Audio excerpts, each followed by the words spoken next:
Good Wednesday morning, everybody. John and Lance along with Dell for the next 3 hours here on ESPN 97.5 and 92.5. We have got so much to talk about this morning, but we start with the 7-game win streak. We start with a 5-run first inning. We start with Hunter Brown with yet another beautiful appearance. We start with a team that just has turned things around and is now only 4.5 games out of first place and just a game from 500 after being in the doldrums not 10 days ago. 10 days ago, it was less than that. They were 10 games down under 500 just a week ago. 10 games under 500, a little over a week ago. And holy crap, have they turned this thing around. And do they look like a good baseball team? Excuse me. Oh. Yes. We actually start with wrong facts. 6-game winning streak. Oh, 6.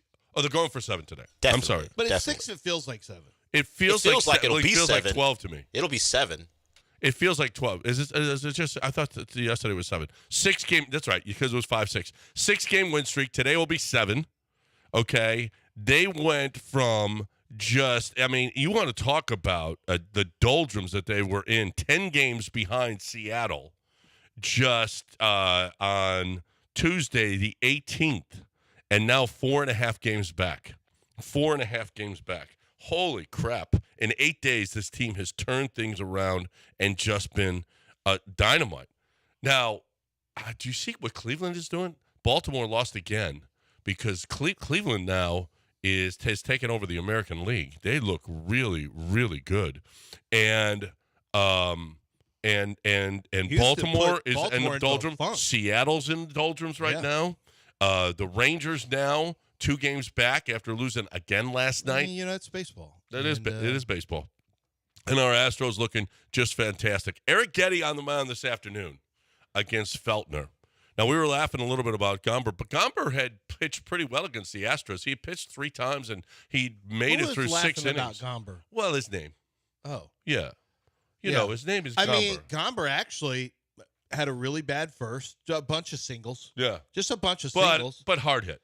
Yeah, they're hard hit. Yeah. They were singles. Not like he was bombed out of the park. Strung a bunch of hits together. Had some stolen bases. Had some, they moved on him with bat to ball and put 5 up in the first inning. But he actually locked in after that. He was actually pretty impressive after that, I thought. But when you get to a 5 spot, when you're the team scoring the early runs, it's a whole lot different. Yep. And this is bizarro Astros from early in the year. Score a bunch of runs early, and Hunter Brown can't be hit. It's the exact opposite of what we saw earlier.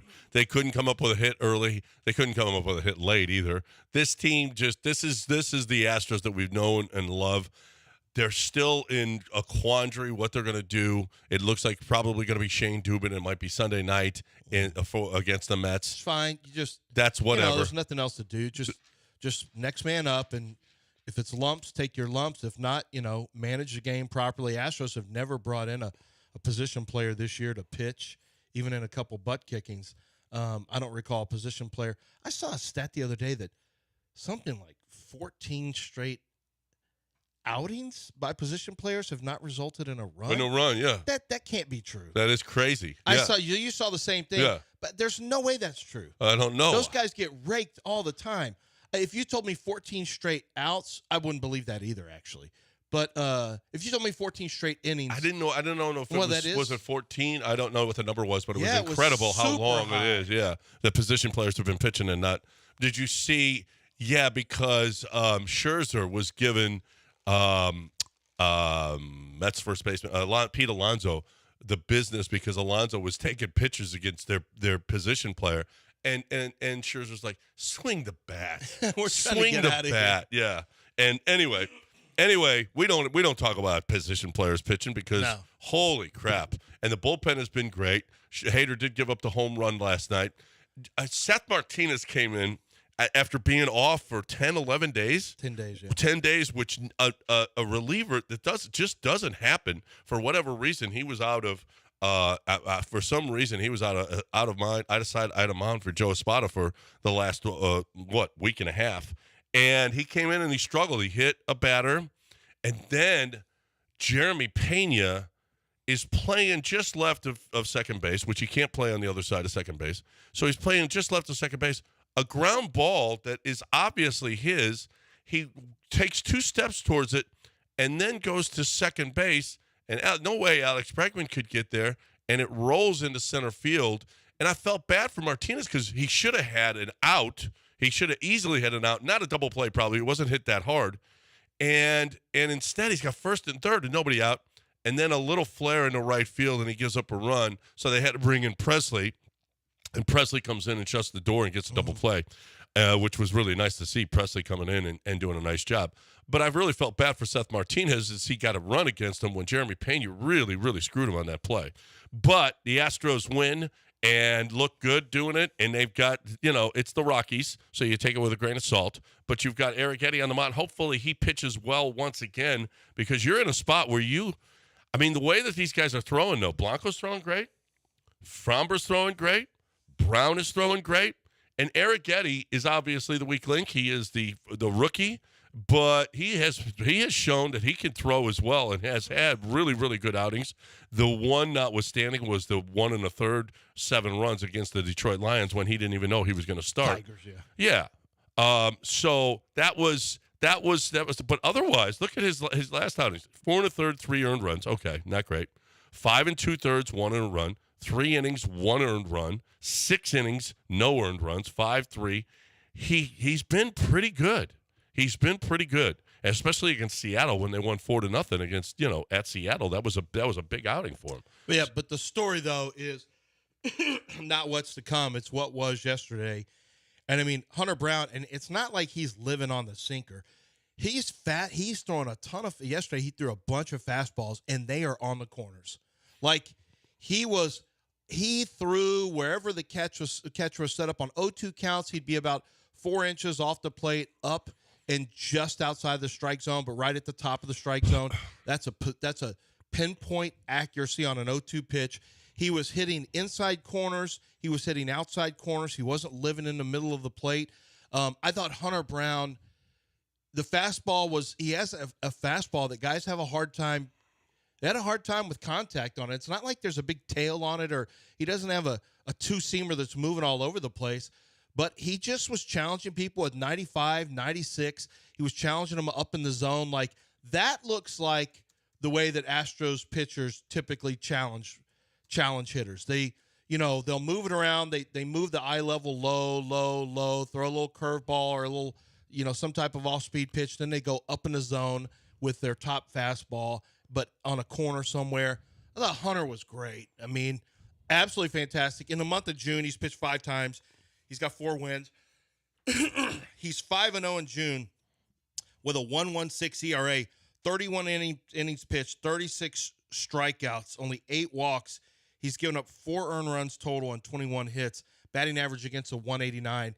He has just been – and this is why all of us are not GMs and Dana Brown is a GM and Jeff Leno is a GM, because when Kyle Tucker struggles, when Hunter Brown struggles, when they see talent, they're not – they're going to ride the thing out if they know a guy is talented. And Hunter Brown, who clearly has talent, we've seen it in the past, he finally got to it. Like he got to what he needs to do. And some of it was probably technique and technical stuff, and some of it was probably mental. But I just know this much.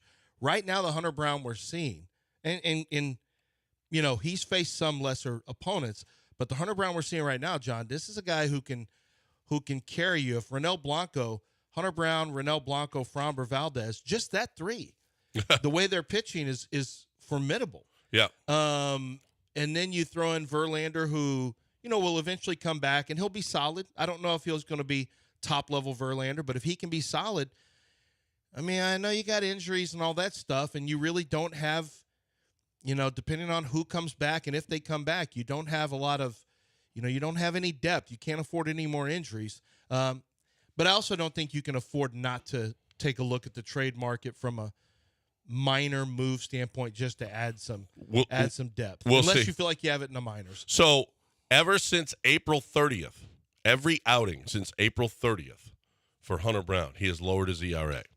Now, it was astronomical because of his start. Yeah. But you would think that maybe there might be even a stinker in there where he gives up a few runs where he doesn't lower his but every single outing since April 30th, he has lowered his ERA, and it's down to from 9.78 to 4.37. If he didn't have that horrific start, the way that he's throwing, he had a 3.42 last month in May, and now in June, a 1.16. This is 7 straight quality starts. Yeah, this is 7 straight. There's not another Astros pitcher who's had that run this year.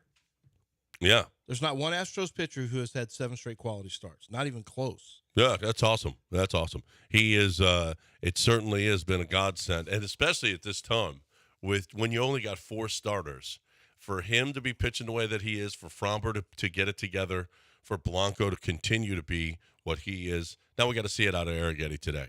Arrighetti maybe learning something from these older guys. Maybe getting through the league now a few times. Going, and now maybe he's learned something, and maybe he can continue that. Continue that today against the Colorado Rockies. And this is a nice team to face. It's a nice stretch for you had the Orioles, which were the scary ones, and you swept them. So this is a nice stretch for them to do what Dell and I have been talking about, which is overtake the division, get to 500, and then overtake the division by July. Which you two have been talking about. Mm-hmm. Yep, you guys said you guys have said you've been staunch. You've never, ever wavered from this team. Will definitely be a 500 team before the end of June, and so they won away. They will lead the division before the end of July. You guys have been staunch. I don't think they're going to lead the division by the end of July, but really? You can't play the Rockies forever. They only picked up 5.5 games in the last 7. No, I know. You need a little help. Now, it's a 3-game losing streak and a 6-game win streak. That's how it happens with Seattle and Houston. Mm-hmm. They're 4.5 back now. They were just 10 back. Mm-hmm. They were just 10 back. So everything that could possibly go right has gone right. That's right. Including Seattle losing a ton. So I don't think that's going to continue to happen. But did you know the run differential is now in the Astros' favor in the division? Over the last, they now are plus 24, and Seattle's only plus 8. Seattle had a pretty sizable lead on. So is Seattle getting their ass kicked? I've seen losses, but has it been some ass kicking? It's smoke and mirrors what Seattle's doing. That's all. It's smoke and mirrors. All right. The Astros are a better organization, a better team, and they will overtake them maybe even before the All-Star break. Are the Rockets a good organization? When we come back, they had a move that appears curious, although the basketball insiders really like the trade, really for both teams. They like and to understand what happened, the Rockets made a trade of picks with a team that clearly is going to be lousy, so that's worth looking at. But the Nets were busy making a trade that brought them a ton of picks, and now they're getting a bunch of picks back from the Rockets. They'll have about 70 picks over the next 8 years, and the Rockets are targeting a big-time player. We will talk about that when we come back. 7:13 here on the show. But first, talk about Craig DeSerp. And Craig DeSerp is targeting a big-time offer for you as it pertains to your car buying experience. I was on my son's Buick Envision just yesterday. He drove back from college. We got him an Envision as his very first car. He's like a lot of these Gen Zs. They're late to the party when it comes to driving and even getting their driver's license. But he got his first car this last spring and drove it back up to college and brought it back. And I just remember we looked at the Buick Encore, which is a little bit smaller, the Buick Envision, which has a little more room on the interior. But the interiors are so nice. There's so many features that are brand new. The new Chevy Traverse that's coming out has some features. They're remodeling and redesigning it where you're going to have even more space along the interior for, things like, purses or whatever you want to carry in there. And it's really cool that what's happening, if you haven't bought a new vehicle, whether it's Chevy, Buick, or GMC, the amount of changes that are happening along the interior to make it more functional, more enjoyable, and a true home away from home has never been greater. You really need to just go to the website, lancezcars.com, and look at the pictures of some of these vehicles. Look at the interior of some of these vehicles, and of course, some of them to come as well are going to be unbelievable. you can buy your vehicle from Angleton out there with Craig to Surf. You're going to get lowest prices, best trade-in values, and customer service, which has been rated #1 on the customer service index for years and years. Start your car buying experience at lancezcars.com. That's lancezcars.com.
You are listening to Houston's longest-running sports radio morning show. From the Veritex Community Bank Studios, here's John and Lance. All right, welcome back here on ESPN 97.5 and 92.5.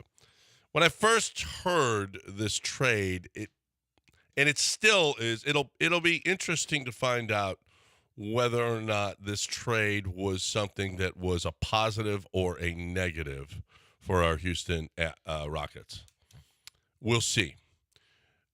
Brooklyn has a deal with Houston to return the Nets' 2026 first-round pick for a 2027 Phoenix Suns first-round pick, sources tell ESPN. Rockets also acquire 2025 right to swap Houston OKC first for 25 Suns first-round pick.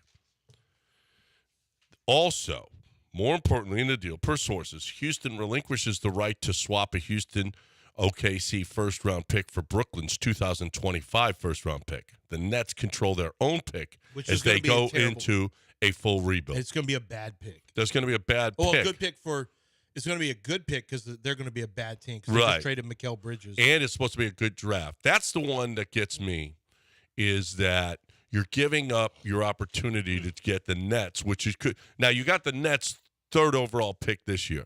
Next year is supposed to be a great draft. And you've relinquished that Nets pick next year, which is something that'll be interesting to see whether or not how that works out for you. Because you had that. You could have held on to that. What the Rockets are trying to do is they are trying to acquire all the Suns picks so they could trade it back. And the thought was it's Kevin Durant, but then that's been vanquished. That it's not, they're not trying to get Kevin Durant. How was that vanquished? That was vanquished. That was apparently, according to some people in the know, that they're not trying to get. It's a possibility that it could be Booker down Devin the Booker, line later, not now. Yeah, not now, but later. Yeah, Woj. This is interesting. Started that.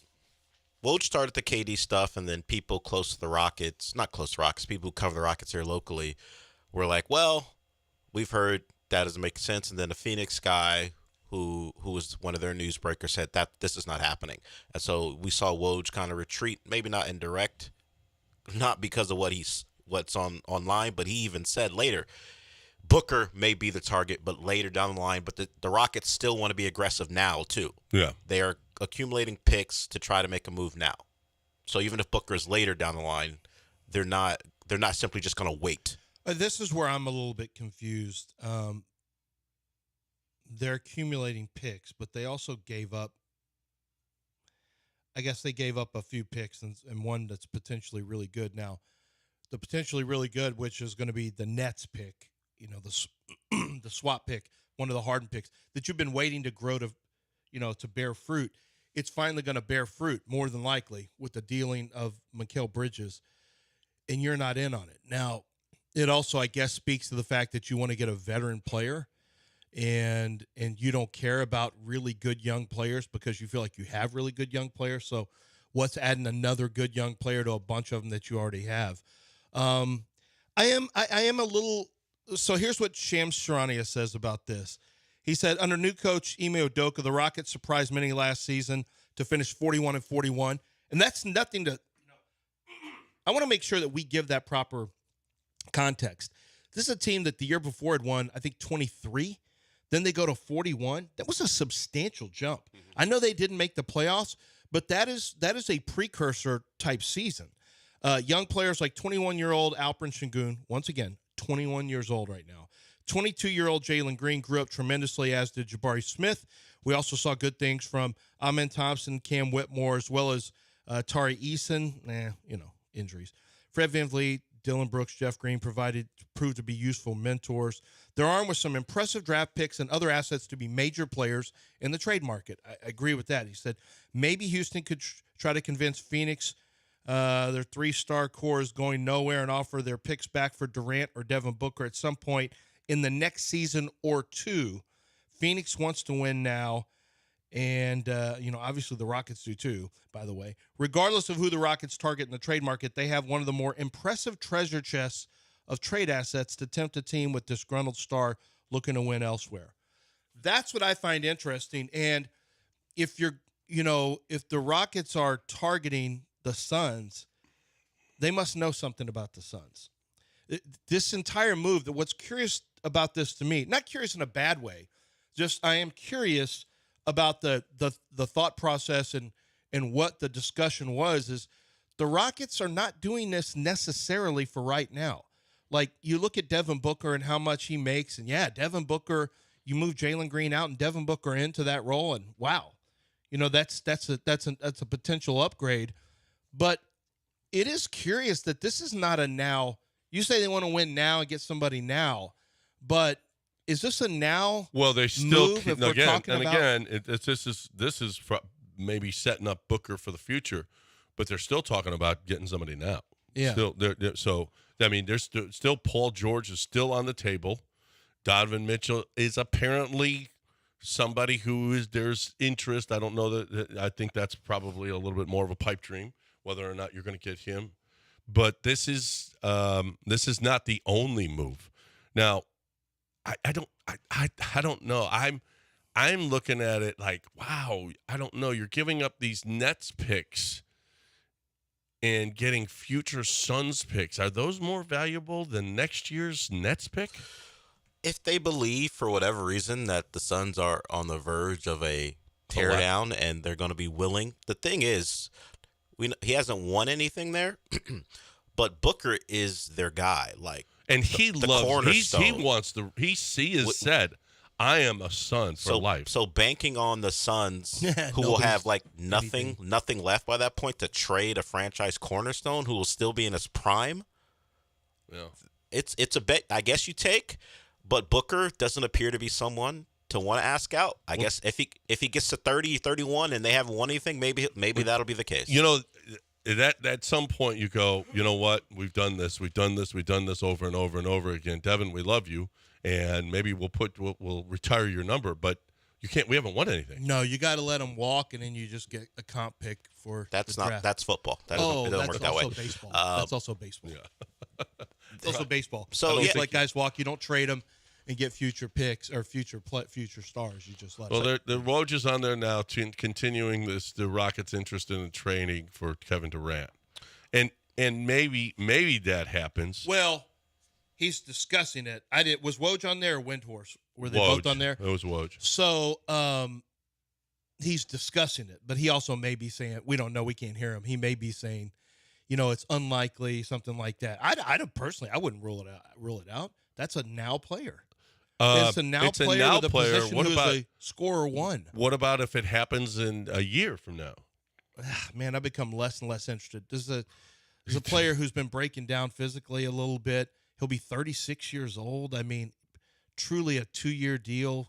He doesn't stay anywhere long, but I mean, you don't want to operate like you got this tiny window. I wouldn't do that. And I don't think just adding Kevin Durant would do anything to your window unless you had to trade a bunch of players. So it's not that I'm worried about that. We just saw the price for a guy who's not even a top 35 player.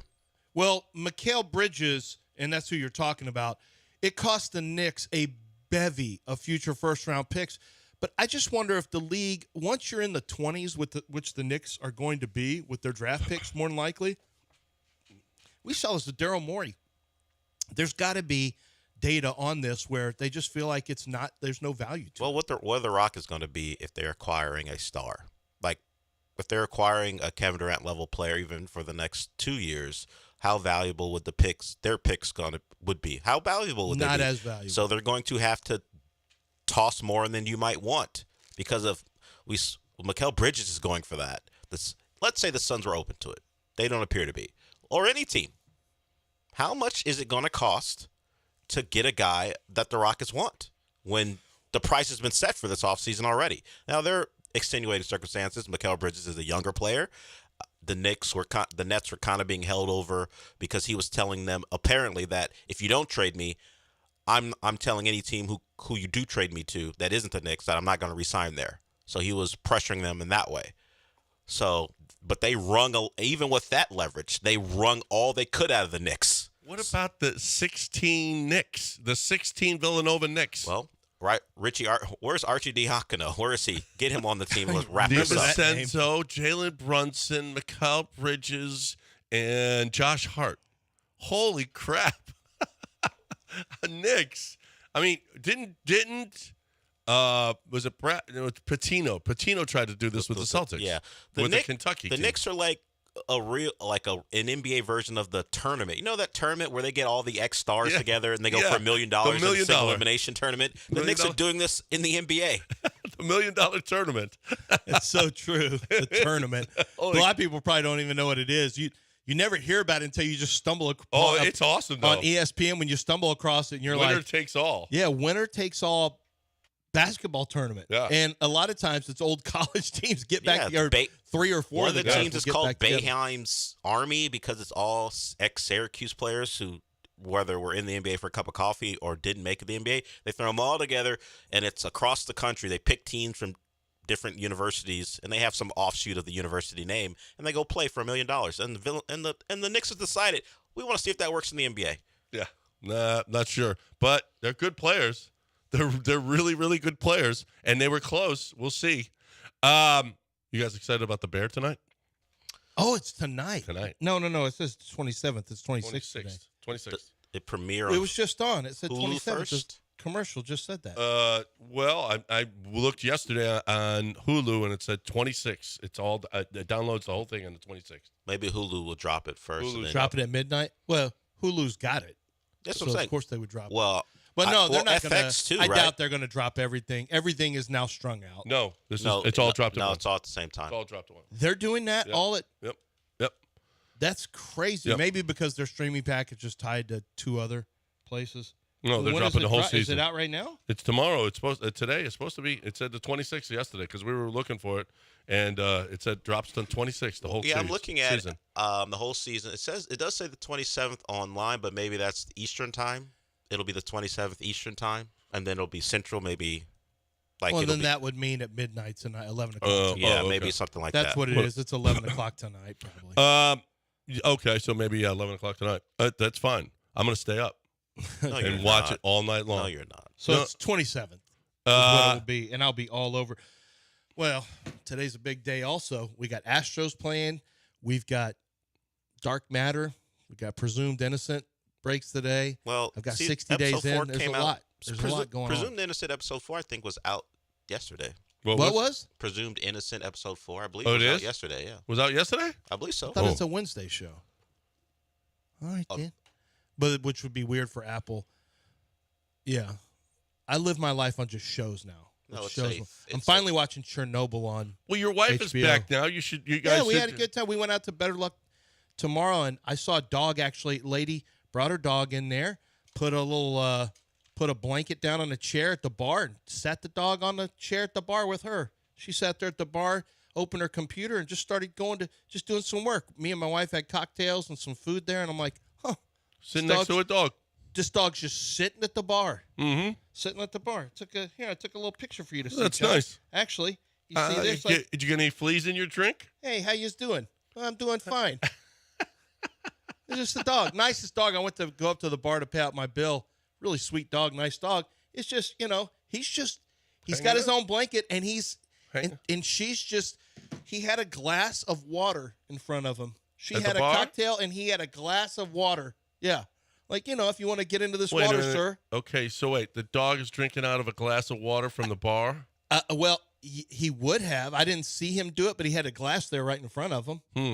I don't know if they put it there just to be funny or if she asked for it. My guess is if you're bringing a dog, you got a blanket. dog you doesn't put it know. in a chair. Can you imagine? The dog taking doesn't know it's a joke.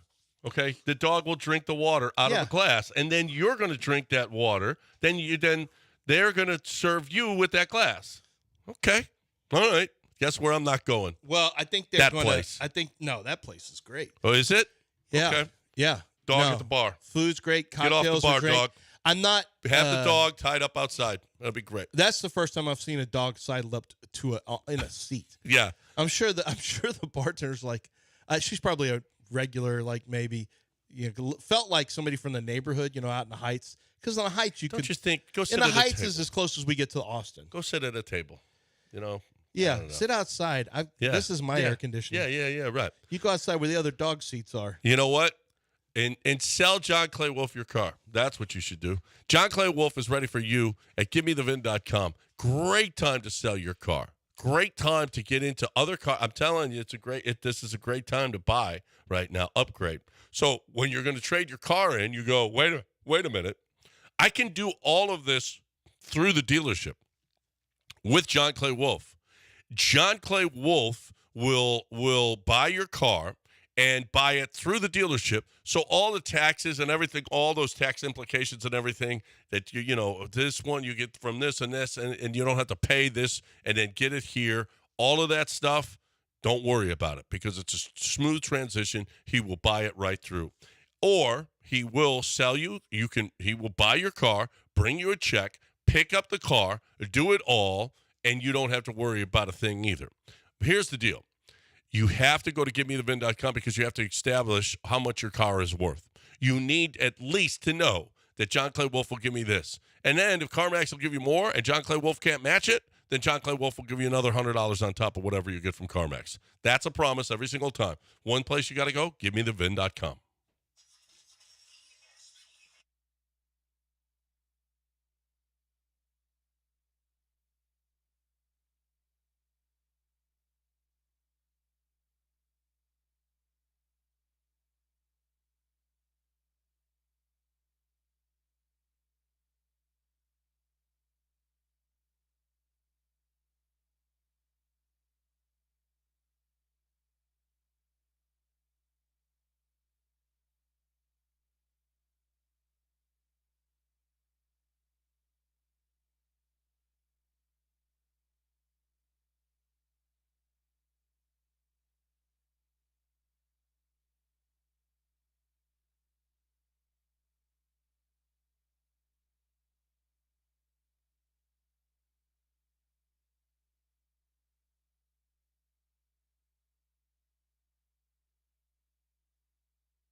You're listening to Houston's longest-running sports radio morning show. From the Veritex Community Bank Studios, here's John and Lance. All right. So, by the way, the Bear drops tonight. Yeah. 8 o'clock? So it was going to drop at what we were talking about, 11 o'clock in the last this article came out today. I think they've made a very late decision. And so I don't think ESPN, because on that commercial, it said June 27th. Yeah. But I think they may have that graphic already, because once a commercial's in the can, you can't do anything. So they pushed it from midnight East. They pushed it from midnight Eastern, 11 p.m. Central. They moved it 3 hours to where now it's going to be 9 because they want it to be able to run concurrently in Ireland, Canada, Australia, all these, London. Although if you think about it, that's going to be early morning for them. It's a 7-hour difference typically. Yeah. 7 to 8, so they're not going to be watching America. We're worried about America first. Well, yeah. 8 o'clock tonight, the Bear drops. For those you Bear fans, get to Hulu and let's go. The whole season drops. Aren't the Astros playing tonight? The Astros play this afternoon, bro. Oh, yeah, it's an afternoon game. Afternoon that's right. game. Yeah, that'll be done. Let's go. All right, so are we eating hot dogs tonight? Today? Is it a hot dog? It's a hot dog game, right? Are Wednesdays the hot dog days? What day is hot dog day? I have no idea. No idea what day is hot dog days at Minute Maid. So do you have it, Dale? It's Tuesdays. Is no hot dogs. Let me ask you a question. How definitive is this? If you're asked a question and you answer that question with anger and certainty, you need to, I mean, there was no question in my mind yesterday that Jim Schlossnagle was going to be, I mean, he is going to be this is the job of a lifetime. Well, hold on. Let's hear from Jim. Are you sure? Let's listen to what he said. He was asked a question by somebody from Texags who probably had insight about what was going on from somebody at Texas A&M who said, by the way, this is happening. We already know this for a fact. I think Billy Lucci knew that and had him ask a question on purpose now. All right. Because remember, everyone was saying, why would you ask, including me? Is this not the most definitive answer that you've ever heard from a coach about what his future is all about and his status at his university? Coach, with respect to the difficult outcome tonight, but with the rumors circulating today about a specific job opening, what do you have to say about your future in Aggieland? Yeah, I mean, I think it's pretty selfish of you to ask me that question, to be honest with you. But I left my family to be the coach at Texas A&M. I took the job at Texas A&M to never take another job again, and that hasn't changed in my mind. That's unfair to talk about something like that. That'd be like you asking Montgomery if he's going to sign in the draft. But I understand you got to ask the question. But I gave up a big part of my life to come take this job, and I've poured every ounce of my soul in this job, and I've given this job every single ounce I can possibly give it. It's right that. So he didn't answer it. He did. He gave up everything. Did he say in there, now that I hear it, I'm actually surprised. Did he say, I'm staying here? No. I will not what go? he said was he he took the Texas A&M job to never take another job again. But he did say, and I still feel that way in my mind. Okay. All right, then that is a definitive answer. Because I remember him saying that, but then when I heard it just now, I'm thinking, I'm trying to listen for any clues. I will say this. Longhorn fans in my spectrum of people that are around me and on text messages and whatnot are having a grand old time. He left. I mean, and I told one of them, and actually my buddy who's a Longhorn said, I kind of, he said, I feel bad for the Aggies. He said, this is like worst case scenario. Now, for me, I don't really care about college baseball, but in the SEC, it's a major, major, major deal. And this is, A&M got away from Texas and went to the SEC, and which I was happy for the Aggies. I was happy they had the season they had with Johnny Manziel that year, football-wise. I was really happy for the Aggies.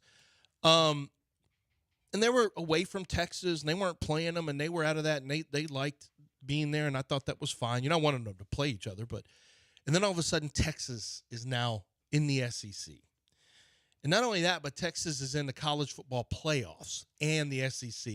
Now they've got a bunch of Lambos, and everyone's talking about Texas and Texas this and Texas that. And Texas is back, doesn't look like a meme or a joke anymore. And then you get to the College World Series, and you're like, look at you. Here you go, Texas. Take some of this. And then you play in the College World Series. You get game one. You're one away from a national championship. Lose. Coach tells you, I didn't take this job. I left my family. And then he leaves for Texas.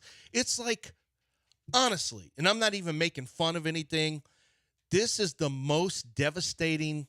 This has got to be one of the most devastating things, to lose your coach to your rival, your lifelong rival, to lose your coach the day after a national championship when he told everybody he's staying. And I'm convinced Billy Lucci and Texags got wind of it, because Lucci knows people behind the scenes. Well, I'm convinced he said, ask this question, make him answer this. Well, we'll find that out. On the other side, Billy Lucci is going to join us right here on ESPN 97.5 and 92.5. Do you even want to take this call? I'm being honest. Oh, yes, I do. Yes, I do. Okay. But we're going to have. Shouldn't you take it now? Wait, we're going to have this? Don't put him on with Billy. No, we're not putting him on with Billy, disrespectful. because that'll just make. That's awful. Because Billy will go, why would I come on this show ever again? Okay, let's get Longhorn Scott in here. We'll get the Texas perspective, and then we'll get the Texags perspective on the other side. What up, Longhorn Scott? How'd that work out for you? Guys, forgive me if I'm slurring my words this morning. I'm a little hopped up and drunk on Aggie tears. I'd say it went about like it always does. If you look back in the annals of history, A&M usually finds a way to try to get over on Texas, and every time it fails. They're like the Coyote. We're like the Roadrunner. Try though they may, it always blows up in their face. And Lance, you nailed it. They had 12 years of a head start in this, superior conference, and and meanwhile they were getting used the whole time, so much so that they didn't even know Texas was about to get popped into the conference until the last minute. Like, y'all were being used, and guess what? Now Texas, this is the worst thing for A&M and really most of the teams in the conference. When Texas has their stuff together, the right president, the right AD, the right coaches, and then you always have the donor interest, man, buckle up, buddy. But that is the most quintessential Aggie outcome ever. And I got a lot of great friends that are Aggies, but it just – I don't know what they're going to pay Schlossnagle, but I would argue that it's probably worth it just for all the angst coming out of college. And once you ask Lucci, give him my congratulations, because if ever there was a guy that learned how to milk blood out of a turnip, that dude, he sells it every year. The Aggies laugh it up. Failure. The roller coaster is off the tracks by October. And then it all hypes up again. Meanwhile, the guy's just been bleeding the Aggie fan base. So give him my congrats for being able to pull the biggest gypsy move in the history of college athletics. We got it. That's all. That's the phrase gypsy. Stop already. That's much. Enough. Okay. We got the Longhorn perspective, and there's going to be a lot of Longhorns that he does not speak for us. I know we're going to get that. But we got Billy Lucci, Texags. He does speak for a lot of Ags, and we'll get that on the other side right here on ESPN 97.5 and 92.5. But right now I'm talking about MyBookie, mybookie.ag, promo code BET975. You want to bet on whether or not the Longhorns, our baseball team, is going to win the national championship next year? You can do it. You can. You can bet on the there's all kinds of bets right now. Football season isn't that far away, okay? We're closing in on the football season, and guess what? All of your preseason totals, all of your you can bet on the first games of the year already. You can bet on games in the mid season. It's unbelievable all the stuff that you can do. That's right. We love football, and football season is coming. So you got to get in at mybookie.ag. You got a bonus for signing up the first time. You got all of the in-game that you could possibly play. You got baseball that you could still bet on. You got all this soccer that you could bet on. You got casino gambling that you can bet on with live dealers. It's the best. It's so easy to navigate. It's a great site. If you're looking for a place to play, win and get paid, bet anything, anytime, anywhere. MyBookie.ag, but you got to put in promo code BET975.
You are listening to Houston's longest-running sports radio morning show from the Veritex Community Bank Studios. Here's John and Lance. All right, welcome back. We just heard from Jim Schlossnagle and Longhorn Scott. And now let's get the Aggie side of it because, boy, oh boy, oh boy. Billy Lucci joined us, Tex Ags. Luch, I have never seen a bigger about face, a loss of credibility with what Schlossnagle did. If he was going to leave, and he knew he was gone, if he was going to leave, you don't do this deal in 5 hours yesterday morning. If he was going to leave, why would he do what he did to your kid? Why would he do that when he knew he was going to go? That's just the biggest jerk move I think I've ever seen out of a coach. Yeah, John, I completely agree with you. Here's the deal, and Longhorns are trying to put together timelines because I was saying I don't think he's leaving, but I said, look, I've kind of known. What I mean by known is really suspected that he was out. And that's not for Twitter arguing to tell Longhorns that are just guessing. No, I don't think he goes. Anyone close to me, anyone in the athletic department, because I checked to see, because I was like, you guys know this guy, there's a real chance he's going to leave, right? This was weeks ago. And the people up there were aware, doing whatever they could, when a coach is basically saying he's not going anywhere. And then down the stretch, he really was kind of non-committal when pressed. So, yeah, this was a long time in the works. He 1,000%. And by the way, as much as I hate it, because I think, for the longest time, but maybe these staffers don't know as much. Maybe they can suspect. They knew, too, throughout the World Series. And it's my understanding that, the job was taken and done day of the game in terms of, I think it was taken, obviously long before that. But they coached, and Jim Schlossnagle, and yes, even the assistants, coached in the national title game knowing that they were going to Texas the next day. And they rode home on that plane from coming within a run on Monday or 7 outs on Sunday of a national championship, which, by the way, as you know, John, this is not LSU we're talking about with how many have they won? It feels like 20. It's Texas A&M within a few outs or one run of winning their first ever national title. They came home on that plane with those guys and got off that bus to that celebration knowing they were leaving within hours. And, oh, by the way, recruiting some of those same guys on that plane on that bus to go to Texas. And there's no telling what had already been being laid behind the scenes in terms of, like, the high-profile guys, agents, and things like that. Don't kid yourself. None of us are naive. So, yeah, everything you said is spot on. It was completely planned, completely deliberate. And here's the real question I have for you, John. Why on earth? And this was the only moment where I was like, damn, maybe not. Because maybe if you're going to get this close to a national title, with the way the Super Regional went and the win over Texas, maybe he walked it back. They're such good friends, him and Del Conte, that all you would think it would take is a phone call and just, God, buddy, I can't do it. I can't go through with it.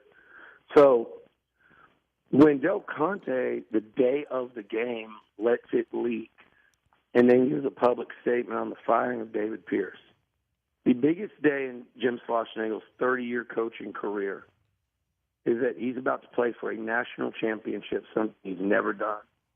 I'm sitting there that day, and I texted Slosh about it. Why in the hell would Del Conte let that slip out today? How in the hell could he do that on the biggest day of your professional career? Because to me, because a good AD like him, he has control over when that leaks. And to me, it's like that was such a sabotage act for the spotlight and on Texas A&M's day that he couldn't be hiring Slosh or Tony Vitello, right? I mean, from a common sense standpoint, to put all that out there and have those kids sitting around all day reading Twitter, seeing the speculation, and then it makes you go, there's no way in hell Jim Schlossnagle doesn't lose his absolute mind and call his good friend and say, what the hell are you doing? And that could have really blown up, in a normal world, blown up a deal. I got a question for you, Billy. Unless the head coach knew it. Yeah, unless he knew it. I got a question for you because the more I work through this, and that was your guy from Texags who asked the question, right? I don't know him, but. Yeah. Okay. Yeah.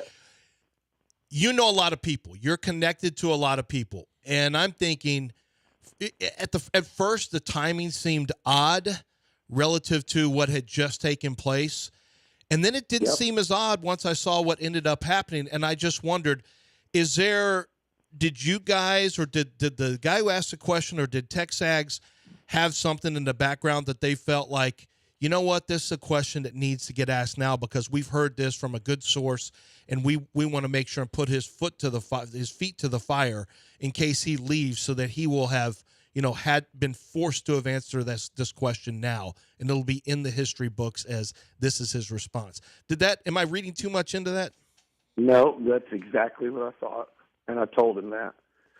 I asked him, yesterday. I said that I signed off on that question. That was me.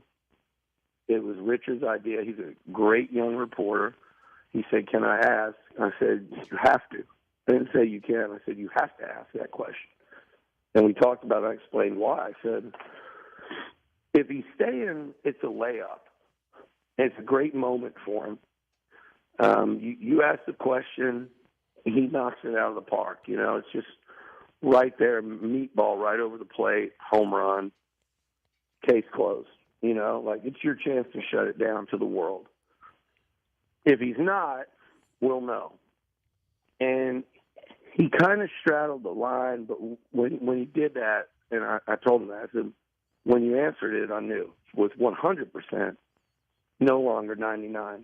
And you could have taken me from 99 all the way to 0 with that answer. And that was the point of the question. And he got really, really pissed off, progressively more angry as he's answering. And you guys have done this 100 times when you see coaches leaving. And he was almost off the podium. They had said last question, and he was going to get on Highway 21 and go to Austin and never have to answer the question. And that was that. It was going to be over. And he was going to be in a safe environment and press conferences from that point forward. And he was out of there. And Richard asked it. And as he was answering it, and the only way he could have. No, why? No, Luch. He just says, right. I'm not. Wait a minute. That answer that he gave was the worst possible answer that he could have given. All he had to say was, I'm not answering that right now. Well, but that even doesn't. That even looks more. But that's what's the difference? 8 hours later, he took the job. If he was knowing he was 8 hours going, later, he it took makes the it job. look even worse. That answer that he gave, Luch, was the worst possible answer he could give. He stepped in it. And he kept. But my point is, as he kept going, in his mind, I'm not giving it away now. So as he kept going, I think he realized he was walking further and further into it and getting more and more pissed about that. And by the end of it, it was this whole thing about A&M is great. I did this for this place. I did that. Why? I said I'd retire here and started really talking too much. And then when he walked off the stage, he was so mad. He beelined it to my 26-year-old reporter, got in his face in front of the room, and said, something along the lines of, I don't think I'll ever talk to you, you'll ever speak to me again, or something like that. We called him selfish, and he said, and this is a lifetime job. What a stupid answer. Okay, Luch, I know you got to go. You got to go.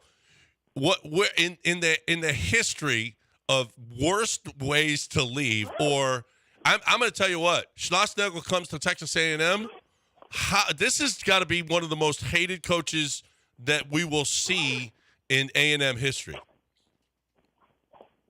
I mean, all the rest of them get fired, right? They get hated for losing games, and that's sports, right? That's how fans don't love guys that don't win games. He went out on top, and he went to your most bitter rival. But what else? So check box. Did it like an a-hole. He did it in the most sleazy, way imaginable. So all 3 boxes got checked. So yeah, most hated. And I can't wait. I can't wait till he comes to College Station to play. And oh by the way, as we see, don't think those innocent little coaches that are such nice guys are on the phone convincing some A&M, and they will end up doing it, some A&M star players to go in the portal. These same guys that they robbed of a chance to win a national title, to whatever degree. I mean, it's baseball. I was talking to one of the guys yet last night. I said, you guys go up, you hit, you catch. It's not your coach. But to a degree, over weeks and certainly the days in Omaha, that had to be enough of a distraction that it makes you wonder. And I've had parents tell me, like, that it was just, they even felt it was a half-assed look at Slosh during that game. It's mind-blowing. Yeah. So, he'll be number 1 on the list. And the bad thing about college baseball is the setup. This portal thing closes in a matter of days, and when the coach leaves like that, it's rough. Like, who's trying to keep players at A&M right now? He essentially took every assistant but one coach. I think I've known him long enough to know he would never coach at Texas. So, I mean, that's it. There's no baseball coaches here at A&M, wow. And they're trying to keep a star-studded roster that a lot of people thought might be preseason number 1 next year. They've got no coach, and they're sitting here with their coaches that recruited them and stuff saying, hey, come wear burnt orange. And they don't care. Like, take someone like Jace Lavalette. 50 home runs from Houston, Aggie to the core. And I'm not saying what he's going to do, but they're trying to get him to give all that away. He's got 1 more year left as an Aggie, 1 more year left till he goes to the MLB, and they're trying to get him over there for 1 year, and to where that kid will walk around the rest of his life not an Aggie. He's an Aggie, but he's 20 years old and he's got the people he trusts. I mean, that's sports. I get it. A&M had Braden Montgomery on the team this year from Stanford. I believe Braden had graduated Stanford. It's a cross-country move. There's a million things. Mm-hmm. But you go put on that burnt orange, it's over. You're not an Aggie anymore. No. And so that's but they want those home runs, man. Yeah. That's what they're doing. And it's crazy. It's crazy to think that 36 hours – no, I mean, who are we kidding? 24 hours after coaching these guys in a World Series, they're on the phone with them saying, you need to come play for us in Austin. Yeah. Wild stuff. We got to break it there. Luch, we appreciate it, man. Thanks for the insight. Thanks, John. Always. Tell that kid he did it right. He did it. Good job. Good question. And screw Schlossnagel. All right, breaking it here. QC Kinetics is what we're talking about right now. I'm talking about a company who works on joint pain. That's what they do. The leader in the industry is with QC Kinetics, and he has 4 locations here in the Houston area that he's a part of. And listen, regenerative medicine is really a very successful alternative to the old style of, hey, here's what we're going to do. We're going to start you on some pain medicine, and then we're going to do some therapy, and then we're going to give you steroid shots, and then eventually you're just going to have surgery, and we're done. Bing, bang, boom. No.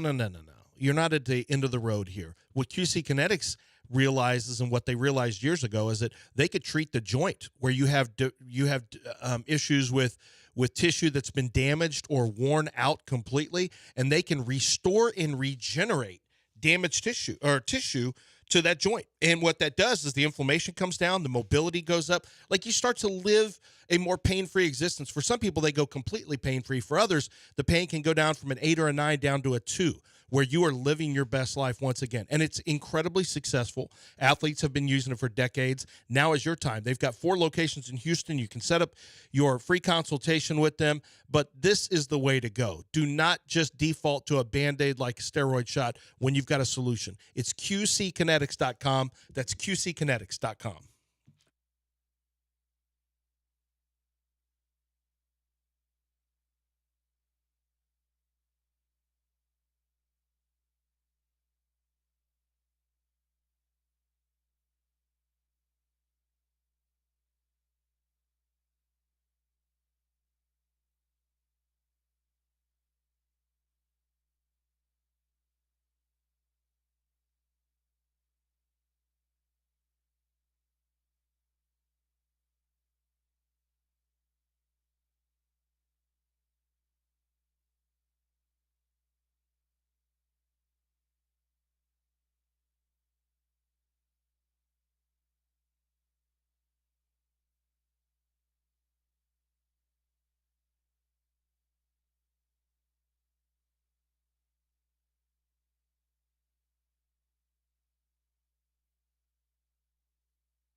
Pretty good point here.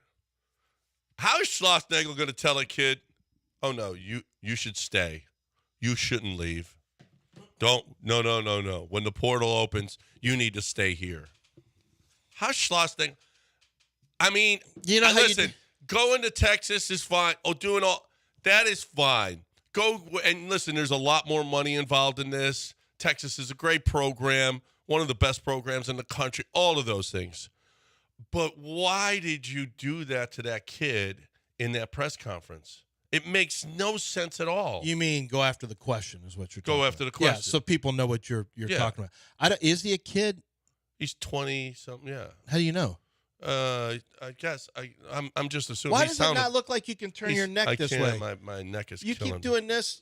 My neck is killing me. Oh, John is turning like a Frankenstein. And I got to play golf like, today. Obviously, you got a neck injury. I don't know. I don't know how old the guy is, but because he was defensive because the question came out and he probably wasn't expecting it. Lucci sent him to Omaha.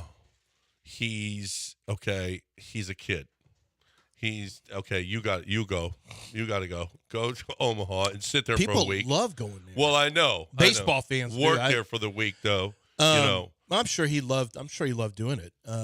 I just know this. It's a great experience for you. I just know this. He sounded like a kid, right? I mean, he sounded like a kid. Quit turning to the right. This is freaking me out. You look like you're some kind of monster. Why? Because I turned like this. Yes. I got a neck. Move your neck. Go to that lady at the. On West Coast. She's good. Yeah. Give you elbow strikes. Get that thing broken down. No, I just think that he didn't expect the question, and he got very defensive. Now that we know what all happened, we can look at it differently. He got very defensive, not because He's mad at the question and wants to stay at A&M, which was completely reasonable at the time. But now that it all happened, you realize he got caught. No. He didn't think he was going to have to address this. He didn't know. Obviously, if he could do it over again, he probably would have answered differently. And you know the question's coming. From an Aggie? You know. What? You don't think it's coming from an Aggie? Oh, yeah, you do. And why do you think the question's coming after the College World Series? Well, because after you win or lose. Okay, why did they announce David Pierce? He probably should have had. Why did they announce that David Pierce was fired that day? Yeah, you're right. At the time, I remember people were saying you're just trying to distract from the Aggies. The Aggies playing for a college football. You're trying to bring attention away from the Aggies playing in a College World Series. That was what they said at the time. What people at least on Twitter were saying. They thought that was a move to distract. What difference does it make if you do it then or afterwards? Who cares if you? I mean, I guess it's officially open, but Del Conte's timing of doing it then, certainly can be questioned. Maybe he should have had an answer for it, but I don't know that I don't know that he could have. It's like when Daryl Morey. All I can think of was when Daryl Morey tried to laugh off somebody saying Chris Paul was going to be traded. I think it was Chris Haynes said Chris Paul, the Rockets are looking to trade. What? No, we're never trading Chris Paul. Chris Paul will be a Rocket.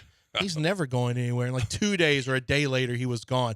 Why do you answer? Why do you give definitive answers? Schlossnagle really should not have given a definitive answer, although if he doesn't, in the short term, he looks really bad. I won't answer that question. I'm not answering that question. Why won't he? And it creates a lot of stuff. But if you already know you're gone, you might as well do that because it's better than looking like an a-hole and lying. He can't look worse. Can't look worse. A player looks at him and goes, "Coach, you just lied to everybody." But to your point about, look, if you're not a good player, you can portal out anyway. He doesn't care. And if you are a good player, he doesn't have to tell you anything. It's just going to be a check.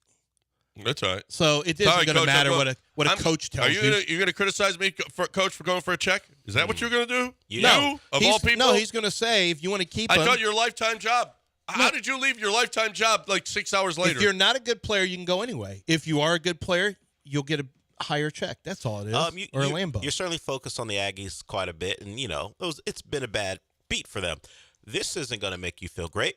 It's just from one reporter, but it is Brian Windhorst, and it's regarding the Rockets and a potential move for Kevin Durant. One thing I want to point out, watch what the Rockets do tonight with the number 3 pick.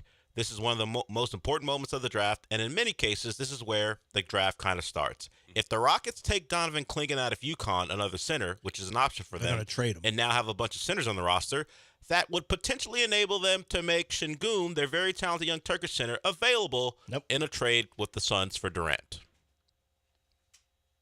Told you it wouldn't make you feel good. Şengün for Durant? If that happens, I retire. Well, I'm not joking. If Rafael does this, we're done. Me and him are done. You're retiring from the show or him? If you trade a 21-year-old from covering the Rockets, 21, I'm retiring from the Rockets. If you are if you move a 21-year-old multifaceted player for an aging player who has an ACL injury in his background and continues to be injured, if you do something this stupid, we are finished. We're not doing this. We're not doing this. This is not happening. Tell Brian Windhorst to shut his face up. Well, you better hope they don't take Clingan, and then you'll get nervous. No, I won't be nervous. If you're that dumb, then you deserve to get what happens to you. I'll say it right now. Go ahead and stamp this, save it, whatever you want to do.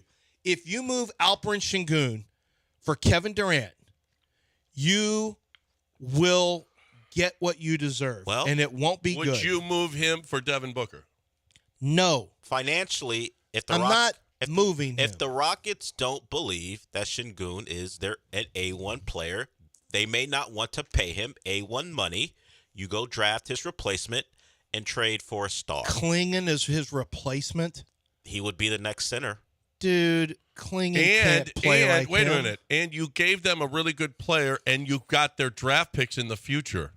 What? If they are what kind of that logic would be the is dumbest. this? You and Brian Windhorst are so stupid. If Del. you give them a really you and Windhorst came up with this cockamamie idea, and John exposed you for the fraud you are. He came up with it on Get Up. he is suggesting that the Rockets. This is why he's not on First Take, the true show of the And people. he also mentioned there are connections between Kevin Durant and Houston. So if Kevin Durant may find this place appealing. So he is suggesting Not without Şengün. I'm sure Kevin Durant. Oh, well, according dude, you to him, got maybe Jalen. Ime is appealing. Who knows?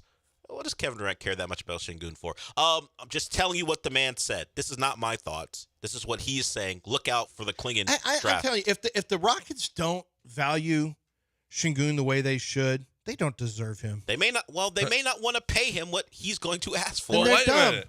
Okay, Then so you're they're gonna going to pay pay Jalen? No, they're going to reset the clock on paying those guys. Move Jalen and for bring Booker Klingon in. and then you become the Suns. And you have a bunch of guys over 30, and now you're the Suns. Well, Booker's not over 30. See, you're not thinking, They only have one guy. well, over he'll 30. be 31 by the time you can trade for him because we were told you can't deal for him for 2 years. So, Well, He's 27. what is the plan? About to be Are we going 28. to just get old?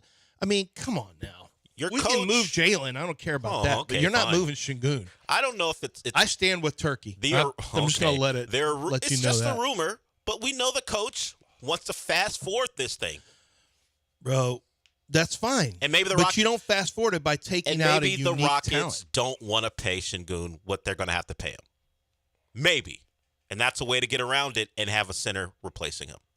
great. God, it would just be so dumb. You're subtracting points. Let's just not assists. win.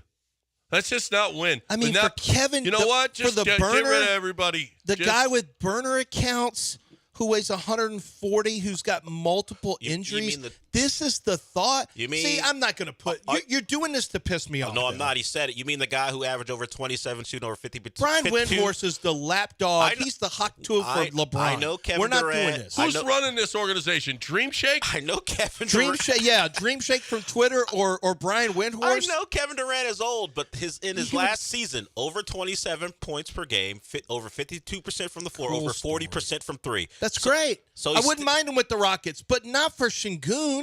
You're adding him in. Trading You don't wanna- trading for a superstar hurts. Well, if I'm the Suns, I'd do it in a heartbeat. I wouldn't even think twice about that. Just I mean, are you kidding me? trading for a star is supposed to hurt. No. Okay, well, everyone That's tells me right. you need a superstar, so there we go, Keith. You got your superstar. It's supposed to hurt Phoenix. No, it's supposed to hurt the team. No, They it's can't supposed to hurt hurt- Phoenix. They're trading Why for a does star. Phoenix That's the get a point. guy who's That's the 21? point. You get a superstar. It hurts. He's just being an it's Şengün supposed is to a being an superstar. a-hole. He's just No, he's being an not. a-hole. Yes, he is. No, when Yes, he is. The last time he was on the floor, the team was 29 and 35. He's not a superstar. Superstar. He's being an a-hole. Yeah, because no good players ever play for bad Oh, teams. if he's a superstar, Yeah, he's right. dragging a Okay? team. Yeah. Signed Kevin Durant When was he ever on a bad team? last year. Brooklyn? They made the no, they weren't bad when he was healthy. Suns sucked last year. They're a play-in They team. made no, they weren't. Basically. But they weren't a play-in team. You made that Close. up. They were sixth. That's not a play-in team. Yeah, but it's on the verge. But it's not a play-in team. Oh, my Well, they were a God. huge disappointment. Do not. Brian Windhorst, I don't want to even. I'm not I'm going to not start listening. calling You're going to him say names. something Yeah, about but you know I'm what gonna say- scares me? Well, you know what scares me? It's just the Rockets really haven't valued him as much in the No, past. they haven't. Şengün. This is what, in my subconscious, gets worried Well. that the Rockets may not. I'm making sure nothing stupid has happened here on the TV. I'm really worried that the Rockets are, don't value Şengün, and I just think that's such a mistake when you see that players who have good bigs who are multifaceted, like Jokic, like Embiid, those guys who can score and assist or score and rebound. Oh, he's not the greatest rebounder, he's not the greatest defender, but he's a rare talent. There's not a lot of guys like that. There's a lot of scorers. There's a lot of wing There's scorers. not a lot of Kevin There's a lot of Durants. guys that can dunk. There's not not a lot of Kevin Durant. But you're getting But you're not an gonna old. have Kevin Durant for a lot of time. You're getting Kevin He's Durant. 35. He's old. Well, if they don't think Şengün is what you think he Why is. are they in a panic? Like, we got to do something now. Please, now. They wanna This is win. what Bill O'Brien did when he traded away 2 firsts for a left They tackle. want All right, to we got to win. break. We got to break. This We is, got to you break. just ruined. Yeah, literally, just ruined the and you whole know, day. You do this with such glee. I'm not- you're really about to have a bad day now. I know you know, are. I mean, I know and you yeah, are. I am now. I am going to have a bad day. And you made a conscious decision To give you say news? this terrible, stupid All right, thing. We got to break, and I got to talk about. Rafael Stone cannot be Remember this when the guy. Rockets won championships? You know who did the T-shirts? Bull shirts. That's right. Matt was a while ago now, but they've been around for a while. They've been around for 40 years. Bull Shirts is the place to go. If you need screen silk, if you need embroidery, if you need whatever it is that you need, any kind of promotional item for your business or T-shirt for your championship. They did it with the Rockets. They've done it with the Astros. They've worked. They just work with everybody. They're like the preeminent screen silk in the city of Houston.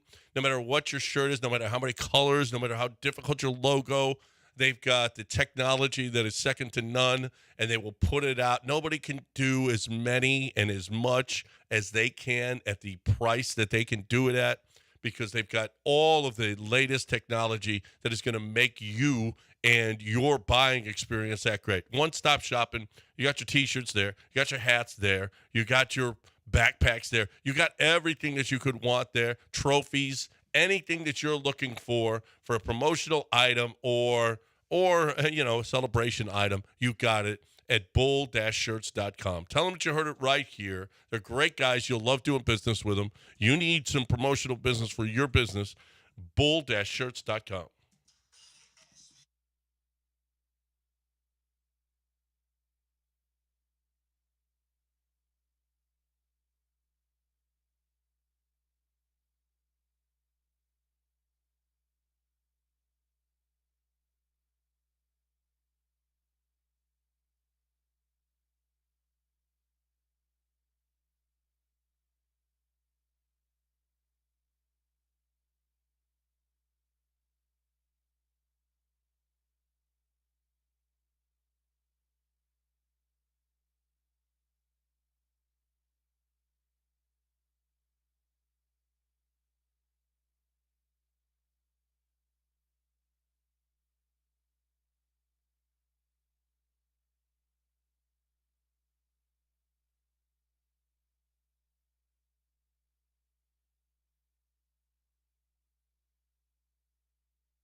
Read it wrong?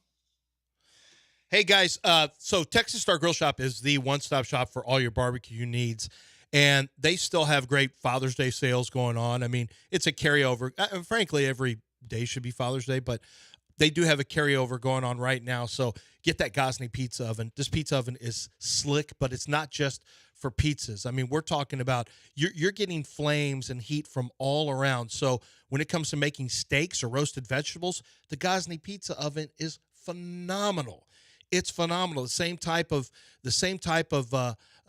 cooking mechanism that they use for steaks many times in some of the best restaurants out there to get the even cooking and the immediate intense heat. And the pizza oven gets very, very hot. That's how it makes the pizza. That's how you get that crispy crust and you get everything done so quickly.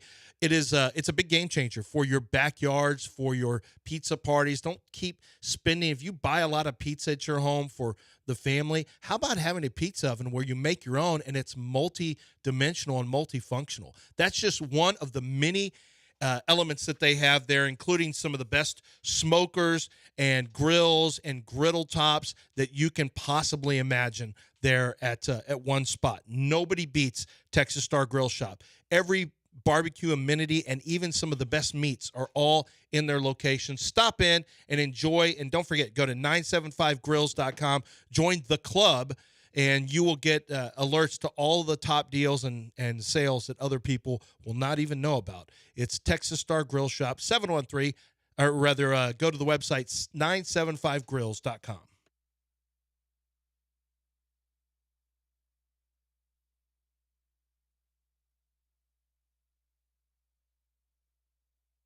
You're back in the Veritex Community Bank Studios with John and Lance. On ESPN 97.5 and 92.5.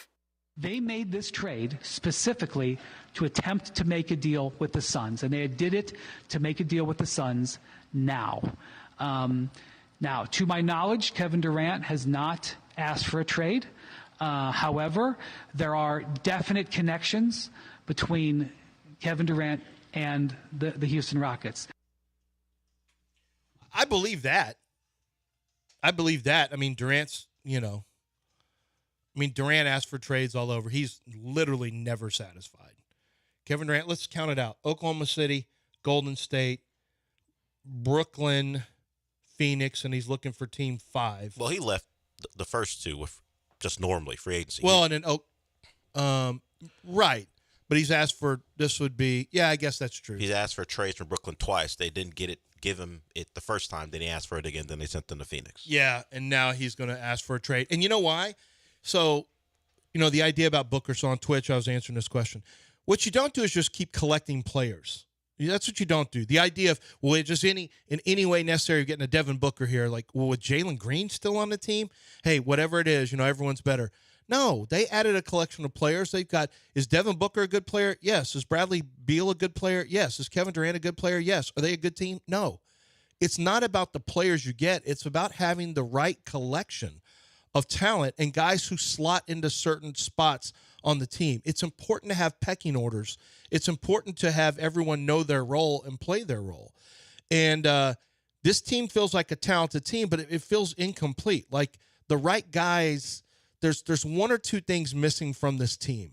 Maybe it can be taken care of in the draft. I think it has to be taken care of on a trade. The Rockets have already said, what I've been saying is, you can't just keep adding young talent. They don't have enough space for guys to play. That apparently is their mode, and they want to get a player instead of worrying about draft picks, because draft picks aren't as valuable to them anymore because they think they've got core pieces. So what they're going to have to do is move one or two young players or draft picks and go get that guy. That's, I think, what we're all talking about. That's what, maybe Devin Booker in the future, maybe Kevin Durant. Yeah, okay. That makes sense. I personally don't believe it makes sense to move Alperen Sengun. I really don't. And the argument that, they went on a win streak. Then they lost 6 of 7. Tell the whole story. I mean, Alperen Sengun, just because it's, and guess what? The Rockets were at their very best when Jalen Green hasn't been on the court. They've had huge win streaks back when they were really terrible. When Kevin Porter Jr. wasn't on the court, when Jalen wasn't on the court, they've had those. That's irrelevant. We're talking about building a team that is going to compete with Western Conference foes for years to come. Having a talented scorer and facilitator who can take people off the dribble, face them up, or take them down low with rare moves down low. You don't find these guys. These guys don't really exist anymore. You can't move Alperen. Don't tell me about his pick-and-roll defense when there have been bad defensive players who've been very, very good players. And don't tell me about a championship this or a championship that when the whole team is not even configured. Frankly, it's a bit of a hindrance right now, honestly, having Fred VanVleet. While it helps you on a game-by-game basis, he's kind of just sitting there, and he's a lame duck president. He's a lame duck point guard who's sitting there, and he's probably 1 year because you're not going to give him that third-year option. So you're sitting there with Fred VanVleet, and while it'll help you this year, it does nothing for you in years future in terms of building what you're going to have. You're extremely young. Alperen 21, Jalen 22, Tari is young still, Jabari is super young, 20 years old or 21 now. So, and then you've got Dylan Brooks, which is kind of just, he's pigeonholed. He's a very specific type of player. Fred VanVleet is a shortcut guy. Steven Adams is a one and done. So it's like there's exciting conglomerations of players, But in 2 years, this team could look drastically different again. But what I am a little concerned about, because as much as I love Jeff Van Gundy, he's the same guy that was, really pushing hard to get guys like Rick Brunson in. Brunson's dad, Rick, remember him? Like Van Gundy, all coaches love to get older players in. They love to get guys who are trustworthy, who defend, who are, good workers and things like that. But you have to have a balance between a coach running the personnel stuff, because coaches will run personnel stuff into the ground. They really will.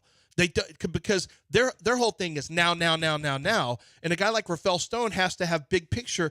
The Rockets right now, they have talent to be a 7-year team. They really do, a 5 to 7 year team. You've got the potential in place to have a 5 to 7 year run. Your right now, your process is not like Philadelphia's process, where it's just a ton of first-round picks and a bunch of them didn't pan out, and eventually you got Joel Embiid who panned out, and you're moving Ben Simmons, you're moving Fultz and all these guys. No, the Rockets have some dudes.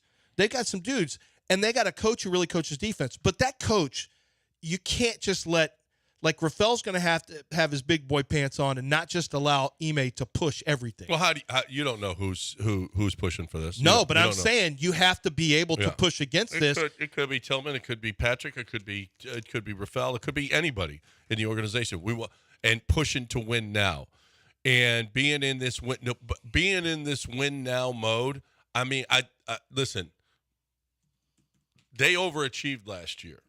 I was with the Brain Trust before the season started last year, and they were like, do you think 39? 39? What's 39 sound like? 39 wins. What do you think? I was like, that'll be a huge jump. It'd be awesome.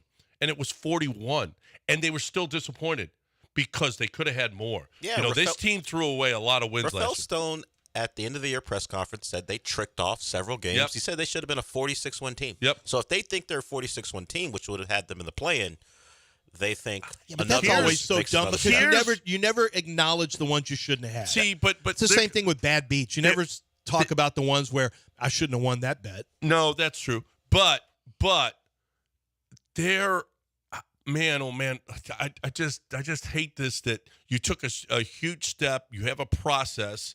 Now phase 3, I'm not sure what phase 3.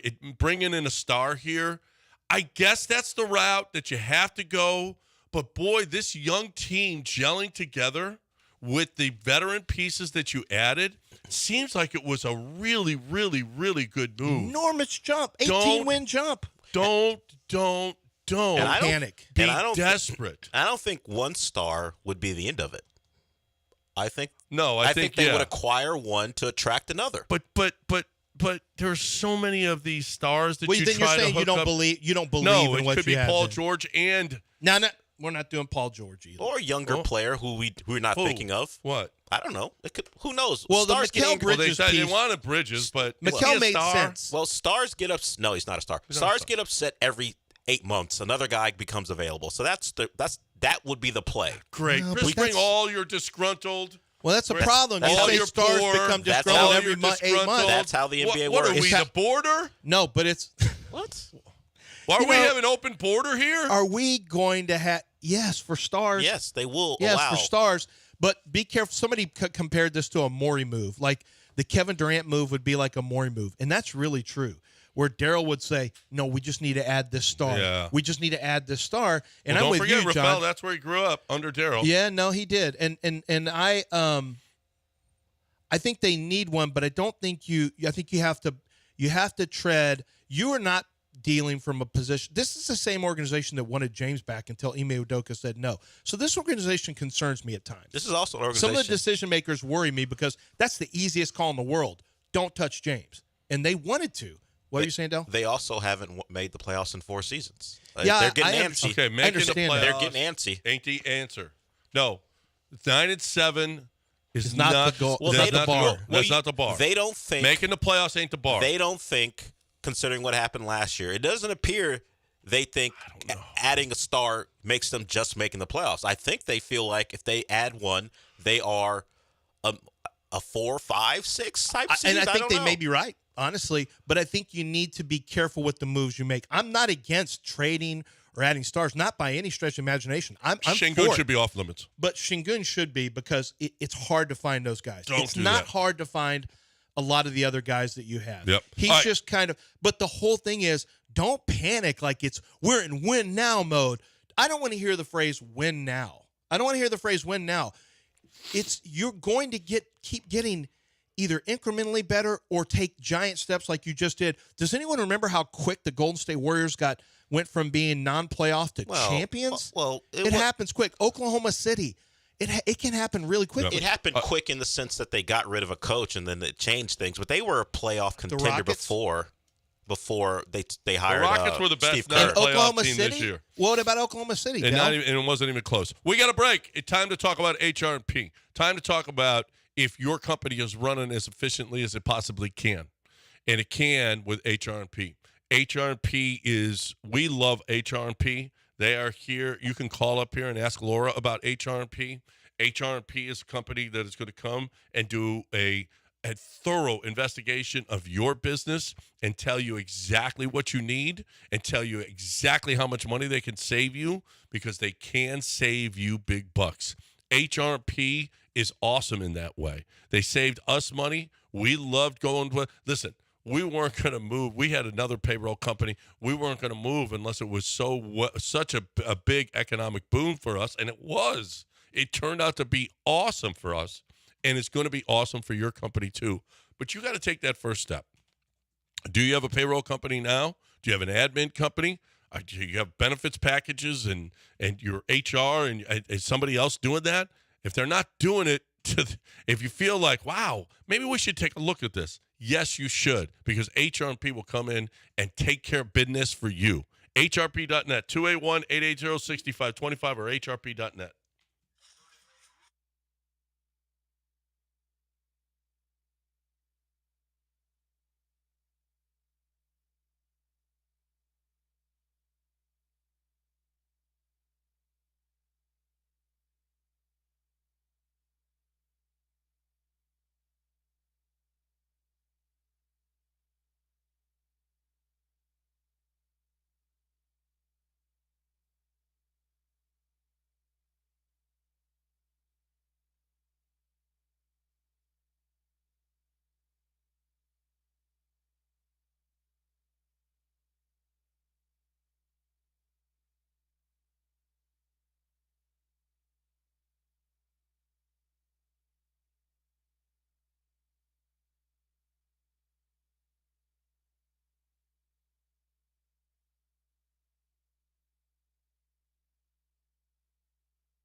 Underdog Fantasy wants you to play along with the games that you're watching, and that's a great idea.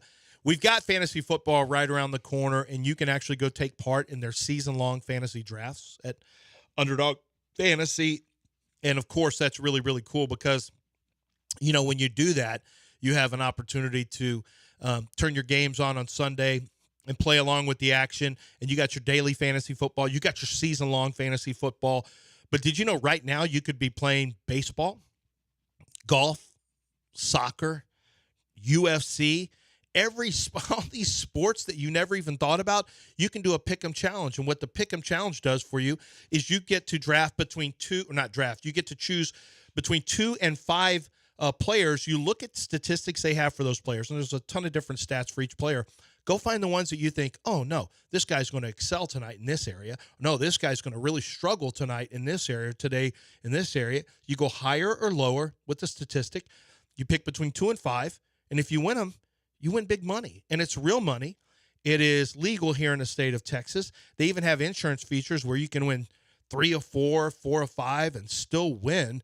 And you can win up to 100 times your original play. So this is really terrific opportunities for you to make money, to have fun, to compete, and most importantly, to enjoy the games that you're watching while still watching with a little more energy and excitement just because of the Pick'em Challenge. It's Underdog Fantasy. Use promo code Lance to get a free special mystery pick in there. You must be 18 or older and present in the state where Underdog Fantasy operates. Terms and conditions apply. If you feel like you have a gambling problem, call 1-800-GAMBLER or go to ncpgambling.org.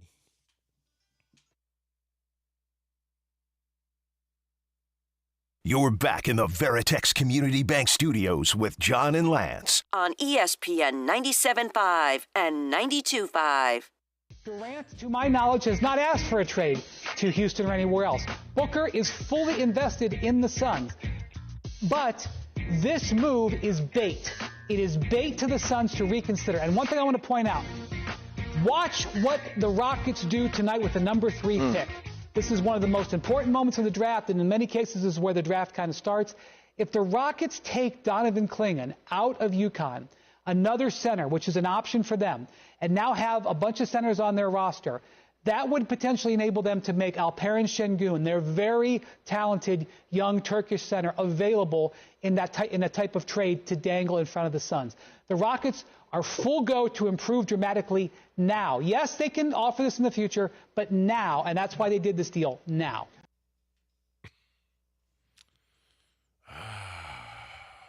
All right. We'll see what happens. You know what? That's all.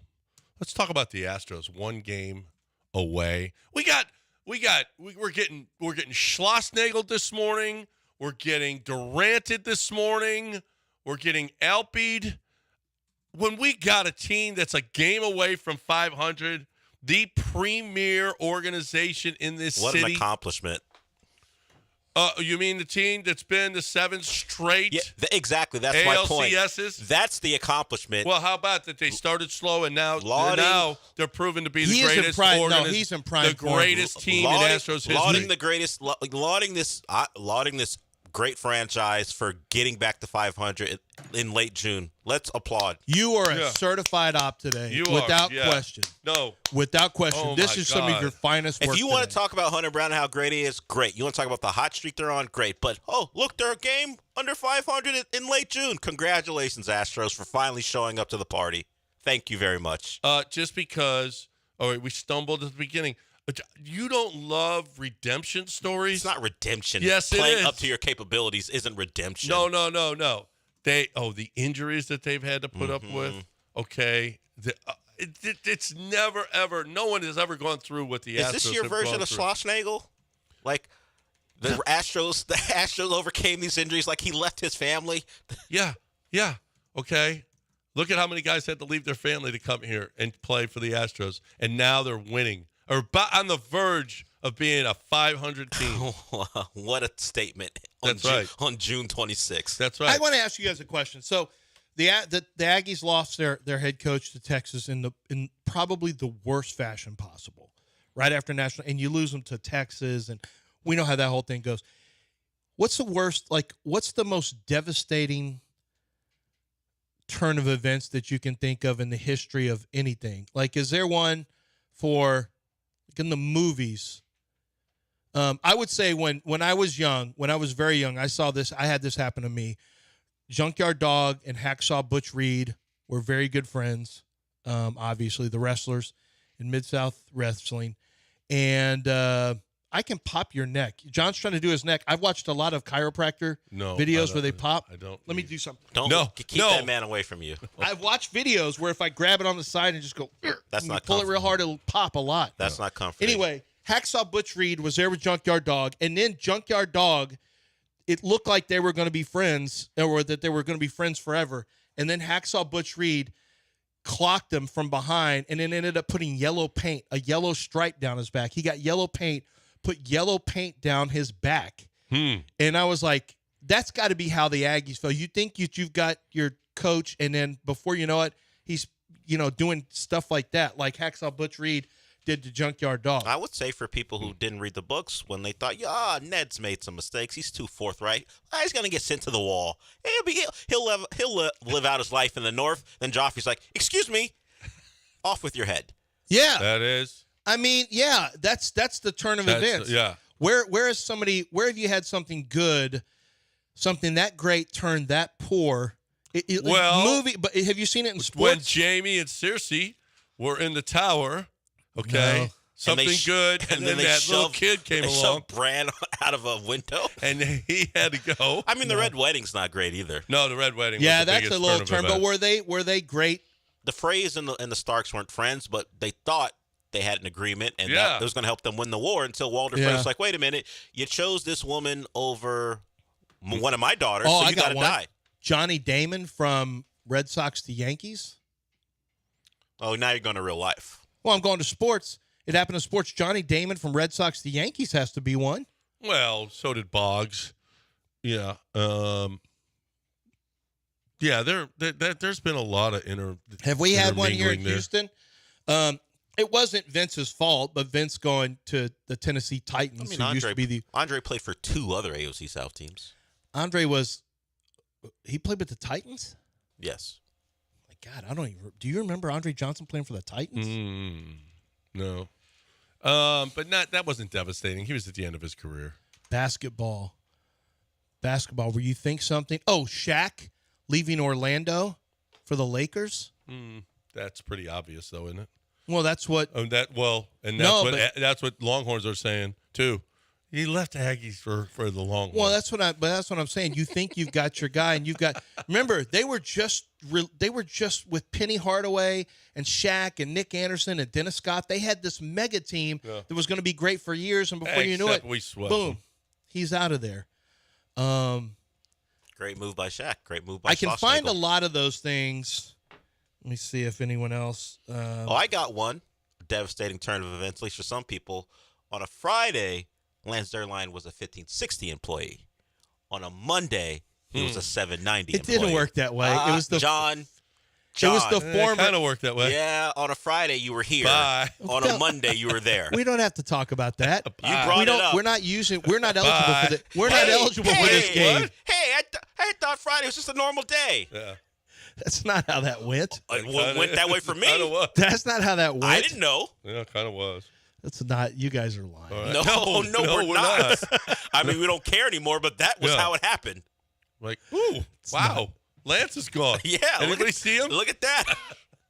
He was all of a sudden you're on the A team or whatever the hell you call that I remember show. going to the Texans. I remember going to the Texans. It was not the A team. I remember What was going it called? to the Big Show. It was No, not the A Big Show, team. whatever you guys called that show. And I remember going to Texans practice, and I got the radio on, and you guys were doing man, Lance is gone. Give us your best Lance. And I was like, I feel uncomfortable. I'm going to turn this off. I'm not listening to this. All right. I'm not listening to this. No, give us other things other than me, though. What do you guys have anything? There's got to be a You lot love more. to bring yourself into these Yeah, I things. thought you No, loved making we're not stuff. doing this. You don't like No. making things about yourself anymore? Yeah. You always like to make No. Yeah. Where something goes from good to absolutely terrible, it has to be somebody losing their wife to their best friend or something like that. That has to be the Well, worst. according to Art, something happened to him today. Brooke Taylor's leaving ABC 13 Yeah, she to go is. take a job with Fox News out of Dallas. Yes, but she's working Fox National. That's what I mean. Fox Yeah. National, but out of Dallas. Yeah, That's right. an upgrade. Is going from the Aggies baseball team, the Longhorns baseball team, an upgrade? They just made it to the College World Series. Is that an upgrade? Yeah, I think. Are you talking about? I was just giving you a chance to bury yourself. Are you talking about why is living, it, John? where you're living and all that stuff? Well, the Longhorns. It's your listen, decision how you want to interpret this. How many national championships? The Longhorns program is one of the greatest in college baseball. It's tennis. It's USC, Texas, Alabama, Tennessee. I mean, it's one of the great. It's one of the top 5 programs. Have you ever had a ring dinger on your neck? What's that? Well, you lay down and then they put you have to keep your body really still, and they put like a towel around your neck, and then you pull up real hard to decompress the. It's called a ring dinger. You know, the Longhorns baseball team hasn't won a title since, well, right before the same year that the Longhorns football team won. Everybody I talk to 2005. Everybody I talk to a man about this says, or to a woman will say, it's Austin versus College Station. That's the only choice you make. Yeah. Well, not always, and not everybody wants to live in Austin. We had a caller how many say, people want to live in College Station? That's what it always gets look back at to. you. Look what you're doing. Well, I mean, somebody yesterday goes, well, I mean, look, Billy Gillespie, he had to get out of there. Schlossnagel or whatever is getting out of there. Yeah. You need to get out of here with Maestro Dobell. Maestro Dobell, yeah. Well, and that's the thing. If you don't like College Station, get yourself some Maestro Dobell. Whatever. Okay. You can make that Makes work. everywhere better. It makes everywhere better. It makes everything better. A nice sip of Maestro Dobell, whether it's chilled or room temperature, or is that how you drink it? I found some. So my favorite thing to do is take any kind of ingredients you like. You can say, man, it'd be good. Like I've got this. Oh man, there was a plum liqueur that I had somewhere. I thought, man, this is terrific. It was in a cocktail and an apricot liqueur, which really for summer cocktails made it great. You can just take ingredients like that and put them with tequila, right? And then Google it. And then you'll find recipes. Go look for recipes that you really like or that have high ratings. But make sure that tequila is Maestro Dobell. The silver works great for all of your margaritas or all your cocktails. The smoked silver gives it the smoky flavor. But if you're sipping, I highly recommend the Reposado or the Añejo, although the Reposado goes great with a lot of cocktails as well. And the Cristalino, which has a delicious, slightly sweet finish at the very end. A lot of different types of tequilas, and they're all top shelf with very reasonable prices. It's Maestro Dobell. Wherever fine liquors are sold, Maestro Dobell.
Billy Brown. That's who I'm talking about right now.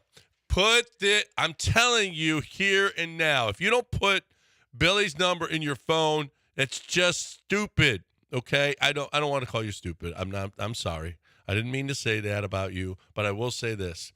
When you need a plumber, you have to have this number. You don't always need a plumber, but when you do, you need this number, 281-488-6238. 281-488-6238. Always have that ready because Billy is always ready. 24-hour service available. If you've got an emergency, they're going to get there.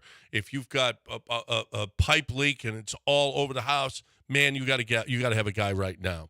If you haven't done any preemptive work on any of your equipment, you need to have Billy out. Take a look at everything. Clean out your tankless water heaters because there's residue building up there, and it's no good for you. And it's going to ruin your tankless water heater, and it's also ruining your shower and everything else. The water coming in. You need Billy Brown, and you don't need him now, but when you do, you got to have this number 281-488-6238.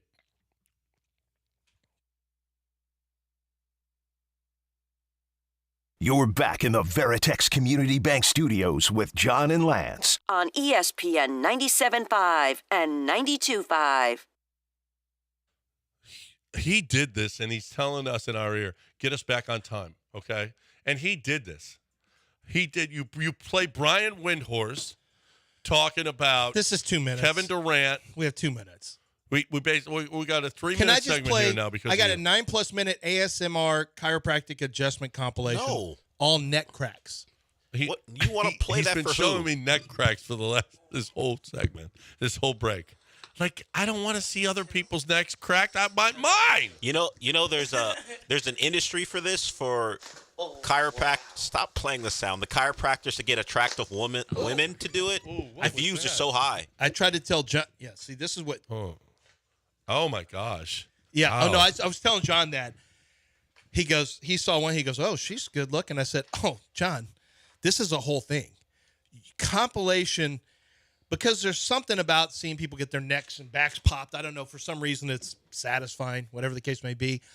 Some of these have the hottest girls. Yeah. And they know exactly what they're doing. They're in a workout They're wearing gear. this. Yeah, they're wearing, what is it, halter tops? Like something you work out in. Yoga pants. Yeah. They're wearing yoga pants. And then he gets them and he turns them on their side. And here, lift your leg real high here. And we're going to get this. And I'm just like, I know exactly what you're doing. And then I roll to the next one. And I just keep hitting, oh, well, now that I'm in this, I've been in that rabbit hole for a 2-hour rabbit hole before. And I started realizing, wait a minute. Why does he have this good-looking Asian girl on here? Hold on a second. Here's a blonde. I don't see anybody that looks like me. I don't see a guy who looks like a pipe fitter. Well, I just see no one wants to see that. a bunch of influencers. I don't even notice if there's a good-looking girl on there. We're not doing this again. Okay. I can promise you that. I never even noticed. You got a long-time listener mad at us with your monkey business yesterday. Got an email and all. Got an email about our we got an email about I want to apologize for our Caitlin Clark segment yesterday. All right, maybe just say you said it. That's fine. That's all. I just want to apologize for that. But then, right when you sent me that email that guy sent, one of our other buddies, hey, that segment with Caitlin Clark was so great. No, I have no doubt about our buddies. I have no doubt our buddies are laughing. I knew what you were getting at. It's just not. I'm proud of her. She's unbelievable. Yeah, we heard it. Yeah, we heard it good. yesterday. It's fine. We get it. We get that you're proud. I'm proud of Caitlin. She's awesome. You're a proud boy. She's an awesome Understood. Player. Very proud boy. I'm not a proud boy. You're a very proud boy? No, I'm not a proud boy. Well, what is Donovan Clingan talking about here? On possibly playing with Victor Wembanyama? Yes, there's a thought that the Spurs may trade up or they'll at the 4th pick, maybe take him at 4. I'm telling you why it's not. Here's why it's not a dumb move. If he's sitting there. If the Rockets should, they're not. I was here in Houston. See, all of this stuff now is just leading toward this 3rd pick not even being here. Yeah, I think it's going to be there's a dealt. thought that they're still trying to move that pick too. Yeah. Donovan Clingan if he is drafted, it could be for another team. 100%, because he is a legitimate shot blocker. He's 7'6". This is why it makes a lot of sense for the Spurs. Because Wembanyama can step out. Wembanyama is not a true down-low post player. You got a legitimate shot blocker to go with him. So you got 2 shot blockers. But he can now handle some of the guys that you don't want to put Wembanyama on. Like, Wembanyama can he's better guarding a stretch 4 in some regards. Now, do you want to take him away from a rim? I mean, you don't love it. But at the same time, if you've got somebody who can handle the bullies, and he's not a big physical guy, but he's a shot blocker. He's a shot intimidator with a 7'6" wingspan. He can run and dunk near the rim. Like, you have a big next to Wembanyama. That Twin Towers makes frankly more sense than when they had Dream and Ralph Sampson here, the original Twin Towers. But That's why I don't think it's that crazy. But apparently, in some of the stuff I've been reading from draft experts, there are some late interest developing in Donovan Clingan. So you could potentially see the Rockets draft him for another player. Do you think the Rockets do? Okay, Jamal Shead is going to be a second-round pick. By everything I'm reading, says second-round pick, somewhere between, mid-40s to early 60s is probably the range. That's just something I'm throwing out there separately. But do you think the Rockets are involved in any type of trade today? Yes. Okay, I'm going to say the odds of no is like minus 600. Yes would be like plus 350. You would say yes? Yes. Okay. I'm saying yes. Absolutely. Absolutely. The Rockets are going to be involved. By the they way, didn't do all of this stuff yesterday for nothing. The second round is Thursday, so if that's part of your It's 4 o'clock. Yeah, if that's part of your odds, the second round doesn't begin until Thursday. No, I just mean round one. I think this third pick, well, if the third pick is Klingon and it leads to Alpy being gone, I think it's a sad day for Houston. That's all I think. 713-780-3776 is the number. I want to talk about Artisan Grange. I want to talk about Canstead and Dublin. I want to talk about a deal that we have never seen before. $11.25 for 5 canisters. Each canister has, I don't know, 20, 30 packets. And if you're looking for a bargain, this is it. If you're looking for flavor with the wintergreen or the citrus or the tobacco flavor, no tobacco, but tobacco flavor. All of the different flavors that you are used to, that you enjoy while you're dipping, well, here's the alternative. Hemp in a pouch made of hemp with CBD oil at $11.25 for 5 canisters. Are you kidding me? What? You need the Canstead or the Dew Blend. Get there now at 975dip.com.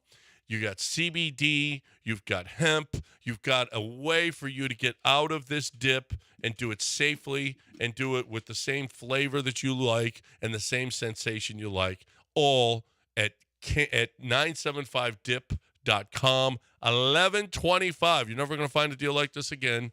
975dip.com.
Hey, guys, if you're looking for a great diamond bracelet, diamond earrings, you're looking for something that's really cool for an engagement or for an anniversary, not engagement, but an anniversary or maybe a birthday, look no further than Zadig. Zadig Jewelers at 1801 Post Oak Boulevard. They've been there for over 4 decades, 28,000 square feet of real estate. And so, they have, not only do they have space for everything, they've got a massive amount of inventory, massive, from the top designers and jewelry makers in the world. And they have exclusive pieces that no one else is going to have. And don't forget, when you go in, you have experts there who can help you find exactly what you are looking for, what she is looking for. And that includes if you want to bring a picture in or an old heirloom and you want to include that in something brand new that's going to be made, they can make it for you. Master Craftsman right there in the building doing some amazing work. So if you're looking for the very best quality, if you're looking for the very best options, looking for the most unique and exclusive diamond earrings and pendants and necklaces and all the different types of stones and metals, they've got everything at Zadok Jewelers. ZADOK.com.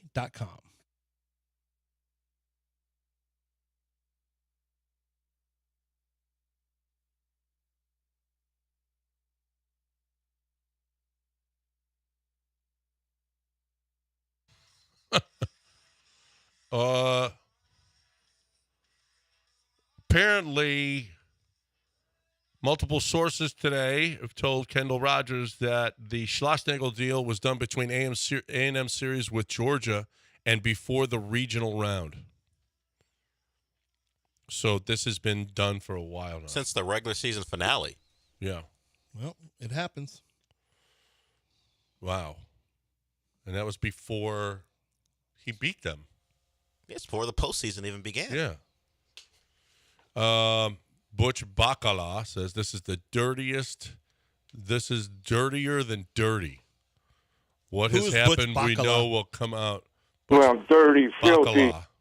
Who is he? I don't know. Bobby Bacala's He's got a check. cousin? He's got a blue check mark. But is he an Aggie? Who? No one knows that. Yeah, just hover over it. What? Oh. No, don't. Yeah, let's see. Just hover above. Hover above, rain by Is he- hell is he below. President USA Prime Sacramento Baseball. Oh, okay.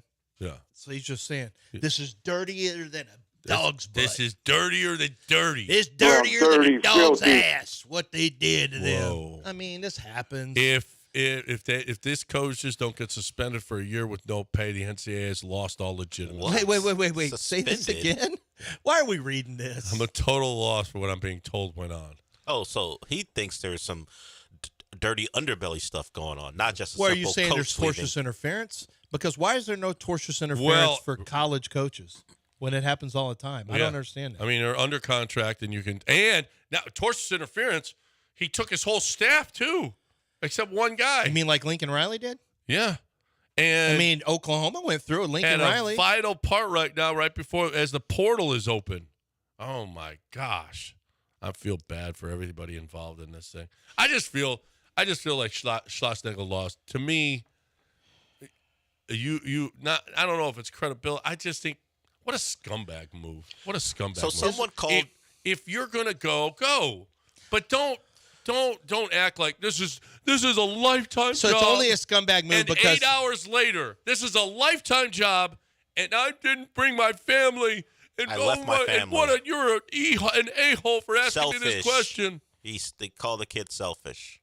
So he leaves. He goes to Texas. You know, scumbag. I hadn't heard so much. I don't remember last time I heard scumbag so much. Somebody called into the Mopey and Mape show and called him a scumbag, and I was like, you know what? He hadn't taken the job yet. I'm not sure, but everyone on Twitter, as soon as the news broke, scumbag, scumbag, scumbag. It was the word of the day for Schlossnagle. John just dropped it on him too. I hadn't seen it. I hadn't seen the scumbag word. so I many did. I people- think it's a scumbag So move. many people have called him that. If you're going to go. And then, you know what? That's fine. If you feel like this is better for you, then that's fine. so you don't think the move is a scumbag move? No. Answering the question the way he did. Yes. Being the a-hole that he is the scumbag move. I'm going to read. Do you want to know what a scumbag is? Can I read you the definition? Not what you think it is. I'm reading you directly from Miss Webster, and her name was Miriam. She was a lady who was a beautiful person, a wonderful lady. She was granted sainthood back in 1917, and she is considered the patron saint of words. And Merriam-Webster is what you're talking about? yes, How you let him get that off, John? and here is. Did you hear that? You let him get away with that? what? Merriam-Webster. He's the patron saint of words. He said, She is. isn't that two people? We have a That saint is- day for her and a that feast day is for her. sacrilegious. We have a feast day for Miriam. No, we you don't. don't. In fact, No, that's we two different don't. people, isn't it? Slang, a dirty or despicable person. Does that fit? No. Would you like some synonyms? Okay. A bastard, a blighter, chiefly British, a bugger, chuff, a creep, a crumb, Crumb bum. A crumb bum? Crumb a bum? dog, a hound, a louse, a rat, Crumb bum. You crumb bum. a scuzzball, a sleazebag, a slime ball. These are all under, Miriam has this in her synonyms. A stinker, a varmint, a boor, a buzzard, a churl, a cretin. A churl. I like a churl. I know. A cad, a clown, a dirtbag, a crud, a heel, a joker, a pill, but a what lout, is- a rat fink, a reptile. But what is a scumbag? A sleaze? No. The definition. Other than an adjective, what isn't there a noun? Isn't there? It's an actual. What is a scumbag? I'm going to Google what is a scumbag. I don't think it's great. No. Yeah. I mean, is it what kind of scum do you collect in this bag? Like, right. That's what I'm saying. Scumbag definition and meaning according to Mrs. Britannica. A dishonest, unkind, or unpleasant person. Oh, I know, but where's the origin? Origin for, right? Yeah. Where does it originate from? Can I get the country of origin? It's America. Okay. Or England. The original It could be meaning of England. scumbag. Oh, boy, guys. The original meaning of scumbag is a condom. Well, yeah, makes sense. Scum. Well. This is what you called him? A holder of that stuff? A lot of people did. Dictionary dates the term to 1967, with 71 as the first example of the despicable person sense. But current research has pushed the dates back to 1935 based on the still earlier scum or semen in a bag, a condom. I didn't see that coming. I thought it was some kind of collector of. It's a collector. It's a collector of something. Yeah, that's not what I was looking for. Do you want to take the word back? No, I don't. Now that you know where it came from? Brooksgate has put out most playoff wins since 2010.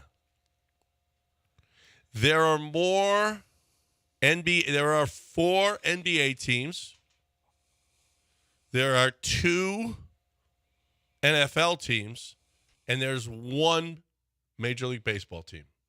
Most 15-plus wins since 2010. Playoff wins. Yeah, it's Astros. Astros are the only one. Uh-huh. Can you name the 2 football?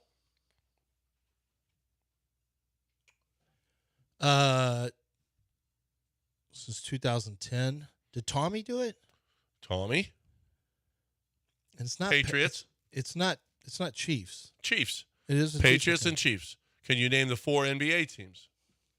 The 4 NBA teams that won 15 series? 15. No. 15-plus playoff wins. No. The in basketball, I think, go look at it. I think you had to win a series. You had to win a series. Series games, series for MLB and NBA. Series. So it's a series. Yep. I will say in basketball, it would be probably Golden State. Yep. And how many? 4? 4. Golden State. Would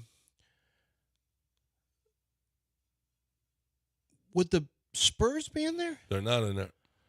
Okay, you would have probably. Del, can you name them? Miami Heat. Miami Heat. I can't name them because I was on. Cleveland. Cleveland is one. Kind of follow LeBron around, and then Rockets. No. Well, Rockets had a good run. From about 12 to 18. It's the Celtics. Celtics. Rockets aren't even in. I was going to have that. Rockets aren't even in the 10 to 14. It's the. Oh well, actually, I guess they. Nah, I mean they won some series, but yeah, okay. The 10 to 14, the Dodgers and the Giants, the Spurs, Lakers, and Thunder. Wow. And then the 49ers, the Packers, and the Seahawks. Can you name the teams that have 0? From 10 to now or 10 to 20? 0 playoff wins Since 2010. Since 2010. I mean, the Brownies? Nope. Well, is this in any sport? It's In the baseball, 3 basketball, majors? football. Dolphins. Wait, what? Well, they've made the playoffs a couple times, but they haven't won a playoff game. They have not won a playoff game since like 2001, 2002, something like that. Since 10. I would The have Jets, never guessed the that. Jets, I'd guess have. Nope. Not So the Jets one of them? Yeah, no, the Jets had. That's what I was going to say. Jets had wins. Yeah, they had wins with Rex. With Rex, but not much further. 1-4. 10. They were in 1-4. Okay. So you go to the Giants did, the Arizona Cardinals did. Man, let me go to basketball. Sacramento Kings. Yep. Did they win a series? Nope. Yeah, Sacramento Kings are in there. The A's actually have, haven't they? Yep, the A's have. It's the Orioles? No. It's the Hornets, Kings, and Pistons. It's the Dolphins, Raiders, and Commanders. And it's the Reds, White Sox, and Angels. 0 since 2010. Okay. Look at the Angels. Look and at the Angels poverty teams. And the Angels have had. Now I know he wasn't great, but at the time, the Angels had Trout, Pujols, then Trout, then Ohtani, and they never won a playoff game. Not a playoff with game. those three guys. I know Playoff Pujols was series. a bust, but In baseball, it's a series, right? Or is it It actually? has to be a series. Baseball and basketball, it's a series. Yeah, but a series could be. I'm assuming a series could be listen, a the wild Angels card. didn't even win a game. No, but a wild card win would count as a series, probably. A wild card win in baseball, Probably. Yeah. Yep. How about that? Look at those poverty organizations. Look at us. One team. Our Astros, who are going for 500 today. One of the great accomplishments in baseball history. For them to be a 500 team by June 26th. What? That's right. I said it. And you know what else I said? John Daspit. Yeah. John Daspit is getting busy. Just spoke with an SEC team yesterday about getting together, getting those guys together for his NIL deal with his NIL guy who's handling that right now. And that's one of the things he does is he does true NIL deals. It's one of his ways of giving back to athletes, to communities. And you'll see his billboards around the city of Houston with players, University of Houston players, or players from other universities who are from high schools here in Houston. And he'll put those billboards in those communities. It's a sign of respect, but also pride. And he wants you to be able to be proud of your communities. But I think one of the things that he does that I think is very important, there's a lot of people who are overwhelmed when they're injured. You have personal injury, and it's a very overwhelming process. You don't feel like you know what to do.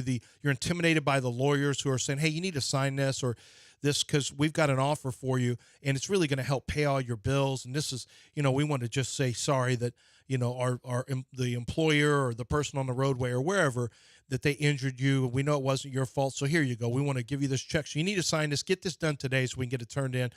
That's not how it works. John Daspit says, don't sign anything with any other lawyer. Talk to the people at his office. Let them consult with you and tell you what's going on. They're bilingual. They will help you. They will help you recover all of the bills that you have to get paid. He'll make sure that's taken care of and it's not out of your pocket. He'll make sure that he recovers the money for time missed from work when you're injured. And not only that, the pain and suffering has a monetary value, and he's going to make sure you get top value for you being injured when it was not your fault in the first place. John Daspit and the Daspit Law Firm here for you right now. 713-CALL-NOW. That's 713-CALL-NOW, or go to DaspitLaw.com.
Listening to Houston's longest running sports radio morning show from the Veritex Community Bank Studios. Here's John and Lance. All right. Welcome back here on ESPN 97.5 and 92.5. Damn it, I'm in a chiropractic rabbit hole right now. This guy's moved his neck for 20 years. I can't wait to see what happens next. It reminds me of you. I moved my neck yesterday. Yeah, moved for and 20 then minutes. Last night, I was just like, oh, my God. Let me do a ring dinger. Delk, would you like him to do a ring dinger on you? I don't even know what that means. I just put a towel around his neck and pull up real hard. I don't want you practicing any medical procedure on me. There's one move that they get on the side of you and they turn your head sideways. No. I saw it. I can try it. Stay away from my neck. Ring dinger. Let me perform a ring dinger on you. I don't care what jovial name you call it. No. It sounds like a finishing move. Yeah. Sounds like a hawk tua. Yeah. No, it doesn't. Don't hawk tua me, no. But my wife still doesn't know what that means.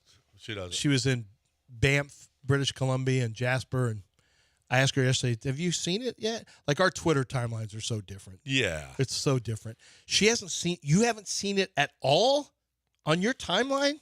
Not one? You really don't know? Like, man, I think at one day I had 8 straight scrolls and she was there.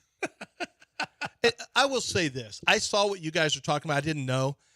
This is why I think we're probably pretty much finished, because no one thinks this is bad. This girl who goes to an SEC school, I guess the burner account, somebody, she had something on her. This is really terrible. I'm just going to say this. They've outed some girl. I guess she had a story on Instagram, happy birthday to my boyfriend, whatever. And then these multiple burner accounts come out and like, she was hitting all these guys here and she is sleeping with half the SEC and all these burner accounts. And then people started trying to turn her into a thing, and now she's been exposed. They have her name out, and there's whole articles on her. Like, she didn't do anything but mind her business, and now all these people have gone through all of her pictures, shown all of her pictures online.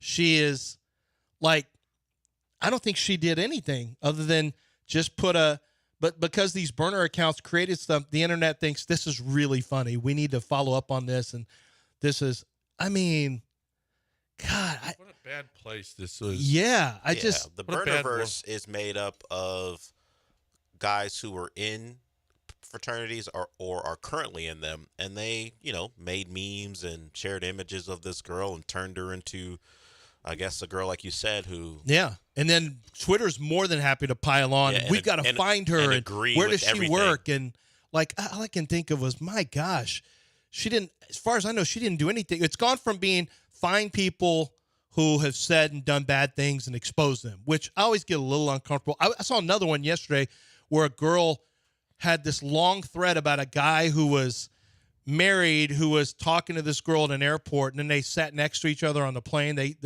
finagled it so they could sit next to each other, and then they were making out, and she's taking pictures and posting them and updating everybody on a live stream. And she in her thing, she says he's from Dallas Fort Worth. He claims he's a surfer. He's married with these kids. He's here on this conference. Make sure that his wife finds out. She wanted to make sure the wife found out this way, in front of. Oh, yeah, on TikTok. And so then everyone on TikTok starts doing the research. They found his name. They found the wife's name. They start tagging her. Then they say where they work and how many kids. And they're like, good. And there were some people saying, hey, why would you do this? Why would you put all that woman's business out here? I get that you want to show the man, this is retribution for the man, even though you're not married. It's none of your business. But like, well, this is the only way you can do it so that she finds out. Like, you literally humiliated her. She's finding out about her husband this way, which is humiliating enough. But now she had to do it with all of the internet and all of her friends finding out. And people on the internet, this is fine. Would you rather her not find out? Well, how about, I don't know. It's not my, I get told that everyone should mind their business. Like, we have a culture that says don't snitch. If somebody robs or kills someone or whatever, or you don't tell on them, that's bad. But what we're going to do is we're going to tell on somebody who had her own sex life. We're going to tell on her. We're going to tell on you. You cheated. We're going to tell on everybody Who says else. you're not supposed to tell on somebody if they murder someone? Who said that? You never heard don't snitch? Well, you're wait only a minute. a If you're in the snitch. mafia. You're only a snitch but if yeah, you're you're involved. supposed to give up Streets? people that kill people. No, the streets Yeah. say don't. What streets say this? How about in the rap game? Are you okay? Is it okay to be a snitch? Okay, the difference is I'm not in the. First of all, I'm not in This the is rap not game. geared to you. Hold it's on. not geared to John Granado. the difference is What's the difference? if you are part of the violence or the crime, then you're a snitch. If you tell about a murder when you have nothing to do with it, you're just a witness. Yeah, there's a difference. yeah, but that's fine. neighborhoods are also terrorized about you. You can't snitch. You shouldn't do this. Well, you're not a snitch if you're. But what do you had think nothing about to do with the snitch crime. Hang on. if you report a murder and you're a It witness shouldn't to be. it. You're not a snitch. It shouldn't be. If you're a young person, you can. If you're 20-something years old, you're considered a rat. You're a witness. Yeah. No. You don't read the internet It's enough, called. John. It's called being a witness. You're You right. need to watch more shows. And witnesses die all the time. Well, it does happen sometimes. He hasn't watched any of Young Thug's case in YSL. None of it. Oddly enough, John. You don't have any idea about Surprisingly, YSL no. because one witness for the prosecution has now decided he's taking the fifth. He's now no longer, and the prosecutor got close to him, and he starts going, "Ooh, that stinks, ooh," like acting like she had stinky. It's gotten out of that whole case is completely. This is a masterclass by you, by the way. Yeah. I don't know where we started and how we got here. I know. Where have we gone? No, I want to get back. Hold on. Didn't we start with stretching your neck? Hold on. Yes. That's how it started. But let me. And This his is wife what I not call knowing about potluck the segment. His wife doesn't know about the Haktua girl. Now we're in the YSL Right. case. But what do you think about that guy and that woman? Like, the woman didn't ask for you to out her husband and humiliate her, tag her name. Maybe they have an open relationship. You her never know. name? Yeah, who knows? You don't know. But Oh yeah, that happened. This happened as well, John. The airplane woman who snitched on someone. That was part of the potluck. It Yeah, was? we already forgot This about. is- Yeah. Okay. Yeah. I was lost. did you find something new on her? Airport snitchy lady. I don't condone cheating at all. I don't think it's good at all. You know, if you've ever had it happen to you, it's terrible, especially inside of a marriage. However, I also don't think, like, why are you in this person's business that you're reporting Trying to to save that man. everybody to Save go? that man No, save the woman. or that woman. So the Yeah. best way for us to save you is humiliate you without your consent. Right. Name you as well. For everyone to go to your social media accounts. It is just between that and the girl from Tennessee. Yesterday I read up on all those. I'm like, my God, you tattletales and you sewing scamps who want to be in everyone's business because this is what you think makes your life have meaning. Y'all need to. How about saving that woman? Those people saved that woman from that man, from that awful man. scumbag. Now, what if they had an open marriage? We don't. Well, know. then you know what? Then they're all parties involved. Then are then now embarrassed. it's open to and the everybody. kids found out. Now like it's they did. open to everybody. No. What's terrible is that she had to be. I don't care about if he was cheating on her or whatever, but I still don't think it's people's business to be posting pictures and giving whole rundowns. Wouldn't But you like it? Everyone's a PI. Would you Okay. like it? I would like it if I found out. Yes. I Would you like it. everyone to know John and tag your name? And this is John Granado, Sports Talk host. And here's his wife, and this is his wife. You wouldn't like that at all. Yeah, I would love. You wouldn't that. like that If to be your personal business to be out my there. personal business Nah, you out there. wouldn't. Yeah, instead of being a cuck. Yes, I would like that. Yes. You're still a cuck. Yeah. It doesn't change. No. It's just everyone knows now. No. If I didn't know, then I'm not. I'm an idiot. But now you do know, and you're and still now a guess cuck, what? and now everybody knows. Now she's got to beat it. Beat it. What's with the 9 o'clock hour? Yesterday went off the rails. Now, well, him. Well, you didn't have to use that word to set him off again. I do need to use this word, air team. I love it. It's one team. It's one word, air team. And the air team, okay, so the air in your home, there are so many things that they can do for it. AC is a science, okay? And every system needs to be sized properly. They came in and took all the measurements of my house, and then they told me, how big my air conditioner had to be. Ductwork needs to be sized according to match the system. Personnel that can design, install, and service a complete AC and duct system. They've done over 140,000 at Air Team. Over 140,000 air systems. That's a lot. They've been in business for 35 years. They know what they're doing. Okay. All of the rebates, the manufacturer rebates for certain complete system installations, you can get up to $2,700 instantly. Okay. You can multiple different financing options to fit any budget, and that happens a lot because air conditioners, it's an expensive deal. So you want a financial, you want a financing option, you got that as well. They just do it, okay, and they do it great, and I love them doing my air conditioners, and they're going to be my air conditioning team. AirTeamLTD.com. AirTeamLTD.com, 713-956-8326. Tell them you heard it from me right here.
You're back in the Veritex Community Bank Studios with John and Lance. On ESPN 97.5 and 92.5. Okay, I thought this was kind of interesting. Over the last 10 years, winning percentage in college football. See if you guys can match these. Alabama is number one in winning percentage over the last 10 years. Ohio State is second. Clemson is third. Georgia, Oklahoma. Yeah. Alabama, Ohio State, Clemson, Georgia, Oklahoma. Bunch of teams. You said Oklahoma in there? Fifth. Yeah. Bunch of teams who are in the college football. That's a college football. That's actually the college football playoff. Yeah, over and the then last. some sprinkling of Notre Dame. Who is the equivalent in college basketball with each of those teams?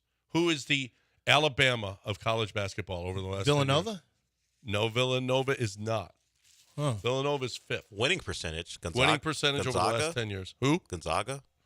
Gonzaga is not. Not in the top five? Well, no, it's Power Five. It's all Power Five. Okay. Did Baylor make it? Baylor is ninth. All right, so then Number one, who would it be? So what about then Kentucky?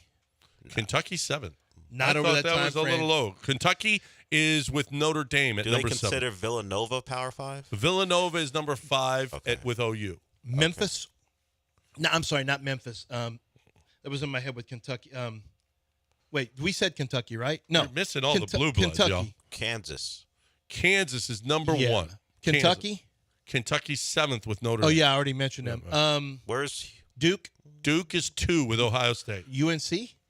UNC is 10 with LSU. I thought that's low. Uh-huh. UNC is low. LSU is 10th in football, which I thought they would be higher, but they're with UNC. And I could see those two programs. Not USC or UCLA. Not in basketball. Basketball. Not USC, certainly. You're missing a national champion. They win a lot, only they're really, really boring. Oh, Virginia. Oh, God. And Clemson, number 3. Now, who's number 4 with Georgia? Clemson's number 3. In football. Why'd you say Virginia and Clemson? Well, Virginia in basketball matches. For basketball the conference. equivalent.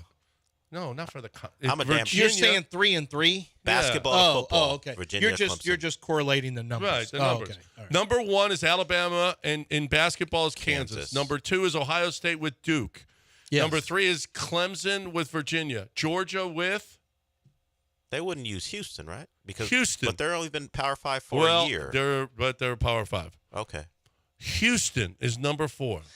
Houston is the Georgia of basketball. Little advantageous because they had a softer schedule. That is true. And Georgia finished the deal a couple times. But they've now the University of Houston also is up there as far as tournament wins, like they're 3rd. Yeah, Virginia is a little weird because they've also had some really bad things happen to them too. Well, in the postseason. They are always a really good regular season team.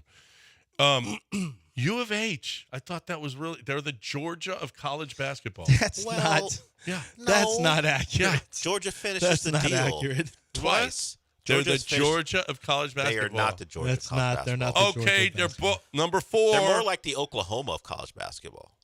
Yeah, where that feels right. Where they're good, but they never have been able to close it out. And Villanova's closed out a couple of times. They should be the number 4. Yeah, I'm saying. Yeah, actually, that does feel kind of right. Yeah. I mean, U of H is it's not bad to be what Oklahoma's been, but they got to get over the hump. How many Final Fours? I got this wrong because I just assumed. How many Final Fours has Kevin Sampson taken the Cougs to? How many Final Fours has he participated in? With the Cougs. 2. Just that one? Just the one. Okay. I thought it was 2 for some reason. I looked it up. Wait a minute. He's been to 2 Final Fours, one with with the Cougs, the other with Oklahoma. Or was it? It had to be Oklahoma, not Indiana. Oh yeah, it was a Sweet 16 run and an Elite 8 Yeah, run. I assumed there was 2 as well. It's just the one. So they're a great program. You told us you're telling us one of the best programs of the last decade. One final hurdle for him. One Final Four, and that didn't go well. But they've had injuries every freaking postseason. But we always postseason. We always consider them. That's a Final Four team. It's just things have gotten in their way. They've only been able to make it the one time.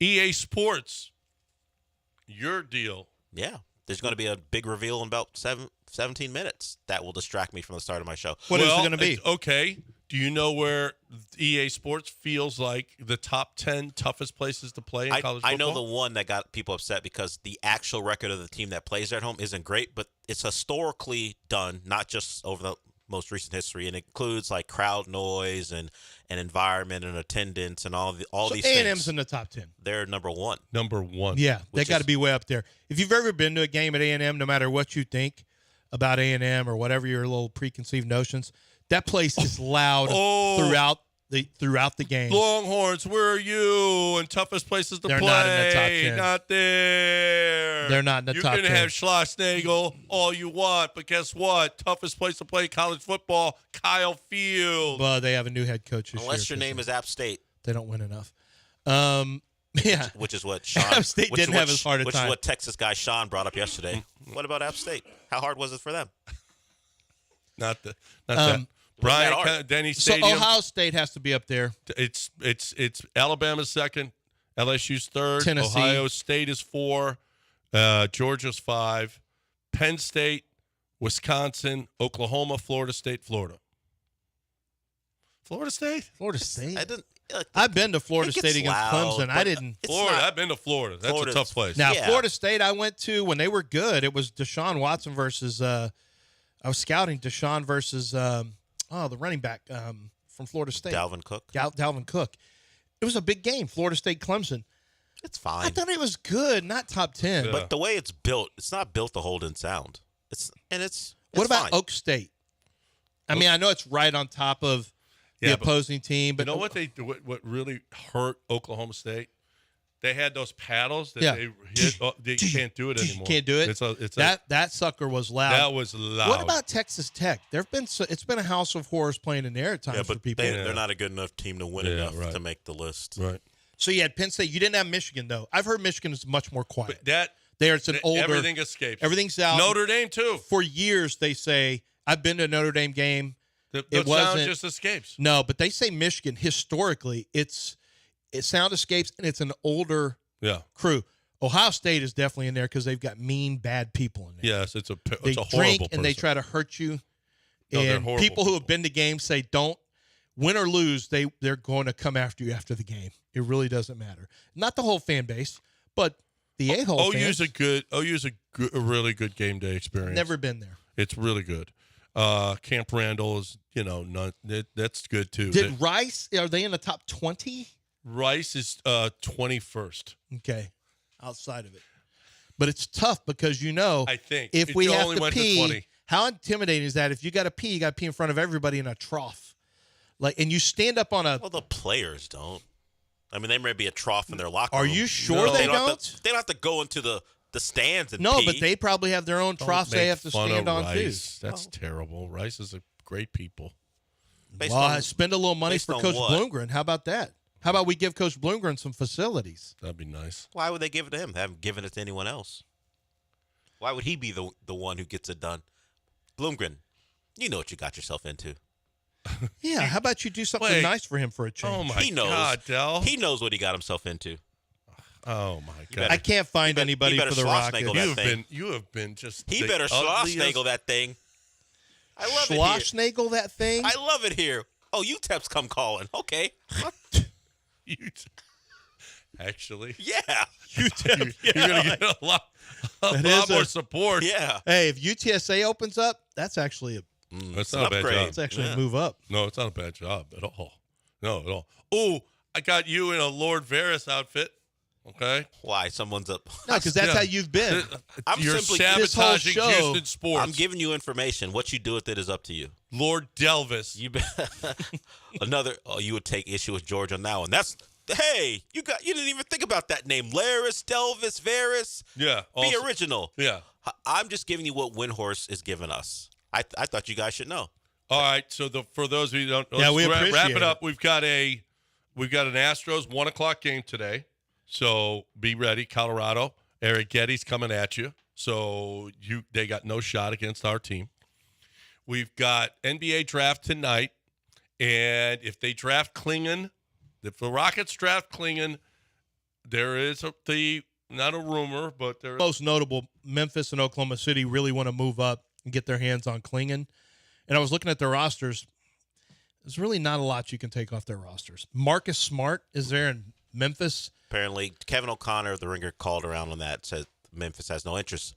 Kelly Eco's reporting as well that the Rockets could have some interest in the center from Charlotte, Mark Williams, if Charlotte wants to trade up to draft someone at 3, which would add another center to the roster. I don't know if that adds into Windhorse's plan, but the Rockets apparently have some interest in adding a center to the roster for whatever reason. Center to the roster so that allegedly they could trade Alpi now that only to the Suns for Kevin Durant. That only has come from Windhorse, the Alperen Şengün part of the equation. But ESPN, Windhorse, and Woj have talked about the Rockets being interested in trading for Durant, and Windhorse is like they want to do it now.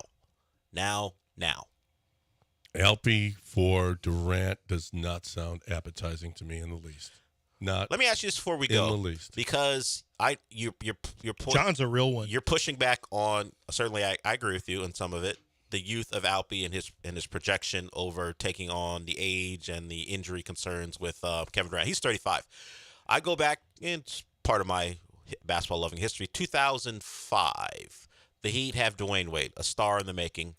They trade, or 2004 actually, they trade Lamar Odom, Caron Butler, and Brian Grant off a playoff team for an older Shaq. He's 32, younger than Durant. They made the move. Would you, Lance, considering how much you love Şengün, is it simply the fact that you don't think Kevin Durant can impact the team enough to turn them into a title contender because the Heat made it in Eastern Conference Finals, then won the finals the next year with Shaq. Is it just what is the biggest reason why you're against it? Because if you thought there's two, if you thought Durant could elevate you to title contention because you already had a star on the roster, you're not. Would you do it? But you're not the Heat. You don't have. No, I'm asking you if Jalen Green was what they thought he would be, would you be less against it? Because you had a possibly, star? but my biggest problem is Şengün is a make plus a big level difference player. if Jalen was much and better. There's 8. Yes, but there's still 8 years of Şengün versus 2 years of Durant. Well, the Heat only had Shaq for. But I don't think the 2.5 good years. But the Rockets, I don't think it's comparable. Acquiring Shaq and acquiring Durant. Well, Durant is a better player than Shaq was at the time. That's why I brought him up. So I think it's just not apples my to biggest. apples. My biggest issue is you don't have an established, ascending star already. So should roster. Oklahoma City trade Chet Holmgren for should they move Chet Holmgren for Kevin Durant? Why wouldn't they do that? I wouldn't be against it because how are you going to pay? I bet you Oklahoma City's not. They probably won't, but they have an issue because they can't pay everyone that they have. Shea Who gets is they? Well, the Jalen Williams of the world, Right. the Chets, among others. They've got guys at some point, distant future for them. But the problem for the Rockets is their future's coming up as far as who they want to pay. But they have the money to do it. But do they have the will to do it? Well, but all of those guys are tradable commodities. You're not getting stuck with a bad contract. Now, where you settle on the number, what are the number? That's the tricky part because I don't know if you're giving max dollars to either one of those And I guys. brought up yesterday on my show, you know a guy in their draft class has already gotten paid? Scotty Barnes, who, depending on how you feel about him, the Rockets fans and others might say, hey, our guys are better. So if Scotty Barnes is getting the max deal he can, you don't think the Jalens of the world, the Şengüns of the world are going to say, wait a minute, if someone in our draft class who we think we're better than has already gotten it, give us ours. And do the Rockets have the stomach to give up like $400 million to those two guys? No, I just Let's find out this year. But Okay. I'm not Let's find out interested this year. I'm not interested in moving forward like you're a team that's on the verge of winning a championship. That's not where the Rockets are right now, and they don't have Dwayne Wade, and all these are hypotheticals, but that's not who and what the Rockets are. The Rockets are built as a simmering stew that has like a lot of really good components, and the shelf life is much longer, potentially. The Astros showed you how it's done. Well, the shelf life and can you're be- on the move with the Astros. Why shuffle and go the Bill O'Brien route? Because the title, if they thought they could win it, they would take it over the simmering stew you're talking about. If that's what they believe. I don't know what they believe, but it's apparent they think they're closer than you think they are. If they're in on It's this. none of their business. It's their team. Well, it actually is all their business. It's their business, actually. That's the name of it. It's their business. Yeah, it's Tillman's actual business. Business, yeah. It's not our business, actually, if you want to know the truth. But you know what? Less or more, under, no, fewer, Higher, or greater, higher or lower. Underdog Fantasy lets you make the call. You're going to go higher or lower on Kevin goals Durant. scored today. I actually need to look and see if they have that for draft because they might actually have something like that. As a matter of fact, I'll pull up my Underdog app because, see, it's really simple to use. Your app, you download the app, use promo code Lance. They're going to give you a free mystery pick in your Pick'em lobby, and it's going to be an easy winner for you. You'll see what I mean. But, here's one right now. Here's a mystery pick going on right now. Alex Pereira in the UFC. You want to go higher than half a strike? If he throws one punch that lands, you win. That's actually available right now for you. That's one of the ones that you could be using. But so as I mentioned, there's FIFA, there is Major League Baseball, there's MMA, there's PGA Tour.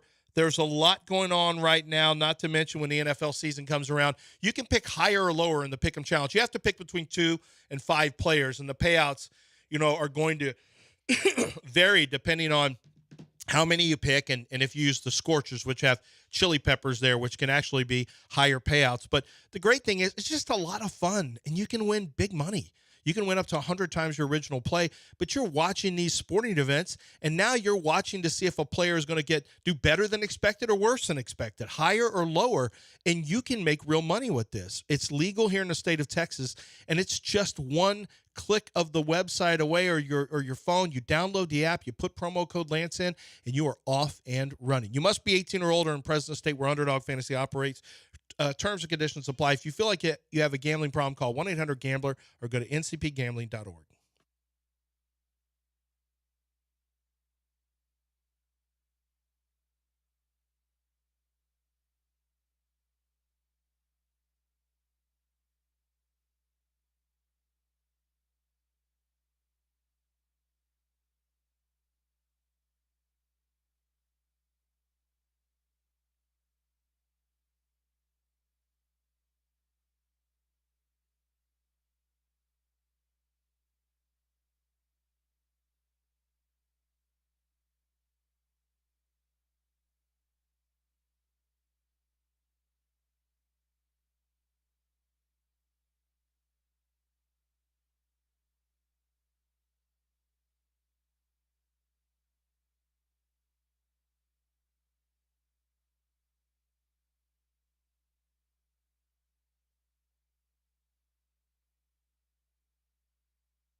Well, Wu Mei Ho is in some trouble.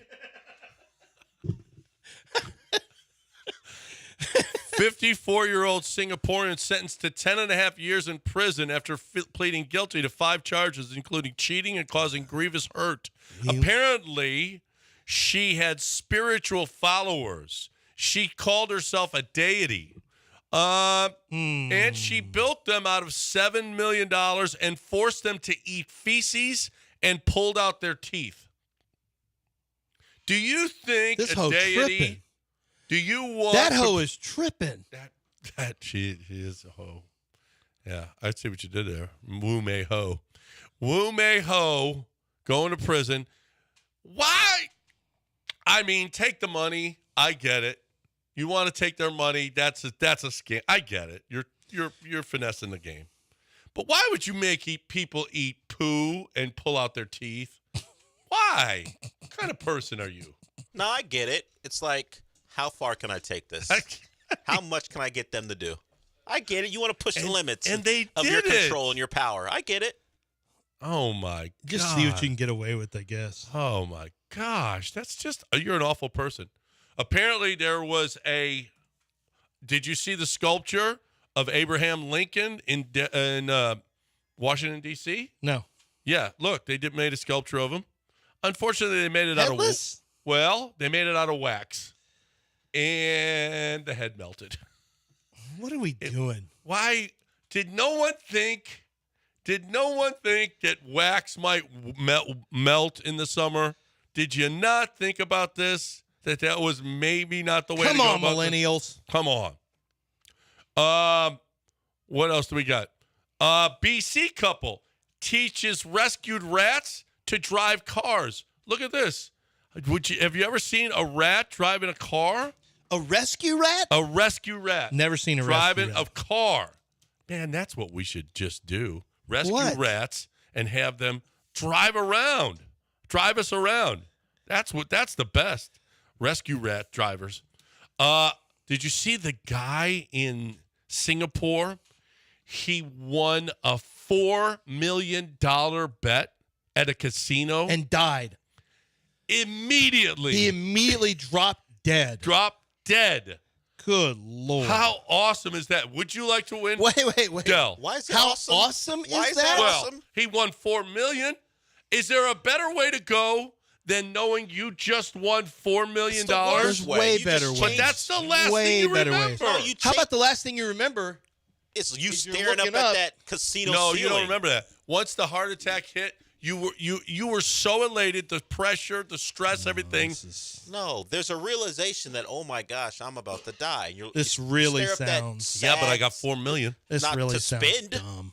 But I got $4 million. Does the I just casino- don't understand Does the what you're casino doing get here, it back? John. Since To me, does the casino get that money back, or does it go to his heirs? well, I'm pretty sure it was his. Oh, and it the goes to his casino heirs. doesn't get it back if you die? Yeah. Why not? It goes to his Did he whoever's there at the table. You get to grab it. First one to grab it gets that's it. not how it works. Well, when he fell on the ground, are there people doing this? Like doing the sneaky reach over and acting like they're really scared, And but they're they're grabbing over and grabbing grabbing some of his chips? First of all, he doesn't have $4 million worth of chips there. No. Well, he might have. It was at a table. He just dropped right there. I've been there when somebody came and did a $50,000 bet, and they had like one chip that represented the $50,000, and it was actually a Well, big yeah, you deal. got to go cash the chips too. So Yeah, and you don't want to have that many. And a Spanish woman says she drank her best friend's breast milk because it was on her bucket list. Is drinking this woman's breast milk on your bucket list? I don't care what she looks like. No, Just asking. I don't care what she Asking looks for a like because I friend. already Del, know what you're Does it asking. matter? What I depends- can't see the. Well, but Can if I she see the photo? if she looked good, would that be on your bucket list? How good? There does are she look? grown people who do it because it's supposed to have the colostrum or Is that whatever. raw milk? No, it's supposed to be Breast milk. incredibly good for No, your but brain isn't activity. that I don't raw know milk about too? human people. Isn't that raw milk other than too? The breast babies. milk? Well, we'll drink it out of a cow, Right, but not then a woman. Oh, gross woman. Ugh. Give me that cow. It's just the weirdest, but that's All just right. the way it is. That's All just right, the let way me it ask is. you guys the last question. I didn't try here. to make the rules. A Thai man woke up to find a cobra chilling in his boxer shorts. Have either of you two woke up to find a big snake in your boxer shorts? Yes. I mean, the answer is yes, John. What's this doing here? Cobra. I mean, why you Why are you setting underestimating up the me? easiest? No, I appreciate that. Usually, you set us up nicely. Usually, your setups are terrible. I mean, maybe Lance has a cobra. Some of us have anacondas. Oh, whoa. Have a what? A garden snake? No, anacondas. Anaconda.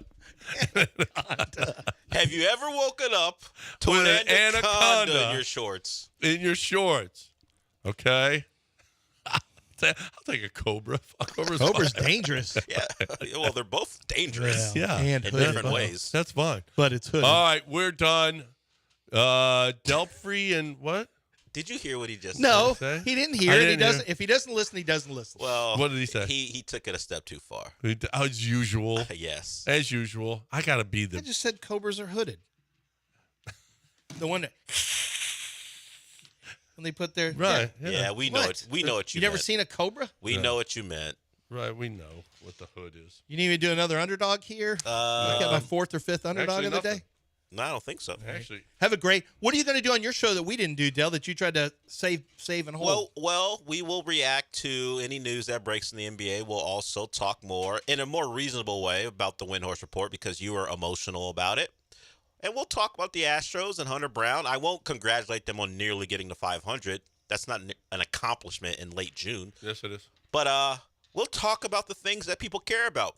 Schlossnagle was a big thing yesterday. Some guy called him a scumbag on the air. We'll talk about that too. He is a scumbag. There it is. 958 ESPN 97.5 and 92.5. We'll talk to you again tomorrow. Have a great day, everybody.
Welcome into the show.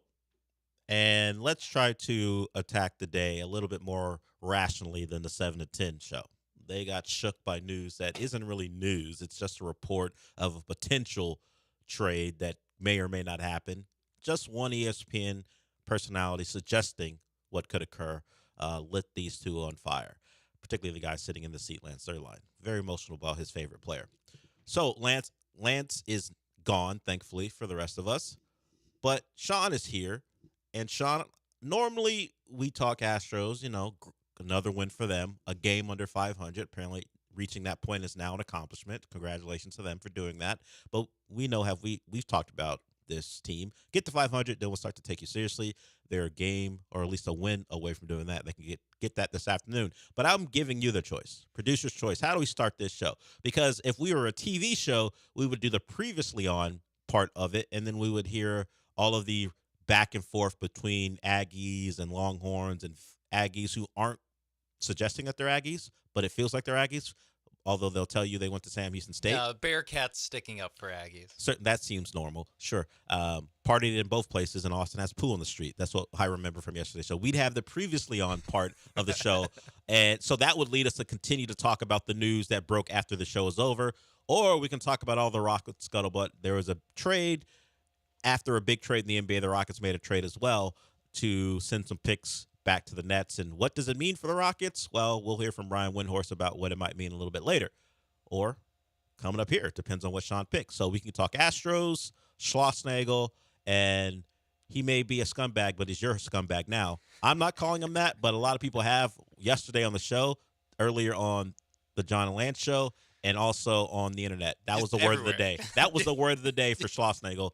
He's a scumbag. No one hasn't called him a scumbag, except for me. I'm the only one who hasn't actually called him that. I've used the word a lot, but I haven't actually called him that. And we can get into the willingness to just hold coaches up to a higher pedestal than they really should. They're just men. They will do things in their best interest. They will lie. Just because they coach football doesn't make them special as people. I've never understood holding them up because they're successful at a job they chose that they love. We don't treat CEOs that way. In fact, they get called scumbags all the time. Why does a coach need to be treated differently? We'll get into that. So, Sean, Schlossnagle, the Astros, or all the stuff surrounding the Rockets, where do you want to start? I kind of want to work myself up to Schlossnagle. It's very fun to talk about Schlossnagle. It is. It gets the people going. It does. And kind of gets myself going now. Astros, I don't know. It's whatever. They right? beat the Rockets. Yeah, I mean, they scored all the runs in the first. Yeah, it was 5-0, and they cruised to a win. A lot of small ball. They smacked the Rockies around early, and then won the game. Hunter Brown, good job. Hader gave up a home run late, but it's whatever. Let's do Rockets. Let's do Rockets first. I know this. I guess it makes people less emotional than Schlossnagle if you're not Schlossnagle, whatever. Nagel. Just coach baseball. How about that? Yeah, pretty much. How about you win win a title. Series, now that you're with a real school, second place ain't good enough anymore. Okay. Yeah, let's talk about Rockets, because unless you're Lance Zierlein, this makes you less emotional than Schloss. Thank you. That is true. So if you don't know, what happened late last night is the Knicks made a trade with the Nets to acquire Mikal Bridges. Mikal Bridges is a player that people have had the Rockets interested in. He was going to cost the Rockets at one point Jalen Green and first-round picks. It turns out maybe the Rockets made a good decision not to trade Jalen Green if you go by the month of March. Of course, the rest of the season, maybe you want Mikal Bridges on the team, but certainly not at the price the Knicks gave up.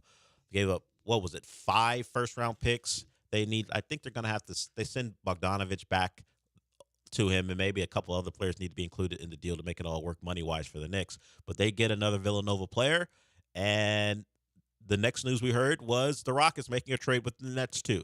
The Nets, who are going to be really bad next year, it appears they don't have a reason to be better now that they have their own picks back, and the Rockets acquiesced or made a deal with the Nets to give the Nets their picks back in exchange for the Suns picks. So here's the basis of the deal.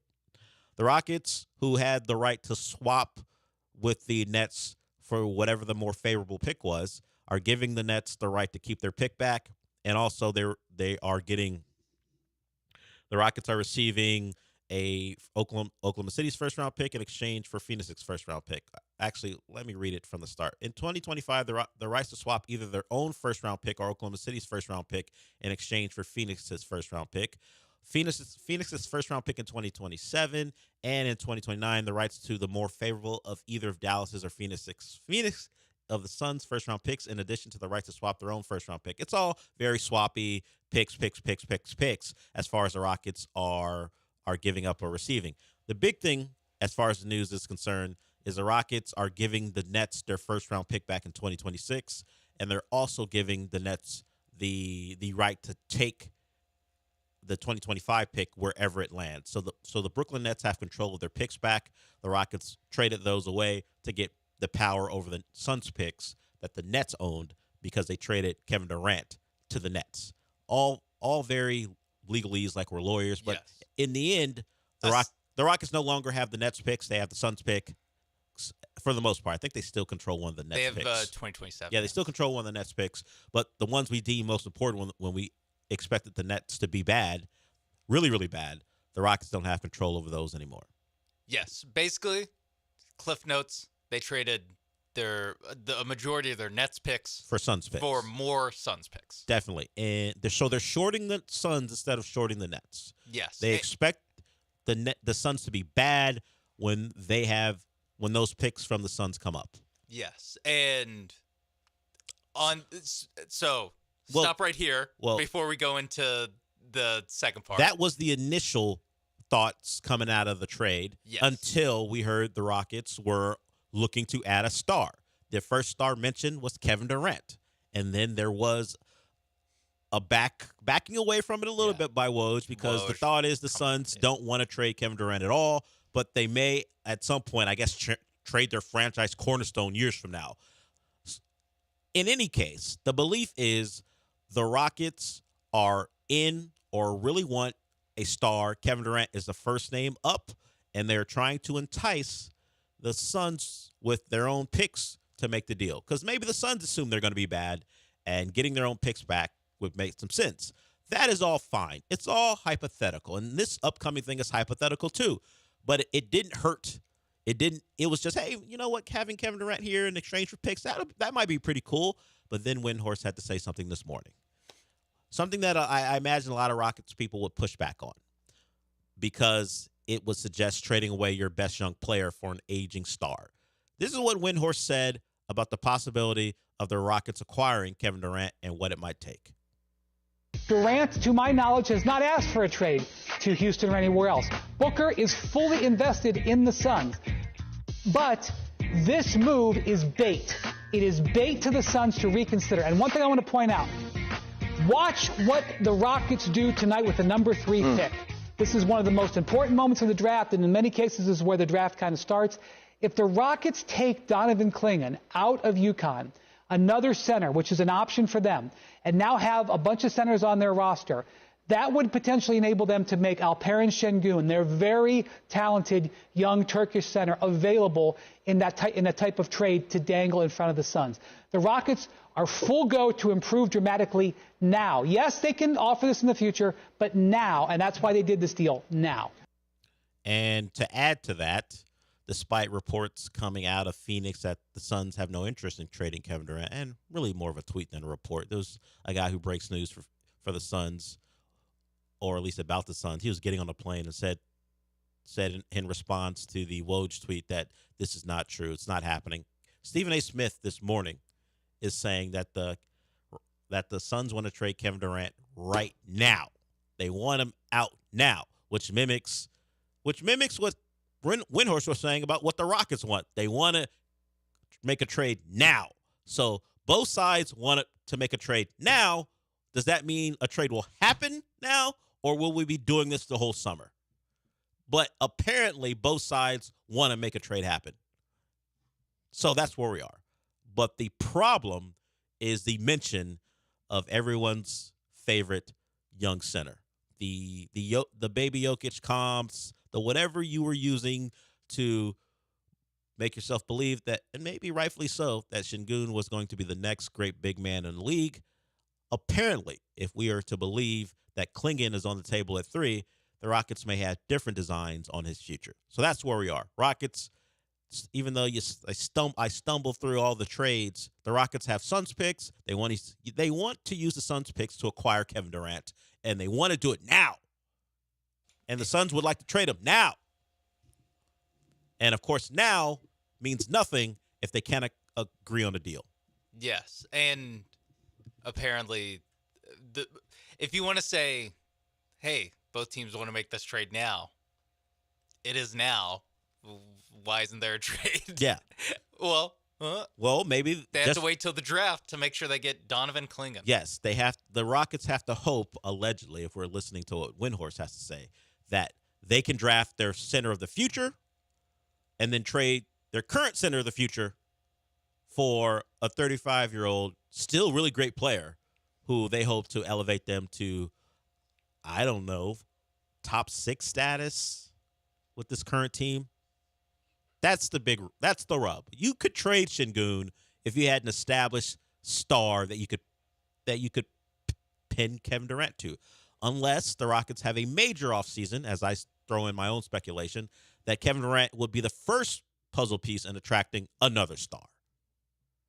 We don't know, but that's where we are. The Rockets are making moves, or at least trying to make them a real force coming up here. I think their organization appears to be done with the slow build. All that stew you guys are hoping for, that slow bake, how many cooking references do I make before I actually get to my point? All that, let these guys play together and grow together. And at some point, we're going to have a force for the next decade. The Rockets are like, you think more of these players than we do. You think far more of them than we do. So it is certainly news. It is certainly interesting. We will maybe have some finality, at least in some regards, about who they want at 3 if they actually make that pick. By the way, that's in flux too, whether they even want to keep that pick or do they trade that as a package, as part of a package for a star too. Because there's other reporting of, was it Kelly Iko? Yes. That said that the Rockets might trade the 3rd pick for Charlotte center Mark Williams and the 9. No, Memphis. No, Memphis. Charlotte. 6? I think Charlotte. 7? Somewhere around that. I'll look it up where Charlotte is. So yes. So even then, that means that Rockets are acquiring another young center. Yes, or they take Reed Shepherd at 3. Of course, if they keep Gen Z Rex Chapman. Yes. Listeners of this show may know him as Gen Z. I've heard on other podcasts. Gen Z Mark Price. A lot of people are saying it. No, not what we're saying. Gen Z Mark Price, I've heard too. Oh, Mark Price. Yes. Got to go back to the 80s and 90s to get that reference. Mark Price is a better player, but I prefer him to be Rex Chapman. It's funnier if he's Gen Z Rex Chapman. If he's Gen Z Mark Price, then yes, make the pick. Keep that pick. For our narratives, Gen Z Rex Chapman makes a lot more sense. Also, the Kentucky stuff makes sense. Yeah, it all comes together. Thomas, we see you. You want to talk about the Rockets? We'll talk about them when we come back. Anybody else? 713-780-3776. We'll get to the Schlossnagle thing as well because it's funny and it's dramatic and it kicks off another portion of this rivalry. I'm sure the Aggies and the Longhorns hated each other in baseball too. They didn't. They definitely do now. And the center of it is a guy named Jim. Of all things. We'll talk about that and more when we come back.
This is the Del Olaleye Show. On ESPN 97.5 and 92.5. Broadcasting live from the Veritex Community Bank Studios, here's Del Olaleye.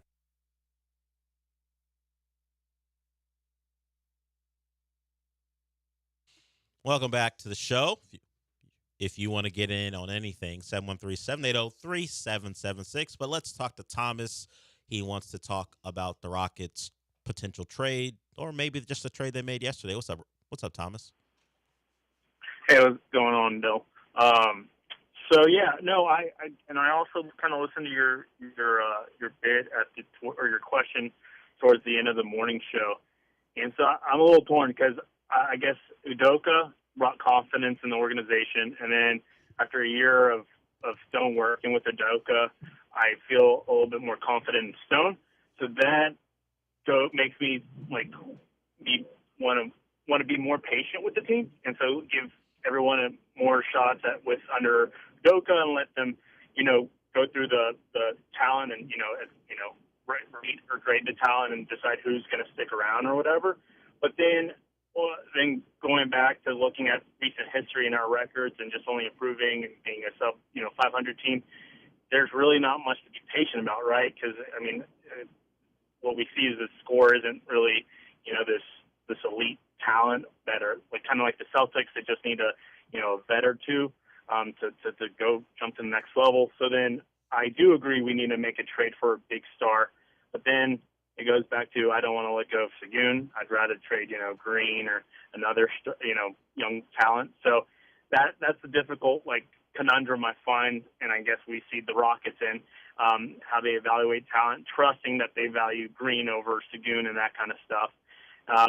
But yeah, that's kind of my 2 cents. I'll hang up and listen, but I'll also say, how about that scumbag? Thomas was the one who called Schlossnagle a scumbag yesterday, and turns out Thomas was just the first of many. As if you check on what happened online, as Jim Schlossnagle, now the manager, not even a manager. Once again, I forgot, they don't call college baseball coaches managers. They just call them coaches. He is the head coach of the Texas baseball program.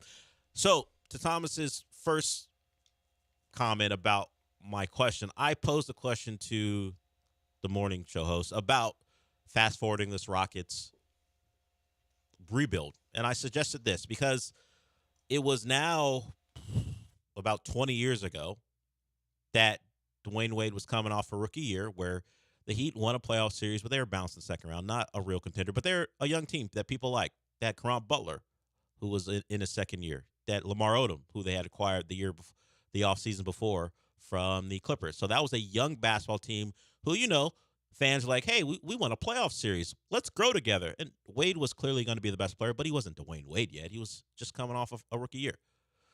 And in the offseason, Pat Riley said, I'm done being mediocre. I don't care about how promising this young team is. I'm going to dangle a couple of these guys. But Wade was off limits, and go get Shaq. Shaq was 32 at the time, and they made a conference final, then won a final, then it all fell apart the next year. So they had a run about 2 years of being a contender. And that's probably what you might get with Kevin Durant playing at his prime. He's a better player than Shaq, even though he's older now. I think Shaq was 32 at the time when the Heat decided to fast forward their future. I think the main difference is the Rockets don't believe, at least from what we can tell, don't believe they have a burgeoning superstar in Dwayne Wade. If Jalen Green was a better player, I would actually be like, you know what? I get it. If what Windhorst is saying is true. I don't know that is true. It is just something he's suggesting, and he's saying taking Klingon at 3 would prove to be the first step in maybe a major trade that Şengün was involved in. I don't think the Rockets have a star in the roster that they would pair Kevin Durant with currently. Maybe Kevin Durant's simply the first move in a couple that changed the Rockets' trajectory because they could package other players and other picks. They got plenty if that's the move they wanted to make. It is a drastic turn from what we've been, but it's 4 years not making the playoffs. Now, you can assume that they're going to make the playoffs with the youth and adding another player, but this is the same team who was 6 games under 500 before Şengün, the crux of a potential trade, was injured. They caught fire and became a potential playing team until it fell apart late. They just ran out of gas. So maybe the Rockets don't think he along with the rest of the group, is ready, and they don't care that they could be ready in 3 or 4 years to be a real contender. Because at that point, you're now talking about nearly a decade out of contention. Now, it could change quickly. Maybe you don't trade Şengün. Maybe you trade a couple of other players with picks, and you find a star. I'm just laying out the options. I don't particularly think the Şengün trade will happen. I think it's Windhorst trying to read tea leaves. But if he does that finger thing again, you might as well start doing the photo edits of a Şengün in a Suns uniform. He did not do the finger. Now, why would he do that? He hadn't done that yet. Now, why would they take Klingon? He hadn't hit that tone. Yeah, if he does now, why would they draft Klingon? If he does that, wrap it up. But he hadn't done that yet, so maybe this is all for naught. But it is interesting to talk about, and we're just hours away now from seeing if the first part of his rumored deal is coming to fruition. If they do go against what most people think they're going to do, instead of taking Shepard, they take Klingon, then Windhorst and his speculation starts to gain some momentum. Although Klingon by himself is someone some people thought pairing with Şengün would be fine with. I don't know about that fit, but people seem to think that could work. Hey, we're just talking here. Yeah. I ain't saying it's going to happen. Even Windhorst isn't saying it's going to happen. He's just saying, look out for it. And there is a little bit of like we're just kind of drawn to the most inflammatory thing. Yes, and trading Alpi is inflammatory. Even talking about it, it's inflammatory. I mean, listen for to Rocket the morning fans. show. Yeah. Well, they're emotional.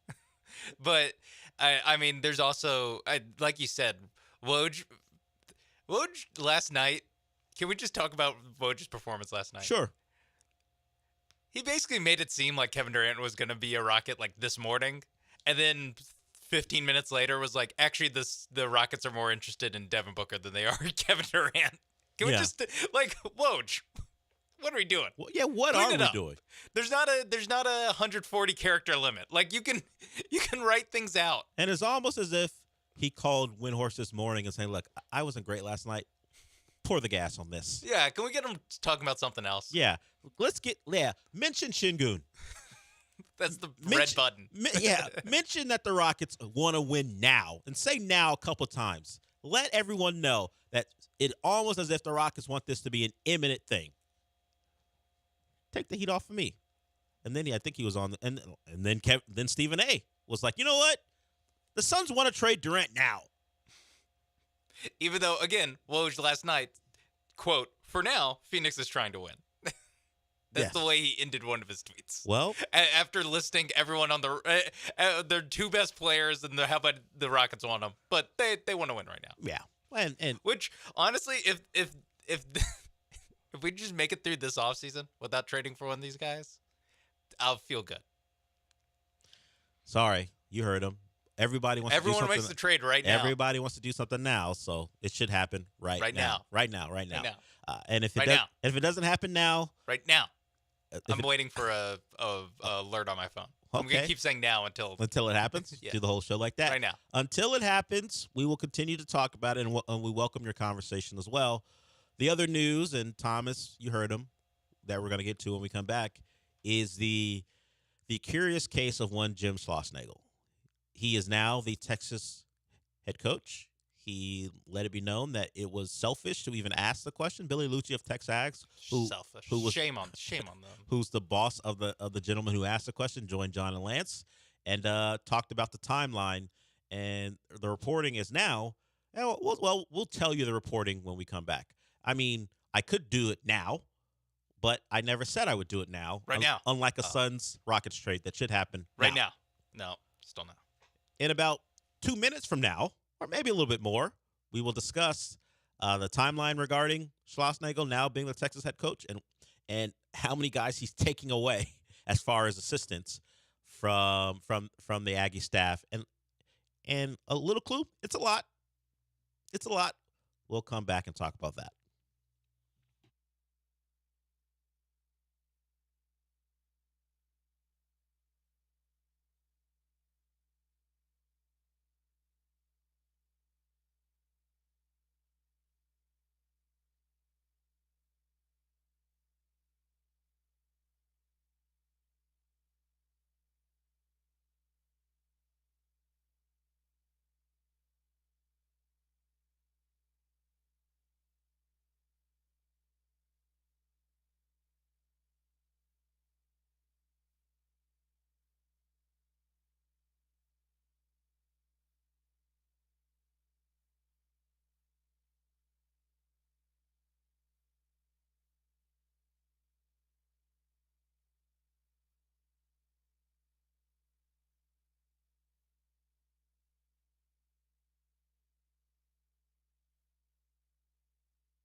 You're listening to the Del Olaleye Show on ESPN 97.5 and 92.5. Live from the Veritex Community Bank Studios, here's Del Olaleye. Welcome back. Normally, because of our rules, I can make you wait from a segment because you've called in with a fake name. But Lil Salsa, who used to be La Salsa, but now is Lil Salsa, wants to talk A&M Texas. What's up? Hey, I think the intern got my name wrong. It's La Salsa. Okay, La Salsa. ¿Qué pasó, Del Olaleye? Feels Hey, do we need to do a wellness check on that Garrett caller from yesterday? I don't know. Can he call in with more fire, or is he dead? What do you think? I think our caller should call back in. He was very is defensive the word? I'm not sure, but he was very aggressive in his defense of Texas A&M. He referenced all the poop on the streets of Austin. He did preface it by saying he's been to both places, partied in both places, to give himself some cover. The belief of this show is that was not a Sam Houston State grad. That was an Aggie through and through. Or, you know what? Maybe he did go Sam Houston State, but he's still an Aggie. Maybe he's got family who's an Aggie, who are Aggies. And he backs the school. And he called in a mere hours before the news came down that Schlossnagle is now the head coach at Texas.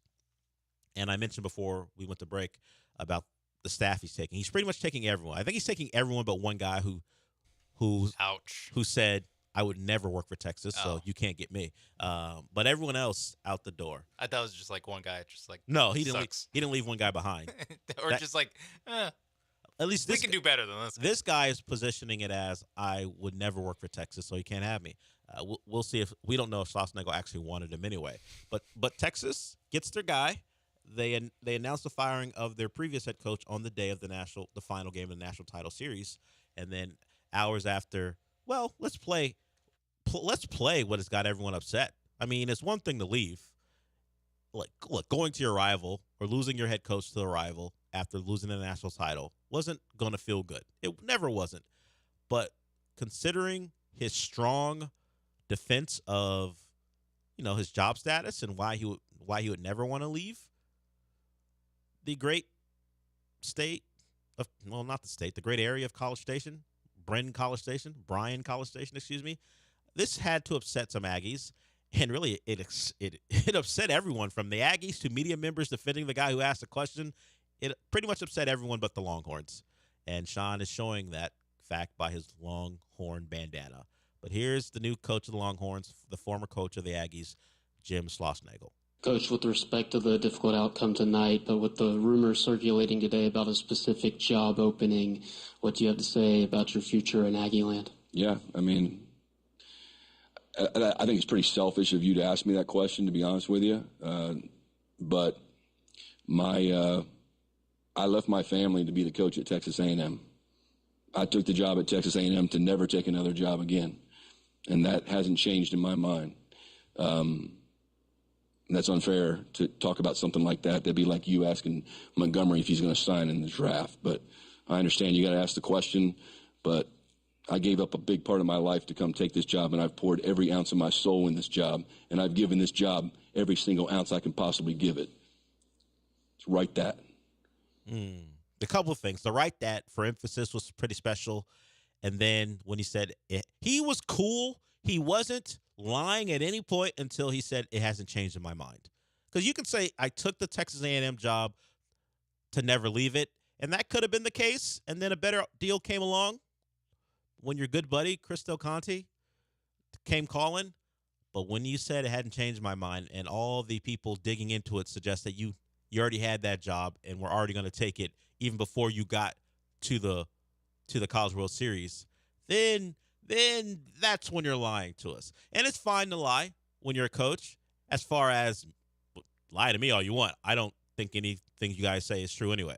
So I don't hold coaches in a higher regard than any other normal person, which is the coach fandom is weird to me.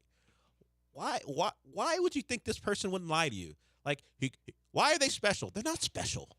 They're men, in some cases women, who do things that they want to do. and what Schlossnagle wanted to do and what he felt was great for the family he left behind apparently. I hope he's reunited with them. Is go to Austin. They just have to go down 35 Yeah, now. yeah. I hope that familial situation that he was leaning on as a defense is all cleared away. By the way, it's not like he's only been at A&M for a year. He's been at A&M for 3 seasons. So leaning on I left my family for this, unless you actually left them and you're no longer married and you're estranged. All right, a bit of a push as far as trying to use it as a way to show your moral high ground. Enough. Don't listen to anything coaches say when it comes to things like this. They're not morally superior. They're just dudes and women who will look out for themselves, like the rest of us for the most part. Yes, you might find a certain coach who's altruistic and is all about the kids, and all he thinks about is what's best for the kids. But that's one out of every 200. I don't know the number, but it ain't a great one. There's a lot more Schlossnagels than there are truly altruistic. That's why it's also hard for us to name one. Yeah, exactly. I can't even believe people are still suckered in by these guys and women. We just don't focus on that because we don't. Thank you for always including the women coaches. I'm sure they can be scumbags too. That's very Kim Mulkey. Whoa. That's what people think. I don't know anything about it, but Kim Mulkey gets hit with that a lot. That's what it is. Okay. Wow. That's the one that you remember when you said you couldn't think of anyone who is altruistic?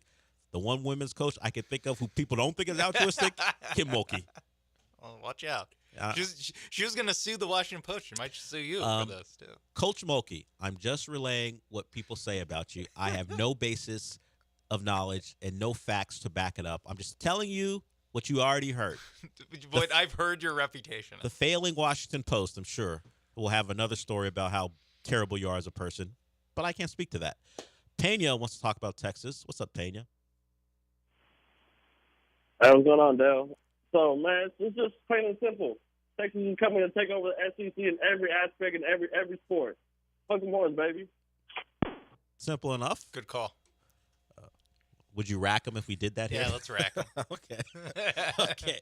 Pena coming in with what Texas fans, at least in some cases, believe. Sure, it's the SEC, but we're Texas. And if we want your coach, we'll take your coach. I mentioned this yesterday that it is a shot across the bow of this rivalry if they got it done. And apparently it was way done before I even made that statement. It was done in the past. And it was done like weeks ago, like before the actual postseason started. It was done after the A&M's final series of the regular season. That's what people are saying. They just waited until the postseason was over. Imagine if he would have won that. It would have been better if he would have won the national championship. Win the national title. You leave the place with the national title, and then A&M people can. They'd still be mad. They will be mad, but they can say, "Hey, Texas ain't won one since 2005. You can leave, but clearly we're the better program." They would have been in real flux. Transfer portal is about to close. Decisions have to be made. We'll see if the Aggies can retain their players. We know they can't retain a coach when Texas comes calling. Yeah. The question will be when that Texas coach comes calling for those players, will those players be like, you know what? Poop in Austin aside, pretty nice place to live. We'll see. Poop in Austin aside. According to one report from a disgruntled caller. I have no idea. I've been to Austin a couple times. Never seen a street laden with poop. All I remember from Austin is 6th Street, which I don't even drink, but I remember 6th Street. And now what I take from it is all those social media interviews where people are just interview women and frat boys walking along 6th Street and other places in Austin, asking them questions about relationships. Would you ever do this if your man did this? It's always the same thing. How much should a man make before the all the things. Do you like Tua? Your thoughts? What do you think about short kings? Stuff like that. Those are the type of questions I get asked all the time. We'll see. We'll see if it's better to live in Austin than College Station if you're a baseball player who just lost in Game 3 of the national title series.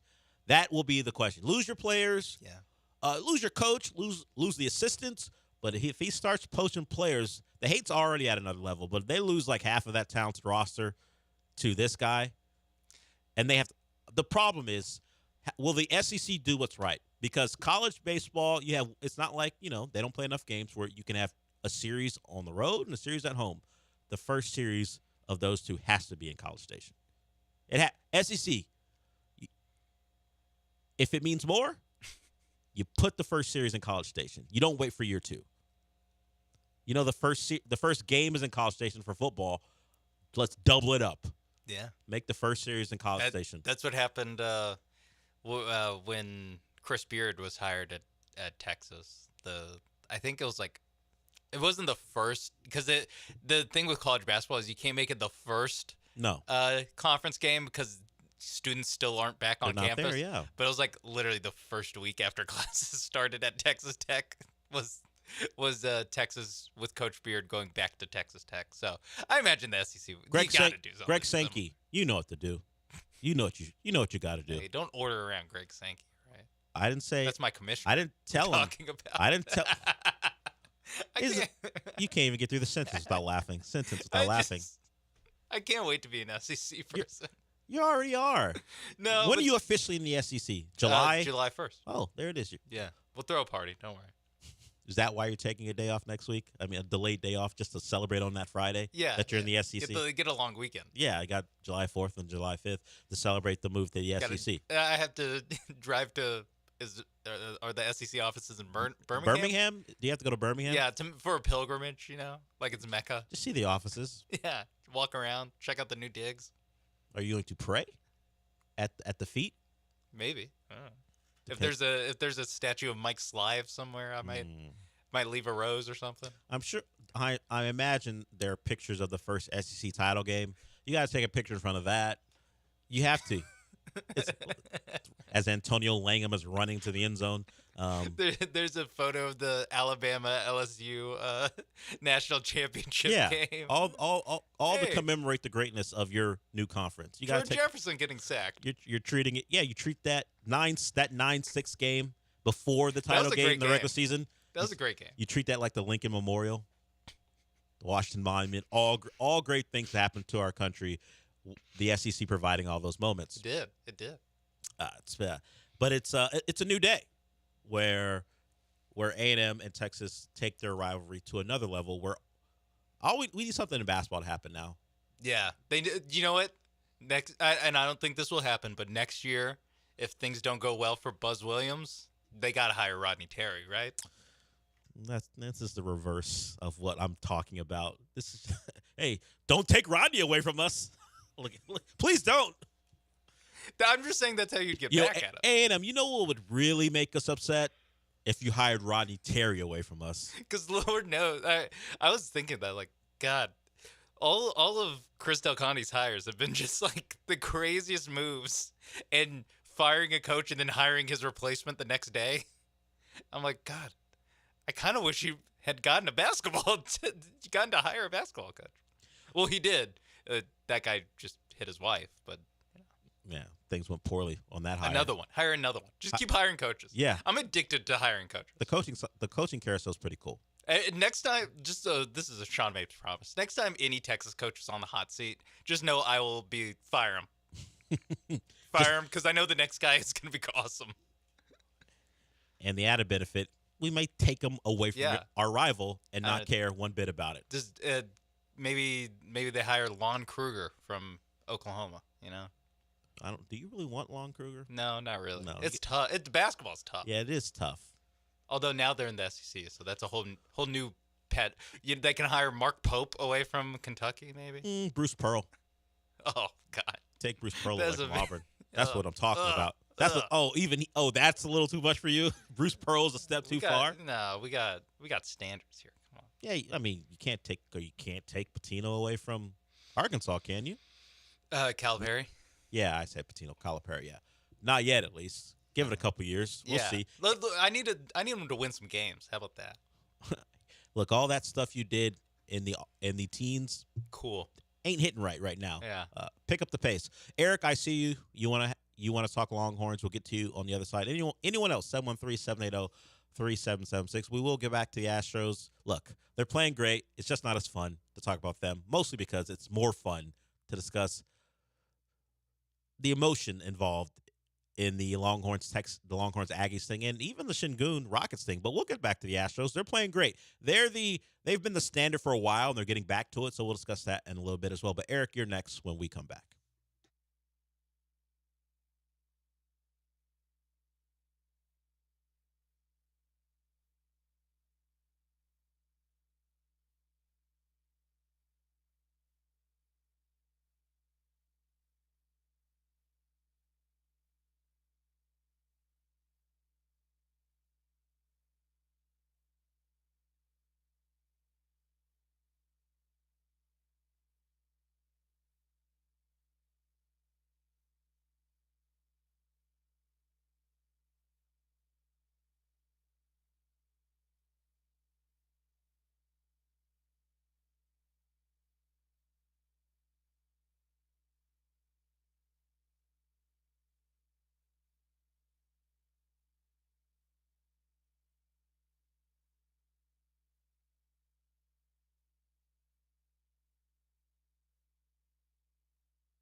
You're listening to the Del Olaleye Show on ESPN 97.5 and 92.5. Live from the Veritex Community Bank Studios, here's Del Olaleye. This will be a quick one as we wrap up hour one. Let's get to Eric. Eric wants to talk with the Longhorns. What's up, Eric? Hey, guys. I was wondering, how do you feel about the 5 Longhorns making the swim team for the USA Olympics? And I heard that a hot tour girl, Haley Welch, is a Longhorn alumni. And there's a few callers from your show showing their pride last night at the Astros game. Good for them. I'll hang up to listen. That's a lot. More in tune with what I have expected from Eric since the show started. I don't know if any of our callers were at the Astros game showing their pride. I don't know that to be the case. Haley Welch, don't know that she was a Longhorn grad either. I haven't heard that either. Feels like Eric just piling on. Oh, what was the other thing? Oh, the Olympics. Did you see that so many Longhorns made the swim team? Yeah, I mean they win the swim national championship every year, so it would make some sense. It makes sense. It would definitely make sense. That's how they win the Directors' Cup so many times, because they're great at track and field and swimming. Yes. Shout out to the Olympics. A complete program at Texas. Yeah. I don't know why Jim Schnossnagle would want to coach there. You know? They don't care about they're sports just at Texas. Successful at everything. Fact True. or fiction, they're successful at everything. Well, not to the highest degree in things we care about. Whose fault is that? Care about the swim team. Do you care about the swim team? Yes. Shout to Jacob Schooling. You could be making that name up. I wouldn't know. You could have said any name. You could have said any name. He won gold in the Rio Olympics. 2014? 16, okay. That's when I was a student there. What have you done this decade, Jacob? Whoa. I can look up what he did in the Tokyo Olympics. I'm sure he was great. I'm sure he was, to be honest with you. I understand. Texas has been great in the things that don't get enough attention, I guess, for a long time. So understood. Tell that to Carson Foster, Luke Hobson, Drew Kibler. Are those your fraternity brothers? Who No, are they? These are Longhorns that are going to make the. Were they at the J school that you went to when you were at Texas? No, they're probably all 19 years old. They made Paris. So congratulations, congratulations to. Hopefully, you guys are the scumbags that Jim Schlossnagle is, allegedly. Once again, Aaron Shackwell. These could be anybody. You could say they're swimmers. You could say they got arrested on 6th Street. I wouldn't know. You could be reading the Austin PD police report from last night for all I know. Yeah, they actually all pooped on 6th Street actually. But they would fit in right in Paris because apparently you can poop in the Seine in preparation for that body of water being used for the Olympics. Austin, the Paris of Texas. Many people are saying it. Yes, Texas graded all the sports that the Olympics feature. And congratulations to them. Flag football is coming to the Olympics. I saw that. Are you guys good there too? I don't know about flag football, but the tackle football team seems to be doing all right. Yeah, that 1 year, now all that confidence. It really is. They're doing all right. It really is disappointing. I said all right. It really is disappointing that they had a good year before the start of this show. And now it's going to be a full year of this from you about that team until Quinn Ewers ruins your season. You really missed your window in 2021 to to destroy them. Well, what am I? Who am I to say, considering who I root for? Joe, we'll get to Joe before we wrap up the hour. He wants to talk about the Rockets and UT. What's up, Joe? Yes, hi. Hey, Dale. I think it would be a huge mistake to trade Sengun. I wouldn't even trade him straight up for Durant at this point. I mean, he's like the ghost of KD. He doesn't even play anymore or plays half the time. Huge mistake. Sengun could be an all-star for years to come. One other thing, I mean, what do you think about that? And also, before I go, Schlossberger from A&M to UT. I mean, kind of a sleazy move. Yeah, I agree on his part. But in the end, actions kind of speak louder than the words. I mean, there's a lot of chatter between UT and A&M. But the fact that he takes A&M to the World Series and comes within one game of winning and then immediately jumps ship to UT kind of speaks volumes about, I guess, which program and school is better. That's it. Thank you, Del. Bye-bye. Appreciate it, Joe. I was waiting for where that would end, and it ended with, see, Aggies, no matter what you do, no matter where you think you are, all it takes is one call from us, and things can flip in our way. Joe, I'll get to the Sengun potential trade that Windhorst brought up when we come back. We're late. I appreciate you calling. We'll talk about that when we come back. Hour one over on the show.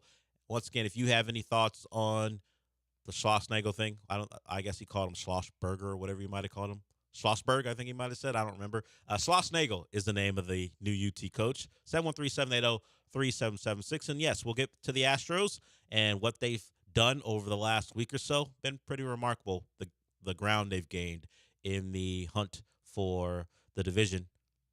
I mean, just a couple weeks ago, you guys were talking about, hey, it's a long season. Now we're keeping track game by game as if there isn't still 2 months to go. But I get it. When you're hot, you look at the standings. When you're not, what do we care? It's like 2 months, 3 months ago. It doesn't matter right now. Winning changes all. We'll talk about that and more when we come back.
We finished last hour hearing from Joe, who let it be known that the Texas coach, the now Texas coach leaving A&M, just proves that no matter what, Texas is better. Texas is better, according to Joe. And some of you may feel that way. Others certainly may not. And that's been kind of the discourse on this show for the last 2 days. The thing that broke last night and is continuing into this morning is the Rockets and their activity on the trade market and what the draft might mean for them when they pick at 3, if they pick at 3.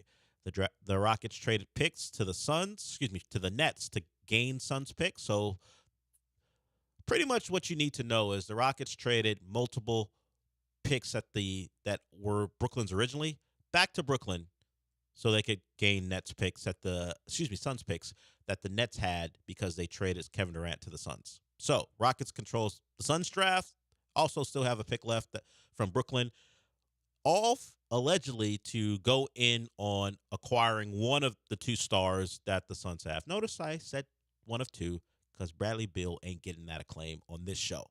It's either Durant or Booker. Brian Windhorst of ESPN believes the Rockets would even consider trading Şengün for Durant. That is what Joe called about. And I would say I can't co-sign that. Doesn't matter what I think, but I don't think it's a great idea because Kevin Durant coming here makes you better, but you're trading your best young player to be a playoff team. I think that's where they top out at, a playoff team, as long as health doesn't get in the way, and we know that could be the case with Durant. Is that what you're striving for? It's not the Kirk Cousins scenario because Kevin Durant certainly can be added to a team and go win a title, just not this Rockets team as they're currently constituted. Now, if the Rockets' big plan is to acquire Durant, use that acquisition to entice another star to want to play here, if they're going to do the Kawhi Paul George thing of years ago, by the way, that never worked out, I could understand that more. If they're just pushing all the chips in and going all in, we don't care about youth anymore. Kevin Durant's our guy. We're tired of not being a team that matters. All that cute, hey, the Rockets are up and coming. We like the young talent. We don't care for that. We want to compete. Now. Stop calling us the baby Rockets. Yeah, we don't. That stuff, that core 6 crap, that's a fan thing. We don't care about that. We will trade 5 of them to get where we want. If that's what they want to do, I would be more interested in acquiring Kevin Durant if they have another star in mind that has told them, I'm not going there alone, but I'll demand out. I'll say trade me to the Rockets if you get Durant. Kevin Durant teaming up hasn't really worked, but I would understand it there. But acquiring one at 35 years old, nah, I'm not trading Şengün for that. There better be a bigger plan in place in making the 6th seed, which I think they would top out at with Kevin Durant along with the rest of the roster, because you still have to consider Şengün ain't enough to acquire Durant. I know people here love him, but the Suns ain't just trading him straight up. Forget about the money aspect of it that you need to make work. The Suns, we want this, and we want a couple picks. So Şengün is the lightning rod, but you would be maybe not decimated as far as young talent, but the Suns are like, what do you think about Tari Eason? If not Tari, what about Amen Thompson? They would ask for more. So Şengün would hurt, but it would hurt even more than that. So I would say no, unless you got some grand plan we don't see yet. As far as the straight up stuff that they do control and they don't have to worry about anyone agreeing to tonight, they can straight up draft a player who they think can help them get better, whether it be Klingon or Reed. Maybe they like Stephon Castle for whatever reason. There are options. I know where Reed Shepard. Well, he's not a one-name guy. I'm not just going to call him Reed. No, I'm not calling him Reed. He's Air Shepard. Unless his first name is Ed, he's not just Reed. Reed Shepard, Air Shepard. Reed Shepard, Klingon. Maybe they like Stephon Castle. Maybe they like a bigger point guard who can be a 2 as well, but can be maybe your point guard of the future. Those are options. That's what they can control. The other stuff, they need help from other people who would agree. So that's where the Rockets stand right now. And Joe, thank you for the question. I ain't in on just trading. As much as I was being a muckraker from 7 to 10, just because I found it funny to see Lance react to all of it. The Windhorst thing, What? Why would they do that? Why? And also, why would the Suns do that? Well, the other part of it is, despite reports that the Suns want to compete, Stephen A. Smith is saying the Suns want to make a trade for Kevin Durant right now. It doesn't have to be specifically with the Rockets, but they want to trade him now. So that is a conflicting report from what even Woj said last night about what the Suns want to do, and conflicts with what a Suns reporter said last night as well, that the Suns have no interest in trading Durant. Stephen A. says they want out of the Kevin Durant business now. So maybe that is something to consider. It just may not be something that affects the Rockets directly. Yeah, maybe they trade Durant somewhere else, and then trade Devin Booker. Because to me, you kind of have to, if you're the Suns, you kind of have to either decide to go all in or leave the table. Well, the thing you can't trade just Durant and now build around a team that's Beal and Booker. It all depends on maybe Şengün. Well, it depends on what you get back. If you're selling, you got to convince Booker about this. You can't just trade Durant and not talk to Booker about it and go, hey, yeah, you were in the finals a couple years ago now. This isn't going to work out. We made a bad decision with the Beal trade, and now we're stuck because we don't have any picks, and that second apron thing is going to kill us from actually making any moves. But we think we can find a way to reset and be younger and still compete. Maybe you convince Devin Booker, because if Devin Booker doesn't want to leave, I think they'll be okay maybe treading water for a little bit. The question is he a star that will put pressure on his team to go, look, I ain't with this. I'm not going to get to my 30-aged year in the NBA and still be effing around with the play-in. That's the deal. I don't know what type of star Devin Booker is. Yes, and that one is very rare. Yes. You're basically Damian Lillard. Yes, and even he got tired of it, but he got tired of it. Yes, Damian Lillard, who famously asked for a trade last year. But he did get tired of it, but it was like when he was 33. So they have 6 years between that and Booker. Yes, but there's also the element of, hey, Devin Booker. Yeah, hi, yes. You remember us for the Phoenix Suns? We made the finals in 2022. Yeah, I remember that. Yeah, I loved playing with Chris Paul, Mikal Bridges, and DeAndre Ayton, who you traded them all away, and now Cam we're a Johnson. way worse team. Yeah, none of those guys are here anymore. Yeah, now we're a way worse team. We haven't made it out of or they won a playoff series. And they got embarrassed against the Nuggets. By the way, they won the playoff series after Kawhi Leonard got hurt. Yes, they've been embarrassed by Luka in a Game 7. Yes, at home. So it hasn't gone well since they were up 2-0 against the Bucks in the NBA Finals. It's interesting to talk about. Waiting for Devin Booker and hoping and praying that he asks out is not a great plan.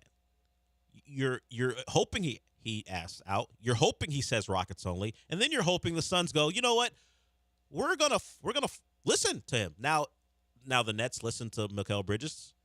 Other teams have listened to stars. The one team that decided F off was the Portland Trailblazers. We don't care what you want. We'll trade you in, or we'll wait you out. And eventually Dame relented and said Milwaukee's okay. So a lot of things have to happen, and I'm not sure why Devin Booker would say Rockets and Rockets only at this point, or even 2 years from now. But the Rockets can make the case of, well, if you're trading Devin Booker, you are going to stink. Might as well stink and have your own first-round picks. Yes, and that's why the Nets deal that they made was last night was so big, because now they're just shifting from, because that was what we were talking about for years, shorting the Nets, and waiting for them to fall apart. Also, at the trade deadline, the Rockets were reportedly offering Jalen Green, who it was before March, so we didn't know if he was any good. It was the Nets picks back to them. Yeah, well, that trade didn't happen. It didn't happen, and you know what? The guy who's not getting any credit is Jonathan Fagan. Jonathan Fagan reported back in May that about the possibility of the Rockets trading the picks back to the Nets for this very scenario. Which, by the way, as long as Woj just didn't include the Kevin Durant tweets and how much the Rockets want Kevin Durant, I can even understand you want the Suns picks over the Nets picks, because the Suns picks we're talking about 2029 as opposed to the next couple years of the Nets picks. And what have we, Dell, talked about so much of like, well, you're going to have the core 6, and then you're going to draft a guy this year, and then you're going to draft a guy next year, and the next year with the Nets picks, and you're just going to have 9 guys that are all 24, and then how are you going to pay them all? Well, this way, you're pushing it back a little bit farther, so you don't have that roster crunch of you have so many young guys all at once. By the time those Suns picks convey, if you ever make the Suns picks, it would be when these guys, whoever, Jalen Green, Alperen Şengün, Jabari Smith, Tari Eason, whoever is already on their second contract. And the contracts were brought up by Brian Windhorst, that contract talks with Şengün factor into a potential decision to trade him. Because, and we've talked about this yesterday, Scottie Barnes got his deal. The 25% max. Picked below Jalen. I think most people would say, unless you're a Toronto Raptors fan, that Şengün's a better player. Şengün can't make as much as Scottie Barnes because of the draft position. It's just based off where the slot and your initial contract. But if you are the Rockets, it's part of the dynamic. Now, you don't have to make a decision this offseason. They've even talked about it.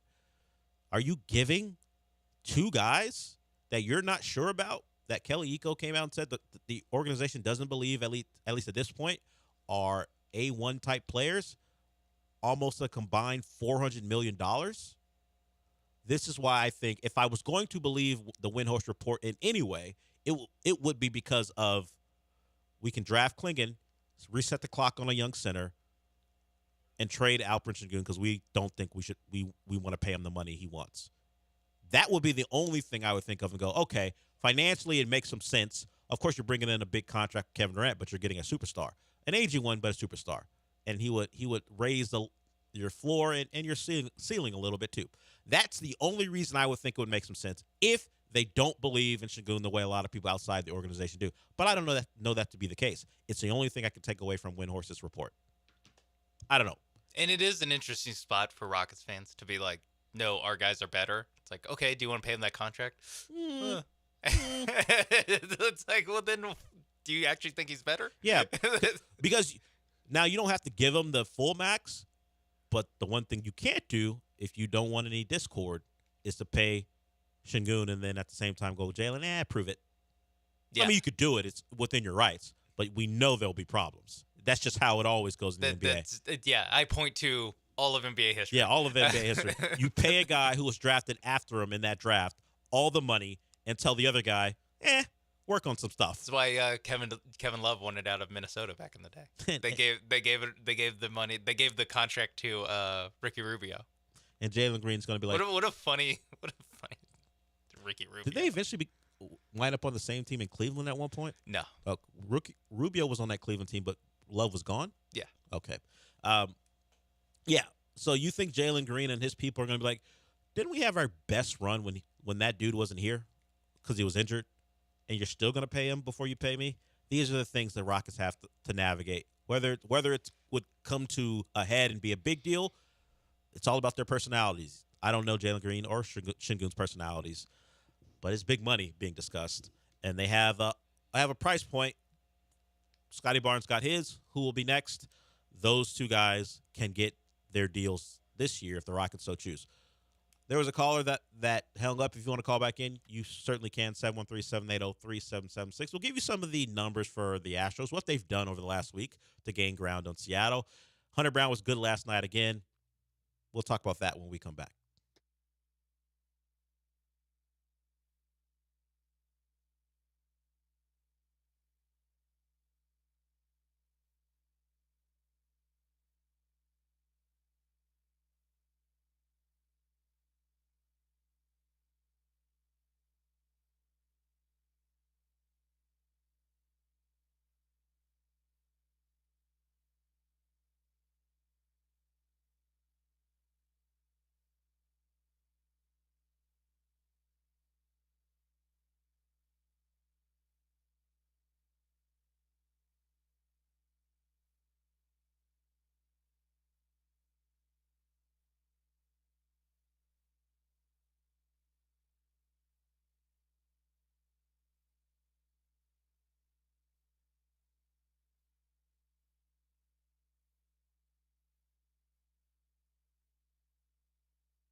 Broadcasting live from the Veritex Community Bank Studios, it's the Del Olaleye Show. On ESPN 97.5 and 92.5. Now back to Del Olaleye. Jeff, we'll get to you here quickly. Callers always go first. There's a clip floating around someone found from your new head coach, Jim Schlossnagle, discussing his players getting yelled at, and when he was an Aggie, which, earlier this week. Yeah, I was going to say 48 hours ago. Yeah, but this was back last year, and he was upset and said, I thought there's some loyalty around here. What happened to Aggie loyalty? Because apparently some fans were giving his players the business. So Did Aggie did the Aggies force him out? Did they push him out with their lack of loyalty? Who knows? Just digging up digging up videos from old news reports about him. Sounds a little bit frustrated. Yeah, he's just a little upset, and they're drawing conclusions. See, we should have known about this guy. We should have known about him. Been nicer to him and his player. Hey, didn't the Aggie fans also get in trouble for yelling stuff at Florida players? Yes. Huh. So maybe he thought to himself, toughest place to play. Well, Kyle Field if you're an is. Aggie. Yeah, EA College Football 25 posted yesterday the toughest places to play, and the Aggies were ranked first. Look, it's not about recent success. It's about attendance and noise and historically what it means to go there. It can't be about the last half a decade or longer. Their record at home in SEC games. Did you see Is it aren't they 4 games above 500? Yeah, it's 24-20. Yeah. So it can't be about what they're actually doing. What if it's just super loud, but the difficulty isn't any higher or anything? It's just no it's no one's louder. Yeah, it's louder, and once one of your receivers runs by one of their DBs in the game, then it's quiet for the rest of the game. Although the Aggies fans are better than that, but we're just making fun because we care about the game and we care about you, Aggies. But Jeff wants to talk about. This is 12% chance of making the playoffs. Is this about the Astros or someone else? What's up, Jeff? Jeff. Yes. You're on. What do you want to talk about? Hey guys, great show. Good morning. I just wanted to know back a couple of weeks ago, and I was on board with it. We're all mentioning about maybe a 12% chance of the Astros actually making the playoffs, and I still think they've got to win the division to make the playoffs. But after sweeping the Orioles, and playing as well as they are, if you had to jump out and give them a statistic now of making the playoffs, what do you think their odds were? And also wanted to mention today's game, I think, is a real big game, if not one of the biggest they've come across as far as the win streak, playing the team they should beat, and winning to make 500. Anyways, I'll get off and listen to what you guys have to say. Thanks, Jeff. Yeah. Spencer Argetty's on the mound tonight, or this afternoon, excuse me. They're trying to get to 500. Been a long time since they've reached that point, and it's a line of demarcation. Certainly, I've talked about taking them seriously when they make it to 500, and then we can start to consider some of the bigger things about this year, whether they might add pitching because of the injuries or anything else.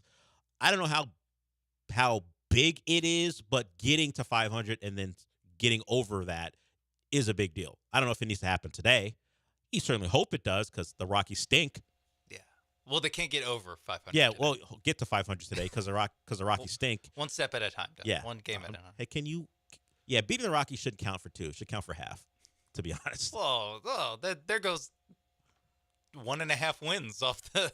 Well, that they're playing a really bad. If I'm going to added value to a win over the Rockies, it wouldn't be positive. It'd be negative. It's a half win, but the rules state it's just a regular old win. They are a sanctioned MLB team yes, still. Despite the way they play. So they can get to 500 today. That's cool. I mean, I'm not going to applaud the Astros, a team who has had great success for reaching, starting to play to their potential. But it's a step.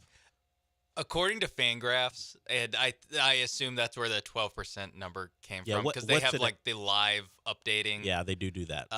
Playoff odds. And this is from last year, but I was always like, oh, okay, so when the Astros lose a bunch of games in a row, it goes down. Then when they win a bunch, it goes up. Cool, thanks. Thanks, Fangraphs. I needed your math to figure stuff out. Yeah, especially in September. Mm-hmm. So they're now at a 49.3% chance to make the playoffs. Their odds to win the division right now is at 30.9, and to clinch a wild card, it's 18.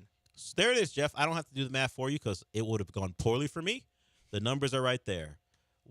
So certainly the odds have improved with the way the team has played.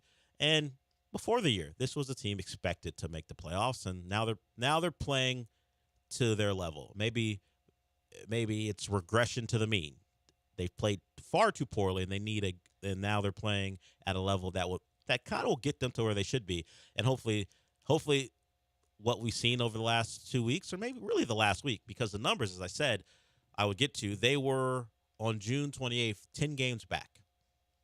June 25th, well, today's June 26th, but June 20th, as of June 26th. When they went to bed on June 25th. Yeah, when they went to bed after winning the game last night. They were 4.5 back. So that is a remarkable amount of games to gain in a week. Also from Fangraphs, the Mariners, Seattle Mariners, currently first place in the AL West. Projected wins, 86.7. Your Houston Astros, 84.1. Okay. I don't know what they were a week ago, but I'm guessing the Astros was lower. You think winning that many games in a row? I think it affected the numbers. Yeah. So the Astros playing well. Fangraph likes their chances. Just got to continue what they've been doing. Spencer Arguetti gets a chance to do that today against the Rockies. Chris wants to talk A&M. What's up, Chris? Hey, it's Tongue Dart Chris. Okay. What's up, man? So the jokes are writing themselves, boys. Like, everything's falling into line. A&M is crumbling. Jarrett's probably crying, getting barebacked, maybe combining of both. But so my question is, what do you think needs to happen next for a full-on, like, meltdown so this agent of chaos can keep laughing? I'll hang up and listen. What would be the next big thing? I would imagine if there's just a departure of their best players to Austin. Like if Schlossnagel's like, you know what? I've already made myself a hated guy there. Let me start picking away at that roster. Well, first, Chris, and I hate to do it, but I have to hit you with. I think it's pretty selfish of you to ask me that question, to be honest with you. It is a selfish question. Well, yes, it's all about him. It is about him. It's only about him, what he wants. It is selfish. But like that reporter, needs to be asked. And the reporter, dead on. Yeah. We'll see. Does Jeff Kent's kid have any eligibility left? Would He Caden would look good in burnt orange. Do you want Jeff around, though? Just in the stands. Yeah. Okay. Caden Kent. I don't know his eligibility. I will look that up. You don't actually have to look He's it a up. freshman. He has plenty of eligibility. Or he was a freshman last. When did he start? No, he was a freshman starting this year. Okay, so you can be like the Caleb Williams. Got it. For when Oklahoma lost Lincoln Riley, and they took that well. No, I take it back. He's a sophomore. So still plenty. Never mind. Don't want him. Still plenty of eligibility left. Why not? Just take him. I don't know if Jeff Kent is going to be down with. I don't know how he views the transfer portal and his kid leaving A&M. You know, old school baseball player. Yeah, his kid dipping out to go play at Texas. Jeff Kent would be like that. That would make you a bad teammate. I'm sure he would say something like that. So Yeah, Caden, funny coming from Jeff Kent. he had a bad personality on occasion, Sean. Are we going to hold him to something that was a thing 2 decades ago? 20 years ago. Yeah. I'm just saying, it'd be, him his being kid- like, come on, what happened to honor? His kids flipping through whatever they call the paper in San Francisco. Excuse me? What are you talking about? Bad teammate. I got the receipts of all the have time. the old Sports Illustrated. Yeah. There are numerous reports of you not being the greatest guy in the clubhouse. But, yes, I think tongue dart, Chris, to answer your question, if Schlossnagel is like, I am ripping apart your roster to bring those guys to Austin, it would just add another level. Because I don't think there's anything of any major importance that could reach what happened this week involving the two universities. Yeah, what else could happen? They would have to play in the College World Series. Yeah. Or I think maybe he just means the overall back and forth between Aggies and A&M. There's nothing sports-wise that would do it between now and, the next time they play each other in a football game. Yeah. In fact, they'll play a basketball game first, most likely, right? No, they'll play a football game. No, when's the season? No, isn't that the last game of the year? Yeah, it's November 30th or whatever. When's the regular season of basketball start? October, right? Yeah, but it's all non-conference. Yeah, until I was trying to think. Okay, SEC's conference. Yeah, conference play starts later. Maybe some of these bigger conferences Yeah, they start in sprinkle December. they'll sprinkle in a game. Yeah, I doubt they'll do that because those are also again normally during winter break, and that's when they kind of throw the. That's true. Like the ACC will have a ton of their normal non-conference stuff, and then one weekend they'll play a game against a conference opponent. Mm-hmm. Everyone will, and then they'll go back to non-conference stuff. Yeah, normally that's like early December though. Yes, and the Aggies and Longhorns play late November. So yeah, the next time they'll play is late November, and that will mean something. Yeah, we'll see which sideline Reveille's on. In the meantime, I heard Miss Rev and Chris Del Conte go way back. Oh, if he did take your mascot, if Reveille had made it, That would do it, right? Reveille's handler contacted Hayes Fawcett, that kid who makes all the graphics for commitments and decommitments, and Reveille took his talents to Austin. Look, me and Bevo got something going on. We're good. We're good pals. Yeah. Lifelong friends. Two iconic mascots. What if we teamed up? Yeah. It's like LeBron and Dwayne Wade. Yeah. I imagine they'll be able to keep their dog. There's a kennel. Just put him in there. He can't run away. People thought they were going to keep their coach. Well, they can't. I know they did have a contract, but the dog literally can't go anywhere if they don't want him to. They couldn't put Schlossnagel in a kennel and make him stay. Clearly, he wanted no part of that. So, Tongue Dark Chris, wait till the next time they play. And if you want Aggie tears, if the bet for you, it'd be a great season for the Aggies. For them with Mike Elko the first year, maybe they're 8-3 going into the game with a chance to make the playoff, and the Longhorns will go, nah, not this year, not this year. God, 8-3 with a chance to make the playoff. They're in the SEC. What happened to the game I love? God, your new conference decided give us all the money, so let's expand this thing and give us a chance to get 5 teams in it if we so earn it. That's what happened to the game you love. The conference you're in. Change back in my day, you went 11-1, and it's like maybe you make the national championship game. Yeah, TCU fans that 1 year before this past run, it wasn't the Andy Dalton. It wasn't the Andy Dalton year. Whoever it was. It was Trevon Boykin. It was 2014. 11-1 didn't make it because Ohio State had Cardell Jones, and the committee made the right decision. Yeah, probably. No, they won to win the national title. Well, we don't know if TCU would have won the national title. Yes, we do. We don't know. Yes, we do. We don't know. Yes, we do. Because we saw TCU TCU team. in big games always comes through. We saw a TCU team in the national title. We know. I think a couple breaks go a different way. Maybe. Yeah, it would have been 56-14 instead of whatever it was. It's like 66-7 or whatever it was, whatever the hell the score was. We got 2 more segments to go here. If you want to slander Texas school, welcome. Apparently, that's what we're doing here. We will get into what Hunter Brown did. We were going to get to that before Tongue Dark Chris called in. Got, as I said, a couple more segments to go. Open phone lines. We'll talk to you when we come back.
You're back inside the Veritex Community Bank Studios with Del Olaleye. I mean, you're not actually in the studio, but if you watch ESPN Houston's YouTube channel, it's kind of like you are. No, not really? Okay.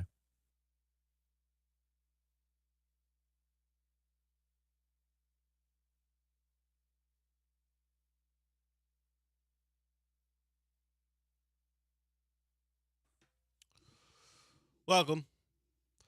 The Astros win again yesterday. Comfortable win. Hunter Brown, really good. The game was over after the first inning. They put together a 5-run first, and after that, it was over. I mean, the Rockies were out there, but they weren't trying. They were trying, but we all knew how this was going to go. Hunter Brown dominant again. It wasn't all about the sinker yesterday, but that's just something you can point to and go, since they made that move, he has been a completely different pitcher. You might even call him dominant. I love giving guys nicknames, but cosplay JV's got to go out the window because that is said in jest. He has been a force. Blanco, Fromber, Brown. Right now, that's a good 3, and it's great that they're really, really good because they only have 4 starters. Aragati is the 4th. Health has been a big issue with them, but they have gotten great contributions from those guys recently, and it's part of why they've made up so much ground in just a week. The pitching has come around, and certainly the hitting has against the Orioles. That was impressive because the Orioles, that's a good baseball team. But they've been able to take care of teams like the Rockies and others who aren't as good. So you look at Hunter Brown. Since the sinker became a part of his repertoire since May 5th, ERA at 2.2. That's across 57 innings, 57 in the third innings. He's thrown 6 scoreless. He threw 6 scoreless innings last night, and that is his 7th straight quality start. He's allowed 1 earned run in the last 25 innings, and these stats accumulated by Chandler Rome. His ERA has dropped to 4.37. Now, of course, it was as high as 9.78 on April 30th, so he's been great, but the ERA isn't matching what he has been over the last month plus because of the awful start. But credit to him. And the pitching coaches have gotten a lot of heat because, well, first of all, they're not strong. The other thing is the young players have seemed to regress. That cannot be said about Hunter Brown now. And what they've done with Blanco, who's not a young player, but has lacked experience, you got to give the guys credit for keeping this team afloat as the bats have started to be more consistent. There's an article that was written a couple days ago about the Astros saying they're not seeing enough pitches. While you look at the batting average, it's up there. It's not one of those things where they're a poor hitting team, but the team itself thinks they're not seeing enough pitches. This was at the start of the week. Alex Bregman was one of the guys saying we used to be a team who made pitches work, and we're not doing that right now, despite some of the success they've had recently. So we'll see if the Astros start to put more pressure on pitchers by making them work more. But so far, so good as far as what they've been able to accomplish over the last week. It's a lot. 5.5 games in a matter of the week. The Mariners have blown some games late. They've played better competition. Now, playing the Marlins is not what I would consider better competition, but I think they're playing the Rays right now, and they at least in these games coming up here, I believe they lost last night to the Rays in a game where the Rays kind of controlled throughout. So the schedule is helping on both ends with the Mariners not playing well and also the Astros playing well against what they see ahead of them. And as we had Joe call in earlier, was it Joe? We had someone call in about how important today's game was, getting to 500. It is important in that aspect. It was so long ago. Yeah, so many things going on the show. But we did have a caller talking about how important it was to win tonight or this afternoon. It's important, and you don't want to lose to the Rockies, but it's not that important. But you don't want to lose to the Rockies, and you don't want to fall 2 games under 500 because you couldn't take care of the Rockies. We've had a oddly very busy first 3 days of the week here on late June. It is weird. Well, we talked about hockey for. Hockey was a game 7. We talked about it for like 30 minutes, and then we talked about baseball. Why do we talk baseball? But to be fair, we talked about hockey for like a segment, and then we talked about that call from the Panthers play-by-play. That is true. That is true. Bill- It's just I didn't think that in 2024 I'd be doing this job and be talking about college baseball, hockey, and WNBA as much as I have. Well, we here don't in the summer. This show doesn't talk about WNBA. No, we stay out of it. You know what? I set it up this way for myself in my head. If you're not watching it enough to have actual points other than Caitlin Clark, I'm not going to talk about it. Well, did you see someone pushed her? I think we should talk about that for 45 Didn't minutes. that happen like 3 weeks ago now? But we can circle back to it. I don't want to. I don't really want It to. is funny that they apparently they play the Chicago Sky All the time, every apparently, 2 yeah. weeks, but they did play like on Sunday and just It was a good game. I guess nothing interesting happened. I think we mentioned it that it just happened to be a competitive basketball game where the Sky came back and won. I did see that game, but you know what didn't happen? No whack across the forehead, no shove in the back, no hard screens, none of that. Just regular old basketball. Sorry, not for us guys. No, thanks. If the girls want to fight, we'll talk about it. Yeah. But if they just want to play ball, we're not going to talk about it. It's just how it is. So that's where I am. If I can't tell you why the Las Vegas Aces are a great basketball team, I'm not going to dive into that conversation just to talk about Caitlin Clark. What for? Oh, I can't believe there's a racial divide. Have you met this country? Have you met us? It's crazy. Cut it out. Why do the white people like the white girl from Iowa? And why do some people who love their sport push back on that simply because, hey, you're only here because it's the white girl? This is how we work. This is what we are. Mind blowing. I know, shocking. So that's why we haven't talked about it, even though we just spent 3 minutes because Sean wanted to talk about it. Apparently, blame Sean. By the way, this is on you. Okay. I'm sorry for trying to talk about women on the Olaleye Show. Well, I didn't know that was unwelcome here. I'll take it to the morning show next time. We talk about women all the time on this show. I'll take it to the morning show. They want to have the WNBA conversation. Do you know how they had one yesterday, and I sat there and go, and for most of it, I was like, oof. I was just glad, it was being talked about on the radio. While I was driving to work, I was like, WNBA talk on the radio. Do you consider that what normal people who like the WNBA want to talk to me about? What you heard yesterday? I don't know. You heard it. You heard the segment. I don't know what they want or what they don't want. It's not my place to say. Yes. Well, I would say I'm going to follow the lead of some tweeters. I'm staying out of women's business. If you don't know the game, stay out of our business. And I'm there. I don't know the game well enough to talk about it on a consistent basis. But I do know that we got one more segment to go before we wrap it up. Gallant and George after us, followed by the Killer Bees here on ESPN 97.5 and 92.5.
The Del Olaleye Show continues. On ESPN 97.5 and 92.5. Live from the Veritex Community Bank Studios, here's your host, Del Olaleye.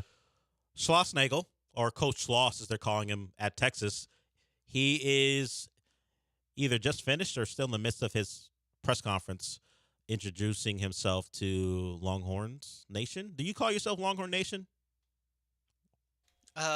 It's not really. It's not a thing. Okay. Yeah. I mean, people say it, but it's not like real. a thing. Okay. You don't have a burnt orange flag with stripes and then a horn is when the stars are supposed to be. That's disrespectful to the American flag. Tell it to every school who does that then. It's disrespectful. It is disrespectful, but they all do it. So Schlossnagle is disputing some of the claims about the timeline. He says, let me find this tweet here. He dances around the question. This is according to Danny Davis, who's covering it. He dances around the question about when Texas reached out to him about his coaching job.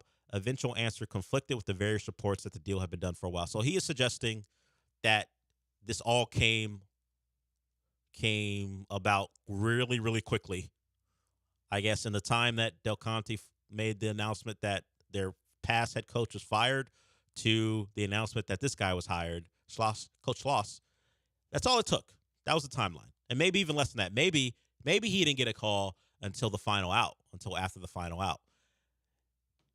And I know what type of question I'm asking when I ask you this, Coach. Coach, when were you first contacted by Texas? I think it's pretty selfish of you to ask me that question, to be honest with you. But hold on. Is it selfish to leave this roster that you've cultivated at Texas A&M and have the kids find out through social media? I think it's pretty selfish of you to ask me that question, to be honest with you. Coach, has anything you done risen to the level of selfishness over the last 48 hours? I think it's pretty selfish of you to ask me that question, to be honest with you. Okay, I feel like this is going one way and one way only. Okay, I'm done with my questions. Next, Danny, you want to ask a question? Chip, anything? Jeff Ketchum, you want to ask a question? Wow, got the big three. Anwar, anything else? Yeah, Kirk Bowles. Yeah, anybody want to ask a question? I'm done here. Well, it's also, he said that it was true what he said to the Texas A&M reporter after. I think it's pretty selfish of you to ask me that question, to be honest with you. What he said after that was true at the time. So that and if we remember, he said he took the A&M job to be the last job he ever took. And he also said I'm still in that frame of mind right now. Yeah. And then 16 hours later, he was. The frame of mind has changed, John. Okay. It changed, but at the time, he still wanted to be the A&M head coach. You found a tweet about some of the reasons he left, right? And it has to do with career goals, lifestyle. Yes, he said, it's from Danny Davis. What he said after the Tennessee game was true in the moment. Says he has a career, goals, and personal life that were a better fit at Texas.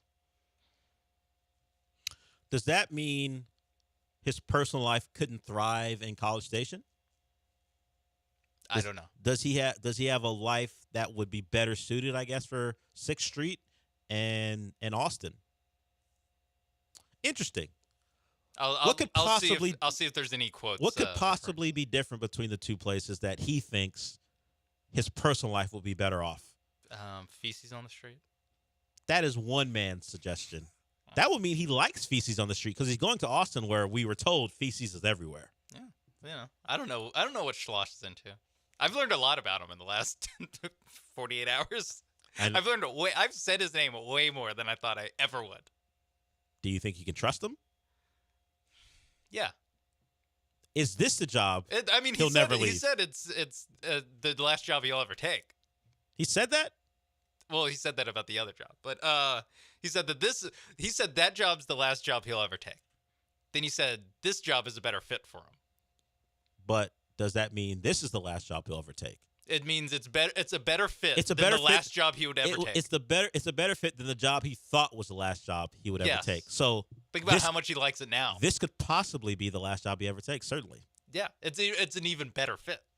Congratulations to the Longhorns for sniping that coach away from the Aggies. And really, it's all about winning this battle. When the games begin, that's a different conversation. But for the rest of the baseball offseason, you win. And that's all that matters. Anytime they ask you about what's going on, hey, remember that time where you just lost the national title and your coach lied to everyone and then came to work for us? I want you to remember that. It's a win for the Longhorns. We've got breaking news. Breaking news. Maybe another win for the Longhorns? Question mark. What is it? From The Athletic's Chris Vanini. I've been told that Horns Down will not be in the college football video game, only hand signs for your own team. It's not in the game. We did it. We did it. We did it. What a blow. Well, you know what? I'm fine with it because I root for a team who gets an upside down hand sign too. It's fine. We'll blur it out on the Twitch. Don't worry. I'm not offended. Trust me, if Ryan Switzer can do it and think it's cool, I'm okay with it. I'm fine. Lesser people than you have done it, Sean. No, wow, thank you. Thank you for putting me above Ryan Switzer. You're welcome. That's high praise. You're welcome. I think our games are very similar. Route runners. Yeah. More quick than fast. Yeah, deceptively fast. He was a punt returner though. Can you do that? Yeah. Okay, there it is. You're a better person than him. I can say yes and never have to prove it. There's no proof. I can assume, but there's no proof. Yeah, so no sarcastic gator chomps, no upside down U, no throat slashing after you do the hand signal of a team. Yeah. I don't know if there's any throat slashing. I doubt it. But I would doubt it. Yeah. So they should add that. I would love taunting penalties in the game. Yeah, like you should be able to taunt, and you have like a 50-50 chance of getting a penalty. Now, will they do this in the game? Since we're getting closer and closer to it, now less than a month away. If you score a touchdown, will you see all those referees scrambling over to make sure you don't celebrate for too long of a time before they have to throw a penalty? I hate that.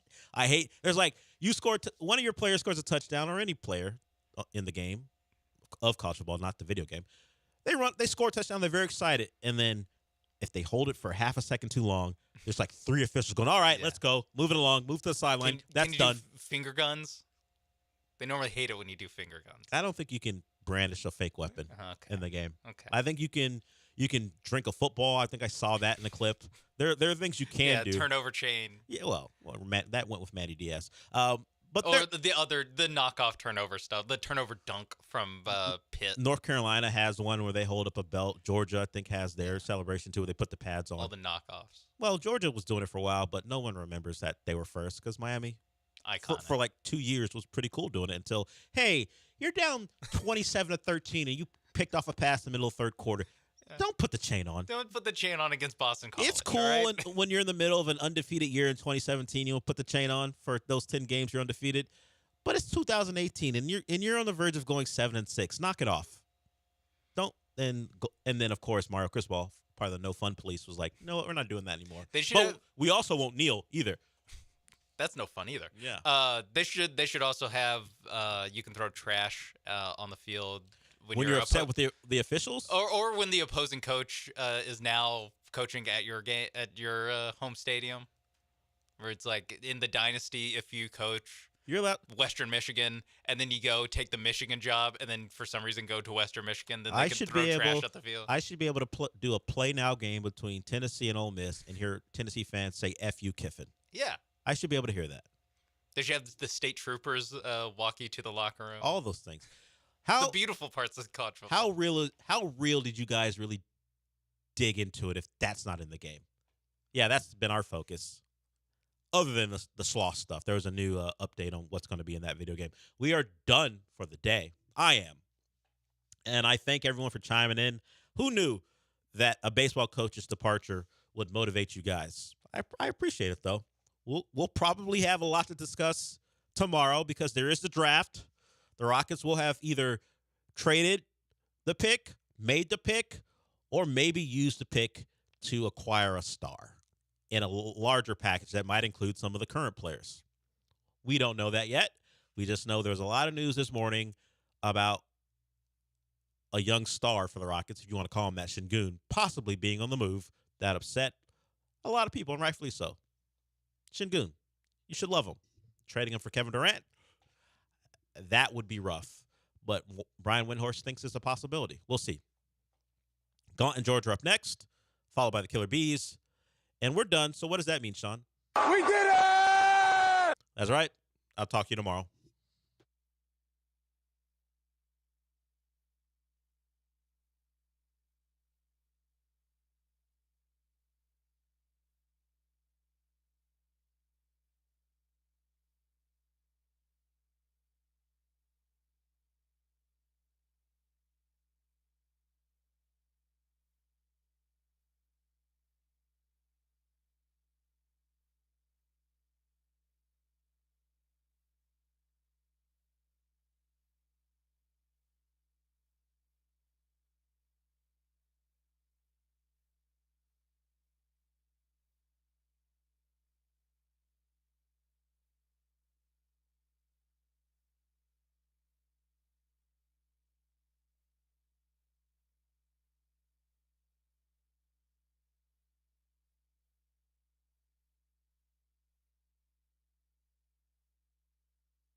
The smell of wood-fired oysters is in the air.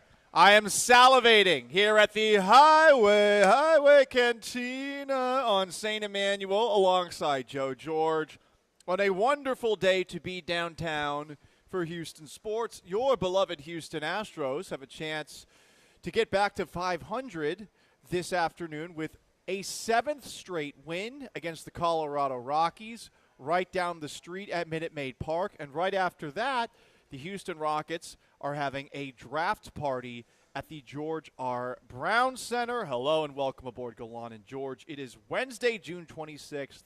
We are at the Highway Cantina for the next 3 hours. Joe George, where do you want to start? Do we want to talk about the Houston Astros suddenly being 4.5 games back of the Seattle Mariners in the AL There's West? so many places to start. To be honest, my first question in my mind right now, Paul, is can you do the show by yourself?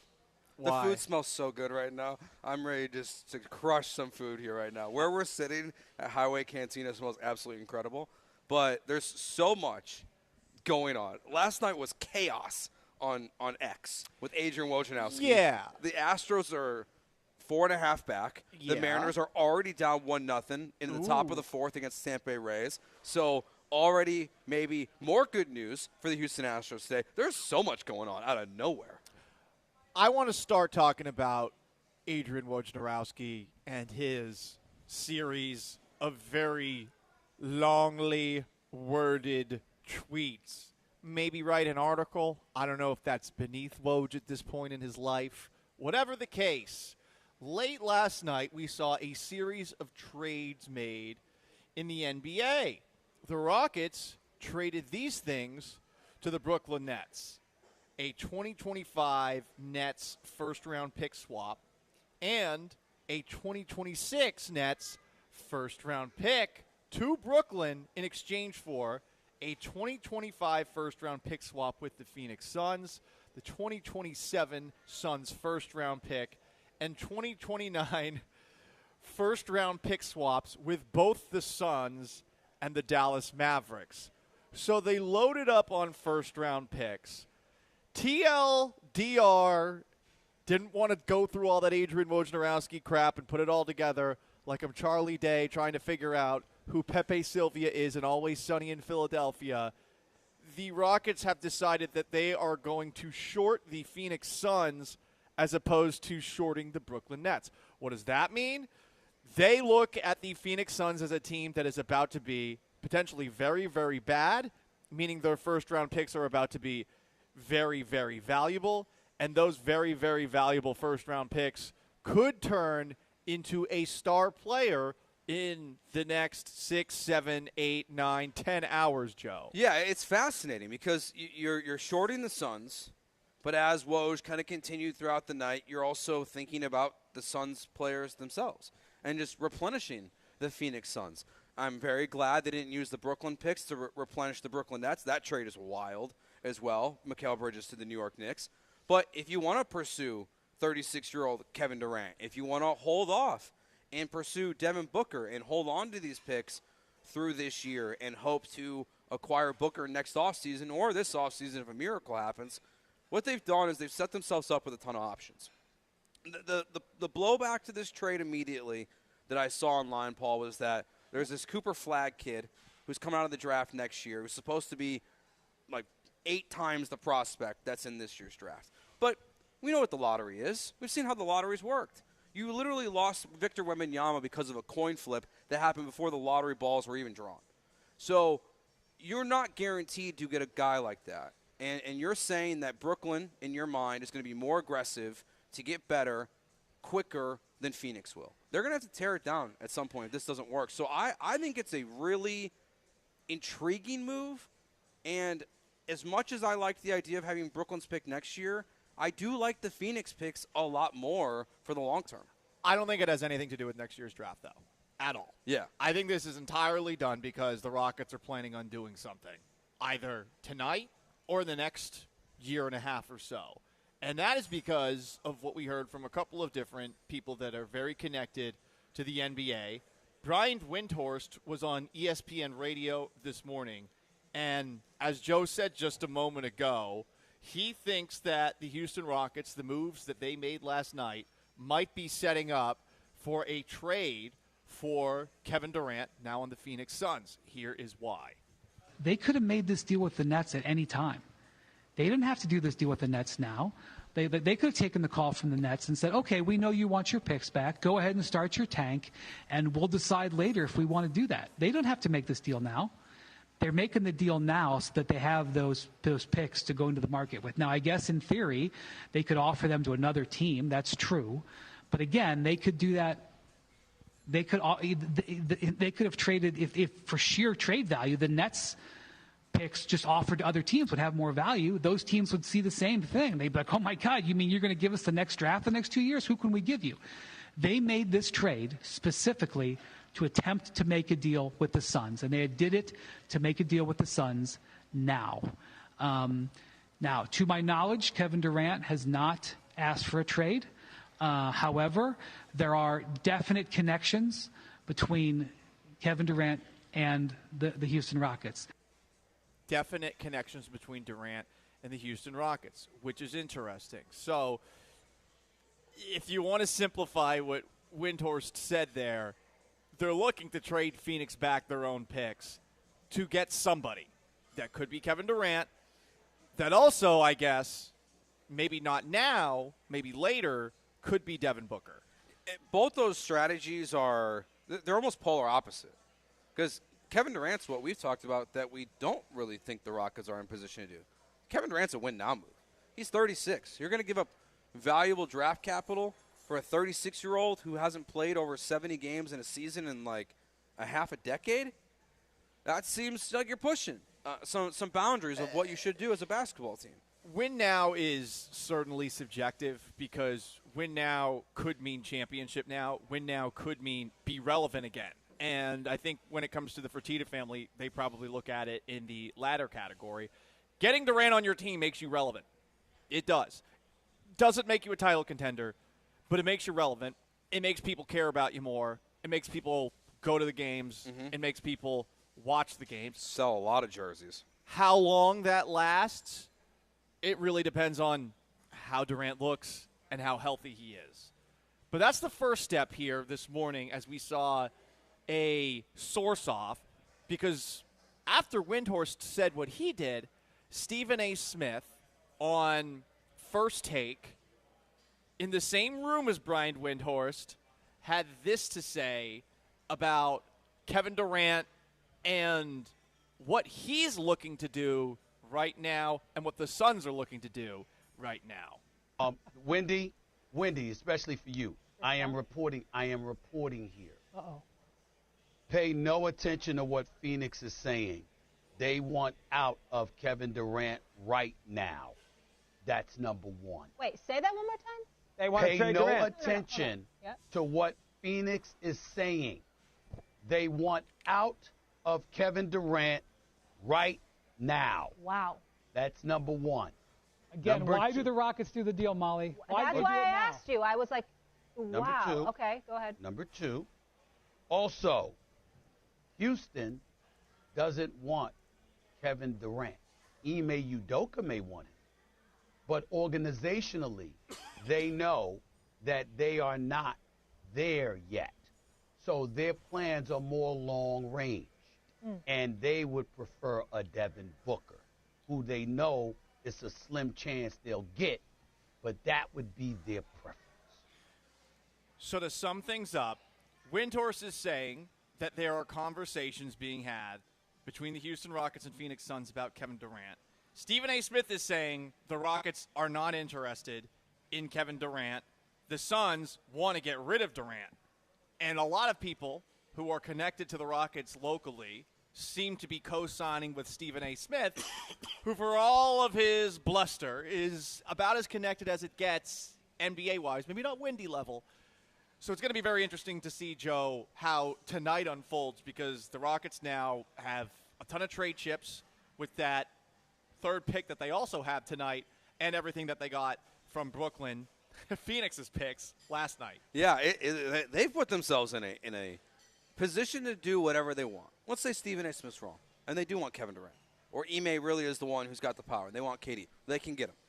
They can hold off and wait for Booker or Giannis or another unhappy star, as we see in the NBA. Or they can just hold firm and fade the Phoenix Suns organization and end up with a couple top 5 picks in the future in 2027, 2029. They have a ton of options. I'm fascinated to see if any of it plays out tonight. I'll be honest, I don't personally, Paul, think it's going to. I don't think we're going to see the massive trade for the Rockets tonight. I think it might happen this offseason, but I don't think it happens tonight. If Stephen A. is right, it won't happen tonight.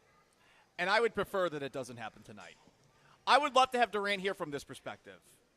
I want that team to be relevant again, and Kevin Durant makes them relevant. And that allows us to talk about them on a more regular basis in a sports town that, let's be honest, is rather bandwagony. You want the teams to be good.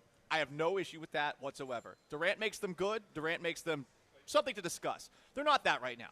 Their best player, we're not even sure who it is. Mm-hmm. Is it Jalen Green? Is it Alperen Sengun? I don't effing know. What I do know is that I would prefer them to hold firm, to hope that the Phoenix Suns situation blows up, which I do think it's on the verge of doing. They've already, found themselves this offseason looking at themselves in the mirror wondering, okay, can we really run this back and compete with the West, with how many good teams are in the Western Conference? I think if they're being honest with themselves, probably not. And I also think that the situation is sort of lending itself to these guys eventually being unhappy here. We've yet to hear Devin Booker really make a play for where he wants to go. If I'm the Rockets, I would be patient and hope that a guy like Devin Booker wants to come here. Or to what you said a little bit ago, someone like Giannis wants to come here. Because now you have tons of ammunition. We'll see what happens. I want to hear what you guys want to have happen. 713-780-3776 is how you call. It's how you text on the HRNP listener line. You can join us on Twitter at Gallant Says, at Joe George Radio, or on our Twitch, twitch.tv/ESPN975, on YouTube at ESPN Houston. There is another wrinkle that could completely alter the Houston Rockets that's also been reported as a possibility. This would involve tonight's NBA draft. You will hear what that move could be for the Houston Rockets next. Stick around, Gallant and George at the Highway Cantina, ESPN 97.5 and 92.5.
It's Gallant and George. On ESPN 97.5 and 92.5. Broadcasting live from the Mobile Veritex Community Bank Studios, located at Highway Cantina in Edo. Here's Paul Gallant and Joe George.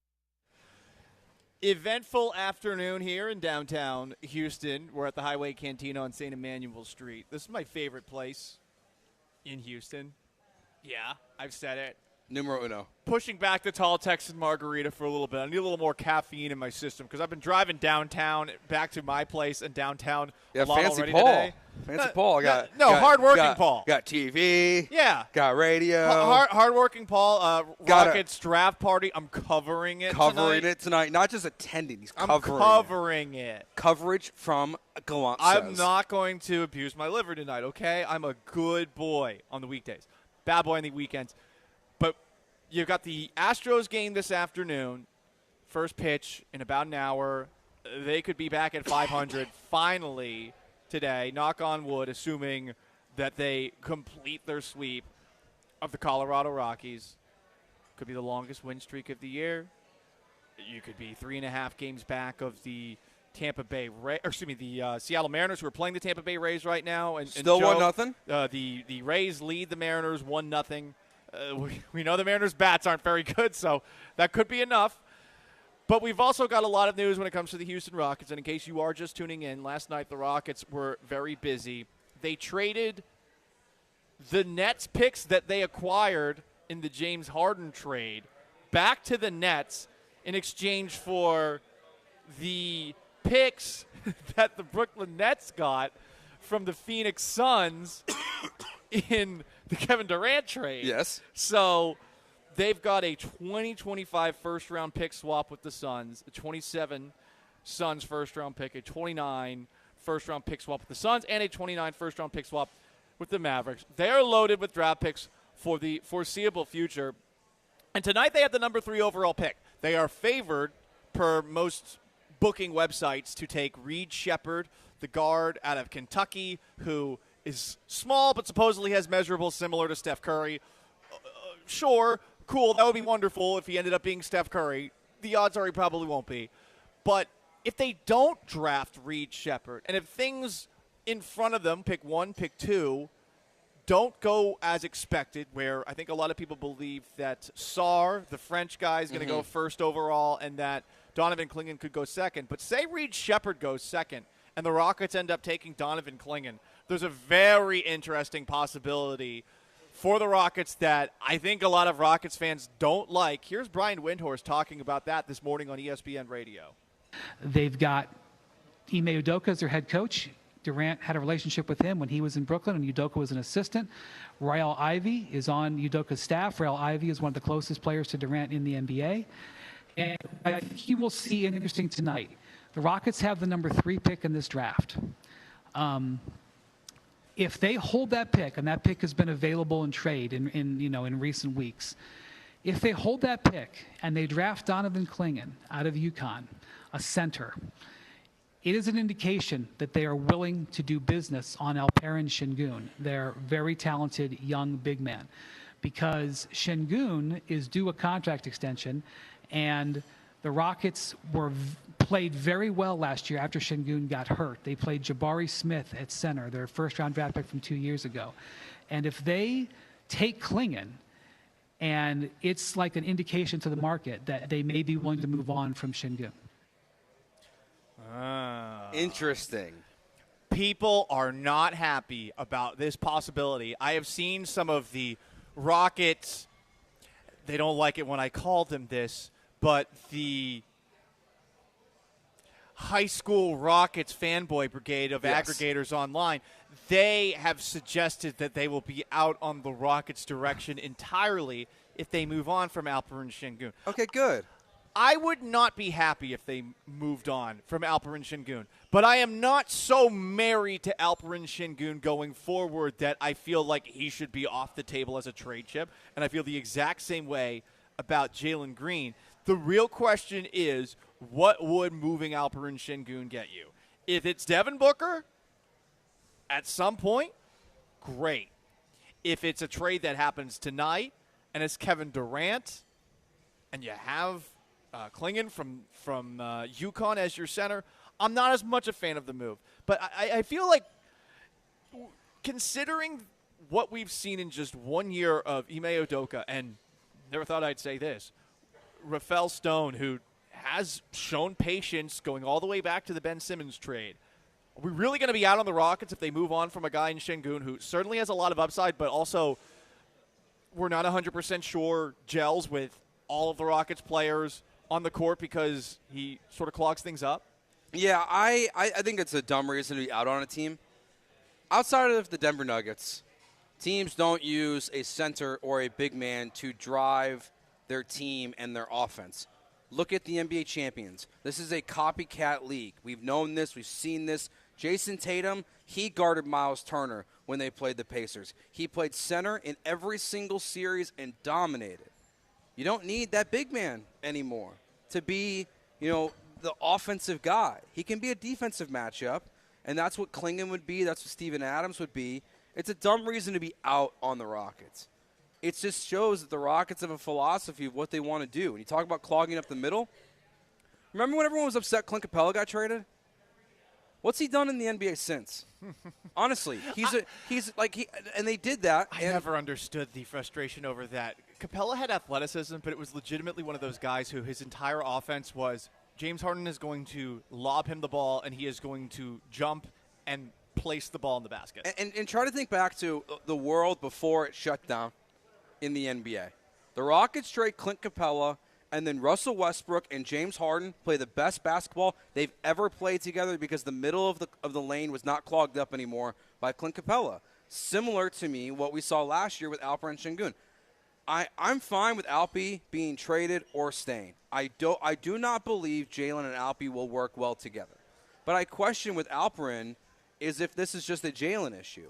Are you going to run into the same issues with the Men Thompson, with the next driving, attacking guard that is on your team, where Alpi's going to kind of clog up the middle? Yeah. And I would rather have someone that can effectively drive and get free throws and get easy buckets than have Alpi, who plays a dated version of basketball. Thompson's a great point because for where he's at right now, Thompson can't shoot. He's got to be underneath the hoop. And you saw when the Rockets went on that streak last year, I mean, they were using Amen Thompson in the traditional 5 role over the course of the season. So you can't marry yourself to anything when you're a 500 team. And I don't think many people feel that. I'm looking at the Twitch. I think a lot of the Twitch is sort of thinking to themselves, yeah, Şengün, we're not married to him. We like him, yeah, but we're not married to him. 100%. I think that's how you should feel here. Look, tonight's going to be fun. I'm excited about all the potential for the Houston Rockets tonight. And I can't say I've felt this way in quite some time, but with the way that they finished out this past season and with what they did last night, hey, they are, in a way, the team that everybody is focusing on tonight. And maybe they will make a big move. I doubt that they will. I think that they are setting themselves up to continue to be patient. And you said that we learned from the Boston Celtics, copycat league. Here's another thing to copycat. Patience. Patience worked for the Boston Celtics. It took a while. It took 9 years. It took all sorts of different players going in and out. But they eventually got there. Doesn't mean that the Rockets are necessarily going to get there. But I feel like everything should be on the table. Durant probably should not be at the top of the list because of his age. I would imagine that any Durant chatter is coming from Phoenix and also might be coming from the Fertitta family or something like that. Because you're trying to get people excited about the team. I get it. But if Ime Udoka and Rafael Stone have a plan here, after last year, do they not deserve a little benefit of the doubt? And this is coming from two guys who are not the biggest Rafael Stone fans. I would – man, that's a good question, Paul. I'm going to say no. That Rafael Stone, to me, still doesn't fully deserve the benefit of the doubt. He just – I like a lot of the moves he's made, but he hasn't also made a lot of challenging moves. You think back to his draft. Well – like Jabari Smith was the pick. There was no discussion. What about the Ben Simmons trade? Yes, he did pass on Ben Simmons. That's a great point. I mean, that's the one. Yeah. You're right for the most part, other than that. And also, I mean, for those who like the Ben Simmons trade, well – his obsession with Kevin Porter Jr., who has burnt all of the bridges. I mean, it's like the Germans retreating in 1944. Yeah. You know? It's insane how many bridges Kevin Porter Jr. burnt before the last incident that now has him playing in Greece for like $10,000 a month or something like that. So there are reasons to criticize Stone, and I thought he was remarkably unqualified taking over for Daryl Morey and was very frustrated with him not too long ago. But with Udoka running things and with Stone here, I feel like tonight I'm going to sit back and say there's lots of possibilities, and I think the only one that would really merit criticism would be trading for Durant. But I would understand trading for Durant because ultimately it is also about selling tickets and being relevant again. And if you're Tillman Fertitta, and after what this team has been through since James Harden quit on the Rockets, it would be nice to have at least someone worthy of your money. Yeah, and you know what? It's just the other one. I don't like the Marcus Smart idea still. That one sticks in my craw a little bit. Where like I don't like the idea of trading 3 for 9 in Marcus Smart. Do you think that's real? I think it's BS. I think the it more is I too. think about it, it's smokescreen season.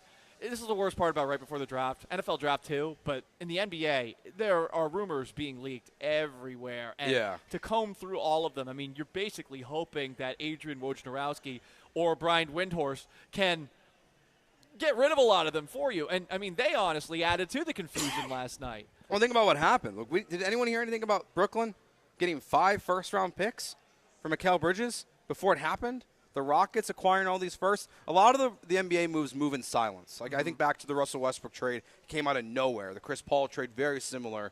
Like these moves don't really happen in the public eye as much. That's why I don't really believe they're going after Kevin Durant.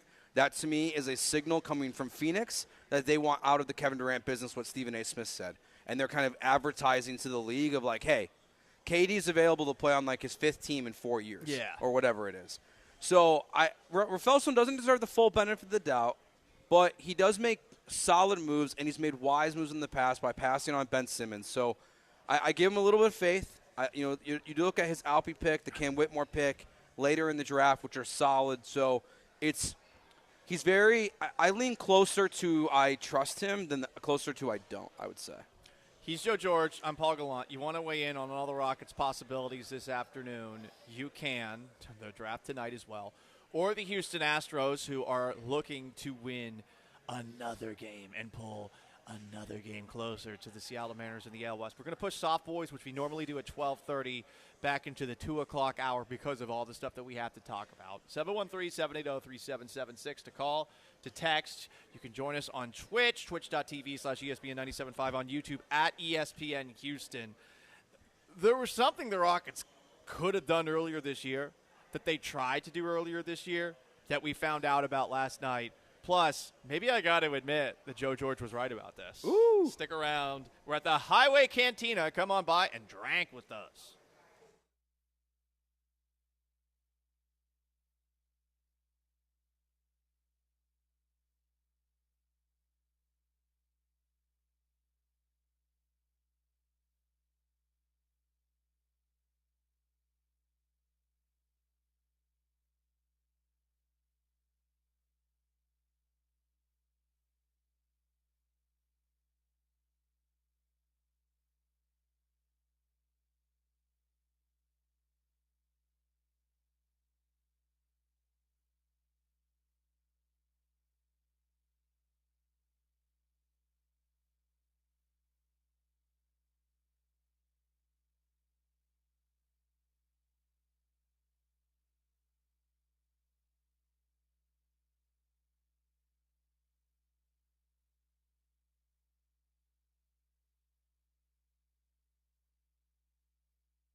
You're listening to Gallant and George, on ESPN 97.5 and 92.5. broadcasting live from the Mobile Veritex Community Bank Studios, located at Highway Cantina in Edo. So, the New York Knicks last night kickstarted all of the NBA trade rumors and actual trades before tonight's draft, which I will be at the watch party for. The Houston Rockets are having one at the George R. Brown Center, and we're at the Highway Cantina, which is right down the street from that. In fact, it's right across the street, essentially. We learned last night what the Houston Rockets didn't do at the trade deadline. We'd heard rumors about them being interested in Mikal Bridges, 27-year-old, really good two-way player who was on the Brooklyn Nets. The Knicks traded 5 first-round picks to Brooklyn in exchange for Bridges. They're clearly all in right now. 4 unprotected firsts, 2025, 2027, 2029, 2031. And on top of that, a unprotected 2028 pick swap. 5 first-round picks. Woo. Now, that's a lot. The Houston Rockets, though, offered a lot for Bridges, too. Upwards of 4 first-round picks and Jalen Green at the deadline. I don't know if those were unprotected. What I do know is that they did have interest in a guy who went to the New York Knicks. I am happy that they did not decide to pull the trigger on this kind of offer, because you trade that many first-round picks, even if you have a lot of them in the bank from other teams, I mean, you clearly really believe that this person has another level. And I don't know if 27-year-old Mikal Bridges has that much more room between he and his ceiling. He might be there, honestly. Like he might be at 90. He's a really good player. Yeah, he might be at 90%. This is where I think back to the conversation we were just having in the last segment about Rafael Stone. We give him credit for the Ben Simmons trade and not making it. I think he deserves some criticism for even pondering this deal. I mean, do you think that would have been a Stone move or an Udoka move? Oh, it's so hard to tell with this organization right now. I would think Udoka, because Udoka does seem to love the two-way player. Yeah. Where Stone, who was with Daryl Morey during the Harden era, wanted Kevin Porter Jr. to be his James Harden. So if he was doing what Udoka wanted, that seems like it's more likely than the other way around. Yeah, and then really my issue with that trade is the Jalen Green part of it. The 4 first-round picks, like I'm having, there's actually a good conversation happening here on the Twitch about that deal, about, the Knicks giving up way too much. And while I want to agree with what they're saying, the problem is it's the standard. Rudy Gobert got traded for 4 first-round picks. I know. Mikal Bridges is now 5. How the hell do you trade for Giannis Antetokounmpo? You can only trade so many draft picks. Yeah. Like, if that's what a mediocre star, because that's what Bridges is. He's above a good player, but he's not a full star. He's like a mediocre star. A mediocre star is worth 4 first-round picks. That's crazy. The NBA is, overinflated in the trade market, but I'm very glad the Rockets did not make that deal. And you know what? Now we have the Villanova Knicks. It's insane. So, Jalen Brunson, Dom DiVincenzo, Mikal Bridges, Josh Hart. And Josh Hart. It's crazy. Look, I mean, it's been a very good basketball program, at least in the days of Jay Wright. And they won a championship. Tom Thibodeau out? If they missed it, do they fire Tom Thibodeau at some point and just hire Jay Wright? It's the Knicks. They're going to fall on their face. I think this is really cute of the Knicks trying to compete with the Boston Celtics. This is their all-in. Okay, cool. Boston's totally fine with that. They're totally fine with that, speaking from the Boston perspective. 713-780-3776 to call. You can join us on the Twitch, twitch.tv/ESPN975, on YouTube at ESPN Houston. Texas tags us saying Booker or bust on YouTube. I might have to admit something, Joe George, and while I do think that you have to take his opponents, the teams he's pitched against, into account. Yeah, Hunter Brown's been awesome. Woo! So good. Yesterday, Joe said Hunter Brown has been awesome, and I thought to myself, man, has it really been that dominant? But you take a look at the scoreless innings he has pitched, even if it is going against teams like the White Sox and the Rockies, and he is consistently, over the course of the last 2 months, where he's dropped his ERA from 8.89 to 4.37, been giving the Astros 7 strikeouts or more. If he's going to strike out people, even if it's coming against teams like the Angels and the Tigers and the Rockies and White Sox, and I guess the Mariners too. The Mariners can't hit, even if they are a team that's in first place in the AL West. You got to be feeling pretty good about him, and I hope this continues. I am still sort of waiting for the other shoe to drop, but Joe, I'm willing to admit that he has been awesome. You know, it's funny. And you know what, Paul? This is why we work well together. Okay, I hear you too. Okay, I hear you, Paul. Because Jeremy put this out there, and this is what I think goes back to your point of what you talked about with this sinker two-seamer. Since adding the sinker back, Hunter Brown is 5-1 with a 2.2 ERA and 57.1 innings pitched. He has 65 strikeouts, and his opponents are hitting 197. Credit at Jeremy Branham. If they figure that pitch out, I wonder what happens next. But bringing that back in, this is where all the grief that the pitching coaches did and the conversations we had a month ago, 2 months ago, since the beginning of the season about Murphy and Miller and if they should be fired, you know, people are bringing that up. This is where you have to give them credit. The adjustment that they made with Hunter Brown, him bringing that pitch back into his arsenal, it's worked out so well for him. And, you know, I capped him yesterday at still like the third best guy in your rotation. I still feel that way because I still believe that there's a little bit of a regression to the mean, not in full capacity, but I don't know if he's still this guy going forward, this elite as he's been. Yeah, and maybe it's unfair to think, well, what J.P. France did last year was completely ridiculous and unexpected. But when you're seeing it from Ronel Blanco, too, and you're seeing it from Hunter Brown, the two guys who added new pitches, with Blanco, he added his pitch this offseason, the changeup, and with Brown, he adds this two-seam fastball or sinker or whatever they want to call it in the middle of the year that he hasn't pitched since he was in college, and all of a sudden it's just working. All right, great. Clearly it's tough for teams to figure this out, but me, the person who's trying to be realistic and perhaps a little bit of a Debbie Downer and a skeptic, I feel like at some point someone's going to figure it out. But, hey, to both of their credit, this year no one's been able to do it, and we've got enough of a sample size where if you really are optimistic, you could try to sell some people on it, and you're going to sell successfully some people on the fact that this might be what he is. At a bare minimum, I would say Hunter Brown is going to be at least this guy through this season.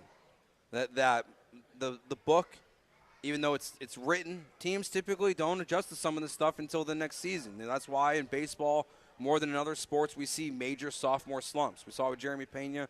Saw at the beginning of this season this year with Yainer Diaz, who's turned it around pretty well. But, you know, does in 2025, do people figure out this pitch for Hunter Brown, or is it a solution to all of his problems? Because he's just been so much better. I think a lot of it's he looks more confident on the mound. The vibes are better for the Astros when Hunter Brown's on the mound now. From the fan perspective, looks like from his perspective. He's not getting crushed online in the same way that he was if you were to go on Twitter during some of these games, and that is a welcome sight. Yes, sure. Very welcome sight. Because he was getting roasted for He was getting killed. I mean, there's some people were thinking, some people were saying things that were, I think, a little bit over the top. But I can't believe that they are just 4.5 games back of the Seattle Mariners. With the Mariners currently trailing the Tampa Bay Rays this afternoon, and you're playing the Rockies, you feel pretty good about the Astros' chances to win this one. It is insane. I mean, they lost to the White Sox a week ago. They got shut out by the White Sox a week ago. What? 10 games back. They are so injured. We don't know when Kyle Tucker's going to come back. More on that in the next segment. We obviously know that they only have 4 guys in their starting rotation, and this week just happens to be very fortunate, not forcing their hand to add a 5th starter. And what? Well, even that's really all I got. What? Even in like your wildest expectations, you know, like go back to the Dana Brown quote that they're going to cut it in half by the end of July or by the end of the first half, whatever it was. Yeah, they did it in a week. They did it in a week, and it helps the Mariners are collapsing as you're playing your best baseball of 2024. You sweep the best team, one of the best teams in baseball, the Orioles. You're handling your business. You know, those final 2 games of the White Sox series and now against the Rockies. It just shows that it's baseball is such a crazy sport. But even in the homerest of homer takes that people could have, there's no way. Like, there's no way that when they're 10 games back that you're saying 7 days later they're going to be 3.5 back maybe by the end of the day. Yeah, my calling of a sweep, like, I'll be perfectly honest, it's like throwing my hands up to the baseball gods and saying, like, I'm going to show some faith. It's like a rain dance. But for the love of God, give me something. I don't want to have to self-immolate because my faith has been broken, you know? Anyway, it is Gallant and George. We're at the Highway Cantina. Come on out. Get a tall Texan margarita for $9.75. Chips, the salsa verde in front of me is destroying me right now because I am going to eat all of these chips. Up next, there are some causes for concern for the Houston Astros. Specifically, 2 things that have been consistent problems all year long. I'm going to explain them on the other side before the first pitch against the Colorado Rockies this afternoon. Come on downtown and hang with us. We're at the Highway Cantina, ESPN 97.5 and 92.5.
Now back to the Mobile Veritex Community Bank Studios located at Highway Cantina in Edo with Paul Gallant and Joe George.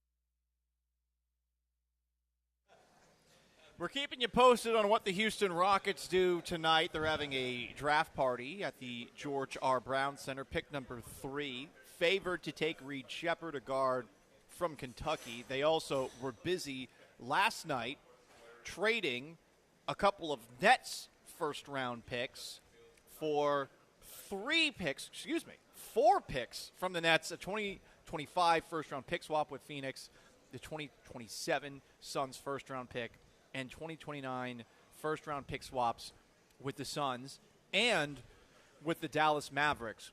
So they got a lot of picks, and there are rumors abound about what the Houston Rockets might do tonight. From a trade perspective, we've discussed already trading back to number 9, getting Marcus Smart. We've also heard that they might be interested in Kevin Durant, disputing reports on that. Windhorst says that they want Durant. Stephen A. Smith says they don't want Durant. The idea of Devin Booker down the road, also a possibility. So we'll keep you posted if we hear anything new on that front all afternoon long as we hang out here at the Highway Cantina. There's a couple of things I wanted to nitpick in last night's Astros win, and it has been a really fun week for the Astros, who are getting closer and closer to their rightful place back atop the AL West. And on top of that, to be back at 500, which is where they should never be below. Took 80 games to get to this point. We'll see if they're able to make it 40-40 against the Colorado Rockies. But there's a couple of things last night I wanted to nitpick. Number one, why, Joe, when the Astros bullpen, which is very highly paid, comes into a game, do I feel like a teacher who cannot trust his class to take a test without cheating? Ooh. I feel like I constantly have to watch the Astros bullpen, which is paid well enough to the point where I shouldn't have to watch when Josh Hader comes into a game against the Colorado Rockies. And yet I knew in the back of my head, I'm not 100% sure here. And, I mean, things never got to the point where you felt like he was going to blow the lead entirely. But he did allow a home run. He did allow another base runner. And it did feel a little bit dicey, at least for a second last night. This bullpen, it is too highly paid to be as sloppy and messy as they are. Yeah, we're on the same page today, Paul.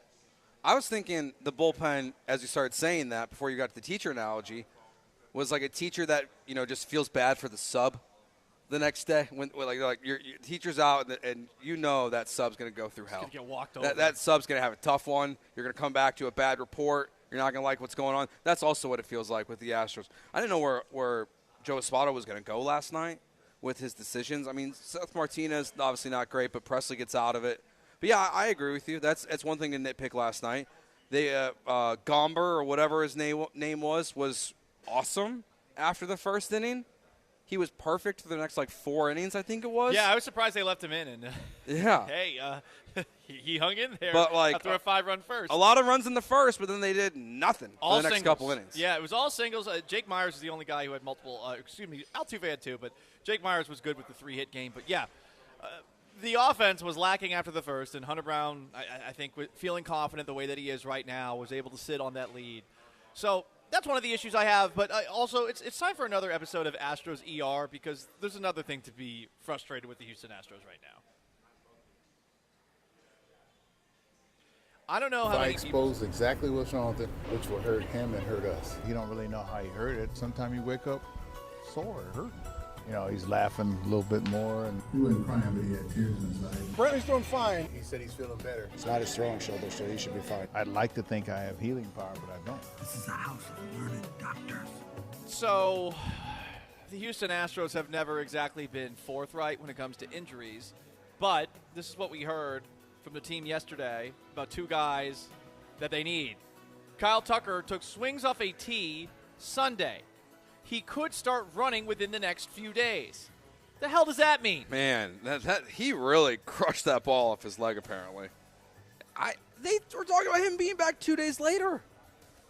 This turning into an IL stint is very annoying. And a lengthy one. I hope that he's okay.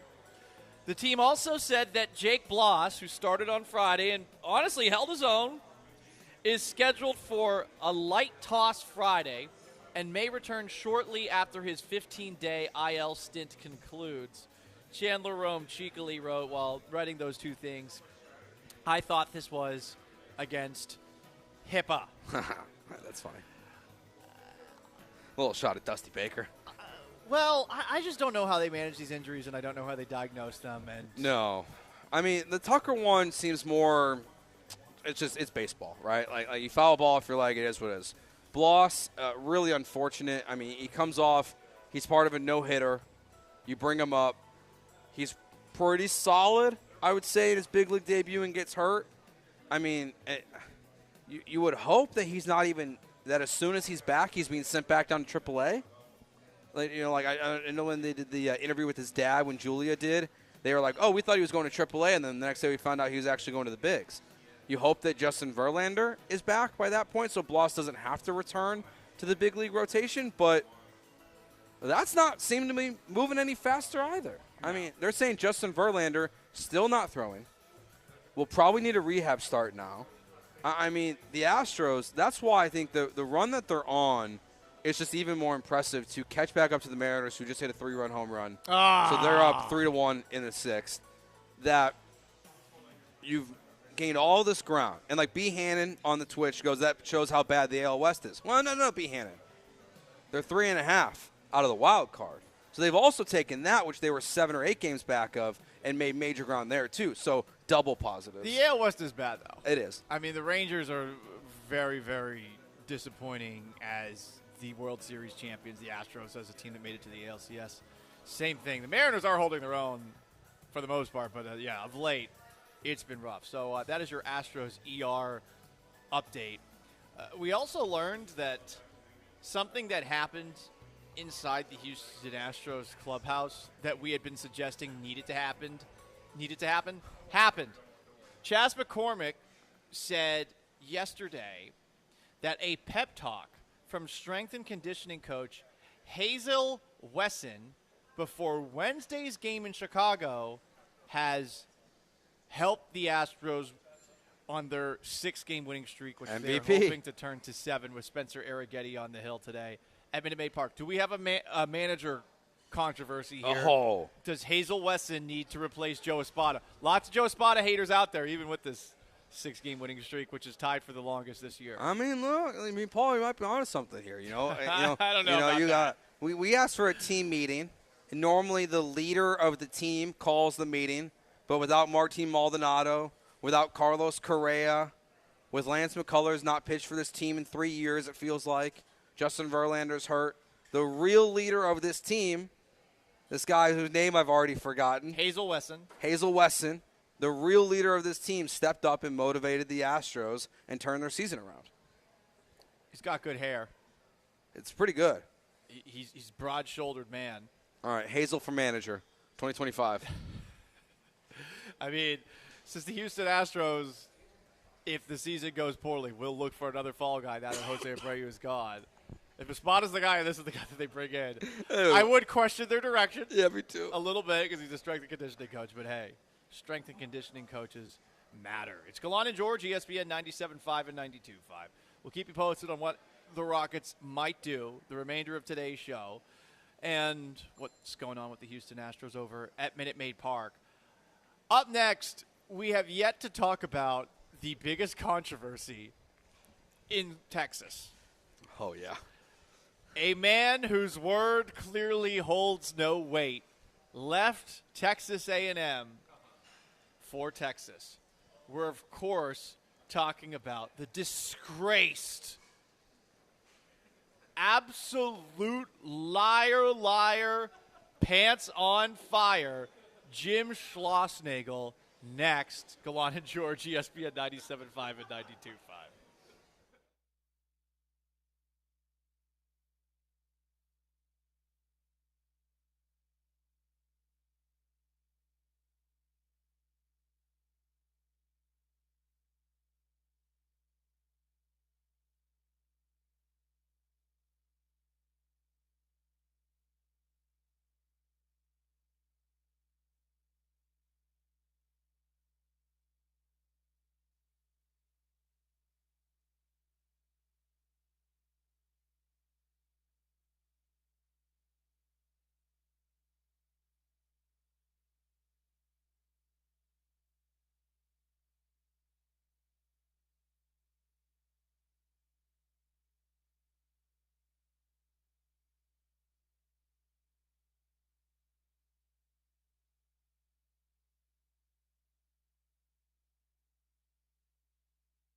Astros looking for a 7th straight win this afternoon against the Rockies. The Rockets have the 3rd pick in tonight's draft and could theoretically make a blockbuster deal, whether it's for Kevin Durant or another star tonight. At least that's what the rumor mill online has suggested. And incredibly, that might not be the best story in local sports today. Yesterday, we played for you audio of Texas A&M head coach at the time, Jim Schlossnagle, who was asked a question after Tennessee beat Texas A&M in the College World Series about his future and if he was potentially thinking about leaving Texas A&M for Texas. In case you missed it, here is what Schlossnagle had to say right after that loss. Coach, with respect to the difficult outcome tonight, but with the rumors circulating today about a specific job opening, what do you have to say about your future in Aggieland? Yeah, I mean, I think it's pretty selfish of you to ask me that question, to be honest with you. But I left my family to be the coach at Texas A&M. I took the job at Texas A&M to never take another job again, and that hasn't changed in my mind. That's unfair to talk about something like that. That'd be like you asking Montgomery if he's going to sign in the draft. But I understand you got to ask the question, but I gave up a big part of my life to come take this job, and I've poured every ounce of my soul in this job, and I've given this job every single ounce I can possibly give it. So write that. Right there. So we wrote that only for less than 24 hours later, Jim Schlossnagle to take the Texas head coaching job. And the way that he did it has been, I gotta say, about as unmanly as possible. Scumbag. So Ryan Targak, who is a pitcher for Texas A&M, tweeted after the loss, about 23 hours later. I've been sitting on this for a while, but I can't express my gratitude enough to Texas A&M and the 12th man. It has been the best 4 years of my life, and that would not have been possible without the endless support. Forever thankful, thanks, and gig 'em. Someone responds to him, says, once again, no mention of a coach. It's all making sense. Targak says, I found out on Twitter probably 2 hours after I posted this. I had no clue. Schlossnagle left without telling anyone at Texas A&M, at least on the player side of things. Yeah, this is why I don't understand why there was any pushback to the conversation we were having yesterday about the question that was being asked. That it was even asked. Because this guy, like, what about the kids? Well, what about the kids? He abandoned his team. Kendall Rogers, who is a managing editor for D1 Baseball, has reported that this deal has been done since April 27th, since they played Georgia. That April 27th, that's 2 months. This deal has been done, and you're trying to act like this guy is holier than thou coach. This is why the question's asked, because these coaches do not care about their players. They care about themselves. And honestly, I would have no issue with this guy leaving to find a new job. Go get your bag, do your thing. I think the family nonsense that he spewed, I left my family for this job. Well, you suck, dude. And let's be honest, I mean, there's a chance that based off of how bad that divorce was, that his wife left him and then he left TCU for Texas A&M, only to leave Texas A&M now for Texas. I guess Schlossnagle has apologized at a press conference where he introduced himself as the new head coach of Texas baseball. Here he is apologizing to the guy who asked the question, Richard Zane. Shout out to Richard Zane of Texags. Here's what Schlossnagle had to say. I want to publicly apologize to Richard Zane from Texags. He's a young reporter. He asked the question. That was an obvious question. I wish I could have answered that better. But in the moment, all 30 minutes after the last pitch, all I could think about was our players. And I really wasn't in the mood to talk about myself or the future. So I apologize for that to Richard. Even then, to say 30 minutes after your loss, you're thinking about your players, you've already left. You already know you're going to a rival. You know you're staying in the SEC and you're going to Texas. Like it's just a lie. You can't say but in an apology. Yeah. But anything that comes after the but, is a lie. The but afterwards means that this is why I did it, and honestly, I'm more upset about the blowback that I got. So, all of that for nothing. That whole speech, I'm an Aggie for life, for nothing. And maybe we should have known about this. This is something that Sean showed us yesterday in our little group chat. I don't know when this took place, but after a game, Schlossnagle was complaining about Aggies fans. Here's what he had to say. It's just, this is a tough game, man. People, I got our own fans yelling at our players over the dugout. Like, I don't know what kind of place this is, but I thought there was some Aggie loyalty around here. Got a dude holding up a freaking newspaper when the dance team's over on the other side. Like, I don't know. I need to keep my mouth shut, but I'm going to keep my mouth shut. That's my favorite part.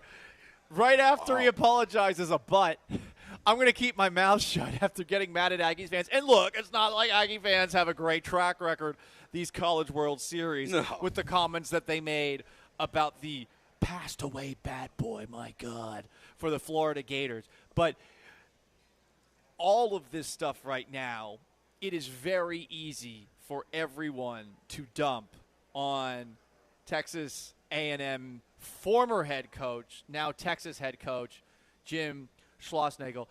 And there's all sorts of different things to dissect here. The money, was that the difference? Was the location the difference? Is this just who Schlossnagle is, somebody who's maybe a little bit commitment phobic? Whatever it is, if you're Texas, are you happy about this after the way things went down? I mean, I think if you're a Texas fan, you're probably laughing. Oh, 100%. And I feel bad for Aggies fans today. I truly do. I mean, think about it from this perspective.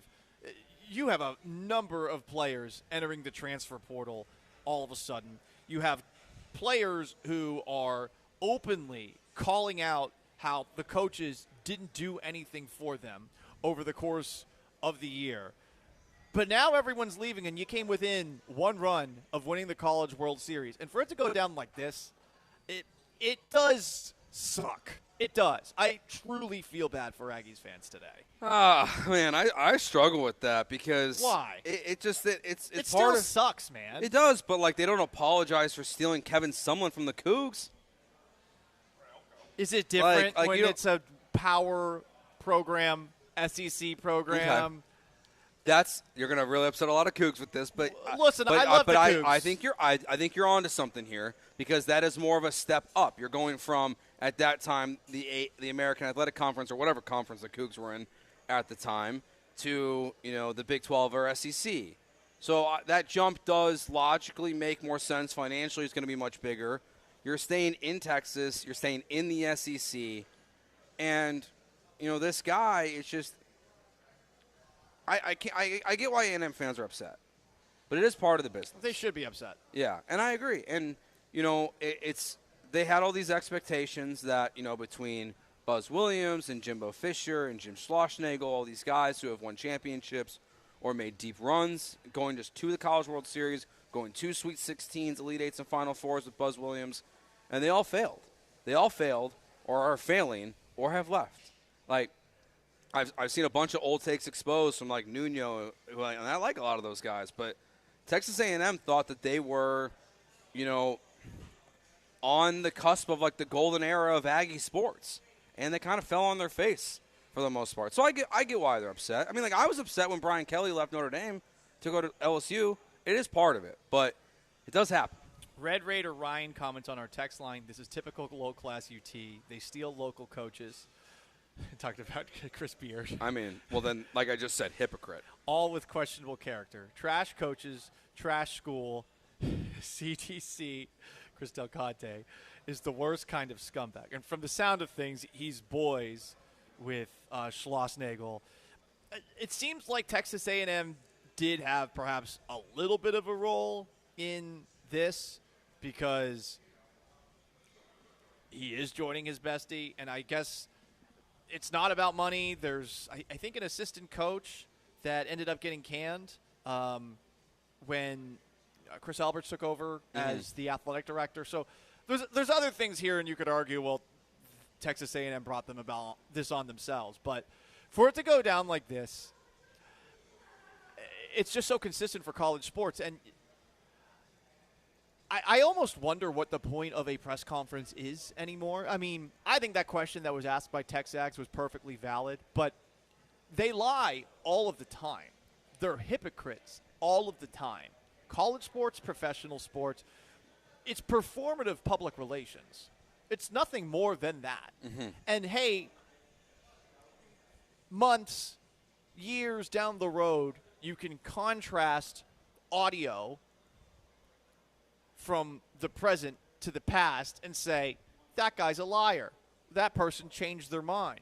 Well, that's the reality of everybody in life. But really, these press conferences, which we put so much focus into, how much of an impact does what somebody says into a microphone, speaking performatively to people who do not actually decide if they keep their job, who do not get to gauge how well they're doing their job, how much do these things matter? I wonder about them going forward. I go to these from time to time. I like to ask a tough question from time to time and maybe pat myself on the back a little bit. I'm a hard-hitting Big J journalist.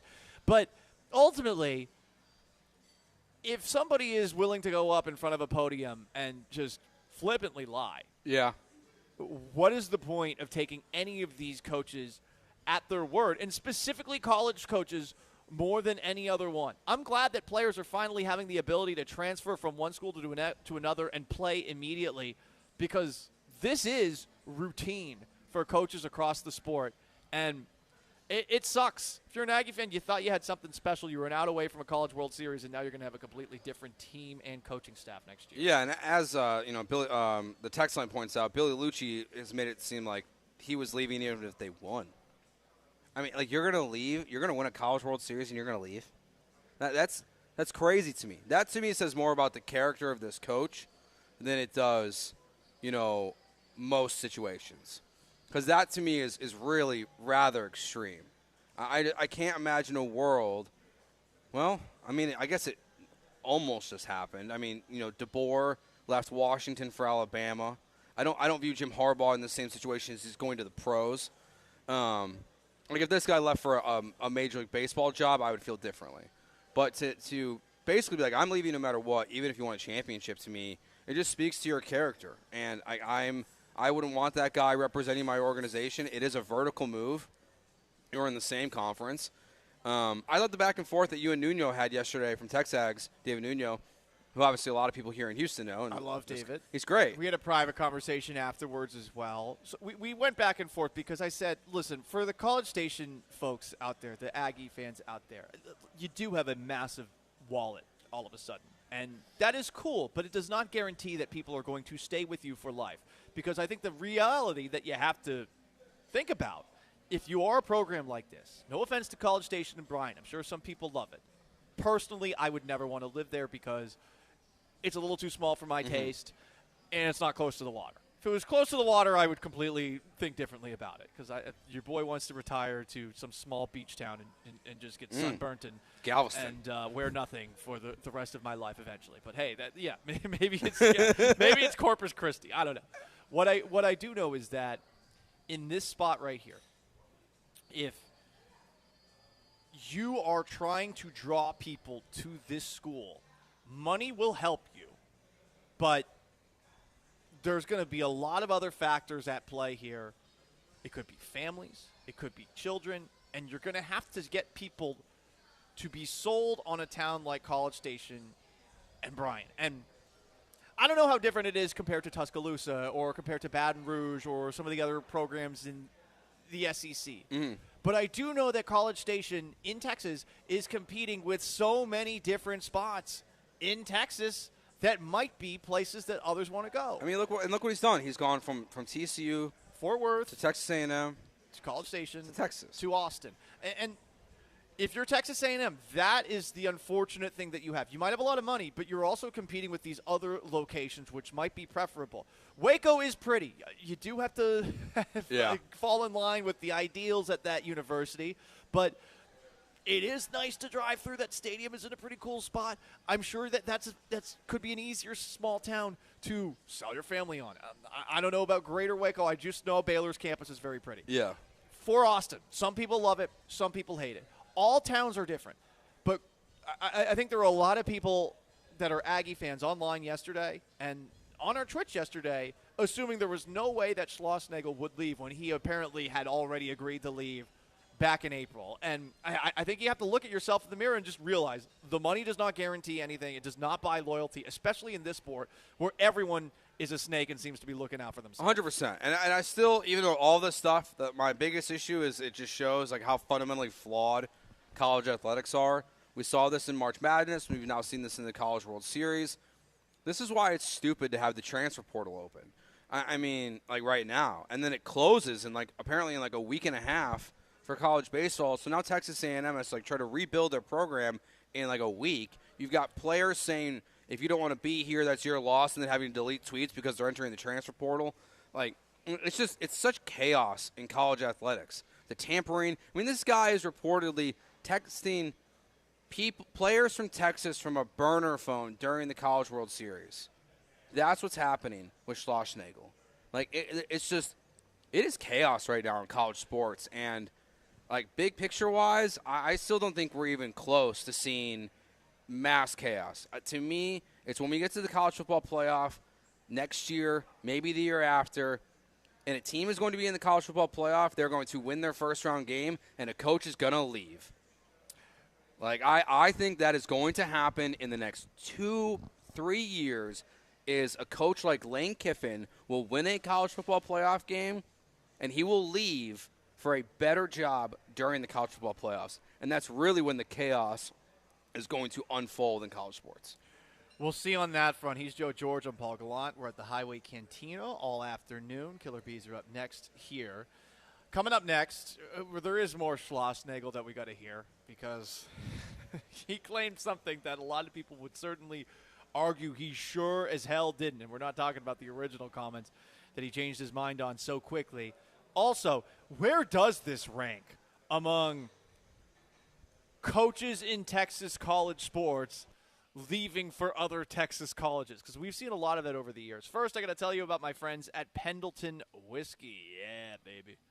I love me some Pendleton. Is that song going to stick in your head the same way as the one that I've been singing about the place I'm at right now? Probably not. But listen, guys, Pendleton Whiskey is fantastic stuff. Why is it so good? Because of what it's made with. The finest northern grains. It's cut with glacier water from Oregon's Mount Hood. And it's barrel-aged in American oak. You blend it all together, you get something that's going to satisfy your inner cowboy that's steeped in true Western tradition. You can go to Pendleton Whiskey's website to see all sorts of different bottles that they have available for you. On top of those different bottles, they've got all sorts of cocktails that you can make. Have you ever had a Rodeo Mary? Yeah, it's a Pendleton Bloody Mary. It's a great idea. You're probably thinking to yourself, Paul, you're crazy. Yes, I am, but it's pretty good. I'm telling you. It's Pendleton Whiskey. It's true Western tradition. Get some at your local liquor store or via pendletonwhiskey.com today.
back to Gallant and George. On ESPN 97.5 and 92.5. Live from the Mobile Veritex Community Bank Studios located at Highway Cantina in Edo.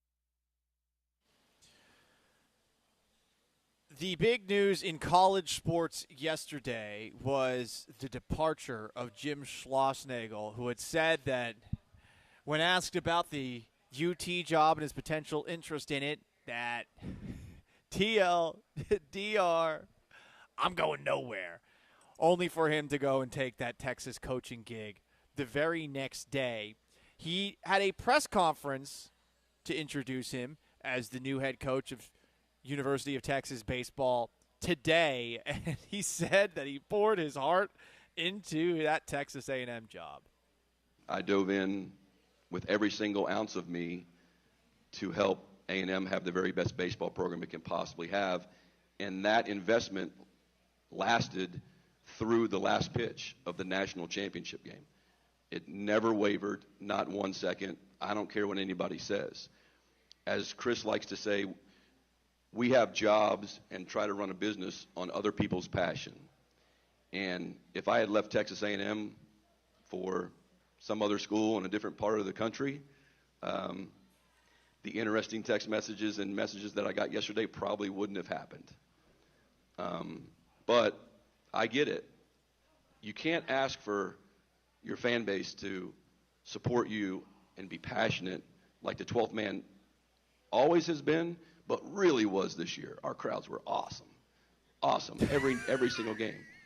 And so you can't ask for that like I did and our staff did and then expect everybody to be okay with a coach leaving for its rival school.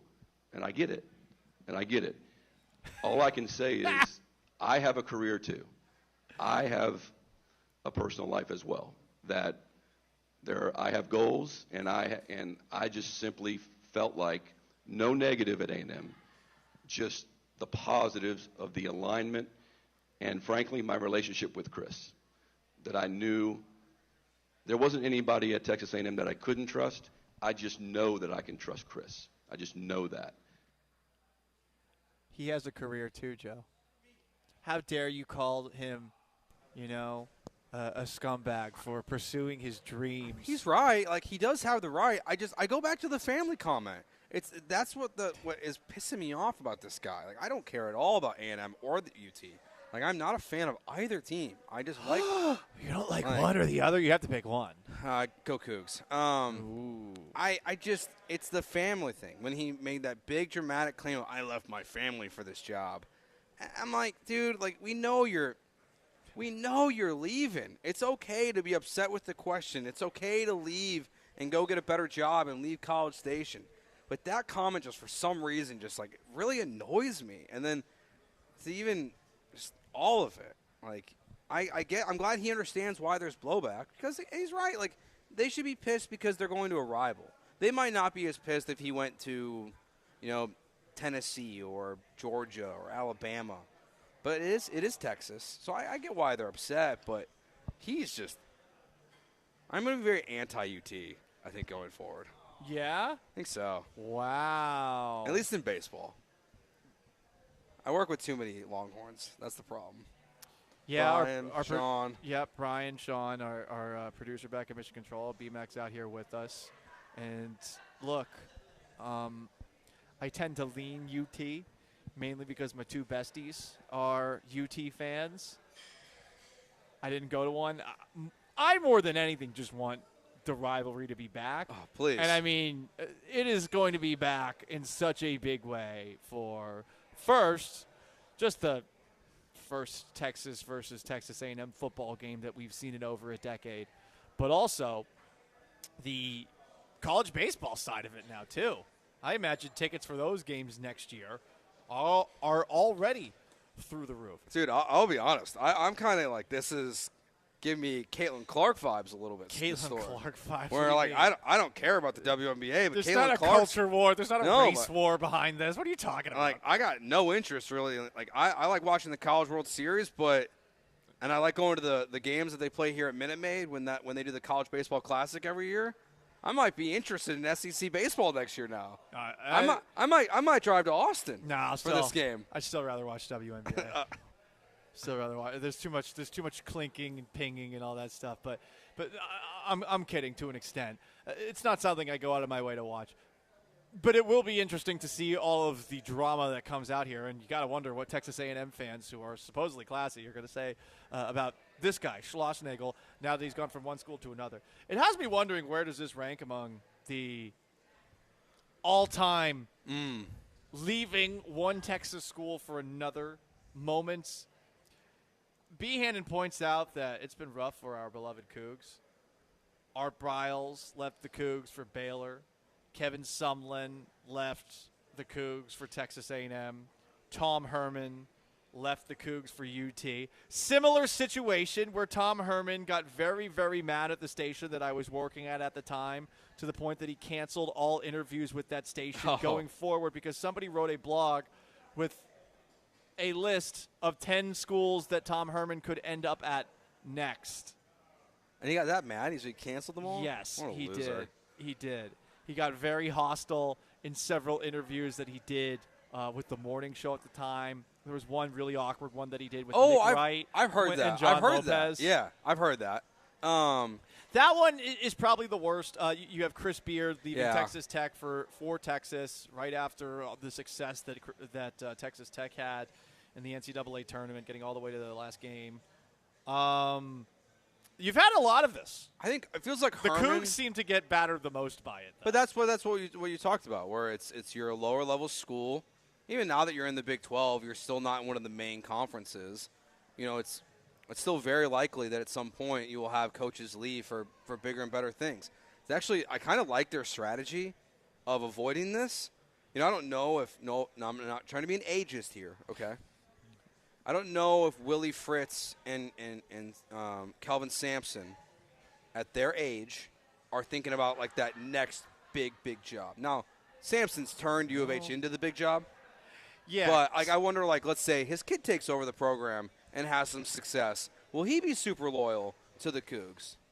If you're ambitious, you think about the next job no matter what. I think that if Fritz is offered a ton of money at another place too, he would certainly think about it, because there's probably a limit in what the Cougs can offer, given that they just parted ways with their athletic director. They're not making that much revenue, you know? So Double Rods points out on the Twitch, he's just doing what 99% of football and basketball coaches do. Funny how this is such a shocker to anyone. It's not about it being a shocker. Yeah. It's more about he said one thing and completely lied based off of his actions 24 hours later. And he went from a school that considers itself to be top shelf, upper class, for another school that knows it is that. Yeah. We made fun of the people getting mad about the questions yesterday, but, Joe, we also made fun of this mindset that Texas has that they can have anything that they want. And look at this. They got anything they want. I mean, they kind of can. I mean, they really can, for the most part, get whatever they want, besides like Nick Saban and Jim Harbaugh. If they wanted to move on from Sark at some point in the next year or two for some reason, they could get any college football coach probably in the country. Especially now that Saban's gone, they could get whoever they wanted besides Kirby Smart. Whatever they want, it's theirs. When you have facilities, you have money, you have fans, it goes a long way. And A&M, as much money as they put into their program, they seem to have a hard time with this. And I don't know if it's a small town thing that factors in, or it's the appeal of Austin in this situation, but it is just part of it. Like someone tried to call me out earlier on the Twitter, like, if 610 offered you money, you'd go too. Yeah, probably. Whoa. Like middle management, Joe. I left 790 because I got a better job that paid me more money. You're a radio slut, dude. I advanced my career. No, dude. You're a whore, and you don't care. I have worked at every station. You don't care about me. You don't care about BMAC. You don't care about Sean. I care about you. You don't care. No, clearly you don't. Hey, clearly you said you would leave me. I didn't apply for that job that's open. You said you would leave me. I mean, they have to pay me like double because I don't want to be miserable. So, like, you know, there's like a work-life balance here. I feel like you're sharing a little too much here, Joe. I don't think so. And then listen, it's just reality. We don't want you to get schlossnagled I'm not going to get Schloss-Nagled.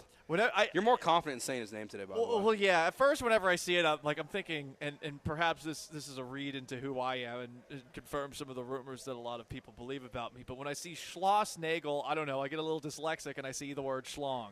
I'm sorry. I see the word schlong. I didn't know that's what you were struggling That's with. what I was struggling with the whole time. I thought you were going to say sloshed. No, I was just going to say schlong-nagel. Yeah, I thought Schloss-Nagel. I thought you were worried about saying sloshed. No, Nagel.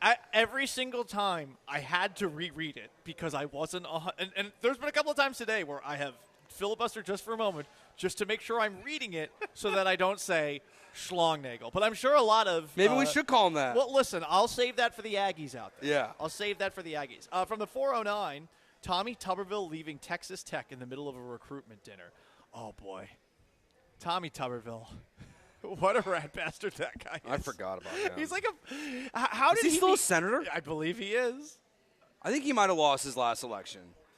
It's always funny, like when you see him on like political channels, and he's like Tommy Tuberville. I don't. Let's see. Is he still an American politician? I think he still is. Yeah, last coach at Cincinnati. I think that those are the worst. The ones who like leave college recruiting trips in the middle. Jim Harbaugh did that with Minnesota. He was on his way with the Vikings. He was on his way. He was on a recruiting trip from Michigan, and he never went to the kid's house. He just got on his plane and flew to the Minnesota to do that. That's mean. That's very mean. It happens. It happens from time to time. Anyway, guys, it is Gallant and George, ESPN 97.5 and 92.5. We are live at the Highway Cantina. Still nothing new on the Houston Rockets front as far as potential trades. They made a bunch last night. There's rumors that they might go after Kevin Durant. There's rumors that they could, down the road, go after Devin Booker. And on top of that, we'll keep you posted on what's going on with the Houston Astros. But up next, we're 71 days away from the start of the NFL season. A quick edition of our NFL Countdown. It's Gallant and George, ESPN 97.5 and 92.5 at the Highway Cantina. I want to tell you about my friends at LaBerge Lake Charles. Myself, Brian Shaw, will be there this Saturday from 12 to 3 doing the bullpen. We'll be out there watching the UFC fights.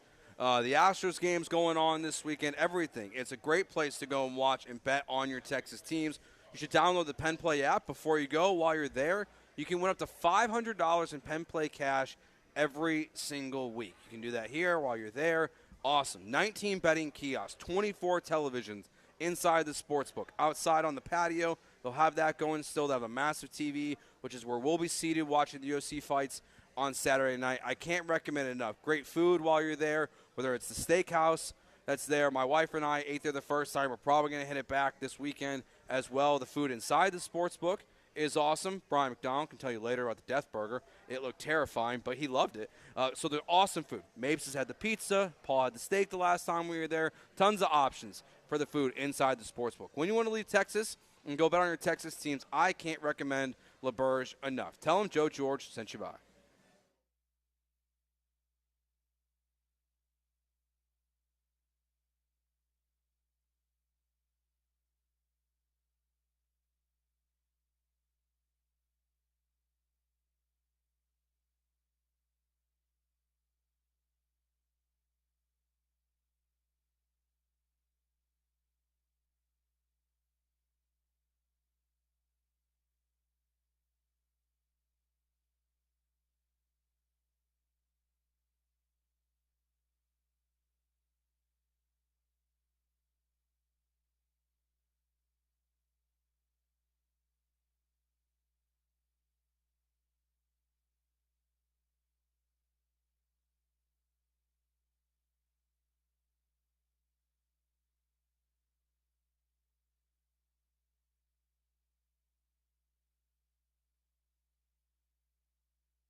All right, guys, 71 days away from the start of the NFL season.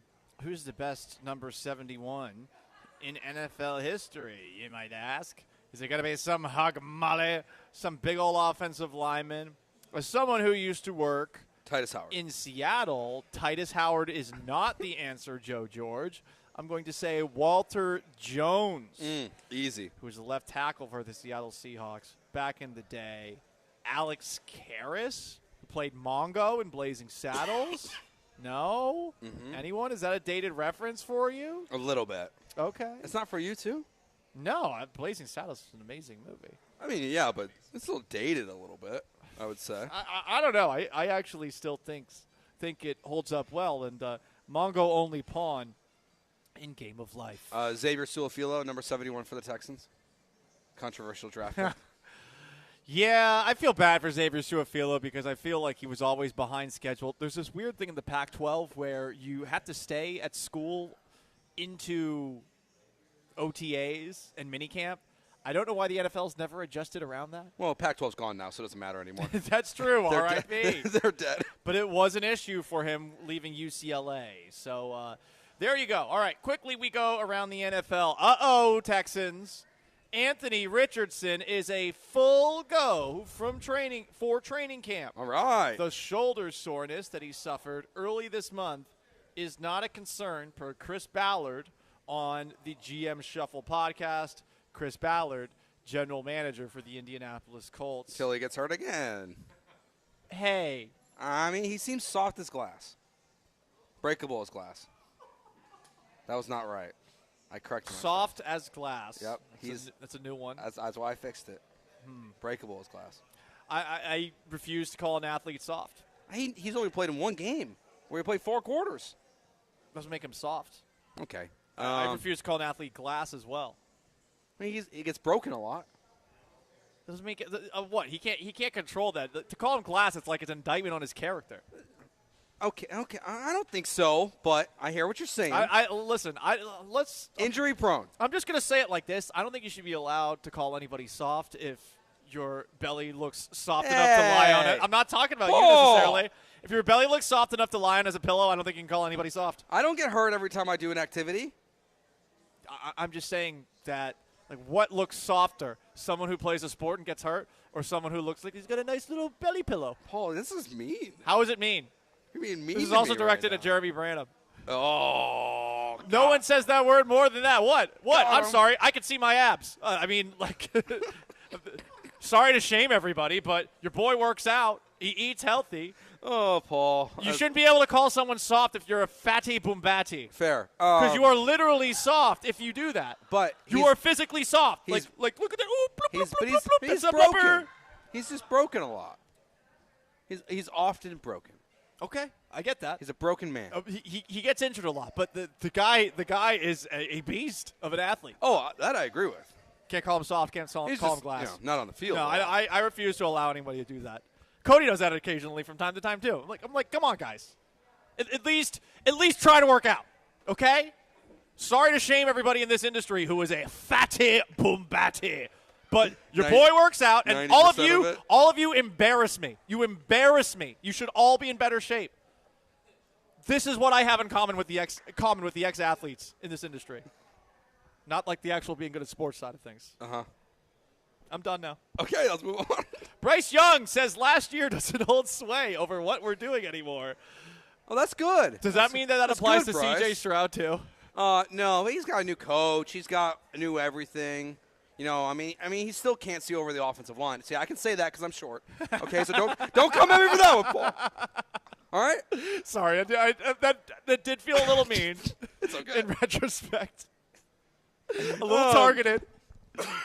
I was just going to say, I know, it's very funny, though. It's okay. It's all right. I love you. But Bryce Young, still can't see over the offensive line. So, that doesn't change for him. But good luck, Bryce. He'll have wide receivers who are maybe a little athletic this year. Yeah. I can also say that because Adam Thielen and I are both white. So, not athletic. Whoa! Now you're putting our people down. I am. That's I not can do cool. that. What? No, you can't. You can't. Why are we putting our people down? I'm just saying I can't. We've got Caitlin Clark. I mean, she can shoot, but so can J.J. Redick. That's true. And he can coach. And Also, J.J. Redick may have said something bad, and that went viral yesterday. Oh, yeah. And then I forgot about that. And then I looked up an article, and it was like the first thing, ESPN.com. J.J. Redick apologizes for, Asian slur. You say he stumbled?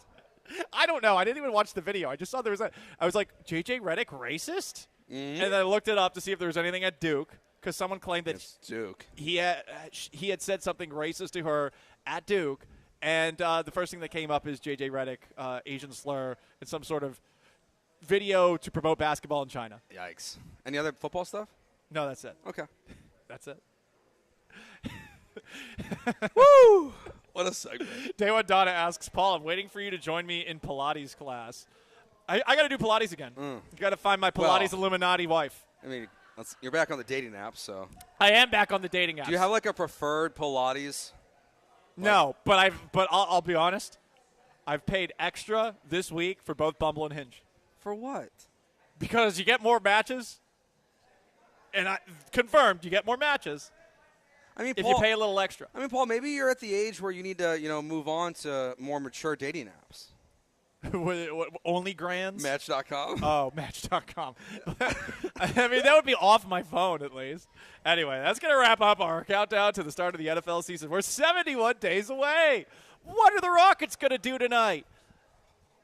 What are the Astros going to do in their game against the Rockies? Are they going to get to 7 in a row? Is Paul Gallant going to make it through this show without completely lambasting a group of people? We'll see. No. It's Gallant and George. We're getting drinkier and drinkier. See, that's not even a word. ESPN 97.5 and 92.5. Stick around.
It's Gallant and George. On ESPN 97.5 and 92.5. Broadcasting live from the Mobile Veritex Community Bank Studios, located at Highway Cantina in Edo. Here's Paul Gallant and Joe George.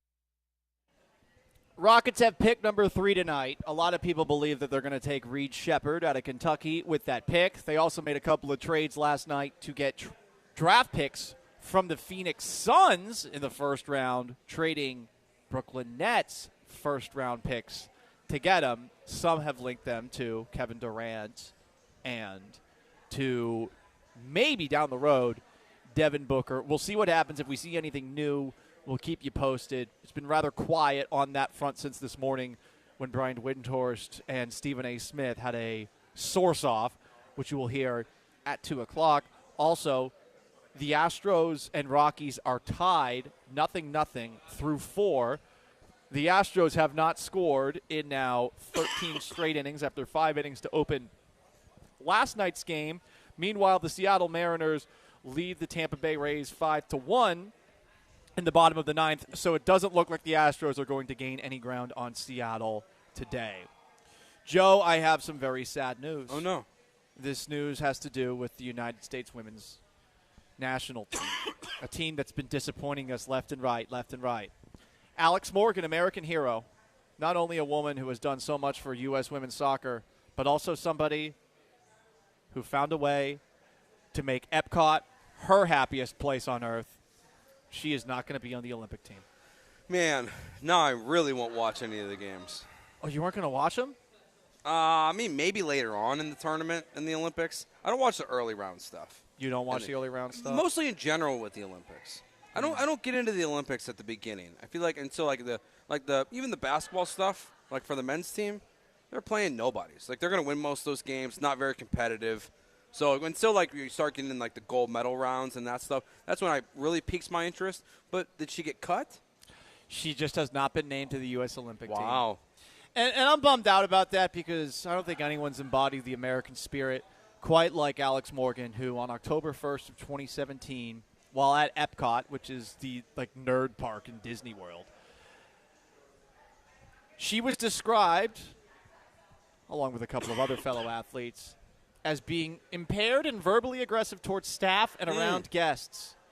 They were given trespass warnings, were banned from Disney property, had no charges filed. But according to a deputy, Morgan was yelling, screaming, and appeared to be highly impaired. She posted an apology in a tweet. I will learn from this and make sure it doesn't happen again. Well, I wanted it to happen in Paris. I mean, look, you just have to eat before you drink. That's how you learn this lesson. It's not a hard lesson to learn. When you go to Epcot and you're going to drink around the world, eat before you drink. You'll be fine. I don't think I've been to Disney World since I've been of a drinking age. I have not either. We're going for a day this summer. But, at this point, I'm not going for me anymore. Which park are you going to? We haven't decided yet. We're thinking about the Animal Kingdom, but we're going in July, so it's going to be so hot, so there'll be no animals for my son. It's going to be hot everywhere. Yeah. I mean, as somebody who has gone to Disney World a lot because I lived in Florida and you would get a discount, and I lived an hour and a half away from it. I used to play a football game at Disney World every year, and we would go and visit the Magic Kingdom afterwards. I recommend the Magic Kingdom. Now, I don't recommend doing what our football team tradition was, and I didn't take part in this because I was a little goody two-shoes at the time, but as many pirate toys as you could. Not great, especially when you go on Space Mountain and, I don't know, people throw some of those swords and guns off in the middle of the ride. I mean, Rat Paul over here. Like, what's going on in the show today? Well, the problem was that we didn't talk about it ever until one year our entire senior class got suspended the whole season because they got caught doing it. Oh, that sucks. Yeah, it was something that was going on for a while, and I remember seeing it. I was like, I'm just going to walk away from all these other guys. That's a good call. That's a good call. Yeah, I don't know what we're going to do. Cause Magic Kingdom is, I think, the best one for a kid that is your son's age. I just feel like the animals, like, you go to the Houston Zoo now, most of them are hiding in their you're not gonna enjoy that in July. I think we're so gonna hot. Yeah, but we got a family reunion, so we're going in July. We're gonna go for a day. So I'm just gonna go wherever I can find Mickey Mouse.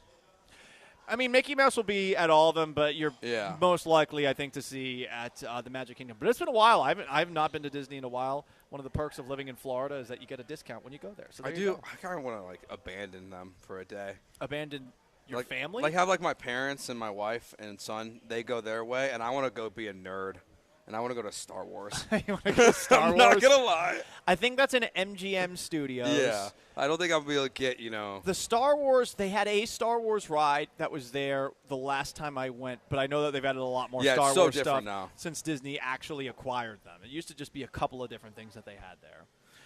But yeah. Well, R.I.P. to Alex Morgan's Team USA. R.I.P. Also, I got another fun story, and this has to do with pirates. Ooh.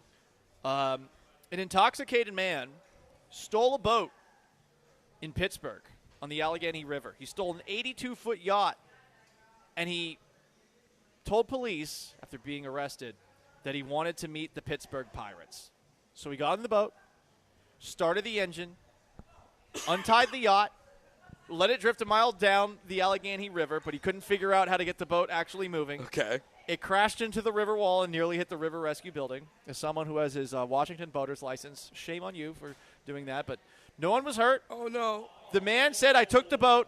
I wanted to meet some Pittsburgh Pirates. That's it. Jordan just got hit in the kneecap. Oh. It's fighting time. Yeah. Did he think that, he just thought stealing the boat he would find, Andrew McCutcheon or Paul Skeens? Honestly, I believe this person may be mentally, let's just say, challenged? In need of help. Yes, that makes more sense. In need of help. Yeah. So here's how they found him, the cops. Sitting there, laying back, passed out with pistachio nuts everywhere, a bottle of rum, mostly all drunk, just a little in the bottom. That's awesome. So this guy got hammered, had a bag of pistachios, got in a boat, crashed it, drank the rum, all because he wanted to see the Pittsburgh Pirates and meet the Pittsburgh Pirates. Yep. He's like, this is where I find Paul Skeens, is on the water with my pistachios and my rum.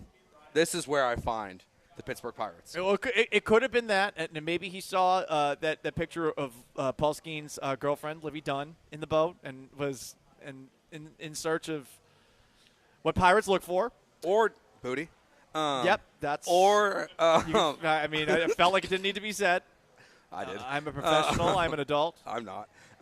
You are married, sir. How dare you think about booty? No, I was just stating the word of what you were trying to say. Unless he thinks there's real Pittsburgh Pirates, not the baseball team, the Pittsburgh Pirates.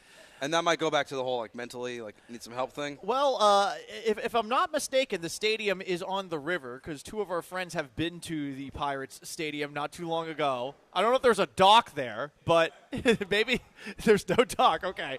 Well, maybe they thought they were just going to drive it ashore, just go full speed, full send. And just, maybe they were going to climb into the stadium.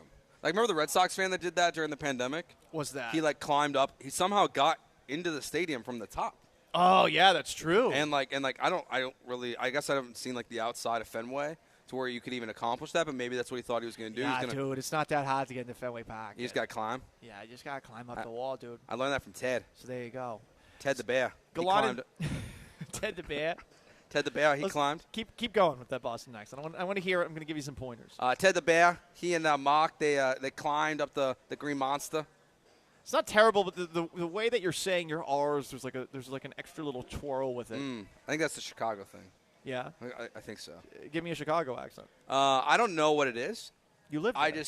I'm told that you live there. My wife and then one of the interns told me that when I say both, they can tell I'm from Chicago. What do you say it again? Both? You're saying both. Yeah, but they said I said it weird. Yeah, I don't hear it. I don't either, but they said it. I don't know. Maybe I watched so much The Bear that I've become an honorary Chicago. Oh, how many more days? It's tomorrow. The Bear's back. Tomorrow, the Bear's back. Oh, tomorrow's. Oh, wow, we got so much good television, and now all of a sudden the Astros are good. Thanks for getting good, Astros. I know they got good at the worst time. worst watch baseball instead of watching The Boys and House of the Dragon. Just kidding. It's Gallant George, ESPN 97.5 and 92.5. We had a good old-fashioned source-off this morning when it comes to what the Houston Rockets might do tonight as the Astros just took the lead against the Colorado Rockies 1-0, looking for their 7th straight win. We're at the Highway Cantina in downtown Houston on St. Emmanuel. Come out, hang out with us, have some tall Texan margaritas. It's Gallant and George, ESPN 97.5 and 92.5.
Big day to be downtown in Houston with us. We are on St. Emmanuel, right by the Astros game against the Colorado Rockies. They've got a 1-0 lead on Colorado. Runners on first and third with the chance to build on a lead that they just took. So that's down the street. Maybe you want to watch the game with us, or you want to join us on your way out of the ballpark. On top of that, there's a party for the Houston Rockets draft tonight at the George R. Brown Center. The Rockets are picking third overall. Assuming that they keep their pick, they are favored to go and get a guy by the name of Reed Shepherd, a guard from Kentucky who can shoot the lights out. But we'll see. There are a lot of possibilities as far as what they could do tonight in the draft. And on top of that, what they could do to bolster their roster outside of the draft. Last night, Adrian Wojnarowski, Joe, put out a series of tweets that, let's be honest, were chaotic, confusing, all over the place. Maybe write an article, bub, to make it all simple for us. He also has a blue check mark, so he could have put all of it in one tweet. He could have done that. That'd be a long tweet, though. But it would not have gotten the engagement that Woj is used to. Woj, engagement farming? Are you accusing him of this, Paul? I mean, he's not writing an article on Twitter. I don't think anyone really wants to put something out there that's too long on Twitter, even though you have that option with the blue check mark. But whatever. No one cares about X. No one cares about Twitter. What you do care about is what the Houston Rockets did. They traded 2 picks that they got in exchange for James Harden, a 2025 pick swap with the Nets, a 2026 first-round pick. To the Nets. They traded them back their own picks. What the hell is this, Draft Day, starring Kevin Costner? And they got these picks from the Nets, a 2025 first-round pick swap with the Phoenix Suns, a 2027 Suns first-round pick, and 2029 first-round pick swaps with the Phoenix Suns and Dallas Mavericks, which, again, straight out of Draft Day, they are theoretically thinking about trading back to the Phoenix Suns in exchange for a couple of different names. Who are those names? Well, this morning, Brian Windhorst of ESPN was on ESPN Radio and said that Kevin Durant might be someone the Rockets pursue. They could have made this deal with the Nets at any time. They didn't have to do this deal with the Nets now. They could have taken the call from the Nets and said, okay, we know you want your picks back. Go ahead and start your tank, and we'll decide later if we want to do that. They don't have to make this deal now. They're making the deal now so that they have those picks to go into the market with. Now, I guess in theory, they could offer them to another team. That's true. But again, they could do that. They could have traded, if for sheer trade value, the Nets picks just offered to other teams would have more value. Those teams would see the same thing. They'd be like, oh, my God, you mean you're going to give us the next draft the next 2 years? Who can we give you? They made this trade specifically to attempt to make a deal with the Suns, and they did it to make a deal with the Suns now. Now, to my knowledge, Kevin Durant has not asked for a trade. However, there are definite connections between Kevin Durant and the Houston Rockets. So, TLDL or TLDR, Windhorst, not quite in the way that he did that everyone has memed with his fingers pointing everywhere, suggested that the Rockets have some interest in Kevin Durant. Yeah, I do think – I want to kind of circle back to the beginning of that. I'm not sure I totally buy the theory that the Rockets could have done this trade whenever. Because if I'm just trying to think for the Brooklyn Nets perspective here for a second. If I'm the Brooklyn Nets and the Rockets have all my draft capital, do I want to trade Mikal Bridges and essentially give them a top 4 pick? The answer to that would be no. But if I can get the Rockets to agree to this deal where I get my picks back and I control my destiny, then I can also trade Mikal Bridges at the same time. And based on the fact that the Bridges trade and the Rockets trade happened within 20 minutes of each other, that to me, they seem more connected. So I don't totally know if you can make any trade at any time for these picks. I think unless you traded for Bridges itself, if you're the Rockets.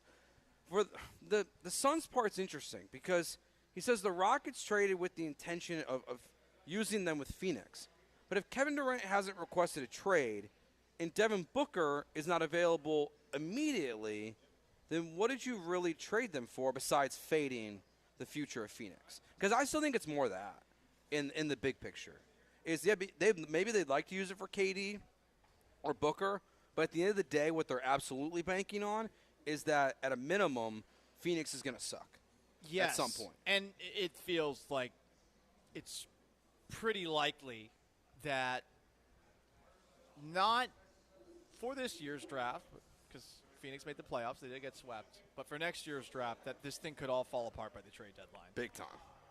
I mean, KD is, if you don't trade for him, I would feel like it'd be a good wager to say he will not be a Phoenix Sun post-NBA trade deadline at the latest. The Suns are looking at Durant, and I think that they're looking at him and thinking to themselves, let's get something while we still can, while there's still 2 years left on his deal. So, you heard from Brian Windhorst. Stephen A. Smith also was on ESPN today. He is connected in NBA circles and had this to say about the Houston Rockets and Kevin Durant. Wendy, especially for you, I am reporting here. Uh-oh. Pay no attention to what Phoenix is saying. They want out of Kevin Durant right now. That's number one. Wait, say that one more time? They want to Pay trade no Durant. attention Yeah. to what Phoenix is saying. They want out of Kevin Durant right now. Wow. That's number one. Again, Number why two. do the Rockets do the deal, Molly? That's do why it I now? asked you. I was like, Number wow. two. Okay, go ahead. Number two, also, Houston doesn't want Kevin Durant. Ime Udoka may want him. But organizationally, they know that they are not there yet. So their plans are more long range. And they would prefer a Devin Booker, who they know it's a slim chance they'll get, but that would be their preference. That suggests a lack of alignment, and I'm curious as to where that would be coming from. So, Ime Udoka, who coached with Kevin Durant with Brooklyn, I can understand why he'd want to bring in Durant, and he wants this team to contend for a title. He just watched the person who replaced him at his old job because he was a little too horny win an NBA title. Yeah. So I get that from Udoka's perspective. I am curious as to who's saying no to Durant. Is it Rafael Stone? If it's Rafael Stone, I feel good about that. Is it the actual top of the organization for the Houston Rockets? That would be surprising because I feel 100% surprising. They would want to have Kevin Durant just because they want people to be interested in this team again, even if it doesn't mean that they're going to be closer to a championship. It feels like they would be the ones pushing for it. So specifically Patrick, from what I've heard, is like Patrick Fertitta, son of Tillman Fertitta, son of Tillman, he's part of the reason why they got Westbrook. Like it was his infatuation with James Harden why Harden was connected back to this franchise again. That he is the one that is really running the show in some ways and is infatuated with the big names. And if you don't believe me, I just encourage you to go back to the NBA draft last year when they called Amen Thompson. The phone went Ime Udoka, Rafael Stone, Patrick Fertitta. It was not Tillman. Like when the Texans do the draft, Cal McNair talks to the players that was drafted. It was Tillman's son who talked to Amen Thompson and Cam Whitmore when they were selected. So that would surprise me if it was at the top. I do find that, listening to that quote, Paul, that Stephen A. is very careful with his words. So then when he says Ime Udoka may want Kevin Durant, that kind of confused me. Because everything else in the quote seems so certain and what he was saying, and then as soon as he brought up Udoka, he kind of backed off a little bit. Like that is where there's some clear of, this might be an Udoka push, but I'm not totally sure if that's what's happening. But I don't know. It feels like a smokescreen, the KD stuff. All of this stuff is smokescreen-esque. Ash? Yeah, that's the tall Texan margarita talking right now. Look, if the Rockets do what we want, they will wait, not make a trade for Kevin Durant tonight, and hopefully use the picks that they have, that are the Phoenix Suns picks, and trade him to the hopefully soon terrible Phoenix Suns to get someone like Devin Booker. Because someone like Devin Booker, long-term, makes – Chris Paul got there, someone that could distribute and help him get his shot and just make things a little bit easier for him. But Devin Booker is one of those guys that I view as an elite player in the NBA. Yeah, and he's 27. Yeah. He can distribute. He's 6'6". He can shoot. Like, he's as close to the complete package as it gets for a guard in basketball. And, like compare that to, say, Reed Shepherd tonight, who a lot of people like, but is small. And you're thinking to yourself, well, but he's got the same wingspan as Steph Curry, and he's really good at poking the ball away, like he's Charles Tillman of basketball. But ultimately, you're looking for somebody who's got that kind of size, and who also does not have 17, 16 years worth of experience on the tires in the same way that Kevin Durant does. Yeah. I would love to see Durant here. Don't get me wrong, but I realize that Kevin Durant here is a short-term thing. You go back on these apps, and you can pick like what you're looking for. Like, looking for fun, casual dates.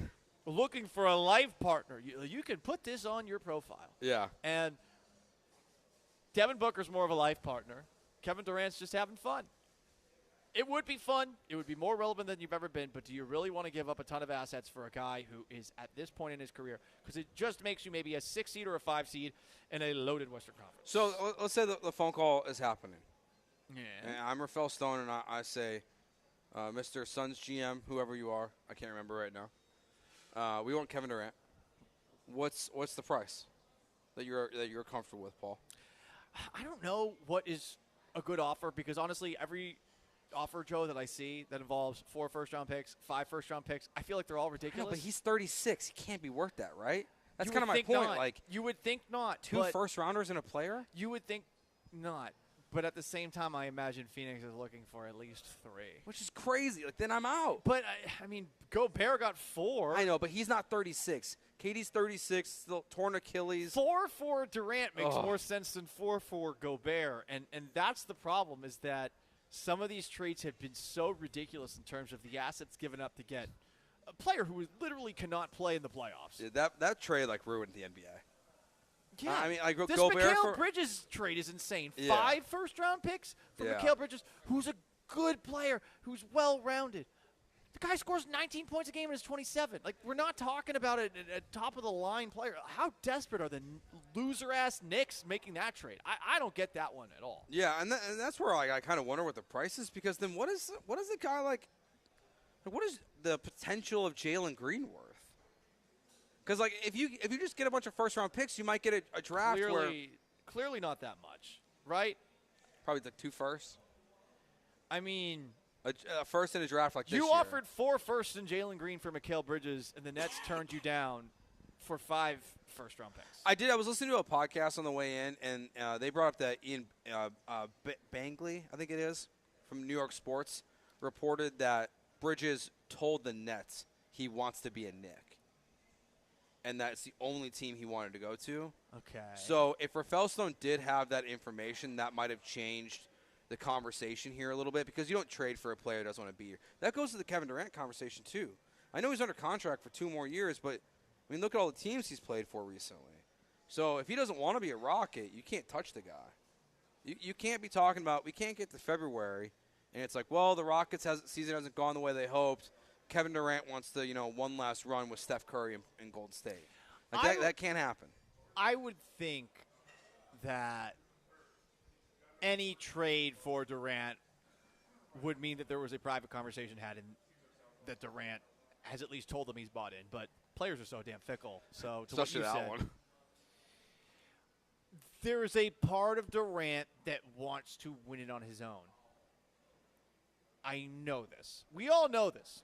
He went to Golden State. He wanted to get that title. He got that title. He got multiple titles. But he was never embraced by that team or by the greater basketball whole, because he did it like that. And this is him at this moment at this point in his career. Kevin Durant is looking for that last opportunity that's going to allow him to win a title and earn the respect that he so badly wants. Yeah, and that's can he do that in Houston? Is there a better opportunity elsewhere for him? I wonder. It's like if you're not going to – because you're looking for a team on the rise. He knows basketball. He's a smart guy. He knows that the team has to have assets. If I was Kevin Durant, honestly, I would go home. To the Wizards? Nope, to the Thunder. Oh.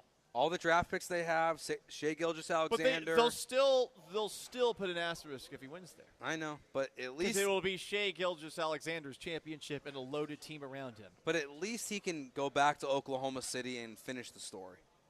Like if I was KD and I want to try to fix my legacy because he does clearly care about that so much, OKC is I think where I'd be looking if I were him.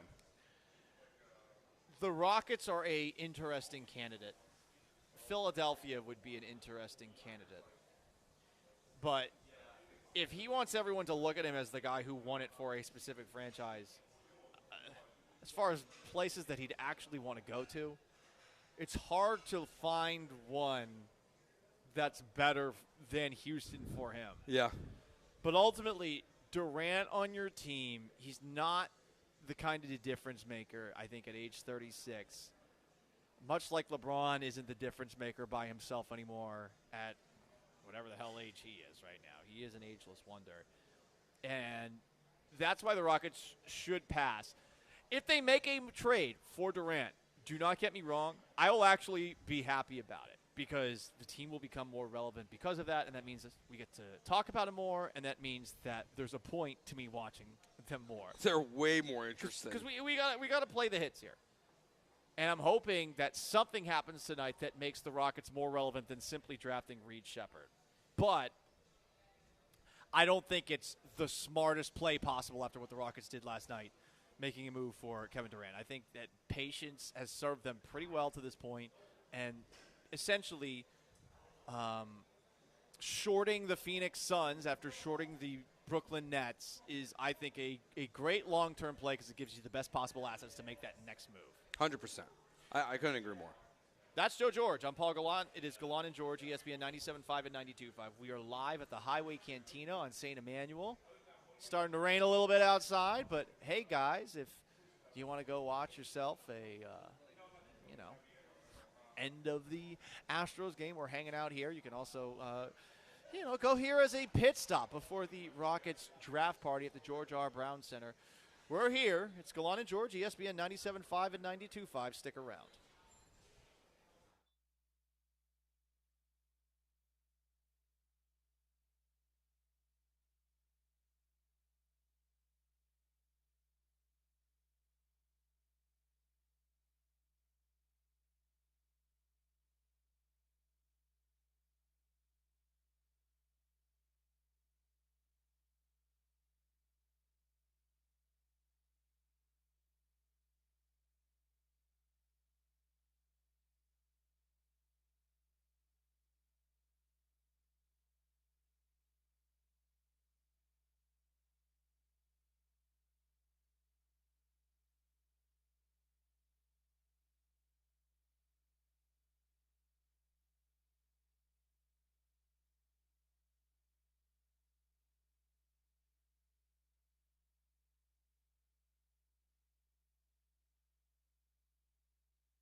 Back to Gallant and George. On ESPN 97.5 and 92.5. Live from the Mobile Veritex Community Bank Studios located at Highway Cantina in Edo. So the Houston Rockets made that trade from last night official just a couple of minutes ago via their Twitter account. Official! The Rockets have completed a trade with Brooklyn. And instead of making it confusing and all over the place like Adrian Wojnarowski did, they said this. The Rockets receive in 2025 the rights to swap either their own first-round pick or Oklahoma City's first-round pick in exchange for Phoenix's first-round pick. It'll likely be Phoenix's first-round pick because both the Rockets and OKC were above 500 or at 500 this year. Phoenix's first-round pick in 2027, the Rockets also receive that. In 2029, the Rockets receive the rights to the more favorable of either Dallas or Phoenix's first-round pick, in addition to the right to swap their own first-round pick for the less favorable of either Dallas or Phoenix's first-round pick. It's a lot of information. So that basically means Dallas and Phoenix's first-round pick, they get them. Yep. The Rockets relinquish in 2025 the right to swap either their first-round pick or OKC's first-round pick in exchange for Brooklyn's first-round pick in 2026. Okay. So now it's official, but we saw that last night. There's also been some reports about what the Rockets might do. Will they trade for Kevin Durant with those picks that they just got from the Phoenix Suns? Will they hold firm and potentially stay and trade for Devin Booker down the road? Or could a move tonight involve whoever they pick at number 3? A lot of people believe that they're going to pick Reed Shepherd out of Kentucky at 3rd overall, but from the sound of things, there is a world, per Brian Windhorst, where the Rockets make another selection if this guy falls to them. They've got Ime Udoka as their head coach. Durant had a relationship with him when he was in Brooklyn, and Udoka was an assistant. Rael Ivey is on Udoka's staff. Rael Ivey is one of the closest players to Durant in the NBA. And I think you will see an interesting tonight. The Rockets have the number 3 pick in this draft.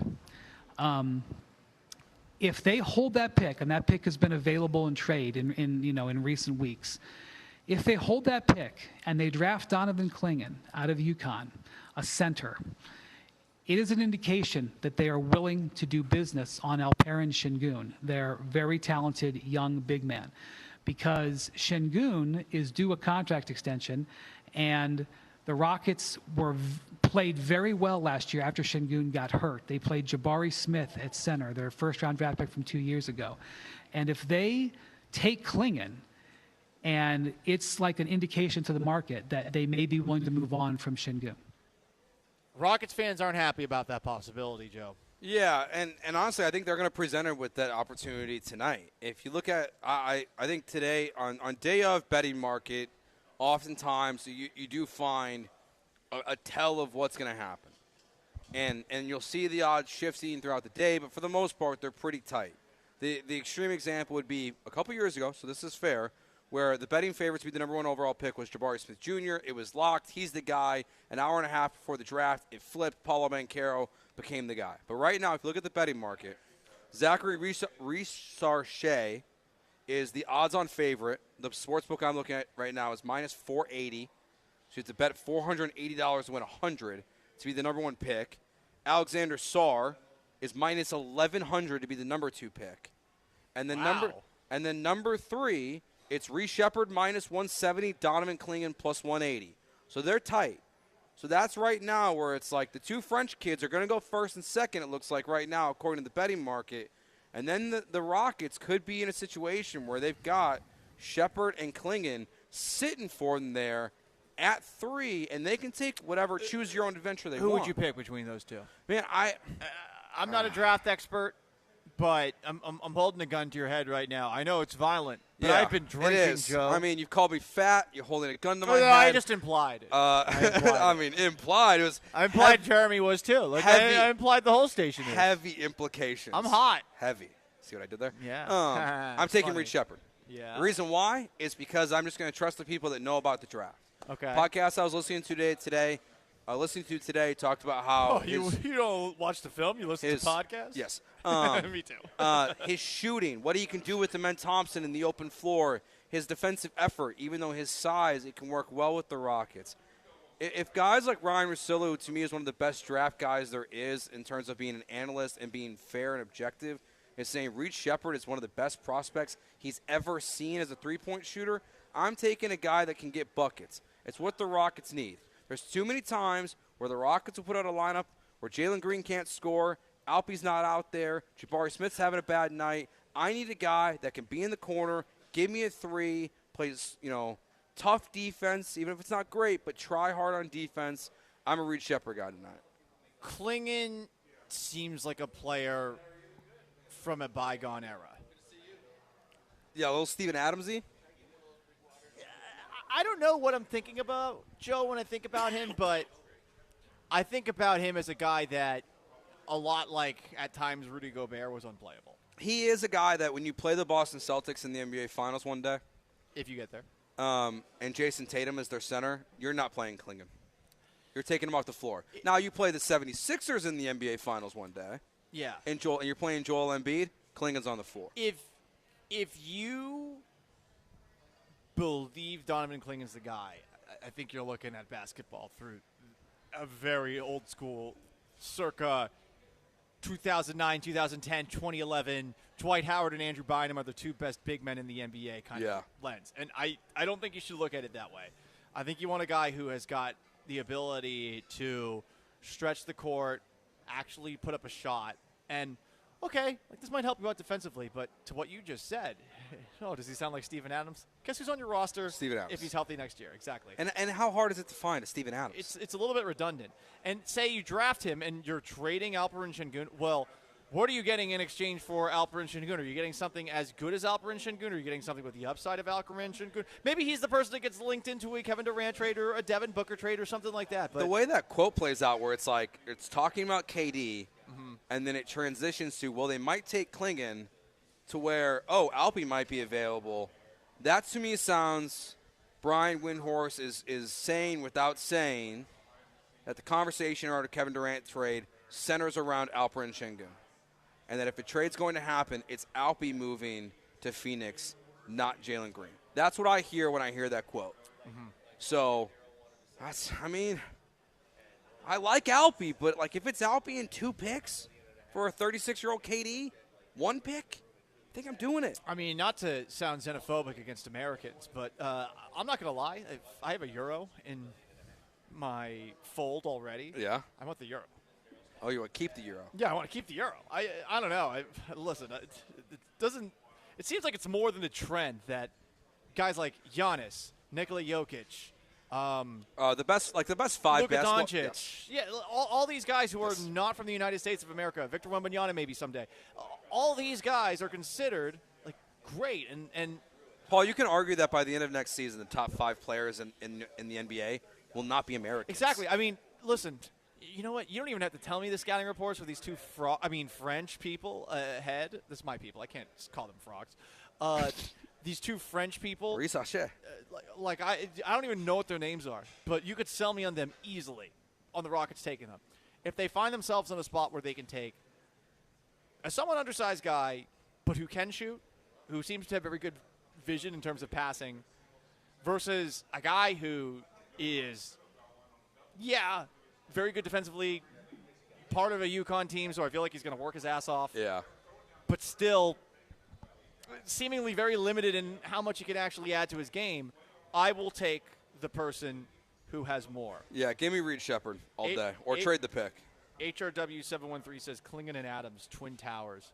Remember when the Rockets, back in the day, were trying to do a Twin Towers offense, or Twin Towers team? I believe I think they were trying to put, I could be wrong on this, I think it was Dwight Howard and Omer Ashik. Oh, yeah. Back Omer Ashik. 2013, whenever the Rockets, I think it was 2013, because I remember I was doing a show with Brian Straw at the time, and we announced it on a Saturday. We were like, yeah, the Rockets are back, baby. Omer Ashik. The Omer, I remember that offseason, because they signed Jeremy Lin and Omer Ashik on those poison pill contracts. Yeah. And I remember I was so annoyed with the Jeremy Lin contract. I hated Linsanity. Like, it's only something in New York like that, like, blows up and it turns into a contract for Jeremy Lin. And I'm not going to lie, like, the first time I saw Patrick Beverley, I said to myself, please, for the love of God, bench Jeremy Lin, who always had, like, the most catastrophic turnovers possible, even though he was still a good player. Anyway, Gallant George, ESPN, 97.5 and 92.5. 713-780-3776 to call, to text. You can join us on Twitch at twitch.tv/ESPN 97.5. You can join us in Houston at ESPN Houston. I'm just going to keep on talking like this the rest of the show. Up next, we have Soft Boys. Is Jim Schlossnagel a softie for already backtracking on his bold claims less than 24 hours after saying he was going to be an Aggie for life? Plus, the Germans are once again trying to keep the English from doing what they do best. What's that? You'll find out next at Soft Boys. Stick around. Nominate your own Soft Boys. 713-780-3776. Gallant George, ESPN 97.5 and 92.5.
In honor of that one time where Ime Udoka saw LeBron James bitching, called him out for said bitching, only for LeBron to say, "Oh, the language," just like that. And Ime Udoka said, he's a soft-ass boy. That's why we call this segment Soft Boys. Who's been soft in the world of sports?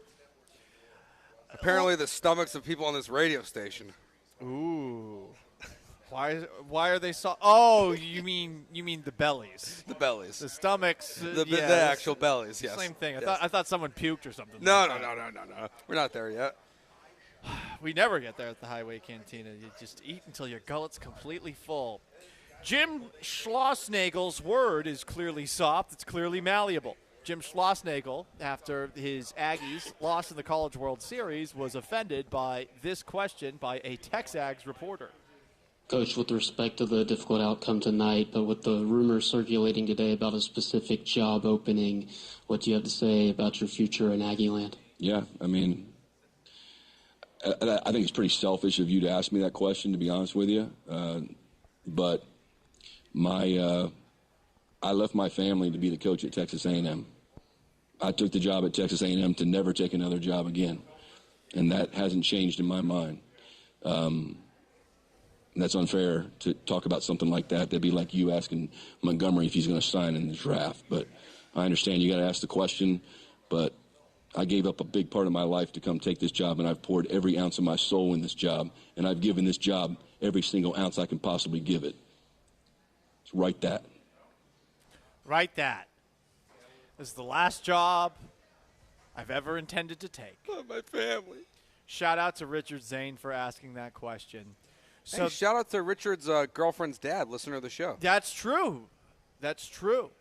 So, Jim Schlossnagel, again, I am trying my hardest to not call him Schlongnagel. See, now since I didn't know that's what you're saying, now every time you say it, that's all I can think about. Because if you I get know. a little dyslexic, I you know, have I know. a tall Texan margarita or two, Schloss, Schlong, what's the difference? Make your own implications about my preferences as you will. Anyway, here is Jim Schlossnagel apologizing to Richard Zane of Texags Today. I want to publicly apologize to Richard Zane from Texags. He's a young reporter. He asked the question. That was an obvious question. I wish I could have answered that better. But in the moment, 30 minutes after the last pitch, all I could think about was our players. And I really wasn't in the mood to talk about myself. My next job. The future. So I apologize for that to Richard. I was thinking about my career. Thinking about my players. I'm allowed to have a career. I love my players. But not to the point where he actually told them that he was about to take the job, a job he had supposedly agreed to per some in April. Well, I mean, I'm sure he told a few of them. Mm-hmm. And they'll be transferring to Texas. Yes. So those ones he really loved. So he did say, so some of his players he probably really loved. This is going to be quite the whammy. I wonder if he told those players ahead of time. Like, hey, man, we out here. Me, the hitting coach, the pitching coach, the lead recruiter, we're all going to Austin. You want to live in a town? You want to go to 6th Street? You want to have a good time? You want to party? Come to Austin. Or stay in College Station where you can, probably find Johnny Manziel on a random Saturday. We have a follow-up for our next story in Soft Boys, and it has to do with Germany in the Euro Cup. So the last time we talked about Germany in the Euro Cup, there was a story about how Germans will, I believe, either fine or arrest any English person who sings while drinking the popular pub song 10 German Bombers. Yes, I remember this. They're encouraging the English to drink less alcohol while there for Euro Cup. Soft. Well, Germans are telling England fans to drink booze-free beer before their game because the temperature will be 25 degrees Celsius with 56% humidity, making it feel more like 29 degrees Celsius. And that doesn't include the heat radiating off of other fans in the stadium. How does Europe get off 77 degrees having their hooligans seeming so tough, a stab or two, a punch or two, but no drinks or two because it's too hot to have a beer? That's the only time. That's the best time to drink a beer. How has this continent not been taken over by Russia, China, etc.? America. If this continent is consistently, for the Euro Cup, telling people that they can't drink because it's too hot, or you can't sing this song because it's too offensive. What are these people from? Like, what do they think when they come to America? Freedom. When it was a Paris story a couple weeks ago. Now it's the Germans talking about it's 75 degrees outside, 77 degrees outside. And England was the last story. It was You're England. Right. That's You're right, England. Though it's too hot. Oh no, this heat wave. What are they going to die if they come to Texas? Yes, I think they would. I think they would. I mean, like that's the best time for Imagine if John they- Granado to drink a Coors Light when it's 100 degrees outside because it tastes like water in that moment. Imagine Phoenix as well. Someone got like a second-degree burn. They passed out due to heat exhaustion, and they burned their calf on the sidewalk because the curb is so hot. Yikes. Phoenix, hot. Houston, hot. Tampa Bay, where I went to high school, hot. Miami, hot. All of those, 3 of those places are humid. I think it is incredibly soft that England can't handle like mid-70s, low 80s weather because there's a little extra humidity to the point where they're telling people to drink non-alcoholic beer. By the Also, way, not good. Soft, the Colorado Rocky player who just dropped a very easy pop-up. Have you tried non-alcoholic beer? Are you kidding me? I don't know. It just who knows? I'm insulted. I tried it once. You tried it once? You know, like it's around sometimes. Why do you want to try it? Like, to me, I'm like. I was curious. I was just. Beer doesn't taste good enough to the point where you drink it and be like, yeah. It was the Dos Equis Zero. Oh yeah, like the Heineken Zero too, which they're also advertising. Yeah. Oh man, it was the Heineken that I tried. I tried it, didn't like it. Not good. Because you're right. What's the purpose of a beer if it's not going to get me a little tipsy? Good call. Good call. One last one in soft boys, and this also has to do with Euro Cup. An Italian coach was very upset, accusing someone on his team of being a mole and leaking info to the press. He had a loud, impassioned rant. This is what the story reads. An incredible, impassioned rant from Spalletti, a man known for wearing his heart on his sleeve and unable to hold his tongue when he feels he has been betrayed, and accusations of a mole in the squad.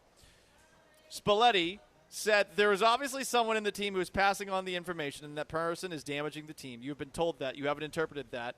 Don't claim this is your poetic license. So he's very upset about a mole in his locker room. I don't know what this mole even said, but wow, an Italian soccer coach delivering an impassioned rant about rats? About rats? Snitches? It actually sounds kind of American. I mean, Dusty Baker didn't do that last year. He was pretty calm when there was a snitch in the clubhouse. Was there a snitch in the clubhouse? I mean, I think the Chaz McCormick story makes that clear. Oh. Someone from Chaz's family was talking about his playing time and unhappiness. It might have been Chaz. That's where it all came from. It might have been Chaz's brother. You never know. Who's very active on social media. Wow, that's very pointed.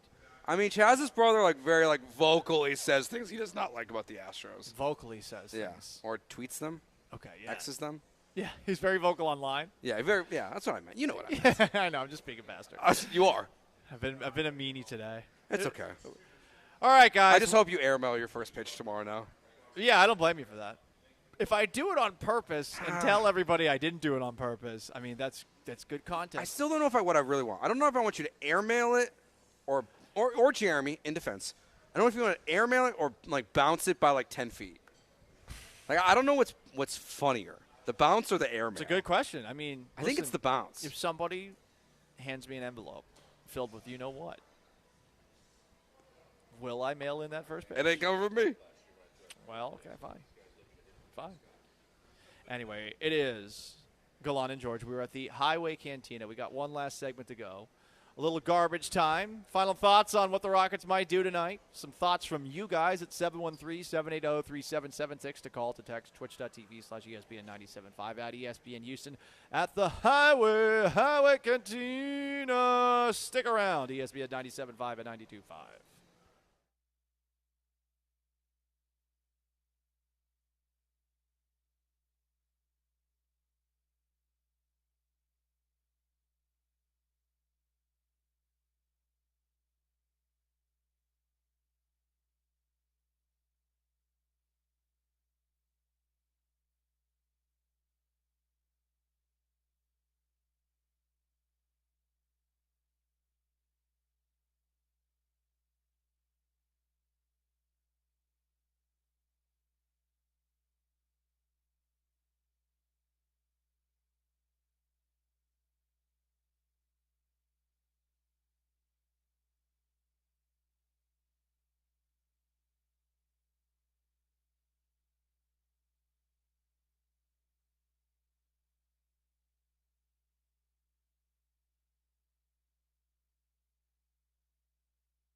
Back to Gallant and George. On ESPN 97.5 and 92.5. Live from the Mobile Veritex Community Bank Studios located at Highway Cantina in Edo. Last chance to dance, Gallant and George. Astros have a 2-0 lead on the Colorado Rockies in the bottom of the 7th inning with no outs and 2 runners on, looking to build on that and get their 7th straight win. They will not gain any ground on the Seattle Mariners, who finally got back in the win column with a win over the Tampa Bay Rays today. But the Astros, with a chance to get to 500 at the very least today, a win would make them 40-40. Hopefully, Joe, the bullpen doesn't do what the bullpen's been doing way too much this season, making us feel the need to watch the entirety of the 9th inning when they have a lead, even though they are paid to a degree where against the Colorado Rockies, we should be able to press fast forward and not have a worry in the world about it. Yeah, Joey Loperfido coming through some clutch runs here would be very nice for the Houston Astros. Loperfido, join the rope. As he gets hit. Oh! You hit my boy! Spencer Arrighetti. Spencer Arrighetti. 10 strikeouts today, most by an Astros pitcher this season. That is surprising. This is a good rebound start for Arrighetti. It is a good rebound start, and honestly, the Rockies are such doo-doo. Sometimes you need a bad team to get back on track. Is that what you call a slump buster? The White Sox, slump busters. The Rockies for Arrighetti, maybe a slump buster. But the Orioles were such a high-level takedown that I feel like you did the slump busting against the White Sox. Now you're just flirting. Just flirting. Just flirting. Just move. All right, guys. Let's do a little garbage time before we get out of here.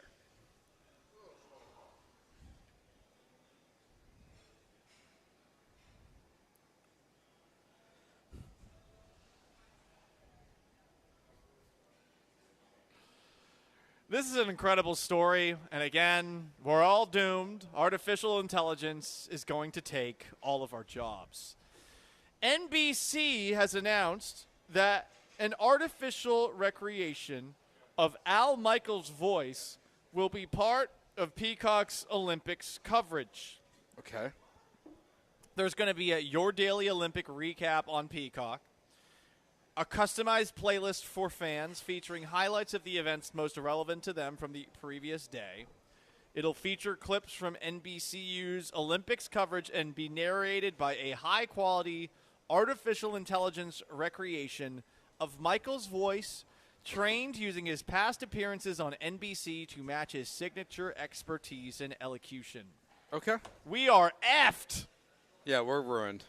At some point, they're going to be you can do artificial intelligence for play-by-play. You can do artificial intelligence for a sports talk show. I'm going to be homeless, living under that bridge in no time. At least I'll be close to the Highway Cantina. I think those two would be the best place to live on the street.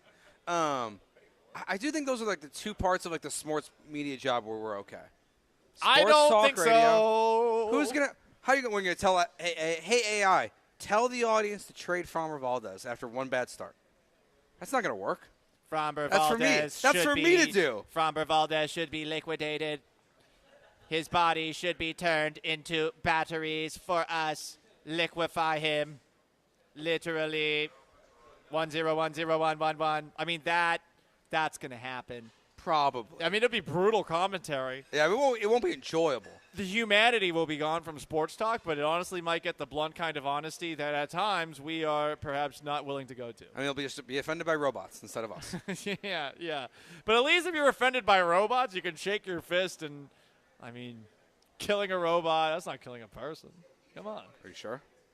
I don't know. I feel like I'm going to be pretty high up on the list when artificial intelligence takes over based off of the amount of times I swear at my Alexa and say horrible things to it. Oh, you're a target. Oh, yeah. I drop hard C-bombs on my Alexa all the time. Why? What does Alexa do to you? Because do your job. Do your job, robot. You're beneath me. You're not a real human. That's not what you're supposed to say. My downstairs neighbors every now and then are like, oh, we heard you yelling at your Alexa again. I thought it was do your job and then the B word is what people said on the station. No. I'm calling robots a C. Whatever. The English do it like it's another word. Why do we not get to use that word, huh? Why, Joe? Why? I don't know. We're soft. Soft boys, Americans. Can't use the C word. Speaking of soft, I heard this yesterday on Dell's show. People are doing this thing called raw dogging on flights. And someone did this. No, not that. Not that, Joel. They're doing the kind of raw dogging, which means you go on a plane, you got no headphones, you got no visual aids to occupy your mind, no book, no sleep, and some of these crazy possible serial killers are going on planes and just staring dead ahead at the seat in front of them for 21 hours, doing nothing the whole flight. That, my friends, is insane. Yeah, I can't imagine going onto a flight and not having anything. No podcast, no music, no book, no movies. Yes. Just sitting there by yourself, flying just raw, staring, bareback. Now, my only clarification is, do we think this person is traveling with someone else? He's a TikToker. No, he just does weird things. So it's not on like TikTok. you and I flying together and I'm talking to you the whole time and I'm going to just engage in conversation. He's not talking to anybody. He's just staring. He had a video of him, I think, the entire time just staring dead ahead.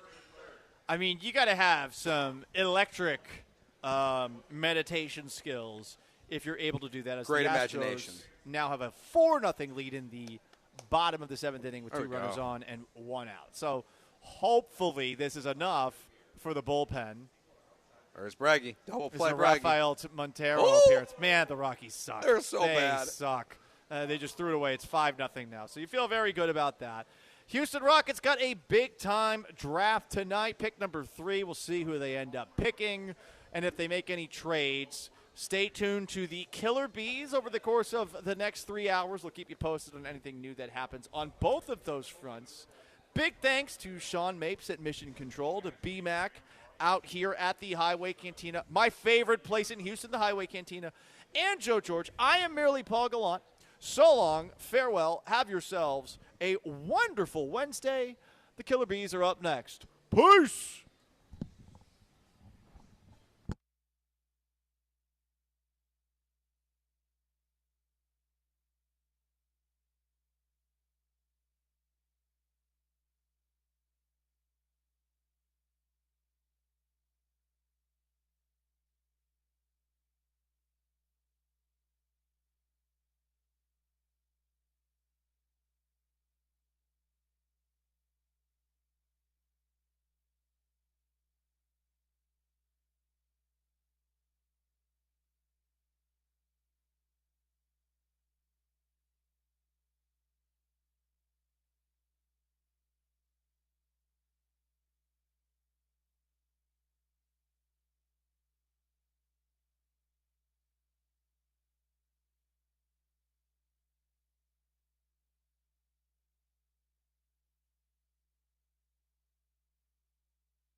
Ooh, what up, H-Town? Hey, how we doing? He's blank on Branham. Brian on-site engineering at the Highway Cantina in Edo.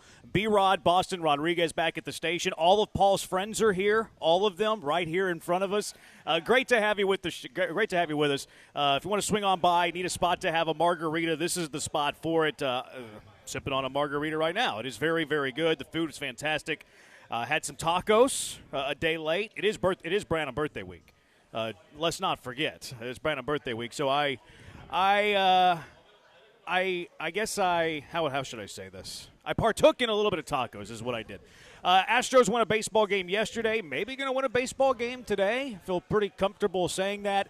But the Astros continue to roll. And the storyline for me yesterday and that win over the Rockies yesterday, Hunter Brown, for me, has graduated to a top-of-the-rotation starter. At the start of the year, middle of the rotation, after a few starts, should he even be pitching with the Houston Astros? If you're fully healthy, he might have gotten demoted down to Sugar Land. He added the sinker. It helped his sequencing. He's been phenomenal since then. 5-1 record, 2.20 ERA since then, 57 1/3, 65 strikeouts, an opponent batting average of 197. For me, Hunter Brown has graduated as a top-of-the-rotation starter in Major League Baseball. Yeah, this is the guy that you had hoped all along that he was. Everybody but Keith Law saw that he could possibly be. And the fact is that it's hard to come back with your earned run average and everything after the kind of meltdown that he had against Kansas City with the 9 runs, I think it was, in the first inning. But progressively since then, he has just whittled more and more off his ERA because he has gotten better and better. And kudos to him and Miller and Murphy and everybody that kind of worked on from the usage of all 5 of his pitches to maybe reducing some of them to, like you said, going to that slider more often. He was darn right dominant last night at times. The fact that he's gotten control of every one of his pitches so he's not walking guys as much anymore, those are all huge keys. But those are keys to, like you said, to a guy that you would feel confident putting in the top of your rotation. I'm with you. I think that as you look at this, not just for the rest of this season, whether Verlander comes back sooner or later, and for the foreseeable future, you have 2 guys in Blanco and Brown that you can really anchor the top part of your rotation with. I think that whenever you start throwing around labels like ace and middle of the rotation and back of the rotation, really it's more status than anything else. Like if you're going with a 5-man rotation, they're all going to start the equal amount of games. So it's more status than it is like, okay, you're filling out a lineup or you're talking about your leverage guys in the bullpen. But Hunter Brown has entered top of the rotation status. You mentioned the command. XX on Twitch mentions the command. Yesterday he actually walked a few. Walked 3. And I'm not sure that Colorado has a big league lineup. Like, the Colorado Rockies are terrible. Yeah. It's a really bad baseball team. But the command has been something that is a big reason why Hunter Brown has entered the status of top-of-the-rotation starter. 3 walks yesterday, like, not ideal, not perfect, but it doesn't kill you. Like, it's not 5 walks over 6 innings. 3 walks over 6, you only give up 2 hits. He gave up 5 base runners in 6 innings. That's less than a 1 whip. But the previous starts prior to that, no walks against the White Sox, no walks against the Tigers. So finding the command, which command has always kind of been like, is he going to have the command to pitch as a top of the rotation starter? That was the thing hanging over his head as to why he wouldn't be that guy. Keith Law mentioned that, et cetera, et cetera. But the command has been really good. He's getting swing and miss. He gets ground balls too, so like he's capable of going deep into games whenever he's pitching to contact. So he's been phenomenal. The other thing that we talked about a lot was the fact that it wasn't just control in the walks. It was making competitive pitches when you weren't going to be in the zone. It was at least making them competitive enough to get guys to bite, to chase, to make sure that, you kept the hitters on their toes knowing that he wasn't going to miss and miss in such a way that it was never competitive enough for them to even want to challenge it. Now he's around the zone. He's challenging by trying to own the inside part of the plate more. He's doing things that show you that he's pitching and he's thinking through pitches. And with that, he's become far and far more dominant from start to start. And as you mentioned, the progressions, it's impressive to have seen. A lot of pitchers can't do this in the middle of the season and do it to the level that he's doing it, but he's doing it at a level right now where you feel confident every 5th day or 6th day when he's on the mound that you got a legitimate big-time chance to win that ball game. The command is obvious. I think the confidence is obvious too. And they were talking about this yesterday on the broadcast on the Shin, Blummer and our dear friend Todd Callis, who loves us. the moxie that he has on the mound, the confidence whenever he's working his starts. They gave him the crazy comp of Garrett Cole. Like whenever he's on the mound, he's pitching with that attitude and that confidence. But you can see the moxie from Hunter Brown, and I think we saw it early in his career. Like when he was first called up, he's like, "I can do this, I got this," and he did. And you saw that confidence early in his career. Then second half of last year, maybe he was pitching more than he's ever pitched before. That factored in. The confidence started to go away a little bit early this season. Like you could see, like in his mannerisms, that early this year he just felt like he was snake bit, and he was pitching to a lot of soft contact. Like stuff was falling in. Now there were other games whenever he was, getting lit up, like Detroit where he couldn't get out of the first inning, et cetera, et cetera. But you could see the swagger wasn't there.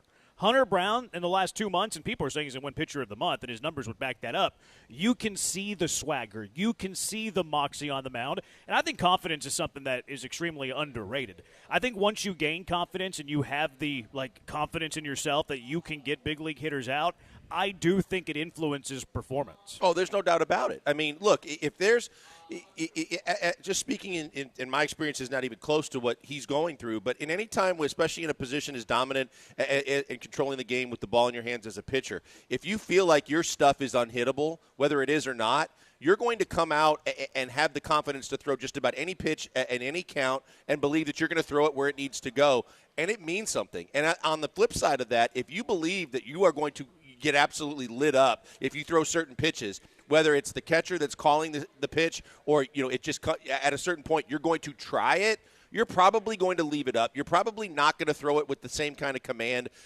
And mentally, that does weigh into it. But you can tell that he has a kind of bulldog mentality now between every pitch. And even when he makes a mistake, you can tell he's mad at himself, but he's channeling it to where he wants to get back and throw the next pitch and throw it better. And that's when you see a guy that's putting it all together, that has that kind of dominant approach that I will not be beat today, and that means something. Yeah, and I think the most important thing is that he has incredible stuff. And this is why, I never quit on Hunter Brown. I did say at the start of during the middle of the year, not the middle of the year, but in his starts, the middle of what has been 14 starts or whatever it's been, that if the Astros were fully equipped and nobody was hurt, then I really do think he would have been the odd man out to go to Sugar Land to figure some things out and then call him back up later. But the stuff was always there. That's why you were never going to quit on Hunter Brown. It's why the Astros were never going to quit on Hunter Brown. It's why the Astros, because they're hard depleted, were never going to move him to the bullpen. They were going to send him down to Sugar Land before they moved to the bullpen at the middle part of the year. It's because his stuff plays. His stuff is really good. Relative to the rest of baseball, he possesses things that a lot of guys do not. He can throw a fastball into the upper 90s. Not a whole lot of starters have that in their bag. You look at his breaking stuff. His breaking stuff either moves a lot with a lot of spin or he throws it incredibly hard. That sinker now has added to the sequencing where now he can throw that pitch and the hitters can't bell out to the outside part of the plate if he's working to a righty. So more than anything, yes, the command way better. The confidence is there. But the thing that Hunter Brown is forever going to be known for and why he's going to have incredible success in the big leagues, if he does have incredible success in the big leagues, and he has the last 2 months, especially in June, this last month, is because his stuff is borderline elite. And maybe even elite. Maybe I'm selling it short when I say borderline elite. No, I think, we've talked about it in the past. Look, his top two now, maybe top three pitches in his repertoire. And if you get a pitcher with 3 pitches in Major League Baseball that are above average, you have the ability to be dominant. There's a reason why you say this is a guy that should be a legit top 3 starter in Major League Baseball because of the fact that so many guys struggle with trying to find the control and the accuracy. The control is one thing, but the velocity and, like you said, and the movement and the things that he possessed. And even when he was struggling, I was the one harping on, even if you had to cut down and whittle down some of your pitches, and this is before he really worked on the slider, was the fact that you've got 2 big-time pitches in your repertoire that are better than most in Major League Baseball. Now with the way he's got 3 and the way he's spreading them out and using them, and like you said, keeping hitters off balance, this guy's on a different planet right now, but this is the guy that everybody kind of expected or hoped he would turn into when he got expedited to the big leagues, and we saw him first come on the scene. Yeah, the potential's been there. We saw some signs of it early. There was just not room for him in the rotation whenever he first came up and pitched out of the bullpen a little bit. And then last year, his first full year, and it was up and down. It was pretty good in the first half, wasn't great in the second half. But he also has, he's got a repertoire of pitches. And I know that you haven't loved some of the stuff that he's thrown, but he's got the fastball. He's got the four-seamer that he can, he can gear that up, ramp it up to 98. He's got the cutter that he throws very, very hard. He's got a change-up to his arsenal, the knuckle curve. He throws the sinker now. He's got the slider. He's the complete pitcher, and he's putting it all together. It's nice to see because I think the Astros have found their next top of the rotation starter, quite frankly. No doubt. And then when you factor in Blanco on top of that, when you've got two guys that have basically, I don't think that you were expecting to be those type of guys this year. Hunter Brown was going to be in the rotation, but when you figure out that these guys can be two pillars for you in your rotation going forward, no matter what you do with the rest of it, it's a good sign for the Astros for the future as well as for this season. But as it relates to this season, when you look at what he's been able to do and now this run that the Astros are on, don't think that it's some strange – there's a correlation there. I mean, he has found it at the exact right time for this team to kind of kick it in gear and take it to the level they needed to take it. And now they're in a really good spot, and they're chasing the fact that I think a lot of people question whether they could get back to 500 or if they were, maybe it'd be way too far and too late. And with a win today to say that the Astros are back to 500, that's an accomplishment, and they've really dominated the month of June. Yeah, it's been fun to watch Hunter Brown mature into this type of pitcher, and it's been fun to watch the Astros climb back towards 500, potentially. Maybe somebody's losing their start scheduled on Sunday. Blaine said Brown was running up to 99 as well. Arrighetti also pitched like a stud today, too. We'll talk about the Astros game today a little bit later. But, yeah, Arrighetti had the best start of his career. You already know that. 6927, I'd like to take back all the bad things I said about Hunter Brown. What were the worst things you said about Hunter Brown? 713-780-3776. What was the worst thing you said about Hunter Brown, Blankers? Do you remember? I thought based on how bad he was – that he should be sent down to Sugar Land, and that he needed to figure some stuff out because of the fact that he didn't look like he was worthy. But I thought maybe I guess follow that up by saying, and if he figured some stuff out, he might be better suited to be in the bullpen for the rest of this year as a guy that go one or two innings and be dominant, kind of really putting the pedal down on his hard stuff. But he's obviously proved me wrong on that. Yeah, mine was the Sugar Land thing, too. Lawrence in Mo City says, do you think J-Bone is misremembering? He said he wanted to demote Hunter Brown, and now he said he's rooting for him. I got to stick with it, fool. Things change. Like, if you want to say that Hunter Brown in his last 9 starts is the same pitcher as he was in his first starts prior to that, then you're crazy. Things change in sports. Things are always fluid. It's like life. Things are fluid. You might have been a drunk 2 months ago. You might have gotten sober. Like, what do you want me to do with that? Like, things change in sports. Things change in life. Yeah, I don't think that it changes, too, that you're pulling for the guy and you want him to do well. At a certain point, you have to be realistic. With a team that's reeling and struggling and the starting pitching, which was way off as they started the season, you needed to kind of, drastic times, drastic measures. There were a lot of things being tossed around and considered because of how inconsistent and bad they were from the pitching staff all the way through the lineup. 713-780-ESPN. What was the worst thing you said about Hunter Brown? 713-780-3776. We're on the day of the draft. The draft really starts with the Rockets today, too. We know what's happening at 1 and 2. At least we feel confident saying that. What the Rockets do at 3, do they keep 3? That's going to be the start of the draft. Then you can listen to the draft right here on ESPN 97.5. Michael Schwab, the czar of Astros Twitter, will be joining us at 4 o'clock. We talked about this yesterday. Who are going to be the teams that go from first to worst in the NFL? We'll get to that a little bit later as well. But coming up next, let's talk about the trade the Rockets made yesterday. The blockbuster trade with a bunch of draft picks. Do we like the move that Rafael Stone made? What are the Astros what are the Rockets doing with that trade? Making it last night the Woj bomb on the eve of the draft that comes up tonight. 713-780-ESPN, the HRP listener line. Call or text 713-780-3776. We're on Twitch, but beware, twitch.tv/ESPN975. We're on YouTube at ESPN Houston. Blankers is at Pac-Man Joel on Twitter. Brian's at Sacked by BMAC. I'm at Jeremy Branham. Killer Bees broadcasting live from Highway Cantina on ESPN 97.5 and ESPN 92.5.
Broadcasting live from the Mobile Veritex Community Bank Studios, located at Highway Cantina in Edo. Here's the Killer Bees, Joel Blank and Jeremy Branham. Highway Cantina on the banks of Minute Maid Park, and Toyota City, right across the street, too, if you're just around the corner from the soccer stadium where the Dynamo and Dash play. Your perfect pregame spot, it's your perfect spot, period. If you want a good bite, you want a good drink, Highway Cantina, the spot to be in Edo. 713-780-ESPN, HRP listener line, 713-780-3776. Rockets made a blockbuster yesterday, 1509.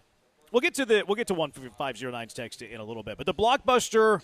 I saw the Mikal Bridges trade first. I didn't see the Rockets and Nets trade until about 10 minutes after I saw the Mikal Bridges trade. And as soon as the Mikal Bridges trade happened, I was like, yay, this is great.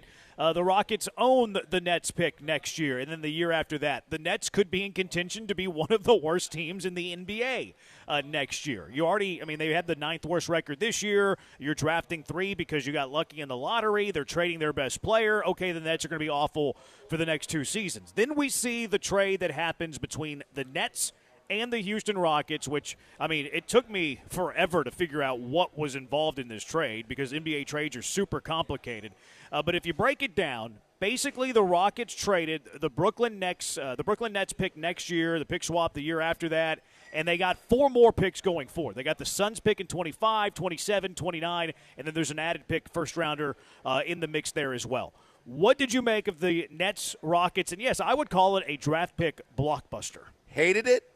Aggravated me to no end, and as much as when they made the deal for Harden and originally where these picks came from, I thought, man, there was no way that these picks were going to turn into anything of value. And lo and behold, I was wrong, and they were, and they are going to be valuable. And yet you do something like this on the cusp of being able to own 2 picks from a team that's going to be absolutely tanking for the next several years. And I just can't get my arms around it. I hated it then when I found, like you, I saw the Bridges trade first, and I was like, thank God. Now the Rockets can't even be enticed to think about going after a guy that I just didn't think was worthy of a big package of picks to be a kind of go-to guy. I just didn't see him as being that guy. So I was like, well, that's good. That's off the books. When I see this trade and I'm going, what are they doing? New Jersey's doing Brooklyn's doing a fire sale right now. They are trying to do whatever they can. But the only way it makes sense is if they control their own picks. So you do them the solid of giving them their picks back when you think that for the foreseeable future and at least for the next 2 years when you have the ability to control their pick, that might be a top 5 pick. That might be better than that. You might be sitting on a gold mine in a draft that, quite honestly, is head and shoulders way better than the draft that you're about to see tonight and tomorrow, where you could really have some assets, whether you want to keep them or move them and all the different possibilities you have, and you just kind of gave it away, and I don't get it at all. Yeah, I was where you're at initially. Learning about it, reading about it, and taking it all in, I'm meh on it. I'm pretty on the fence about it, which I hate being blah, blah, blah, radio, have a strong stance, which I take pride in doing that, but I'm pretty meh about this trade. I think what Rafael Stone is doing here is I think he's asset maneuvering. You have all these rumors out, well, the Rockets are trying to trade for a star, Durant, Booker, Alpi on the move, blah, blah, blah, blah. I really don't think it's that serious. I think that the Rockets are kicking the can down their road with their assets, and they're trying to combine and they're trying to collect and accrue all of these assets to make them a team that's attractive to trade to once there is a star that becomes available. Maybe it is Booker. I don't think it's today. Maybe it's Booker halfway through the NBA season next year, et cetera, whoever that next star becomes available. Because also, the flat lottery comes into play here because you're talking Cooper Flag. Okay, well, even if the Nets have the worst team in the NBA next year, the chances of the Nets winning the lottery, which you would have had their draft pick, 14%. So, you can't sit here today and be like, well, the Nets are going to be awful and you're going to draft Cooper Flag. How? If they have the worst record in the NBA, they only have a 14% chance to win the lottery. So, what I think the Rockets are doing here, in the exact trade, they traded the 15 swap with the Nets, the 16 first-rounder with the Nets. The Rockets received the 25 first-round swap with the Suns, the 27 first-round pick, not protected. And then in 2029, they get the best of the Rockets, Suns, or Mavs, and then they get the second best pick of the Suns, Rockets, and Mavs. So, what Rafael Stone did here was he traded 2 picks that are premium assets. I would agree with that. There's no guarantee they'll be the number 1 pick because at the best it could be is a 14% chance. But what he did was trade 2 premium picks and then traded them for 4 picks that may not be premium but have the chance of becoming premium. Because when the Rockets made the trade with the Nets, no one thought they were going to be premium. They had the big 3. This is a team that's going to contend for a championship, et cetera, et cetera, et cetera. And now they're picks that could contend for draft lottery wins, right? You get the ping pong ball to go the right way. So maybe the Suns tear it all down. Maybe the Suns all of a sudden are a bad basketball team. I heard Paul on Fox today. I thought he summed it up perfectly. The Rockets, instead of shorting the Nets, are now going to be shorting the Suns, but also at the same time kicking the can down the road. And at the same time doubling their assets, turning 2 picks into 4. But I will concede that the Nets pick are more premium. That's why I'm on the fence about it. That's why I'm meh about it, is because I feel like I kind of relate this to shots at the dartboard, right? Rafael Stone, with these draft picks, looks at shots at the dartboard.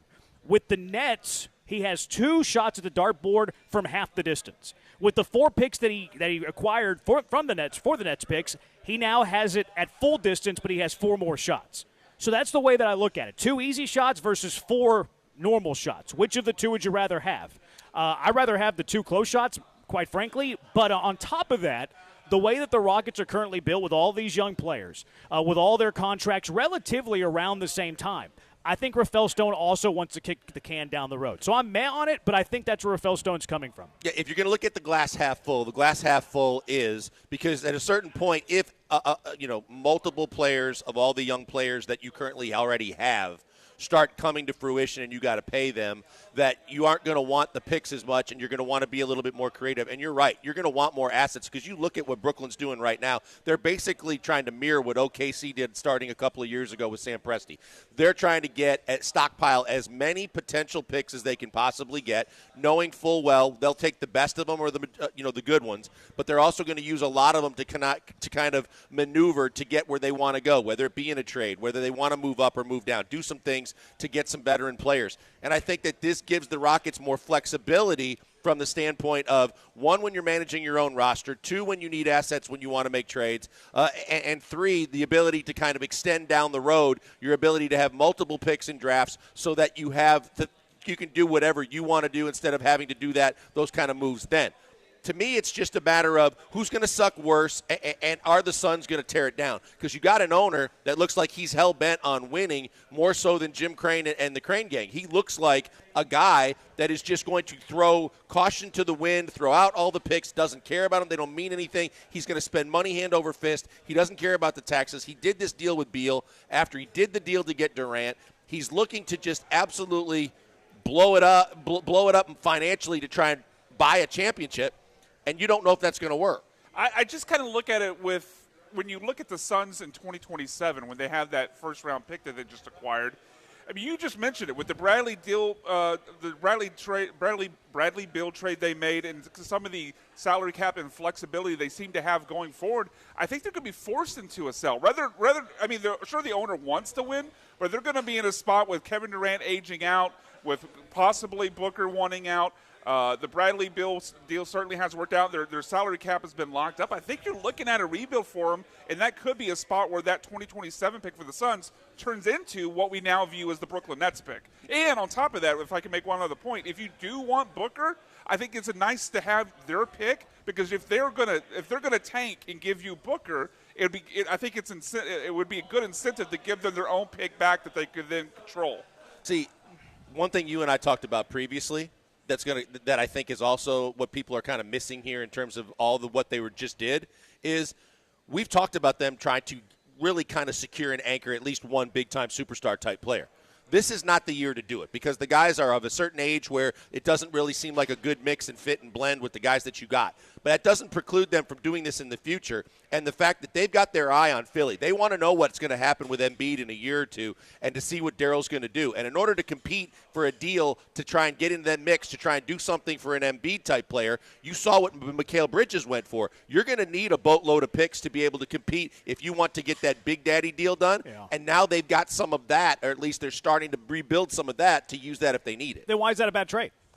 No, it's not that it's a bad trade. The thing that really bothers me is I just, to me, I don't see Phoenix as a team that's going to completely tear it down to the studs, and I think their owner is going to do the exact opposite. Yeah. And I think those two Brooklyn picks the next 2 years are going to have a significant. You're right; it might not be the number 1 overall pick, but because the depth of that draft in 05 and the drafts coming up are going to be substantially better than the one this year.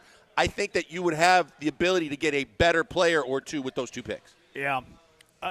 To me, it's a volume thing. To me, and I agree that the Nets draft picks are a way more known commodity. Like, those are definitely premium picks. 25 Suns, 27 Suns, 29 Suns, and then 29 Rockets or Mavs, I don't think are as premium, but maybe they become premium. So they're not as known of a commodity, but now you've doubled up the amount. So I think it's a volume play. You're playing probability here. I think we put too much stock in the Nets being the worst team in the NBA. Cooper Flagg is on his way to Houston because you only have a 14% chance. Now, I would say a rebuilding team would rather have the Nets' first-round draft pick in 2025 than the Suns' first-round draft pick in 2027 or 29, though. That's where I would disagree a little bit with you, Brian. I was talking specifically the Suns. If you want to why? make – well, because then you would control your own fate. If you're tanking and you're trading away Devin Booker, then you control your own fate with the pick more so than relying on another team to still be bad. Yeah, but would you rather have that thought or a 14% chance of Cooper Flagg? Yeah, but if you're tanking, you think you could also get that 14% chance. On a player that you don't know.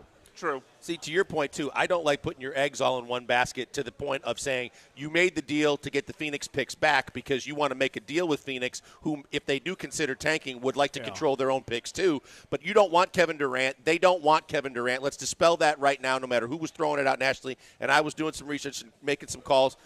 They are interested in Booker. That's the only guy on their roster that they're interested in right now for them. It isn't going to be Kevin Durant at his age and with everything that he wants, including money, and he wants to win. But even if you want Booker, you're really limiting yourself by saying, I want the Phoenix picks because I want to make a deal with Phoenix. Well, what if someone else comes along with a deal that's better, with a player that might interest you more, but now you don't have the picks that have as much cachet as you had when you had Brooklyn? So that's why I think it's hogwash. I don't think they made this trade with Phoenix in mind. I think they made this trade with superstar in mind. I hope you're right. Now, if it could happen to be Phoenix, but I don't think that this trade was, we're going to make this trade, that way we entice Phoenix to trade with us. I don't buy that at all. I think it was doubling up draft capital, kicking the can down the road because you already have a ton of young players that you need to bunch up together, and you're trying to, accrue as much draft capital as you possibly can to trade for the next star that becomes available, whether he's a Sun or whether he is not. This texter, 713-780-ESPN, he texted in, I think I've seen this take out there on Twitter, and I think it's the worst take that I've heard in quite some – I think it's the worst reach/take that I've heard in quite some time. And explain it to me like I'm two. He says if the Nets didn't trade with the Rockets, they would flip the picks from the Bridges trade because they would have no reason to tank. I've seen this. I've seen that people think that the Rockets helped the Nets to facilitate this trade with Brooklyn. What is the incentive for the Rockets? 713-780-ESPN. Explain it to me like I'm 2 years old. Also, number three. Number 3 is where the draft starts. We have no idea what the Rockets are going to do. If the Rockets draft a certain somebody at number 3, does it give us a hint on another certain somebody? 713-780-3776. B's live from Highway Cantina on ESPN 97.5 and ESPN 92.5. Guys, before we go to the break, a word from a good friend, Doc Linville. Doc Linville's best in the business at the Neograft procedure. He does PRP. He does so many things that get your hair back. And I know that a lot of people are struggling with hair loss. And whether you're thinning or completely bald and you think there's nothing you can do about it, and you don't want to be even thinking about the sprays and the creams and the foams that are just gimmicks, this is a solution that really works because it's really your hair, and it's really done in the right way by the best in the business, Doc Linville and his staff. I'm telling you, if you want more information about this, it costs you absolutely nothing, and that's the best part about this. You listen to us, and you want to go see him and figure out if it's right for you, all you got to do is go to 975hair.com, and you can set up a free consultation. It normally costs $150 for just people off the street.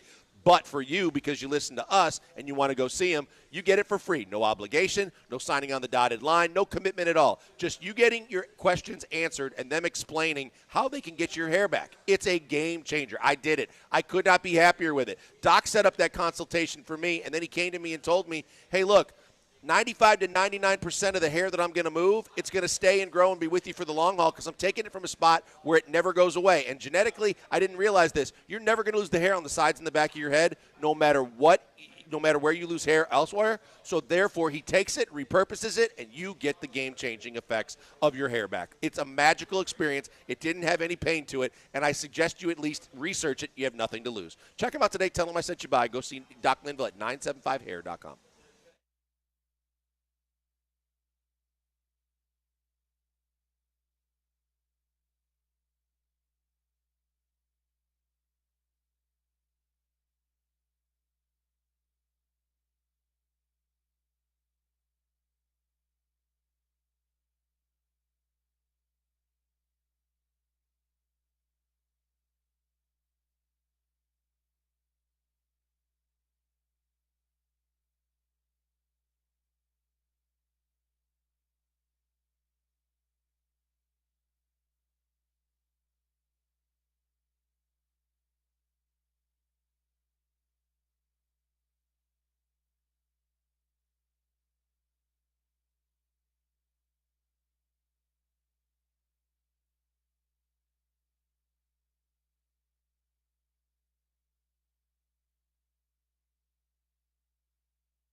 The Killer Bees are broadcasting live from inside the mobile Veritex Community Bank Studios, located at Highway Cantina in Edo. Now back to Joel Blank and Jeremy Branham. Killer Bees live from a Highway Cantina in Edo. Watching the Stros game as you should be watching the Stros game each and every time they play right here at Highway Cantina. Enjoy their fantastic food, their terrific margaritas. And it's like if you're not lazy bones, you can walk to Minute Maid. You could hop to the Dynamo Stadium where the Dynamo and Dash play. It's not very far at all. 713-780-ESPN, HRP listener line, 713-780-3776. 1509 Blankers Burner. Ask Blankers his honest assessment of the proposed Kevin Durant trade. Having been with the Rockets for 22 years, he knows round ball.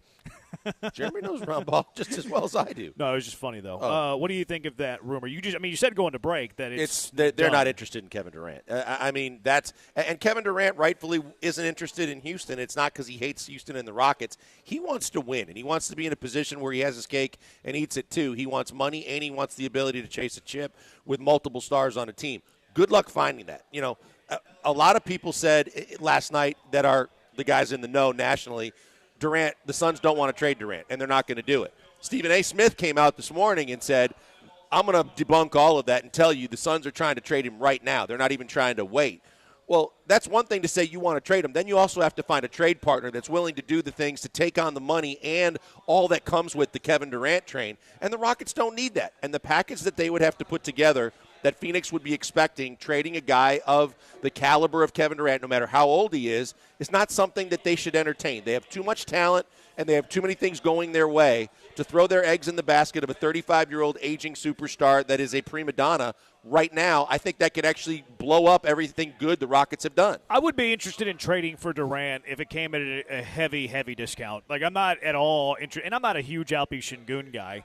But I'm not trading Alpi Şengün for a 36-year-old. He's going to be 36 when the season starts, whenever I'm at where I'm at in my current plight with the Houston Rockets. I like Durant, the basketball player. I still think he's got plenty of juice. I still think he's a really good player.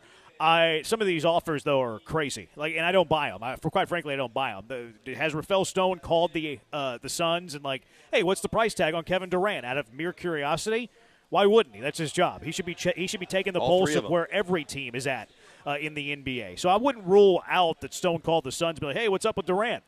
Do I think he would trade Alpi Şengün or put together this amazing package for Kevin Durant? Quite frankly, I don't. And if it does happen, I would be ticked off because I don't think it makes any sense for the Houston Rockets. But if you're talking about Dylan Brooks and a future first or something silly like that, okay, let's talk.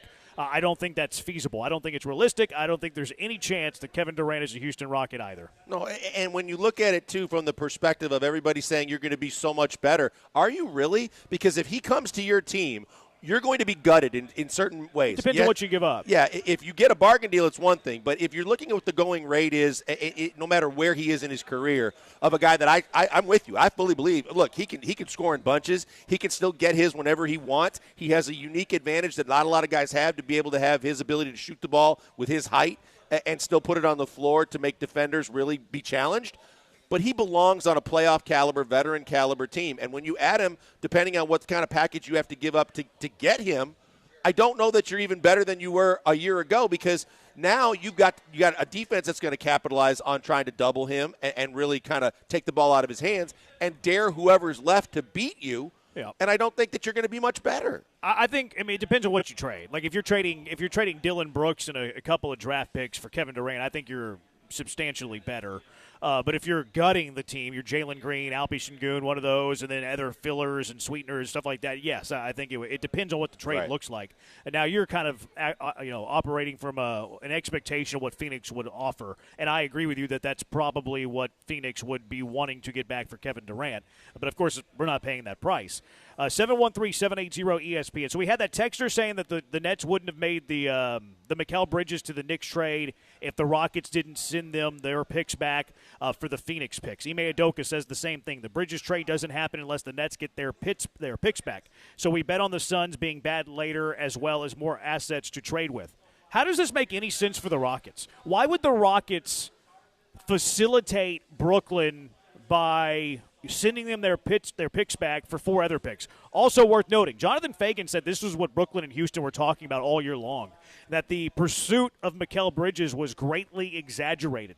I think Kelly Iko said something along those similar lines. And Fagan, to me, is the best guy to listen to when it comes to the Rockets and insiders. I think Kelly's a very, very close second. And they said that the Nets and the Rockets have been working on this type of trade since the trade deadline, that the conversation between the two teams were not about Bridges. It was actually about this sort of draft pick trade where both teams are asset maneuvering. But why would the Rockets this is why I don't believe the whole, the Nets said that we're only going to trade Mikal Bridges if you, the Houston Rockets, trade us our picks back. Why would the Rockets be forced or feel like they need to make that sort of facilitation to the Brooklyn Nets? That's something I do not understand at all. I think they're completely separate. Me too. And I think that it's okay to just understand that they're completely separate because, to your point, Brooklyn was going to trade Bridges one way or another, and they were entertaining offers from all over the league, and they wanted to get rid of him. They got blown away by a package they could not say no to because of the amount of first-round picks that New York was willing to throw in and the limited restrictions on those picks. So they got blown away. But they're going to make that deal regardless of if they get their picks or not. Now, I will say this. You obviously, if you're going to tank, you'd like to have your own picks because that's where it makes the most sense. Although, from a financial standpoint and otherwise from a franchise, sometimes you just have to do what you got to do. But I think the people, to your question, I think the people are looking at this and saying, well, Brooklyn had to get their picks back because they're making this decision to completely press the reset button. So they got to have their own picks to make it make sense. It doesn't necessarily have to be that they're correlated. And I think that from the Rockets' perspective, you're right.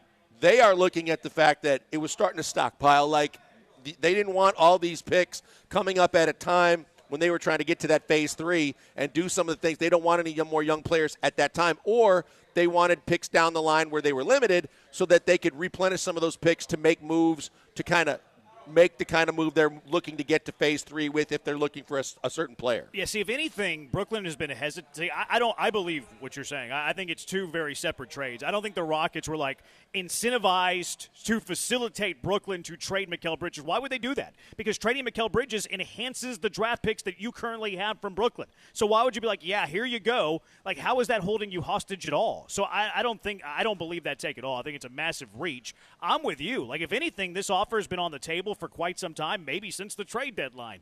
That this offer was on the table since the trade deadline, and maybe it was the opposite. Maybe it was Brooklyn saying, okay, we'll make that trade once we trade Mikal Bridges. Because what is the incentive for the Rockets to give the Nets the pick back? Right. You're losing the Nets picks. Like, who cares if Mikal Bridges now leaves the Brooklyn Nets when you're no longer going to have the Brooklyn Nets pick? Yes, you have the pick swap or pick in 2026, but that's or 2027 actually, but that's too far down the road to be worrying about that. I think it's two separate deals. If there was some sort of correlation between the two, I think the trade has been on the table for a while, and Brooklyn told Rafael Stone, we're not making that trade until we move Mikal Bridges. And then, because that's how the rumor mill starts, then people start thinking and they start hearing and saying, well, I'm sure Brooklyn said, so if you want Bridges, that'll help us because now we can kill two birds with one stone. You can take Bridges on. We can get our picks back. We can make this deal a bigger deal. Yeah. And I'm sure that's where the Rockets said, thanks, but no thanks. That's not what we're looking for. So both things can be true from that standpoint. I think they're completely separate. I don't see where the incentive is for the Rockets. The Rockets' incentive in making this move, if nothing else, is to double the amount of picks that they control. I don't understand the incentive from the Rockets and Rafael Stone to help facilitate the Brooklyn Nets. Right. Why would they help facilitate the Brooklyn Nets? The only reason you would help facilitate the Brooklyn Nets losing games if you still controlled their draft picks next year and the year after that. So that's the part that I don't believe in. I think it's a major reach. I think it's a bad take, quite frankly. Just think about this. If you're the Rockets and if the hypothetical we just set out is reality, if they're trying to unload Mikal Bridges, it doesn't take a rocket scientist to look at that and go, well, they don't have much left. Right. They're going to suck. We got their picks. Boom, baby. We are in great shape. It doesn't entice you to go, hey, I got an idea. They're going to suck. Let's give them their picks back. Yeah, where's the carrot for the Rockets? There's nothing no carrot there. There's no carrot for the Rockets. Like, if you kept the picks, okay, I can understand the carrot there. Now you have a reward. Now you have an incentive. But the idea of, okay, they're going to be really, really bad. Let's trade away the picks. That doesn't add up to me. Nope. Now, I think that what's more likely is what we're saying, that trade had been on the table for a long time. The Nets said, because Rafael Stone wants the doubling up the draft picks, and Rafael Stone said, okay, well, let's make that trade once you trade Mikal Bridges. I don't think the Rockets were trying to help out the Brooklyn Nets or doing all that to where it would make them incentivized to do the trade. All right, 713-780-ESPN, HRP listener line. All right, there are talks that if the Houston Astros, or the Houston Rockets, keep saying Astros, if the Houston Rockets draft Klingen at number 3, it is a tip that they could be moving Alpi Şengün in the future. Is that true? Is that something that you believe in? Is it something that you're interested in? What do you want the Rockets to do at number 3? Trade up, trade down, trade out of the draft completely. 713-780-3776. It's the Bees broadcasting live from Highway Cantina on ESPN 97.5 and ESPN 92.5. Coming up this Saturday, regular season finale for the Houston SaberCats. Fan appreciation night as well at SaberCats Stadium for the Texas Showdown. Houston SaberCats, Dallas Jackals, 7 o'clock start. Gates opening up at 6 p.m. Fan appreciation night, like we mentioned. And the SaberCats are going to take care of you. All types of fun fan giveaways to salute you for an incredible season. Giving back to you, the fan, because they appreciate you, the fan. It's also Scratch's birthday. Scratch, the mascot of the SaberCats. They're going to be hosting a birthday party there for Scratch. We'll decorate the night and have appearances from the Houston area mascots joining in on the fun and in support of Scratch's birthday. Stick around after the match, post-match fireworks, and, of course, meet the players on the pitch in the post-match social. Head to HoustonSaberCats.com/tickets right now. HoustonSaberCats.com/tickets. Use promo code ESPN20, ESPN20 to receive 20% off of tickets. Last regular season home match of the year before the SaberCats head to the playoffs. Don't miss all the rugby action this Saturday. And if you can't make it, how dare you, but if you can't make it, They're also airing their first ever local live broadcast on CW 39 Houston. So catch it there or head to HoustonSaberCats.com/tickets. Promo code 20 to receive 20% off of tickets for the Sabercats and the Dallas Jackals in the Texas Showdown regular season finale coming up on Saturday. HoustonSaberCats.com.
Broadcasting live from the Mobile Veritex Community Bank Studios, located at Highway Cantina in Edo. Here's the Killer Bees, Joel Blank and Jeremy Branham.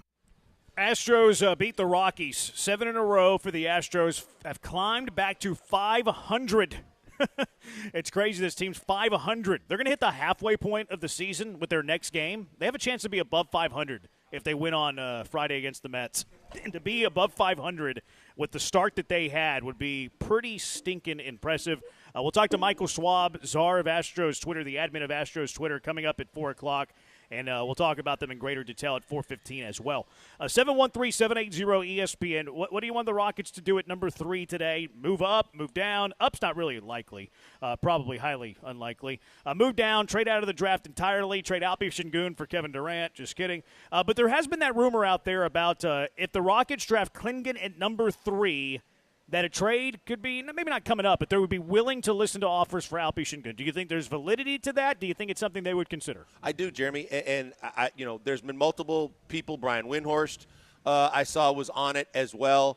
But I talked to a few people that said, look, they're not convinced that either Jalen Green or Alpi Şengün, no matter how much you liked what Alpi Şengün showed you a year ago, is a max caliber player, and they need to see more, and they want to see more, and they firmly believe that the style that Udoka likes to play and the way that they see the NBA, with the exception of guys like Embiid and the Joker, is that they want a financial flexibility. They don't want to be locked in to either one of those guys when they don't feel totally confident to max them out, and the fact that they might be looking at just more of the way Udoka ran the Celtics, where they want a rim-protecting, shot-blocking, floor-running big that they don't have to run the offense through, that they don't have to do the things that we've seen them have to do to get LP to be at his very best. So I think that if they are looking at Klingon, then and you see the Rockets draft Klingon tonight, it's telling you, hey, look, we need, whether it's a backup plan or it tells you immediately, because we've discussed, you don't have to do anything with Alpi right away. But at least you now have an insurance policy in place with a big that can give you some flexibility. And if you do decide to move on from Alpi, whether you believe the New Orleans rumors or not, teams are intrigued by Alpi Şengün. There's no his age, his ability to do so many more things as a big in terms of passing, seeing the floor. To realize teams will give you something for him. He is somebody that can bring you something in return. And if you're not completely convinced that he's going to be a guy you want to lock up long-term financially, and we always say that, you have to listen no matter what, but you listen a little bit more intently when you realize, hey, I can move on from Alpi if it means I'm getting a significant piece or something back, and I got a guy waiting in the wings to kind of try and fill his role. Yeah, I believe they'll be open to that, trading him away, because I do believe that they've kind of hinted at the fact that they're not in love or married to the idea of Alpi Şengün being here long term. Like, the Rockets were very aggressive to get Brook Lopez last season. Like, they were going to spend some big money to get Brook Lopez. Steven Adams really isn't moving the needle on any sort of Alpi Şengün thing, but drafting Clingan would be another major clue. Okay, like, we don't really view Alpi Şengün as our future at the center position. The Rockets played well without Alpi Şengün too. Jalen Green played his best basketball without Alpi Şengün. So I think it's certainly on the table. I think it's plausible. I think it is in play. What does your gut tell you? What does your gut tell you what happens with the Rockets tonight? My gut tells me that they're going to move down.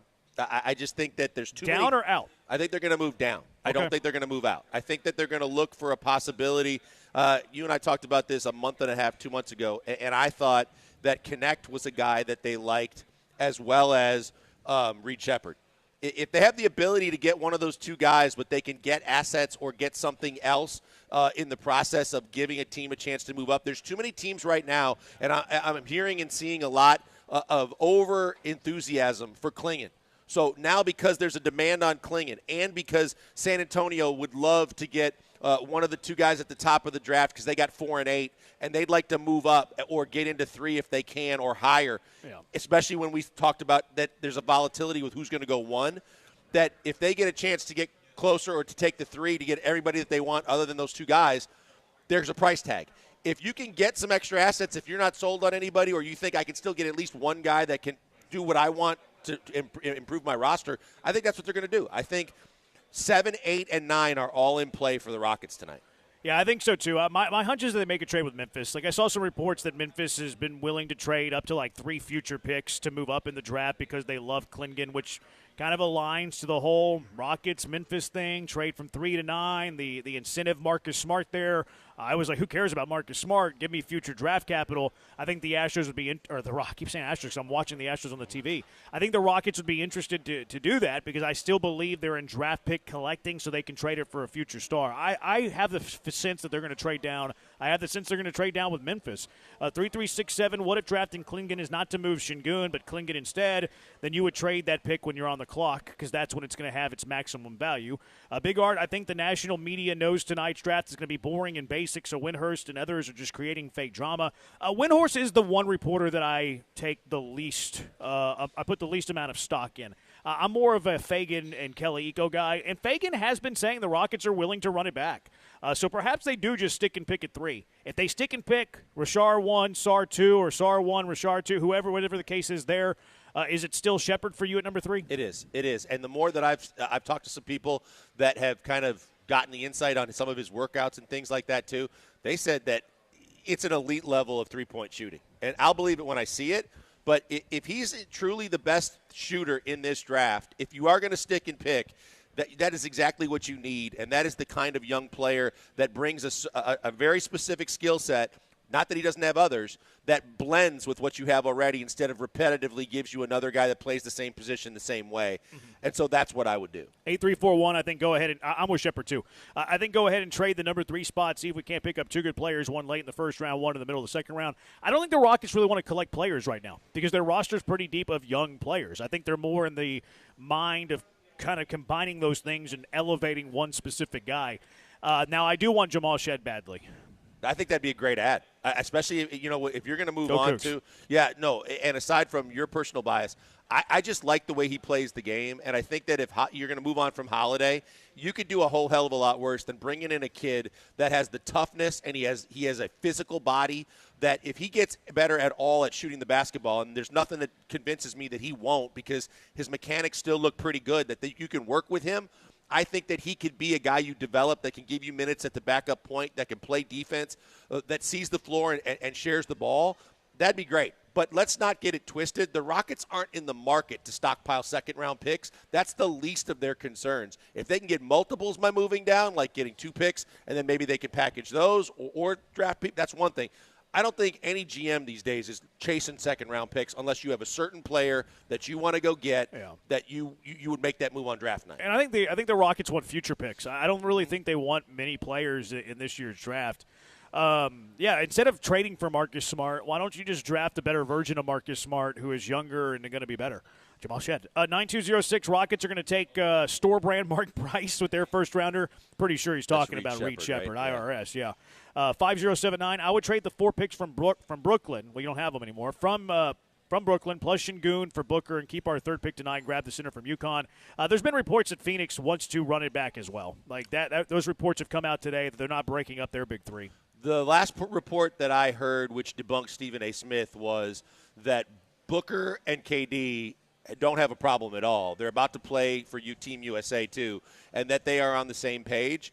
Those are your 2 best of your big 3, because Bradley Booker was a bust last year, and he barely played. When he did, he didn't do anything close to being a significant piece. So if you're the owner and you want to win and you know that those 2 guys are on the same page, I just don't see right now, 1 year into this experiment with Beal missing as much time as he missed, that you're going to blow it up. I don't see that as a reality. All right, 713-780 ESPN Killer Bees broadcasting live from Highway Cantina in Edo. When we come back, Michael Schwab, you see him all over Twitter. He's the Twitter admin. I call him the czar of Houston Astro Twitter. He's going to join us next. Talk to Schwabi when we return. It's the Bees on ESPN 97.5 and ESPN 92.5.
You're back with the Killer Bees. On ESPN 97.5 and 92.5. Broadcasting live from the Mobile Veritex Community Bank Studios, located at Highway Cantina in Edo.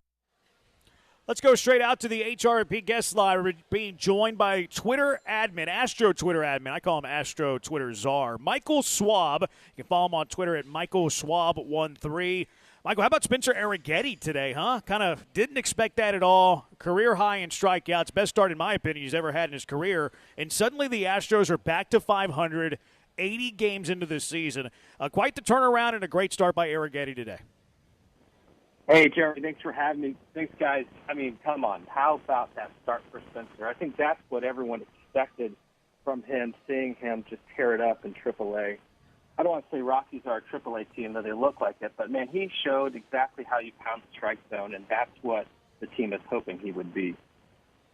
Michael, Joel here. I'm curious from your perspective now with a team that finally got back to 500, but did what a lot of people thought wasn't going to be possible to do this year, which has got right back into the thick of things.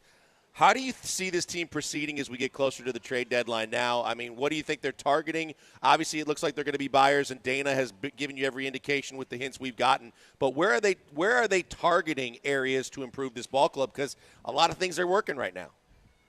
Yeah, absolutely. I mean, if I could say about what this season has been, it's always been pitching. Pitching has been the biggest thing about how this team can do well, how well they can succeed. And as you can see, since I guess end of May, the pitching has really turned around, even with injuries going on. So from a trade perspective, as they keep growing, as they keep getting that lead going, then they will be buyers. And it's going to have to be some form of pitching. They need to get some form of starting pitching because we just don't know what timeline looks like for McCullers or Garcia. So that would be a big one. Now, I will say that some sources that I've talked to, and this is something that was told to me today, the Astros' main priority right now is Vlad Guerrero Jr. from the Blue Jays. He will be a free agent in 2026. That is someone that the front office has identified as a player to help the team right now. It will take a lot to get a player like him. The Yankees are interested as well. But, I mean, first base, big bat, that's what really is a big need for the team. Singleton's great. Loper Feeder doesn't seem to be the guy that they want at first right now. So it looks like they're going to look on the trade market for that position as well as a reliever and a starter. Okay, you mentioned that's a big news item there, Schwab. Michael Schwab joining us on the HR&P guest line. It kind of caught me off guard a little bit because, contract this year through next year as well. And that's kind of what I was gonna ask you, though, because we know that the Astros farm system last few years hasn't been highly regarded. It's not as decorated by many around Major League Baseball, yet the Astros continue to churn out starter after starter after starter from the minor league system. Pena, Yiner, Loperfido has been getting a run of play. Arrighetti, Hunter Brown, even though the Astros minor league system's never good, according to the experts. What would they have to put together? Do they have enough in the minor league system to get something like that done? Yeah, absolutely. I mean, you have to look at it this way. The whole ranking system is just marketing. That's all it is. The top 100, the top processes, they're all marketing of these different places. How it works is the development of the players is what truly matters. And so the Astros have shown that they are a team that can develop players, people that are not on these top 100 things. I mean, look at Framber Valdez. He wasn't even top 100 ever, and look at the type of player he is. So the Astros have shown that they can get the work done in the minor league system and all development phases. Now, in regard to getting players to make a big deal for a trade, you need major league players to kind of sweeten the deal, and you've got to add your top guys. So if you're looking at the top 30 for the Astros, and looking at their top 10, some of those guys are going to have to go. Front office and development are going to fight over the guys like Bryce Matthews, who they don't want, hopefully, to go. Dana picked him and like him. Zach DeZenzo is another name that they really love. But teams are going to be looking at Pedro Leon. They'll be looking at Jacob Melton. And then you guys throw in someone like a Chas McCormick or a Jake Myers who can contribute to a team today. I mean, the thing to look at it for getting a ball team together is that, you want stars, but you also want major league players. And you don't want a 4A player. You want a major league player. So that's the kind of thing where the Astros, we're at this position of, maybe the outfield when Tucker comes down. You've got some more outfielders out there that hopefully can add to a team to be a starter. And that's where you can lure teams with that. Now, pitching depth, that's where they're not going to be able to give much from a major league perspective because they need that help. Michael, you look at first base. You mentioned it. We've noticed it a lot, which is they just don't want to play Joey Loperfido seemingly at first base for this season. do you see a scenario going forward? We've talked about should Yiner play more play first base again, and then end up being a guy that's going to play first base for you in the future for the obvious reasons of the taxing way that everything has happened with him with catching, and it seems like he's a better offensive player when he's not dealing with all that. And he's not a great defensive catcher right now. Do you see first base for the rest of this season? Any chance of either Joey and or Yiner playing some first base? And then do you see that those two guys could be in the mix going forward as a first baseman for this squad? Yeah, so I think you got to have to throw that off the page a little bit for 2024 because, when you have a padded lead, you can play around with it a little bit. But now that the Astros are at 500, they just got back their 7-game winning streak. They've inched their way. I've been saying baby steps on Twitter because I'm serious. It's baby steps. You can't make any big leaps and bounds until you've got some big situations going on. But for this team, you can't really play around with too much. You need someone who can play these positions who know it well. That's why it's been Singleton and Dubon. You can trust Dubon, who's a utility Gold Glover. You can play him literally anywhere besides catcher. He could probably do it. But, for someone like Yiner Diaz, it's so much to go from catcher to first base because there's so many nuances on that for a player to learn it. You saw when he played, I think, a little bit last year that he had some issues with catching the ball, being ready, running back and forth. We lost him. Oh, that's the sound you didn't want to hear. You think that was Schwab hanging up on us? You think it was B-Rod hanging up on Schwab? I think B-Rod didn't like the answer. He wants Yiner at first base. B-Rod was like, I agree with what Schwab was saying there, though. I think that conversation is an off-season conversation. He says that, Yiner misses balls and things like – well, he does that behind the dish, too. And I'd rather him do it at first base than catcher. But I do agree with Schwab that it's not a mid-season thing. And also the two injuries.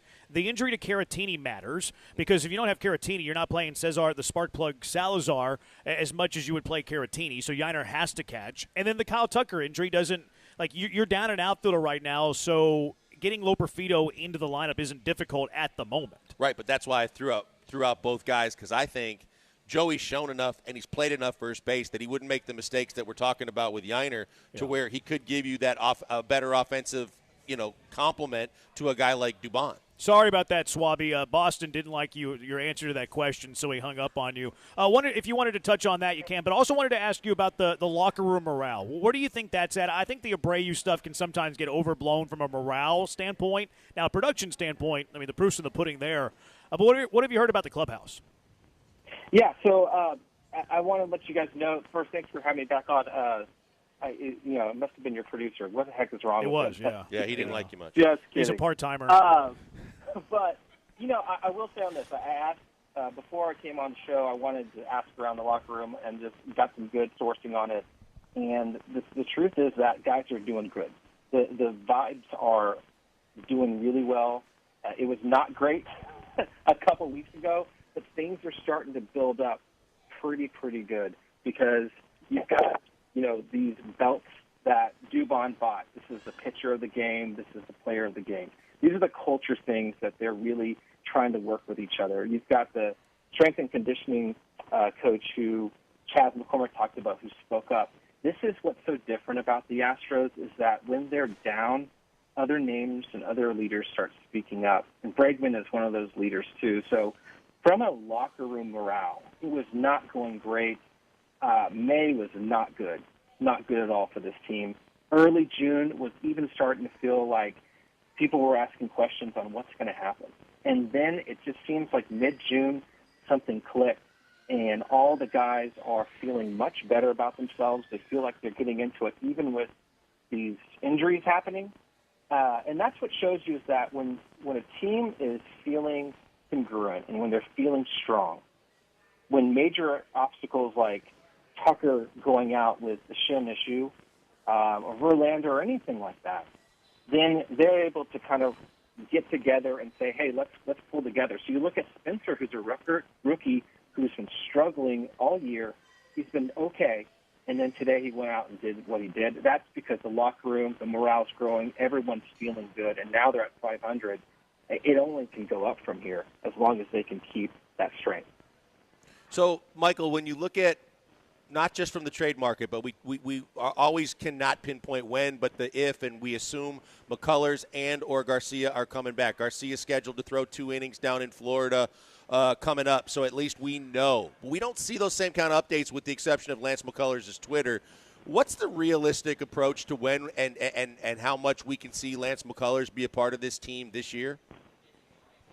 Yeah, I mean, this is the tough thing with it, is that, you don't want to give up anything to opposing teams about how your players are doing from an injury standpoint. Now, for the media and for fans, we all want to know, but for the opposition, they don't want to be told too much. And so we see what we can from what players allow, and they try to keep it as quiet as possible.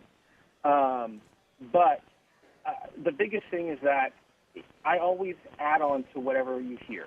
If you hear like a player's going to come back in a month, add another month to it. If you hear like they're going to come back in a week, add 1 or 2 to it. So for McCullers, I think maybe be prepared for end of July, early mid-August, or September, because it's just hard to know. And it's nothing against the player and how they're doing. It's just that we never get the full story on how these surgeries are.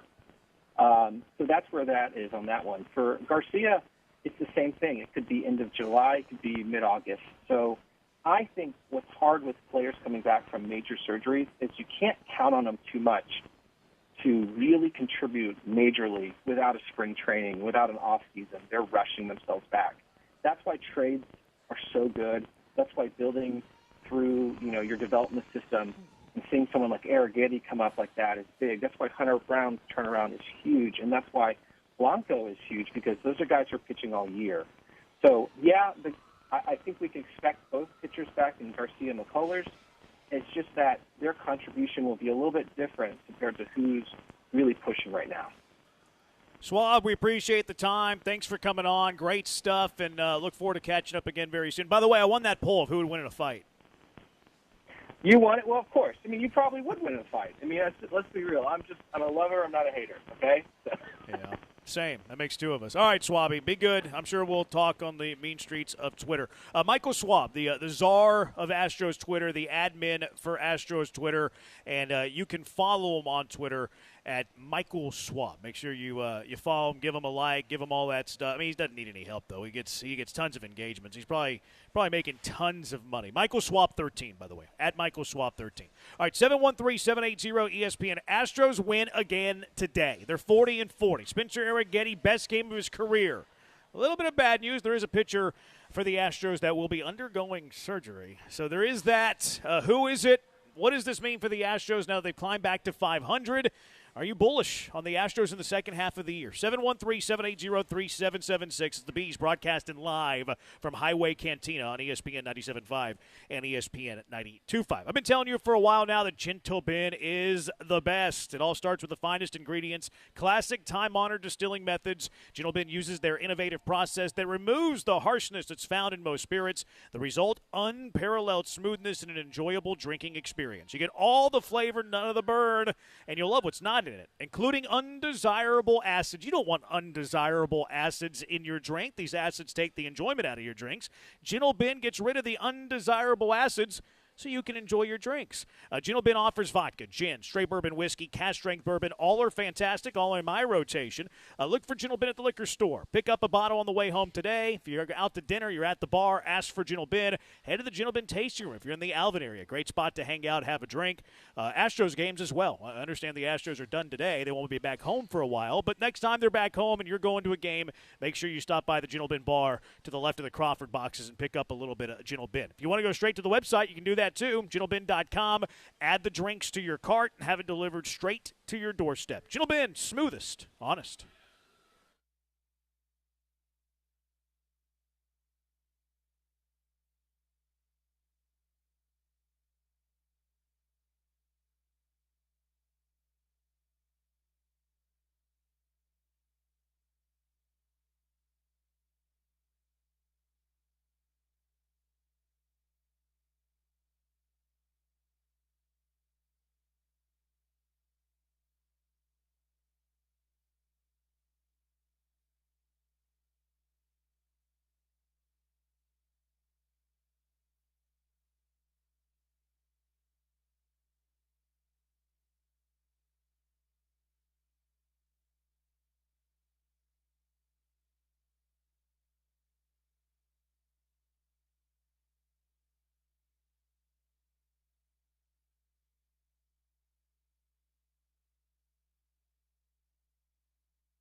You're back with the Killer Bees, on ESPN 97.5 and 92.5. broadcasting live from the Mobile Veritex Community Bank Studios, located at Highway Cantina in Edo.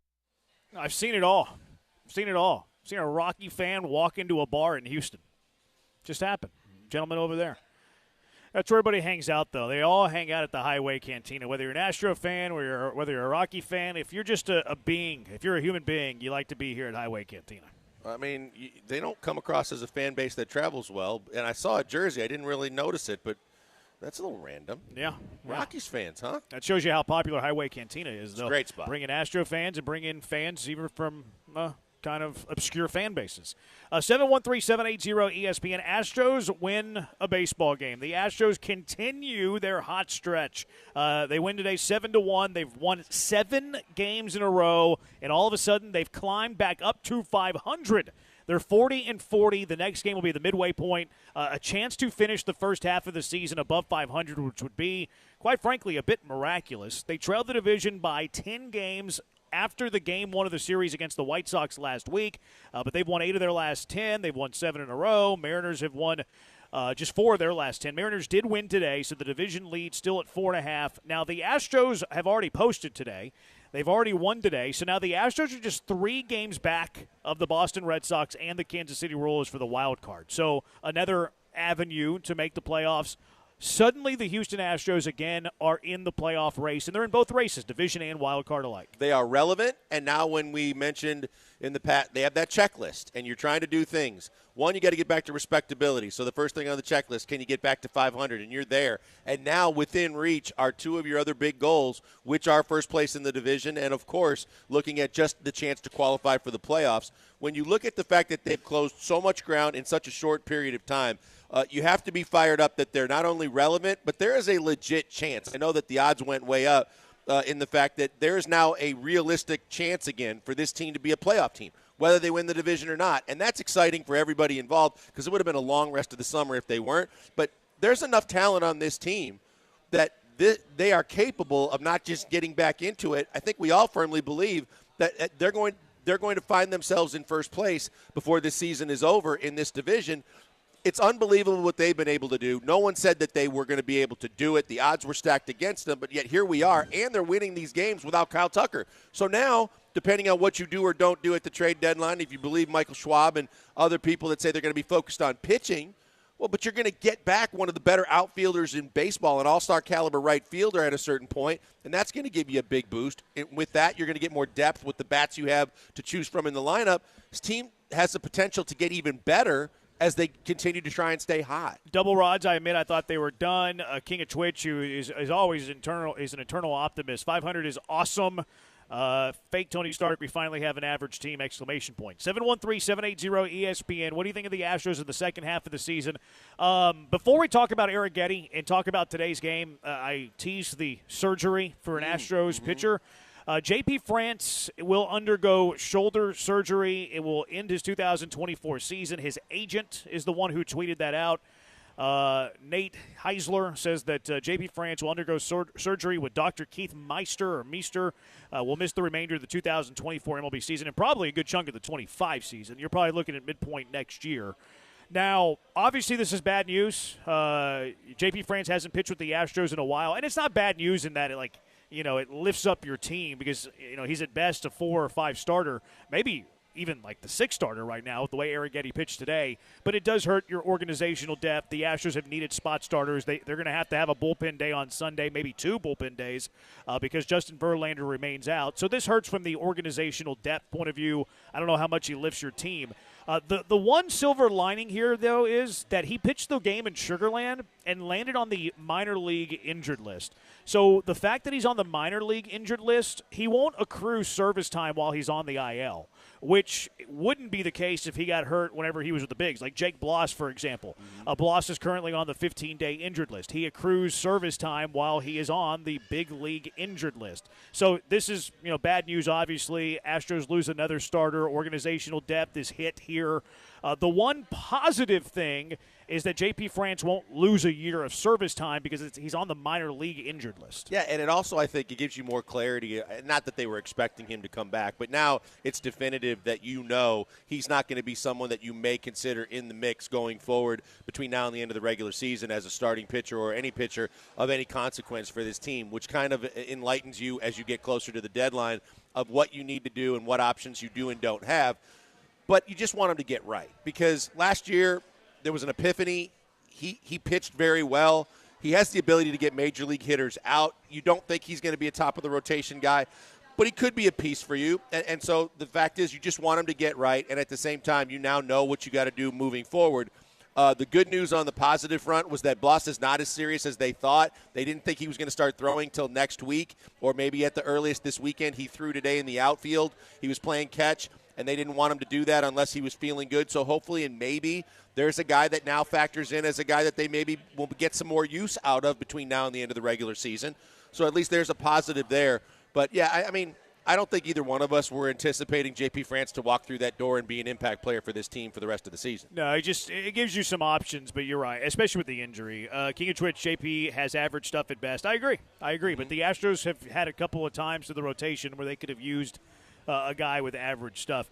713-780-ESPN. So that's the news on J.P. France. Good news for the Astros is that Spencer Arrighetti was dominant today. Best start that Spencer Arrighetti's had in his short career. A good bounce-back start for Spencer Arrighetti. Colorado Rockies stink. Let's consider that. Let's keep that in mind. That said, you go 7 shutout innings against any Major League Baseball team, and you punch out 10, and you don't issue a walk. He was pounding the strike zone today. In fact, of his 89 pitches, 70 were strikes. Ooh. He threw 70 strikes against 19 balls. But he was fantastic today. Great to see Arrighetti with that bounce back. They were talking about it on the game yesterday, how Arrighetti was talking to Hunter Brown after his start. They're like, Hunter Brown's giving the young kid some wisdom. But Arrighetti kind of pitched like Hunter Brown a little bit today in the sense of like, hey, I'm going to max out early. I'm going to pound the strike zone. I'm not going to be scared of leaving pitches in the middle of the plate. I'd rather do that than walk guys, especially against this Rocky lineup, challenge guys. But his fastball was ramped up. I think he hit 98 at one point. I saw 97 for sure. He was at 97. I think he hit 98. Could be wrong, but the highest velo he had all season. I think he was sacrificing a little bit of length with velo. But at the end of the day, he still threw 89 pitches and gave you 7 innings, so maybe that's inaccurate of me to say that.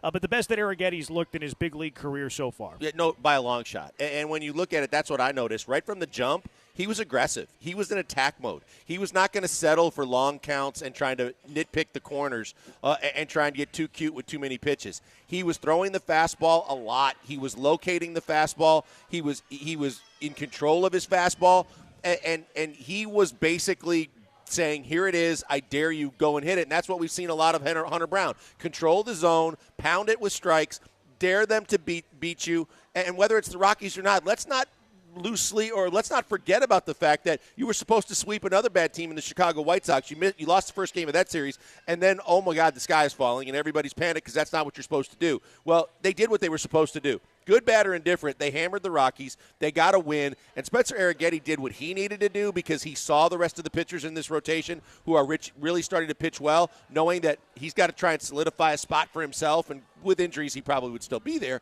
But this gives Joe Espada more confidence, and you saw it after he came out. Espada with a couple of hugs with him and a long conversation in the dugout about, you could tell how meaningful that start was today for this team. I mean, maybe you stack this start with another good start. Maybe you're not as aggressive going after a starting pitcher at the deadline type of deal, assuming you're getting some guys back. Now, that's always a little bit risky. It's always a bit iffy whenever you're getting guys back from injuries, especially with the Stros. But, if Verlander comes back, knock on wood, Luis is going to make a rehab start either Friday or Saturday, and then who knows when Lance McCullers is coming back. But perhaps if you have confidence in Arrighetti to win you a ball game, maybe that diminishes and lowers your eagerness to make a trade for a starter.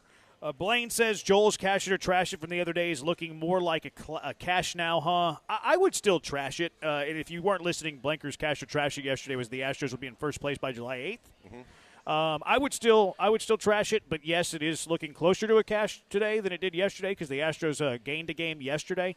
Mariners won earlier today too, so nothing today, but you keep pace. the Astros do embark on a 10-game road trip starting on Friday. So, keep that in mind. You're supposed to – now, this wasn't the case last year, but you're supposed to win at a higher percentage at home than you are the road. So, keep that in the back of your mind. The Astros do start a 10-game road trip beginning on Friday against the Mets. Yeah, but when you look at it, and Schwab touched on it a little bit too. The fact that from the clubhouse to the way it exudes through the way that they're playing the game, and we talked about it from a pitching perspective, it means something too from a playing perspective. Big Mo is back on their side. They've got momentum. They've got confidence. They feel like it. You saw a lot of times the body language of a team that didn't look very confident when they took the field early in the season when they were slumping it and they were at their absolute rock bottom. Now you're looking at it.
You're back with the Killer Bees, On ESPN 97.5 and 92.5. broadcasting live from the Mobile Veritex Community Bank Studios, located at Highway Cantina in Edo. He's Blank. I'm Branham. Killer Bees broadcasting live from the Highway Cantina in Edo.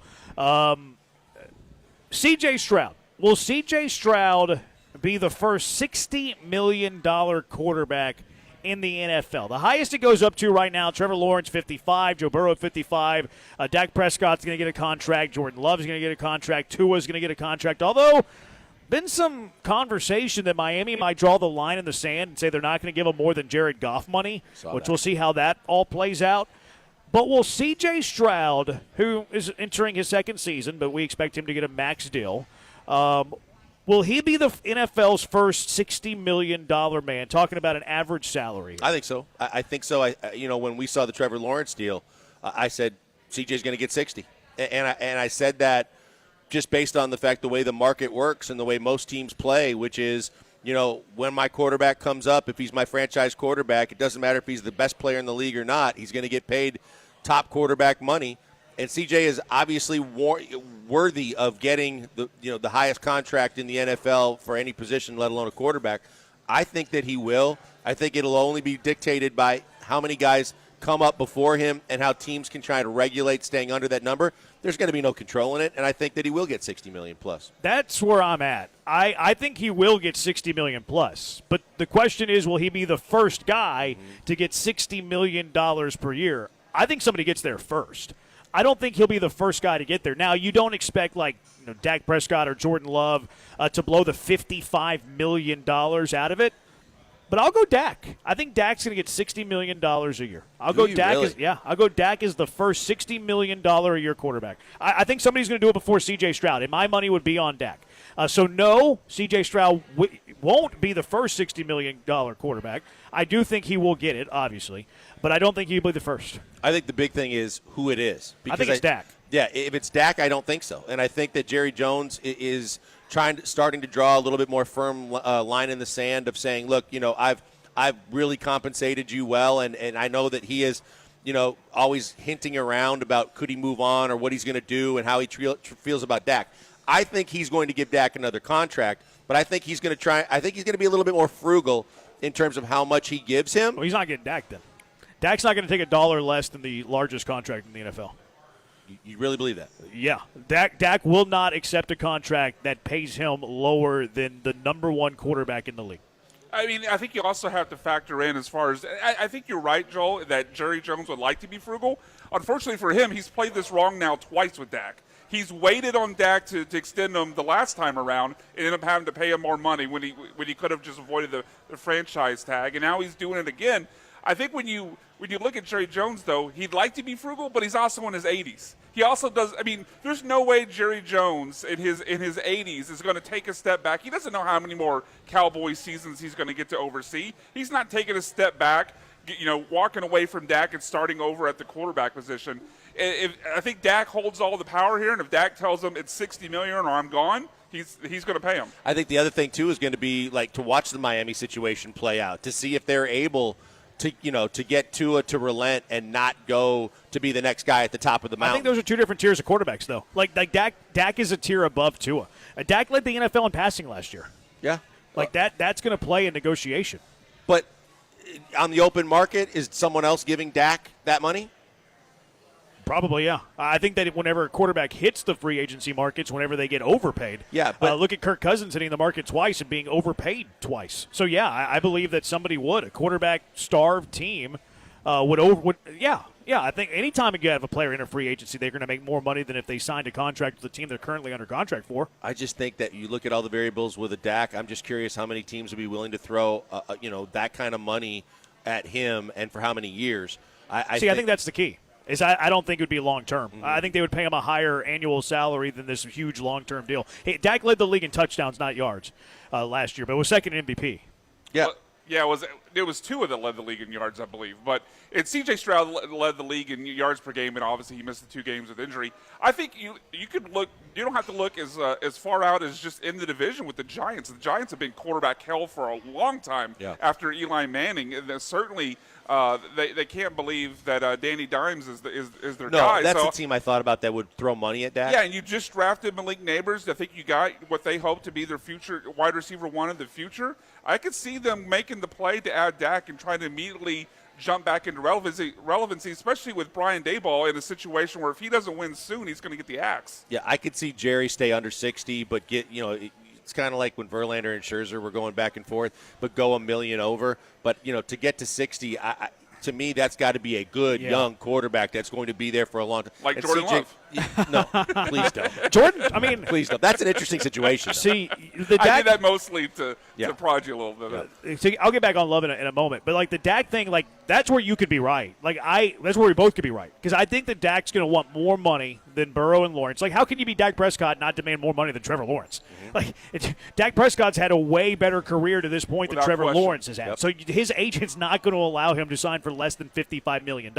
Now, it could be greater than 55, but less than 60. We could be talking about $56, $57, $58 million a year. Dak never gets to that 60, and he's not the first quarterback that gets to 60. You could see escalators in the contract. Right. Like Pat Mahomes has all of these weird escalators. He has upward escalators. He's got reverse escalators. Like Pat Mahomes' contract is staggered in the most bizarre way. I'm sure it helps them in some form or fashion. I'm just not smart enough to figure it out. I don't think Dak will get any less than $55 million a year, but it might come up a little bit shy of 60. I think that Dak will be the first one that gets to 60. I think there will be a quarterback ahead of Stroud. Dak would be the guy that I picked. How much do you think Love gets? How much? Where would you put Love? I think Love gets greater than 50. It's going to be from everything that I'm hearing. They're actually trying to push this down the road, and there's no way to do it because there's no way he's going to play, nor should he, for what's left on his contract for this season. But I'm not. 50's a big number. If he gets 50, I'll kind of throw it back from what you said about Dak too. If they give him upwards of 50, it's going to be a short-term deal. They're going to try and push for like a 2-3 year deal. They're not going to want to put the overall 8 to 10 year deal, the monster long-term deal on Love, and I don't think they should. But like you said, the agent is going to push for. Yeah. It's not just the AAB; it's the deals that are being signed are for this many years. And even if you take the average, that's more in the line of like 5 to 7. That almost comes off as, and there's a lot of coaches that come from this tree, but it almost comes off from the team aspect, not what you said, kind of arrogance that we can make any quarterback work. I mean, we've seen that with the 49ers, they made any quarterback work. I think you look at the Dolphins, they kind of feel the same way.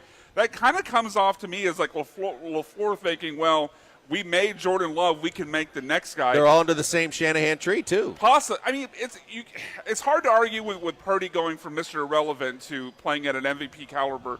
But I don't know, man. Jordan Love looked awfully good last year. It's going to be hard to sell the fan base to walk away from a quarterback that just played that well. The other thing, too, is the only way you can walk away from it is if there's an alternative out there that can make you feel good about it. And right now, there's not an alternative. Yeah, you're not going to have the draft pick to get that guy. And the rest of the team right now is so good. You're right. You're not going to, unless you make some kind of blockbuster move, and most teams, if they're sitting in a position to draft a big-time quarterback, they're not giving up that pick. The $50 million seems like a big number, but $50 million a year would put him as the 7th highest paid quarterback in the NFL. So $50 million is a large number, but the 7th highest paid quarterback whenever he holds the team over the barrel, I don't think it's that. No, I think that's fair. That's super realistic. And it'll be undone by 3 or 4 quarterbacks almost immediately after him, so it'll look even better. To Jeremy's point, on the high end, I'll give him 7 right now because of the fact that it's up and you're over a barrel. To say that you got to continue to show me, but now the years are going to be real interesting because I don't think that they want to go more than 3 years with Jordan Love so that they're not really hung out to dry if he doesn't turn out. But Jordan Love's going to be like, haha, yeah, okay, well, I want 4 or more. Yeah, it's just, I mean, the teams really have almost no leverage in these situations. Yeah. I mean, it's the one position in football where teams basically have to just give way to whatever the quarterback demands. I think they could. I think a realistic contract's $200 million for 4 years. I can see it. All guaranteed.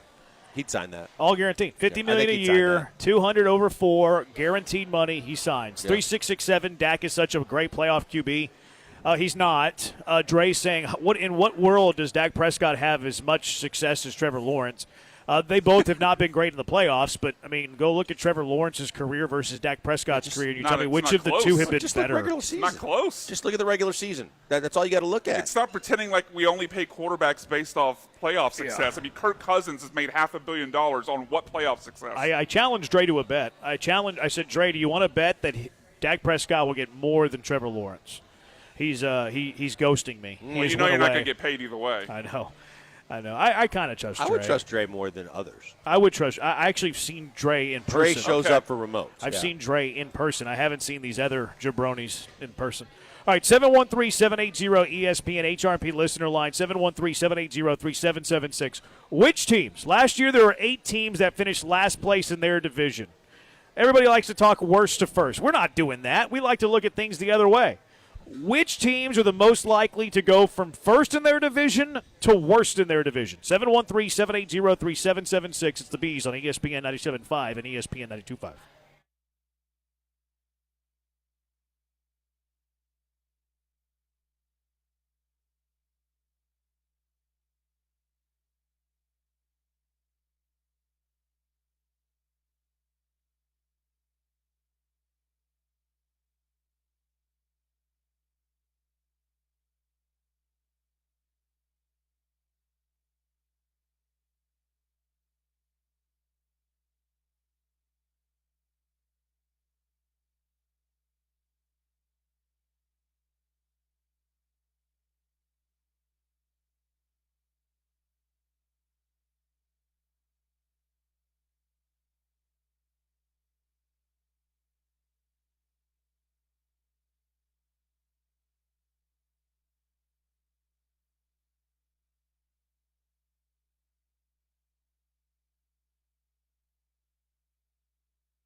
You're back with the Killer Bees, on ESPN 97.5 and 92.5. broadcasting live from the Mobile Veritex Community Bank Studios, located at Highway Cantina in Edo.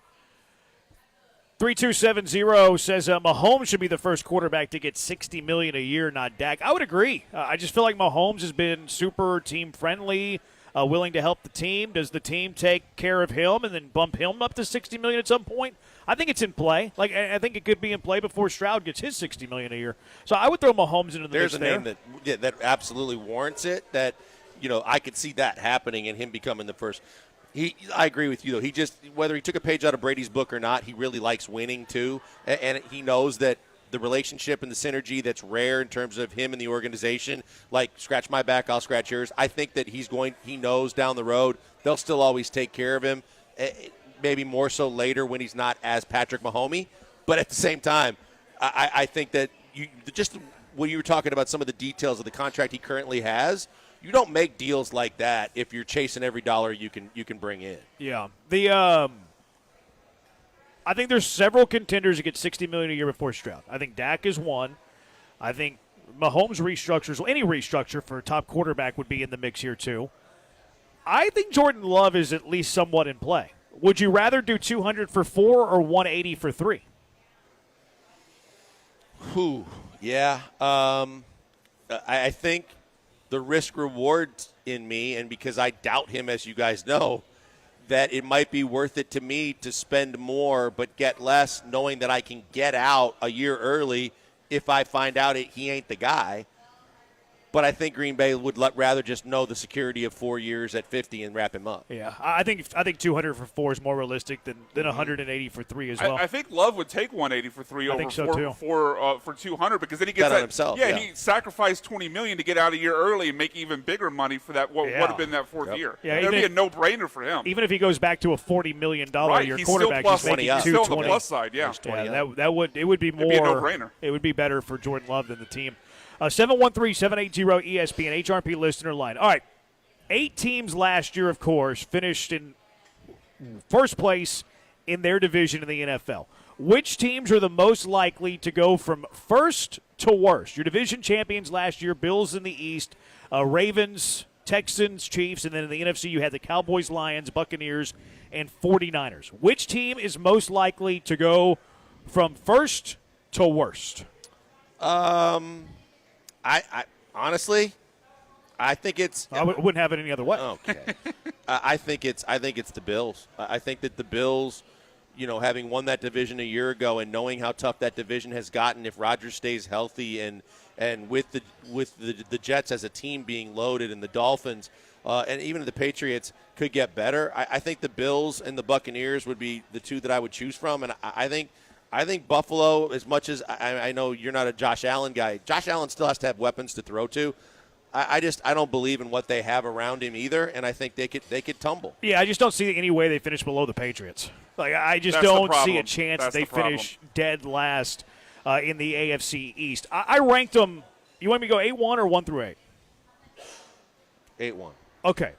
The team that I think is the most unlikely to go from first to worst is Kansas City. Mm-hmm. I don't see Kansas City having to fall all the way to 4th place. Like, even if Mahomes got hurt, they have Carson Wentz, don't you know? But I'm not a big Denver guy. Like, I don't know what the Chargers are going to look like in the first year under Harbaugh. Like, I think it's going to take a little bit of baby steps for them to get back on track. So Kansas City, least likely. Next one, San Francisco. And you could flip-flop those two. Like, they might be tied for the least likely to go from first to worst. San Francisco has some teams in their division that could potentially be bad. Arizona won 4 games last year. I think they're going to be much better than they were last year, but still only won 4 games. I think Seattle goes backwards from a 9-win season a year ago. After that, I have Baltimore. Now, this division's tough. Like, if Lamar got hurt, is last place in play? Sure. Yeah. I think last place If would be Lamar's in play. hurt. But I still like that team a lot. They signed Derrick Henry.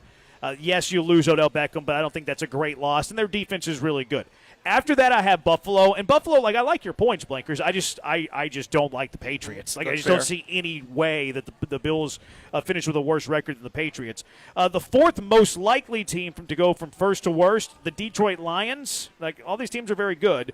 But what I'm looking for here in the North is that division's solid. Like, who knows what the Vikings will be, losing, Kirk Cousins, even though he was hurt last year. I actually like their coach. I think O'Connell does a good job. And Justin Jefferson's awesome. But I just don't see Detroit falling. But I do have them fourth. Third most likely to go from first to worst, I have the Texans. I have the Texans because, yes, their schedule is very tough. If Stroud goes down, I don't think they have a competent backup. And I think the bottom of the division is better than we give it credit for. The Jags and the Colts won 9 games last year. Colts won 9 games without their quarterback. I think the Titans are improved. The second most likely team to go from first to worst is the Cowboys. Cowboys is tough because I don't like Washington. I don't like Washington, Right. but I don't think the Cowboys are all that good. And then the most likely team, in Branham's opinion, to go from first to worst, Tampa Bay Bucks. And I just don't think Tampa Bay is very good. Yes, Carolina was awful last year.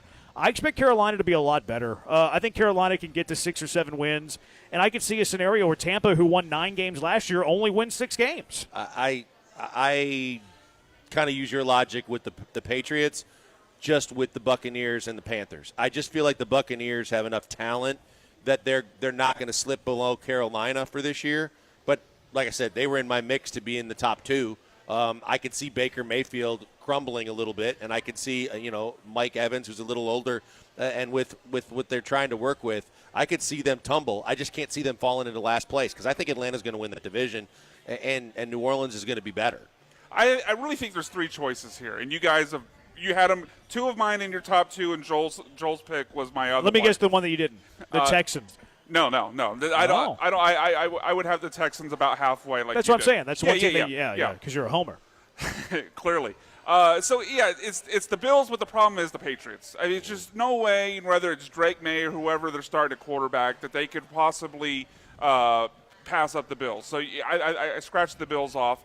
And then I feel the same way about the Buccaneers. I don't think there's any way that that Bryce Young can elevate himself to a part where they win 7-8 games to get ahead of the Bucs. Like, I do agree there could be a drop-off for the Bucs, but I think that drop-off is 7 wins, and I just can't see the Panthers getting beyond that.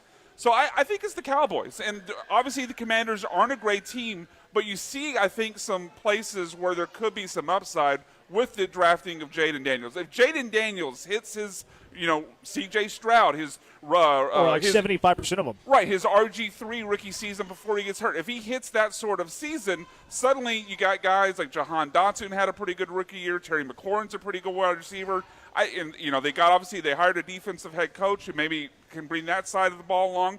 I think you can see the Cowboys fall beyond the Eagles, fall behind the Commanders. Then the big wild card is the Giants. And that's kind of where I struggle. But if I had to pick one, I'd pick the Cowboys. Yeah, I thought you might go that direction. I think when you look at it, it's easy to say that they didn't improve. And they actually didn't. They got worse. But you have to look at the bottom of the division to say, is Danny Dimes enough to with a weapon at wide receiver now, can he do something to make them relevant to win 6 or 7 games? I don't think the Giants. I like Dable as a coach. I just don't think he has enough to work with. And there's a ton of people pumping up the Washington situation. Yeah. Because they love Daniels. They think that he might be the best quarterback coming out of this draft, and that he's the guy that is going to be the next kind of C.J. Stroud type. So it's just. To me, it's more or less going to be in each of our situations. I mean, we're talking about betting. How bad is the team from last year? We're talking about betting on the Commanders, the Panthers, and the Patriots. I mean, they're all tough bets. Yeah. Vegas would tell us none of it's going to happen. But if I had to pick one, I'd pick the Cowboys. I think the Commanders have the biggest upside of those 3 teams we talked about. With Jaden Daniels, they have the biggest upside. Yeah. 7560 Texans. They will start with the big head and eventually wear on the locker room. Okay, that's a take, 7560. 6691 says it's Tampa Bay. Who is it for you? 713-780-3776. So the Aggies have been poaching coaches for years. They finally get one of theirs poached, and the reaction to it's ironic. It's hypocrisy. It's kind of hysterical. It's the Bees on ESPN 97.5, ESPN 92.5, broadcasting live from Highway Cantina. Texas Star Grill Shop, that's the place you need to know. You want to get an excellent deal on a grill? Texas Star Grill Shop, they're the place to be. If you join the club at Texas Star Grill Shop, you're going to get all the great offers, too. You're missing out if you're not already a member of this club. You'll enjoy special in-store discounts that can't be found anywhere else. The best products in the outdoor cooking world at Texas Star Grill Shop, and they're giving you prices you won't see anywhere else. From Traeger to Weber to Napoleon, they have it all. Wood pellet, charcoal, gas, everything. The Gosney pizza ovens, flat top grills, whatever you want.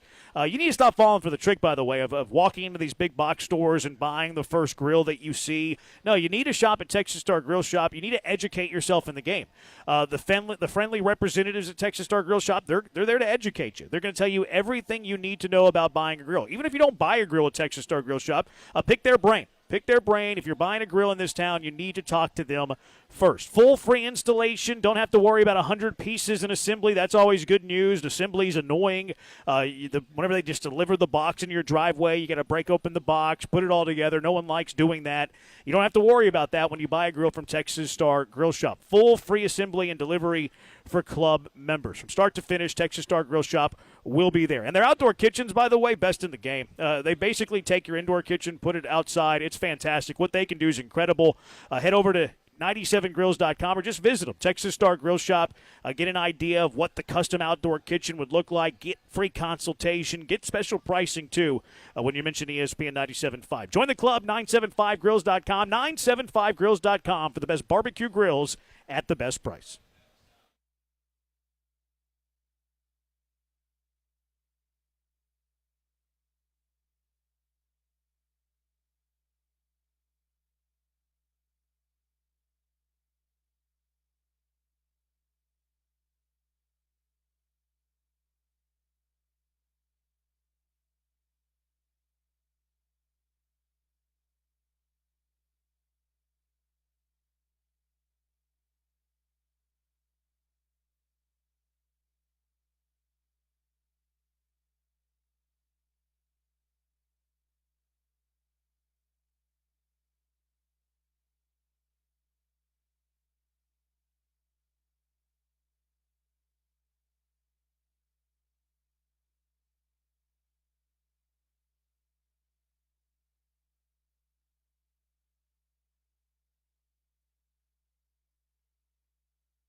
You're back with the Killer Bees on ESPN 97.5 and 92.5. Broadcasting live from the Mobile Veritex Community Bank Studios, located at Highway Cantina in Edo.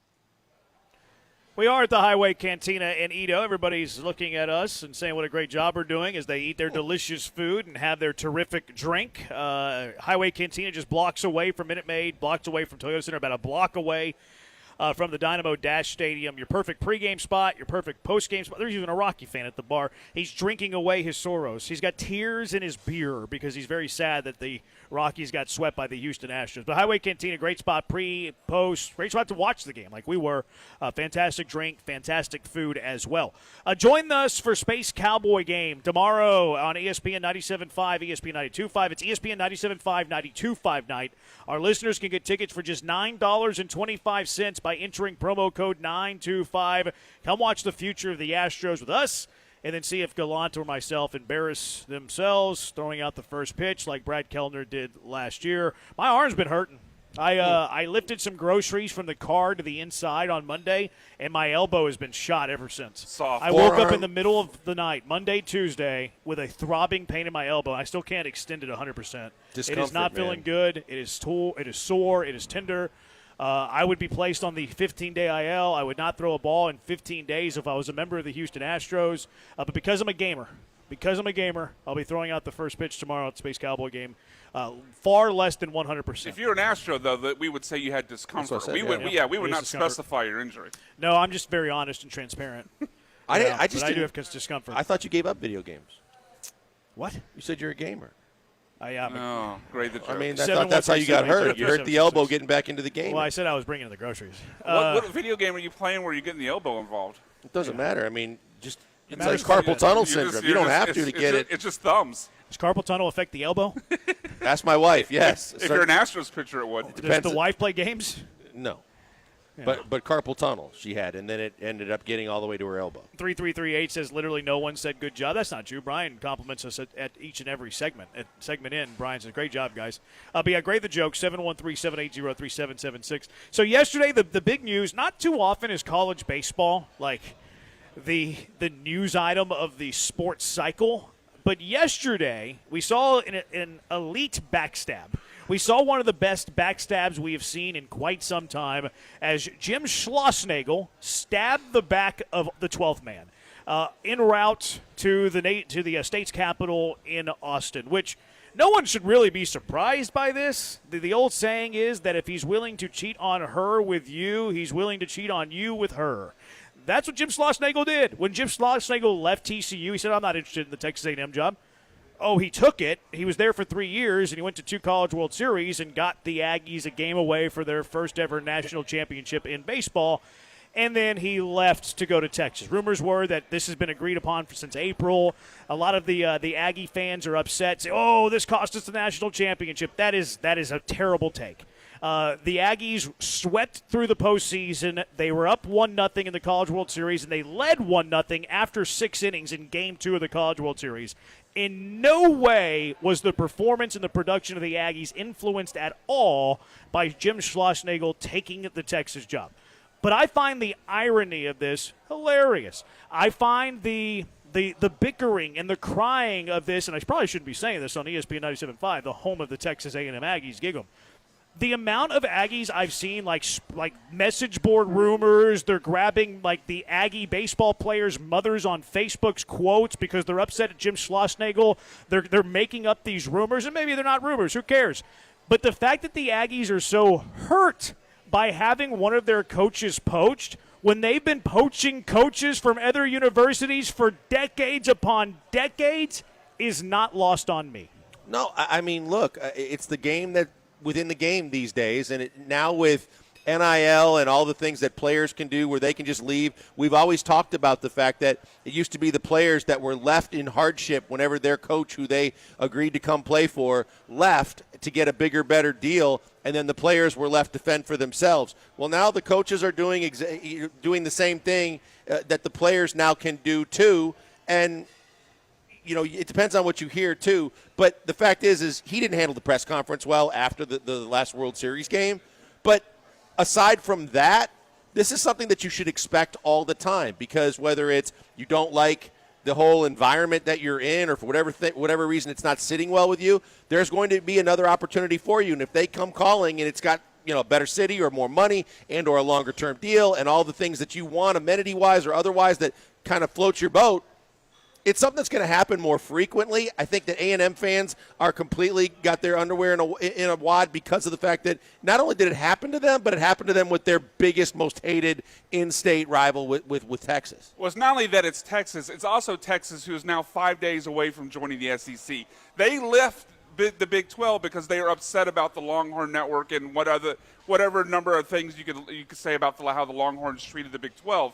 They did that to join a bigger conference, to become more big time. They established themselves. Football program improved. They improved Kyle Field. All these great things happening, and Texas is just about to join the SEC, and then stole away your coach and kind of submit to themselves as big brother. Again. So I think it's not only because it's Texas, but it's also, oh crap, we were alone in the SEC in Texas for a decade plus. Texas is coming in, and before they even join the conference, they're already stealing our coaches. Look, but that's what A&M does, though. A&M steals coaches. Like, that's the irony and hypocrisy of this. Their football coach came from Duke. You poached him.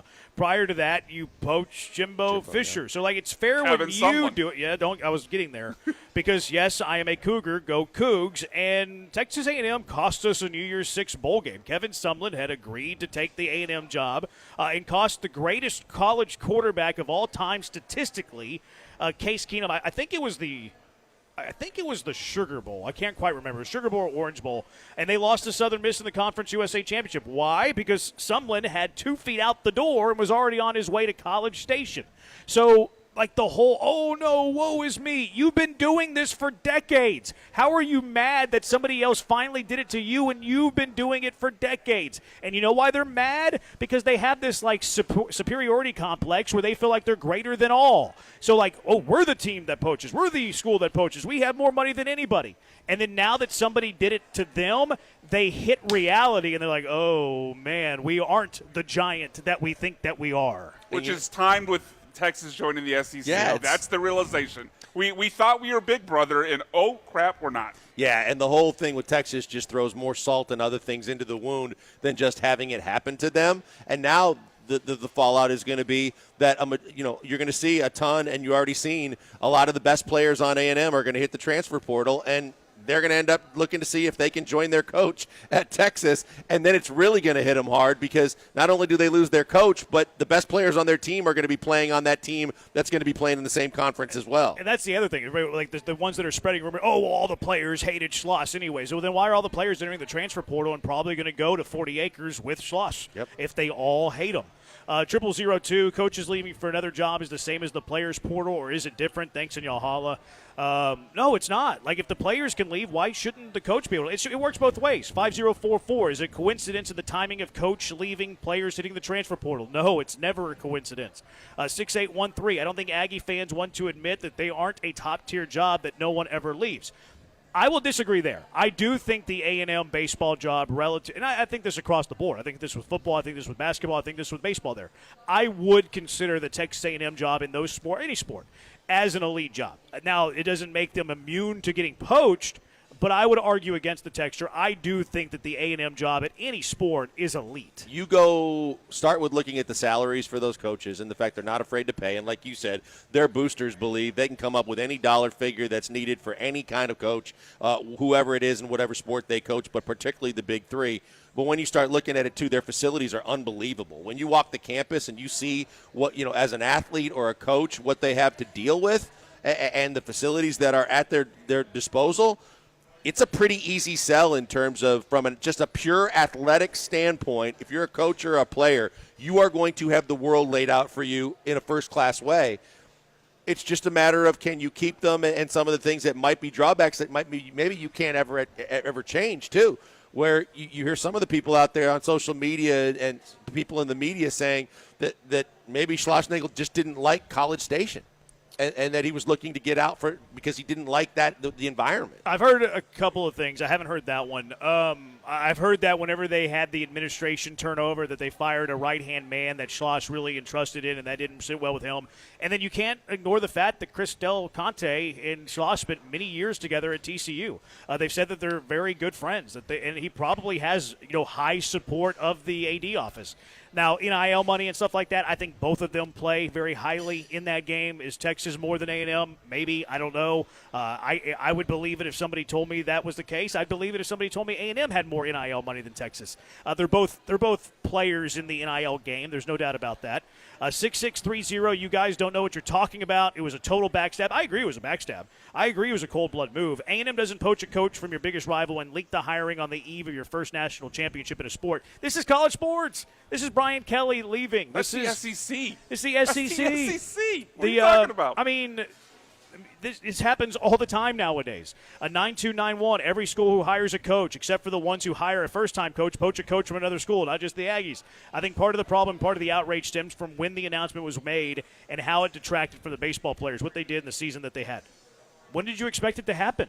There's never a good time to say, hey, I'm breaking up with you. It's going to hurt no matter what. I think that where much of the disdain lies is how he handled the post-game press conference. And it was bad. And it was bad. real It was awful. And his apology wasn't great today either. But the fact that he could have just said, I just lost the most important game of the season. I've got a locker room full of my players that are completely crushed. And you want to ask me a question like that, I'm not going to answer that tonight. Boom, done, end of story.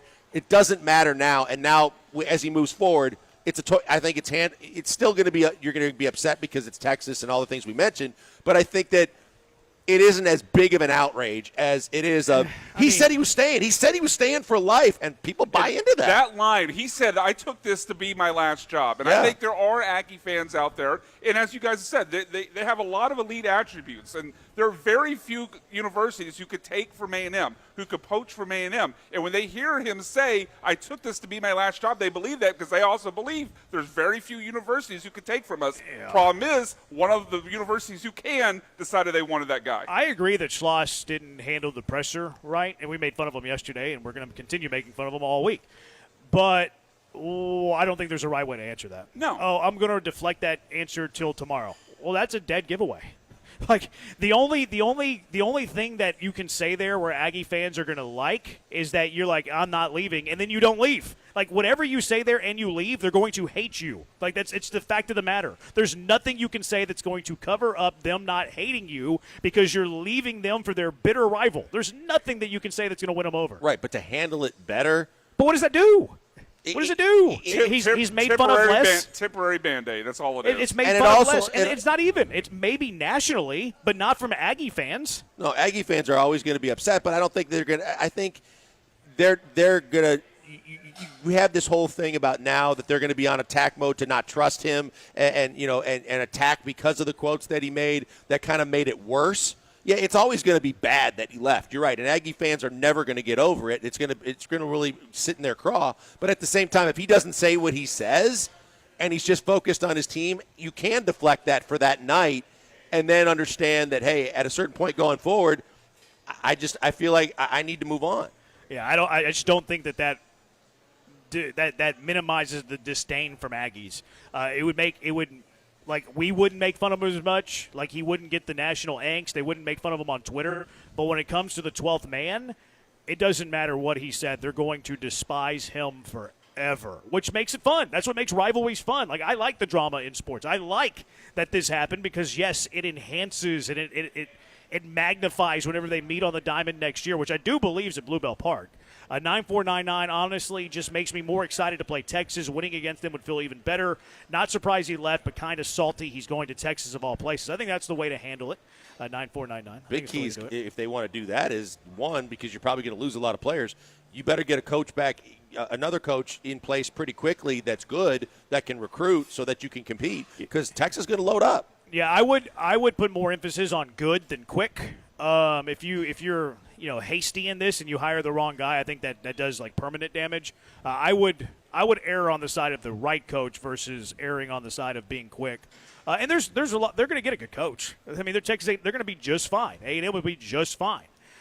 Just like Texas will be fine under Schloss. Now, Texas doesn't have a great history of whenever coaches go there that have success. Like you look at football after Mac Brown, Charlie Strong, Tom Herman, didn't have great success. Basketball, I think Beard would have done well, but Beard messed it up on his own.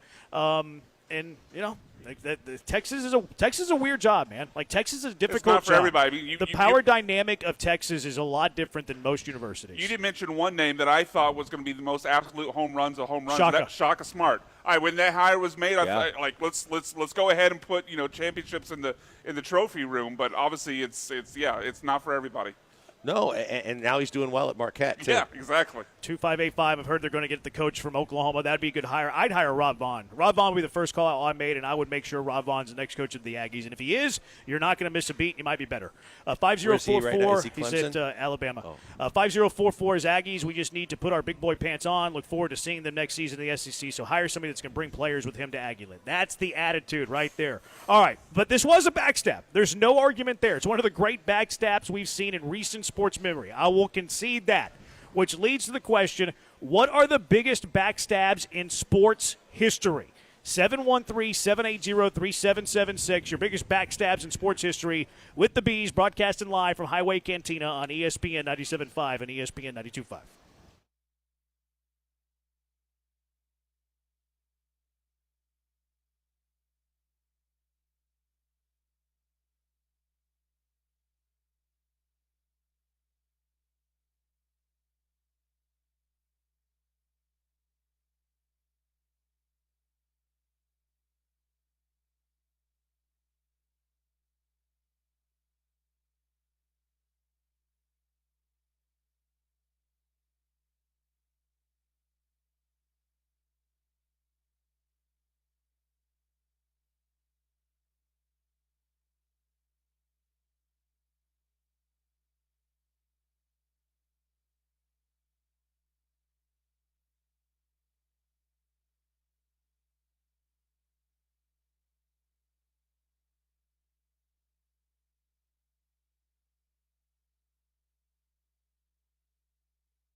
You're listening to the Killer Bees, On ESPN 97.5 and 92.5. broadcasting live from the Mobile Veritex Community Bank Studios, located at Highway Cantina in Edo. No doubt that Schlossnagle stabbed the back of the 12th man. That's you can't argue that. You can argue all the other dynamics and talk about the hypocrisy, stuff like that. But, yes, he backstabbed the 12th man, which leads to the question, what are the greatest backstabs in sports? What jumps out to you when you hear backstab in sports? I think the first all-time from a national perspective has to be Robert Irsay and the Colts leaving Baltimore with the Mayflower moving vans in the middle of the night and just be as slimy, as sneaky as possible to try and stay under the radar. That has to resonate right near the top of the list. Yeah, I would have that there as well. Like that's something that was on my top 5. I think the greatest backstab in sports, like the biggest backstab in sports, was that fan at Wimbledon that stabbed Monica Seles in the back, literally. I hate that it happened. I'm glad that she recovered. She's doing well. She's married to a billionaire. She's enjoying retirement. But how does anybody top that as the greatest backstab in sport? I mean, someone literally had to pull a knife out. They literally stabbed her in the back with a knife. That's the greatest backstab. Not that it's a good thing, but it's just like the most notable backstab we've ever seen in sports history. She's married to a millionaire? Billionaire. Yeah, married to a well, we know what her thing is because before that she was dating Paul Allen. Oh, well, I think a lot of people's thing is money. Yeah. Paul Allen ain't sexy. No, but billions are. Yes. Yeah, it's the dollar signs that they see. So the biggest backstabs in sport history, 713-780-3776. A few that I've had on this list. LeBron James' decision to leave his hometown. Taking the talents. His hometown. Not even, but like we talk about handling something poorly. Also doing the little thing with Jim Gray at the Boys and Girl Club. Where was that Boys and Girl Club? I think it was Boys and Girls Club.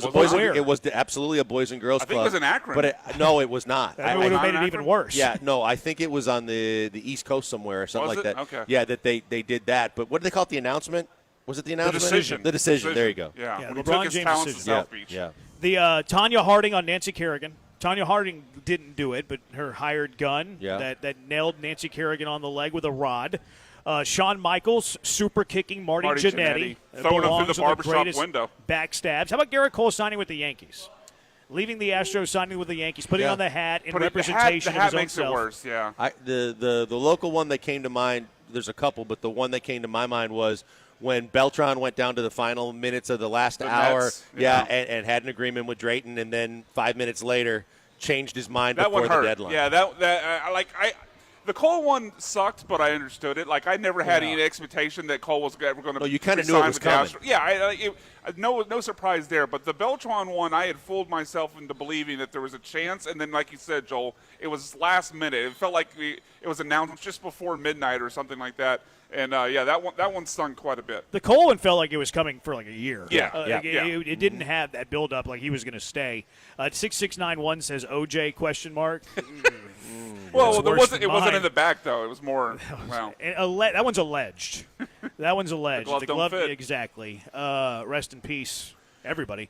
Brett Favre decision to join Minnesota Vikings. Yeah, but the Pack. I can't put that in that same category because the Packers made the decision to move on from Brett Favre if he wanted to stay, and then traded him to the Jets so that he couldn't do what he did. So for him to actually do it, I don't think that's a backstab. How about Urban Meyer retiring from Florida and then joining Ohio State? To spend time with his family. Yeah. Yeah. Where does that rank in the biggest backstabs in sports? Now, it's got to be up there. He's definitely in the mix. And what about Lane Kiffin? He was a year at Tennessee and kind of basically saying, I'm going to be here for a while, and then he skipped town from Tennessee for the USC job. Yeah. Bobby Petrino leaving a letter to his Falcons players to go to Arkansas. That one's funny as well. I guess that's better than Schloss, though, where his players didn't find out at all until they saw it on social media. Would Lance Armstrong classify like a backstab to his sport? You have to classify basically all of 1990s baseball, too, then. Yeah, and also all of the cyclists. We don't know all of them that did it. Yeah, that's the problem. I have Johnny Damon leaving the Red Sox for the New York Yankees. Yeah. Sure. He was one of the idiots. He was one of the guys who broke the curse, and then he leaves you for the arch rival. Brian Kelly leaving Notre Dame for LSU, I think would be on here. And Chris Beard leaving Texas Tech for hated Texas. Yep, those are good. Texas known to poach. I had Belichick, who agreed in principle to take the Jets job after Parcells walked away. For what, 30 minutes? Yeah, and then less than a day later took the Patriots job. Yeah. That was a big one. I mean, certainly you could put Nick Saban on this list a couple of times. Leaving LSU to go to Miami? Yeah, and then leaving Miami to go to I feel Alabama. like he was kind of worn out his welcome in Miami, though. I think it was correct me if I'm wrong, one of them, and I think it was Miami going to Alabama, but he bluntly said in a post-game press conference, I have no interest in that job, I'm staying here. And then left not as quick as what we saw yesterday with A&M and Texas, but pretty quickly after. Did he stab the back, though, of LSU twice? You mean leaving the first time and then because he went to Alabama? Well, not only, leaving LSU to go to Miami, but then also taking the job of a rival whenever That's came where back I think he into did college. it. Because you can't blame a college coach for wanting to try out the NFL and explore and the challenge and the money and all the other things. But if he's going to come back, your job wasn't open. But I think that's where LSU fans really feel slighted, is that he not only came back, he came back to an arch rival. You mentioned the Belichick one. What about Robert Kraft stabbing the back of Bill Belichick? The greatest coaching football resume of all time, and he axes him. Yeah. Yeah. I mean, I was going to ask you guys from another local perspective, does Bud Adams moving the team to Tennessee? Or is that just because? Yeah, I would say so. Sure. Absolutely. Stabbed his back in the city of Houston. He also tried to hold him hostage for years, too. Well, he and Bob Lanier and the whole dome thing and all that. Really, the biggest backstab is taking the history with him. Like, I think a lot of Houstonians, and I'll speak for myself, had reached the point by the time they left, it was like, we were good riddance to you. Uh-huh. But then taking the history with them, unlike at least with the Ravens, or at least with Cleveland, they got their history back when they eventually got their team back after that whole thing. But yeah, the taking the Oilers' history and having retired numbers for guys who never played in Tennessee is a big backstab. Not to mention the uniforms and the colors and all that. The other one that I had some of the ones you had. The one that I really stuck with me that we didn't mention yet was Tiger leaving Stevie Williams. Yeah, you're right. That was a greater backstab than him cheating on his wife. I'm saying the fact that through all that he went through, Steve was by his side the whole time, stayed loyal to him the whole time, and then he just gives him the ziggy. Yeah. I thought you were going to say Ellen. No, you went with the no. caddy. Yeah, Eileen, my bad. You embarrassed me with the pronunciation. All right, 713-780-ESPN, HRMP listener line, 713-780-3776. What are the biggest backstabs in sports history? 713-780-3776. The Beast on ESPN 97.5 and ESPN 92.5. Biggest backstabs in history coming up next on ESPN 97.5 and ESPN 92.5. Guys, before we go to the break, a word for Vanderford. Vanderford is the best air conditioning company for you because of the fact that they have guarantees on everything that they do. Therefore, they're going to take care of you every step of the way. And if you're not 100% satisfied, you get your money back. That is such a great deal these days when you're dealing with companies doing services and hoping that they do the best job, especially when it's something as important as air conditioning in the city of Houston, Texas. Whether it's a part or a whole new system, they are going to take care of it. And they're going to do it the right way. And they're going to make sure you're satisfied. From the part working or the system being exactly what they promised it to be, to the fact that their workmanship and the people that are installing the product and or the system are going to do a great job for you, to the fact that everything is going to be up to snuff, the same temperature that you expect in your house, with all the different bells and whistles that came with the workmanship and the product that you bought. It's all guaranteed. And it starts with the fact that it's also guaranteed that when you call them within 24 hours, they're going to be at your door to see you. You're not going to have to wait. You're not going to have to be at the back of the line of all these different people that have already called them. That means they won't be there in a couple of days to a week. No, it means that they're going to be there within 24 hours, and that's a game changer when you're talking about heat in Houston. So, therefore, I recommend that you check out their website, vanderfordair.com. And more so than anything else, I implore you, put this number in your phone and keep it where you can get to it whenever you need it. And maybe you should have your system checked before it gets too hot. 281-557-COOL, 281-557-COOL. That's the number to Vanderford Air. That'll get you that guarantee that they'll be there within 24 hours. That's also going to be the number that gets you the best guarantees in the business. 100% satisfaction or your money back. That's a guarantee that you need every single day, especially with air conditioning. Check them out today, vanderfordair.com.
you're back with the Killer Bees. On ESPN 97.5 and 92.5. Broadcasting live from the Mobile Veritex Community Bank Studios, located at Highway Cantina in Edo. Biggest backstab in sports, a la Jim Schlossnagle, talking college baseball. Jim Schlossnagle stabbing the back of the 12th man. 713-780-ESPN, biggest backstabs ever. Craig on Twitter says Bud Adams firing Bum Phillips and then trading Earl Campbell was a backstab to the city of Houston. I think it's a fair one. A lot of Mike Fires coming in. Oh, that's a great one. Stabbed the back of the Houston Astros, which, I mean, he did. A lot of Kevin Durant's coming in whenever he left to join the Warriors. Yeah, for sure. That's fair because they were up 3-1. They looked like the future was very bright in OKC. He was tired of being number two. He made that part of his MVP speech, and then he proved it by leaving and going to the Warriors. Yeah. Russ wanted to be number 1 too, and that didn't work out so great. Well, it got him a triple-double in MVP. Yeah, didn't get him any titles. 3596 was Mike Tyson leaving Cus D'Amato. Did he leave him? I thought D'Amato died. I think thought so too, but I don't. I was young back then. I don't remember the details. Well, I remember some of the stories and documentaries too. Cus was his dad his whole life. Yeah, he brought him up. Yeah, but maybe I thought it was more to Jeremy's point. I thought that his health was failing and he couldn't keep up with the rigors of all of it. I'll have to look into that. I thought he had passed. 8755, Cliff with Oklahoma. He stabbed his back in Oklahoma, went to USC in the middle of the night, and caught everybody by surprise. Cliff Kingsbury. Oh, Kingsbury, yeah. And then immediately went to Arizona. He never even got there. Oh, I'm sorry. He said Cliff, but it should be Lincoln. Yeah, Lincoln Riley. He meant Lincoln because Cliff never made it. To USC. 8755 said Cliff with USC. Well, actually, he's probably talking about USC going to Arizona. Sure. But I thought he meant Lincoln. Whenever Lincoln left Oklahoma to go to USC. Middle of the night, great job. Oklahoma, one of the best jobs in college football, and then leaves it for another one of the best jobs in college football. Boy, did he get a package deal with that, too, when he got the mansion and the plane and everything that they threw at him. I mean, we got to mention Jerry Jones. He's done it twice with Tom Landry and Jimmy Johnson, pushing out very successful. I mean, Tom Landry, the second he got there, he pushed Landry out the door, and then he couldn't get along with Jimmy Johnson and pushed him out. And obviously, Barry Switzer got a title he didn't deserve. 6517 says Stiviano to Donald Sterling. That wasn't an epic backstab. Maybe he had it coming, though. Pessimistic Chad said Josh McDaniels took Colt's job and went back to the Patriots as an OC. That was an Irsay thing, though. Because Irsay apparently was reportedly weird and creeped out Josh McDaniels' wife, and she told him, "You're not taking this job." He was in the bathroom for way too long. That's when that was. I know that's the legendary story that he was in the bathroom. He was for in the bathroom 30 for minutes or an hour. Yeah, something like that. 9458 says Shockey snitching on the Saints bounty gate. I didn't remember that he was the guy who snitched. I didn't either. I didn't That's know what that the texter either. says. I'll take him for his word. I didn't realize he was the guy that did that. Mike Fires, Hulk Hogan starting the NWO. Yeah, that was a good backstab. one. Who's the third man? But whose back did he stab? Was it Macho Man? Was it WCW, or is it all the Hulkamaniacs? Both. All of the above. All the people taking their vitamins and saying their prayers. What about you mentioned this Oklahoma? Clay Bennett moving the Sonics, saying that he was going to buy the team, stay in Seattle, and then he moved him to OKC. That's a really good one.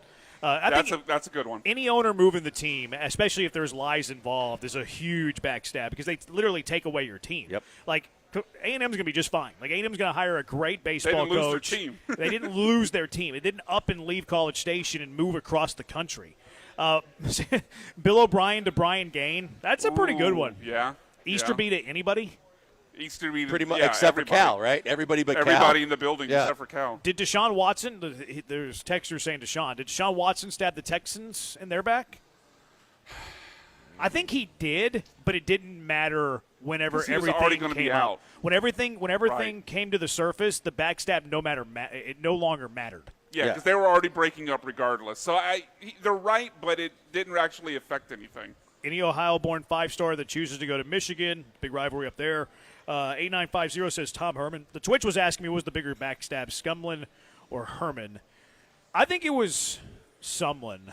Because, Sumlin, you were playing for a conference championship. You were going to make the New Year's Six bowl game if you win it. Whereas Herman, started flirting with a bunch of teams, in the middle of the season. LSU, were there LSU rumors as well? There was reports that he had taken the LSU job on Thanksgiving. And yet you guys still beat Florida State, right? No, that was the year before. Oh. That was Herman's first year, and then Herman left after year 2. Year 2, they started off great. Beat Oklahoma in year 2, right? First game of the year at NRG. And then, like, halfway through the year, like, the rumors started coming, and then the season kind of derailed. I think they went 8-4 that year. Most of the losses, almost all the losses, I think, coming towards the end of the season and after the rumors. I think I would have someone, but both are very good. Andres Escobar, own goal to eliminate own team Columbia. I don't know about that one, but I'll take your word. That, yeah. 5010 says Tyrod Taylor from the Chargers medical staff. Yes, they collapsed his lung. Punctured lung. Yeah. Not necessarily a stab in the back, though. No, it's more it the sounded chest. like they stabbed him right chest, in front of his eyes. At least they had the decency to look into his eyes as they were stabbing him, unlike some of these others. Lincoln Riley mentioned that one. Greatest backstab, SMU getting death penalty when everyone else, Aggies, Shorthorns, were doing the same. That's kind of like Astros, Yankees, Red Sox. It really definitely is. The Pony Excess scandal. 30 for 30 is one of the greatest 30 for 30s they ever did. I would agree. It's unbelievable. I can't recommend it high enough if you haven't watched it. But as the texter pointed out, there are tons of examples of guys that were getting paid all over the place, but they just had an attitude. It's like, you're not going to report us because you're all doing the same thing. Is that the one where Dickerson got the new car? And Craig James. A&M apparently gave him a sports car. But then he went to SMU, but they knew they weren't going to report it because what are they going to say? Oh, we gave this guy a sports car. Yeah. They couldn't do it. They couldn't report it. That's been the old joke forever, though. Like whenever a blue blood gets some sort of recruiting violation, like Kentucky, recruiting violation, Northern Kentucky's going to get 3-year probation. Like that's always been whenever the big school in the state is doing it, they're gonna look at the little school and send the the hammer at them. Kevin Durant mentioned that one. Craig, this was obscure but a pretty good one, and it's recent. Craig Counsell leaving the Brewers for the Cubs. Oh, yeah. That's a good one. It's a good one. Now, Brewers have been better than the Cubs, so there is that. Yeah, but he got a monster deal, and to say that they're not happy, he bought because he's obviously from Milwaukee too. He bought and paid for these Little League fields and everything, and there's names all over the signs. They dismantled the signs and spray painted over his name, and they're plenty pissed off about that. Reggie Bush in the NCAA. I would say the NCAA. NCAA stabbed him in the back. Yeah, they did. Yeah, they the Heisman Trust also did. Yeah, took away his Heisman. Thankfully, he got it back. Got it finally. back this year. Yeah, this is not a good one. Biggest backstab, Yao Ming's feet. Come on. No. 1-856 Correa's wife, the massage. That was from the masseuse, though. Yeah, the masseuse standing on his back or whatever. Depends on what you believe. Depends on what you believe, there. sure. Someone said Frito to Michael Corleone. That's not a bad one. What do you believe in the Correa thing? I mean, to me, it's just something that happened. I think there was definitely some kind of funny stuff going on with a massage. I'm not going to go as far as like the wife thing.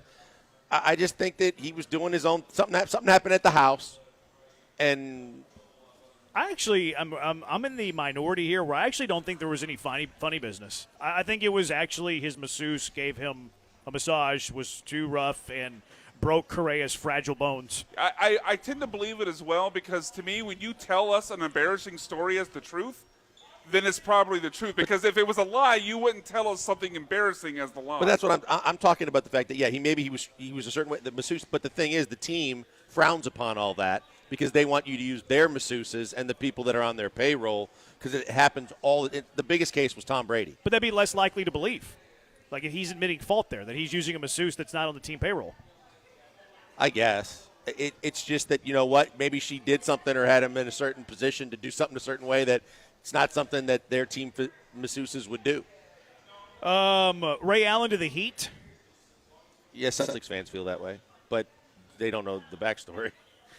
there was. What's the backstory? He hated Rondo. Rondo hated him, and there was no way they were going to be able to make it work for another year. And that even when they won games, if you were standing outside the locker room, you'd have thought that there was a street fight going on behind the doors. Huh.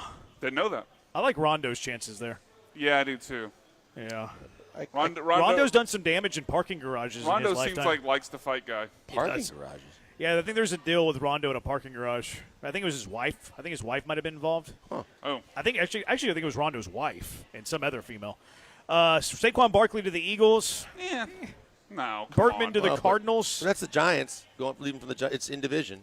Yeah, I know, but I don't see that as. I mean, the Giants weren't going anywhere. What can they say? What can they actually say to Saquon that you should stay to what? Yeah. Win 5 games? The big thing was, would you match the money? Well, that too. I mean, Yeah. I'm sure they could have paid him more and kept him. Berkman to the Cardinals, I don't like.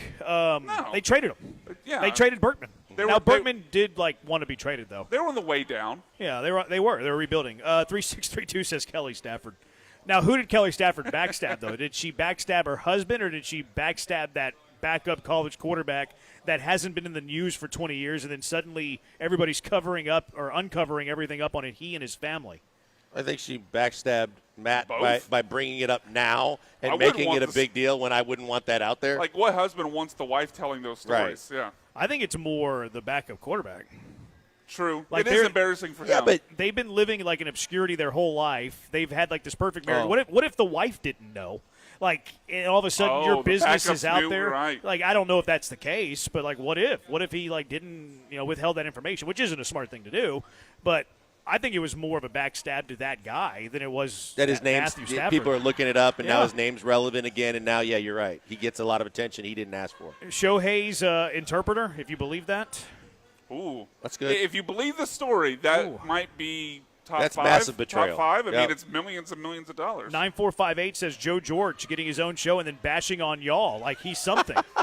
I like it. That is I true. like that. Yeah. We made Joe George. We made him famous. And then he's going to bash the guys who made him famous?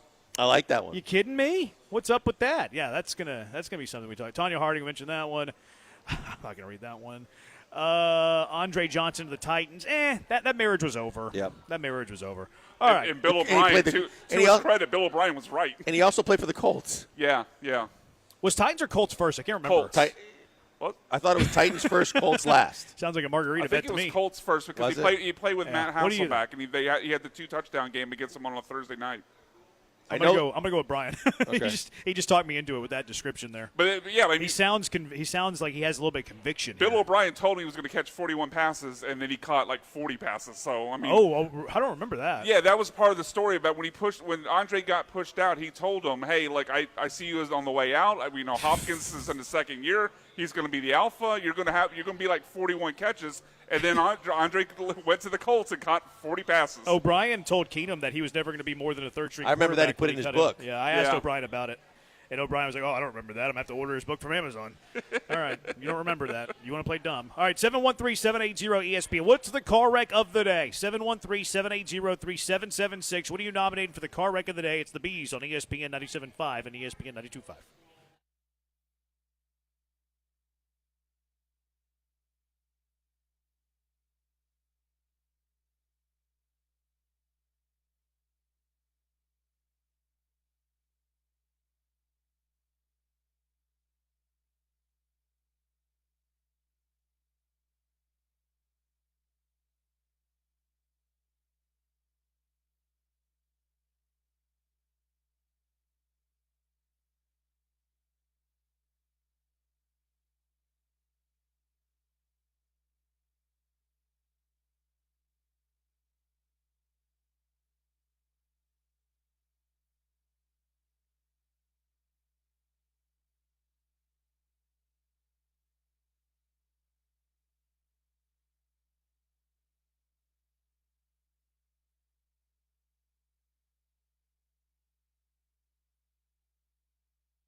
ESPN 97.5, 92.5, broadcasting live, Highway Cantina in Edo.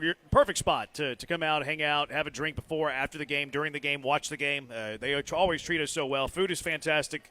The drinks are fantastic. You got to get out here to Highway Cantina in Edo for whatever the reason. It's a great spot out here in East Downtown. 713-780-ESPN, 713-780-3776. What are you nominating for Car Wreck of the Day? The NBA draft coverage, ESPN Radio coming up after us. Draft starts at number 3. Should be an interesting night. See what all happens in the NBA draft and as it pertains to the Houston Rockets. All right, Car Wreck of the Day. What are you nominating, Blinkers? The first one that I got is someone pulled the audio today. Stephen A. Smith, after the Villanova National Championship team in 2016, strongly proclaimed that Villanova doesn't have one guy on their roster that would be NBA worthy and an NBA prospect. With the trading of the trade made last night, and now all 4 guys are on the same team with the Knicks. That includes Brunson, Hart, DiVincenzo, right, and Bridges. Bridges, all 4 of them. Who hit the shot? He's not in the NBA, right? No, he's not. He was a big 2-guard. I thought he was like a 4. He was like a big 2-guard. But he was like an undersized 4 to play in the NBA. Greatest buzzer beater ever? He's kind of like a P.J. Tucker-esque kind of frame. I would say so. I mean, was half court to win a title? No, it was a right wing 3. I thought it was top of the key. Yeah, it was. It was right wing 3.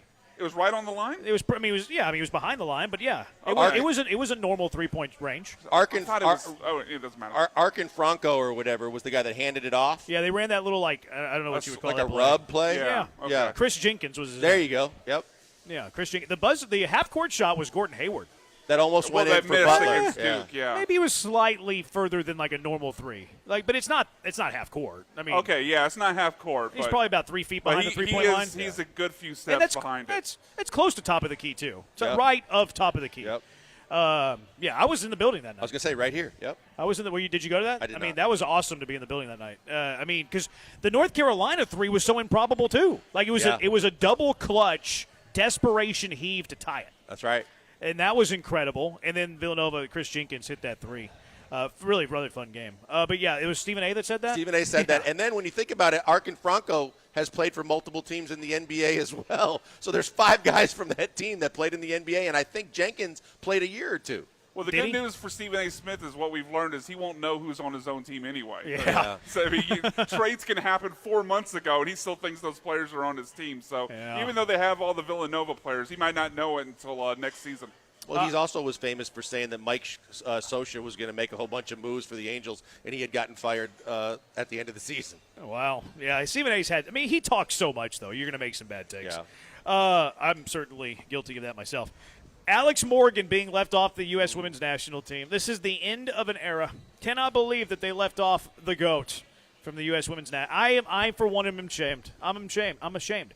I might not watch women's sports. Is this worse, or is this worse than Caitlin Clark being left off? What hurt you more, Jeremy? Probably Caitlin Clark. Caitlin Clark was like a 2-4. The Alex Morgan thing is like a 2-1. The Alex Morgan thing, the crazy thing is she's still playing, and she's still playing like competitively and all that. Like Megan Rapinoe said she's stepping away, and she was one of the last big names. So if she's stepping away, okay, so she's not going to be on the team. Cool, that makes sense. But the fact that Alex Morgan is still playing, and they're like, yeah, you're not needed. We're good. Yeah, we don't need you. What are you nominating, Brian? I'm going to nominate the Colorado Rockies. I mean, Michael Schwab, when we heard him on earlier in the show, and you can find the podcast on our website, he called them a AAA team, and I think that's been the fun joke forever about the Oakland A's. But I was having this conversation with our promo guy, Anthony. Can you think of a more inept franchise over the last 30 years than the Colorado Rockies? Bad. They've had very few bright moments. They got to one World Series, got swept by the Red Sox. Rocktober. Yeah, you can't say Oakland because they were good until the contracts came up. They've had long stretches of where they've been good, kind of like the Rays. Basically, they were the Rays before the Rays. Could you say Pittsburgh? Yeah, Pittsburgh's fair. They haven't really. Cincinnati, maybe? Cincinnati had some. They've had a few playoff runs. They won a World Series in 1990. That was Sabo and all. Yeah. I mean, that's over 30 years ago. I know, but I know. I'm talking about the last 30 years. So that was 90's greater than that. That's within that. Fair. Yeah. That's fair. No, it's not. What? That's not within that. Oh, no, it's right. It's I know, that's what I'm saying. 34, Within the yeah. last 30 years, yeah. I mean, Rockies are up there. Yeah, Rockies are up there. So if you called them the Oakland single A's, yeah, then it would be the Colorado Rookies. That's not bad. I like that. Great the joke. I give it a 7.4. That was solid. 7.5 ball. Desert says car wreck of the day goes out to the Rangers fielder giving up the inside park home run to tie the game at 5 before losing in extras. I haven't seen that, but I'll look. I have not. I look forward to seeing it. I wonder which outfielder it was. Nelson Cruz. And then one text here. Nominate Schloss and Chris Del Conte meeting in a cemetery in C2C saying Schloss is a man of integrity. More like a killer bee for bad word. I don't think Schloss was at the cemetery. I think that CDC was waiting at the cemetery for Schloss to get home to go him up. But still, a very weird place to hang out. Weird. Del Conte very tweeted out place. a picture of it. He did. Really? Yes, he did. Yeah, where he was hanging. It is CDC belongs on there for that. That was dumb. All right, what's winning? Rockies? Sure. Yeah, let's get to the Rockies. Congratulations. Rookies. Plus, they need to win something. Colorado Rookies. All right, does it for us. Thanks to the Highway Cantina for having us. Brian B-Rod for the hard work. He's Blank on Branham. Talk to you tomorrow, Houston. NBA Draft up next on ESPN 97.5.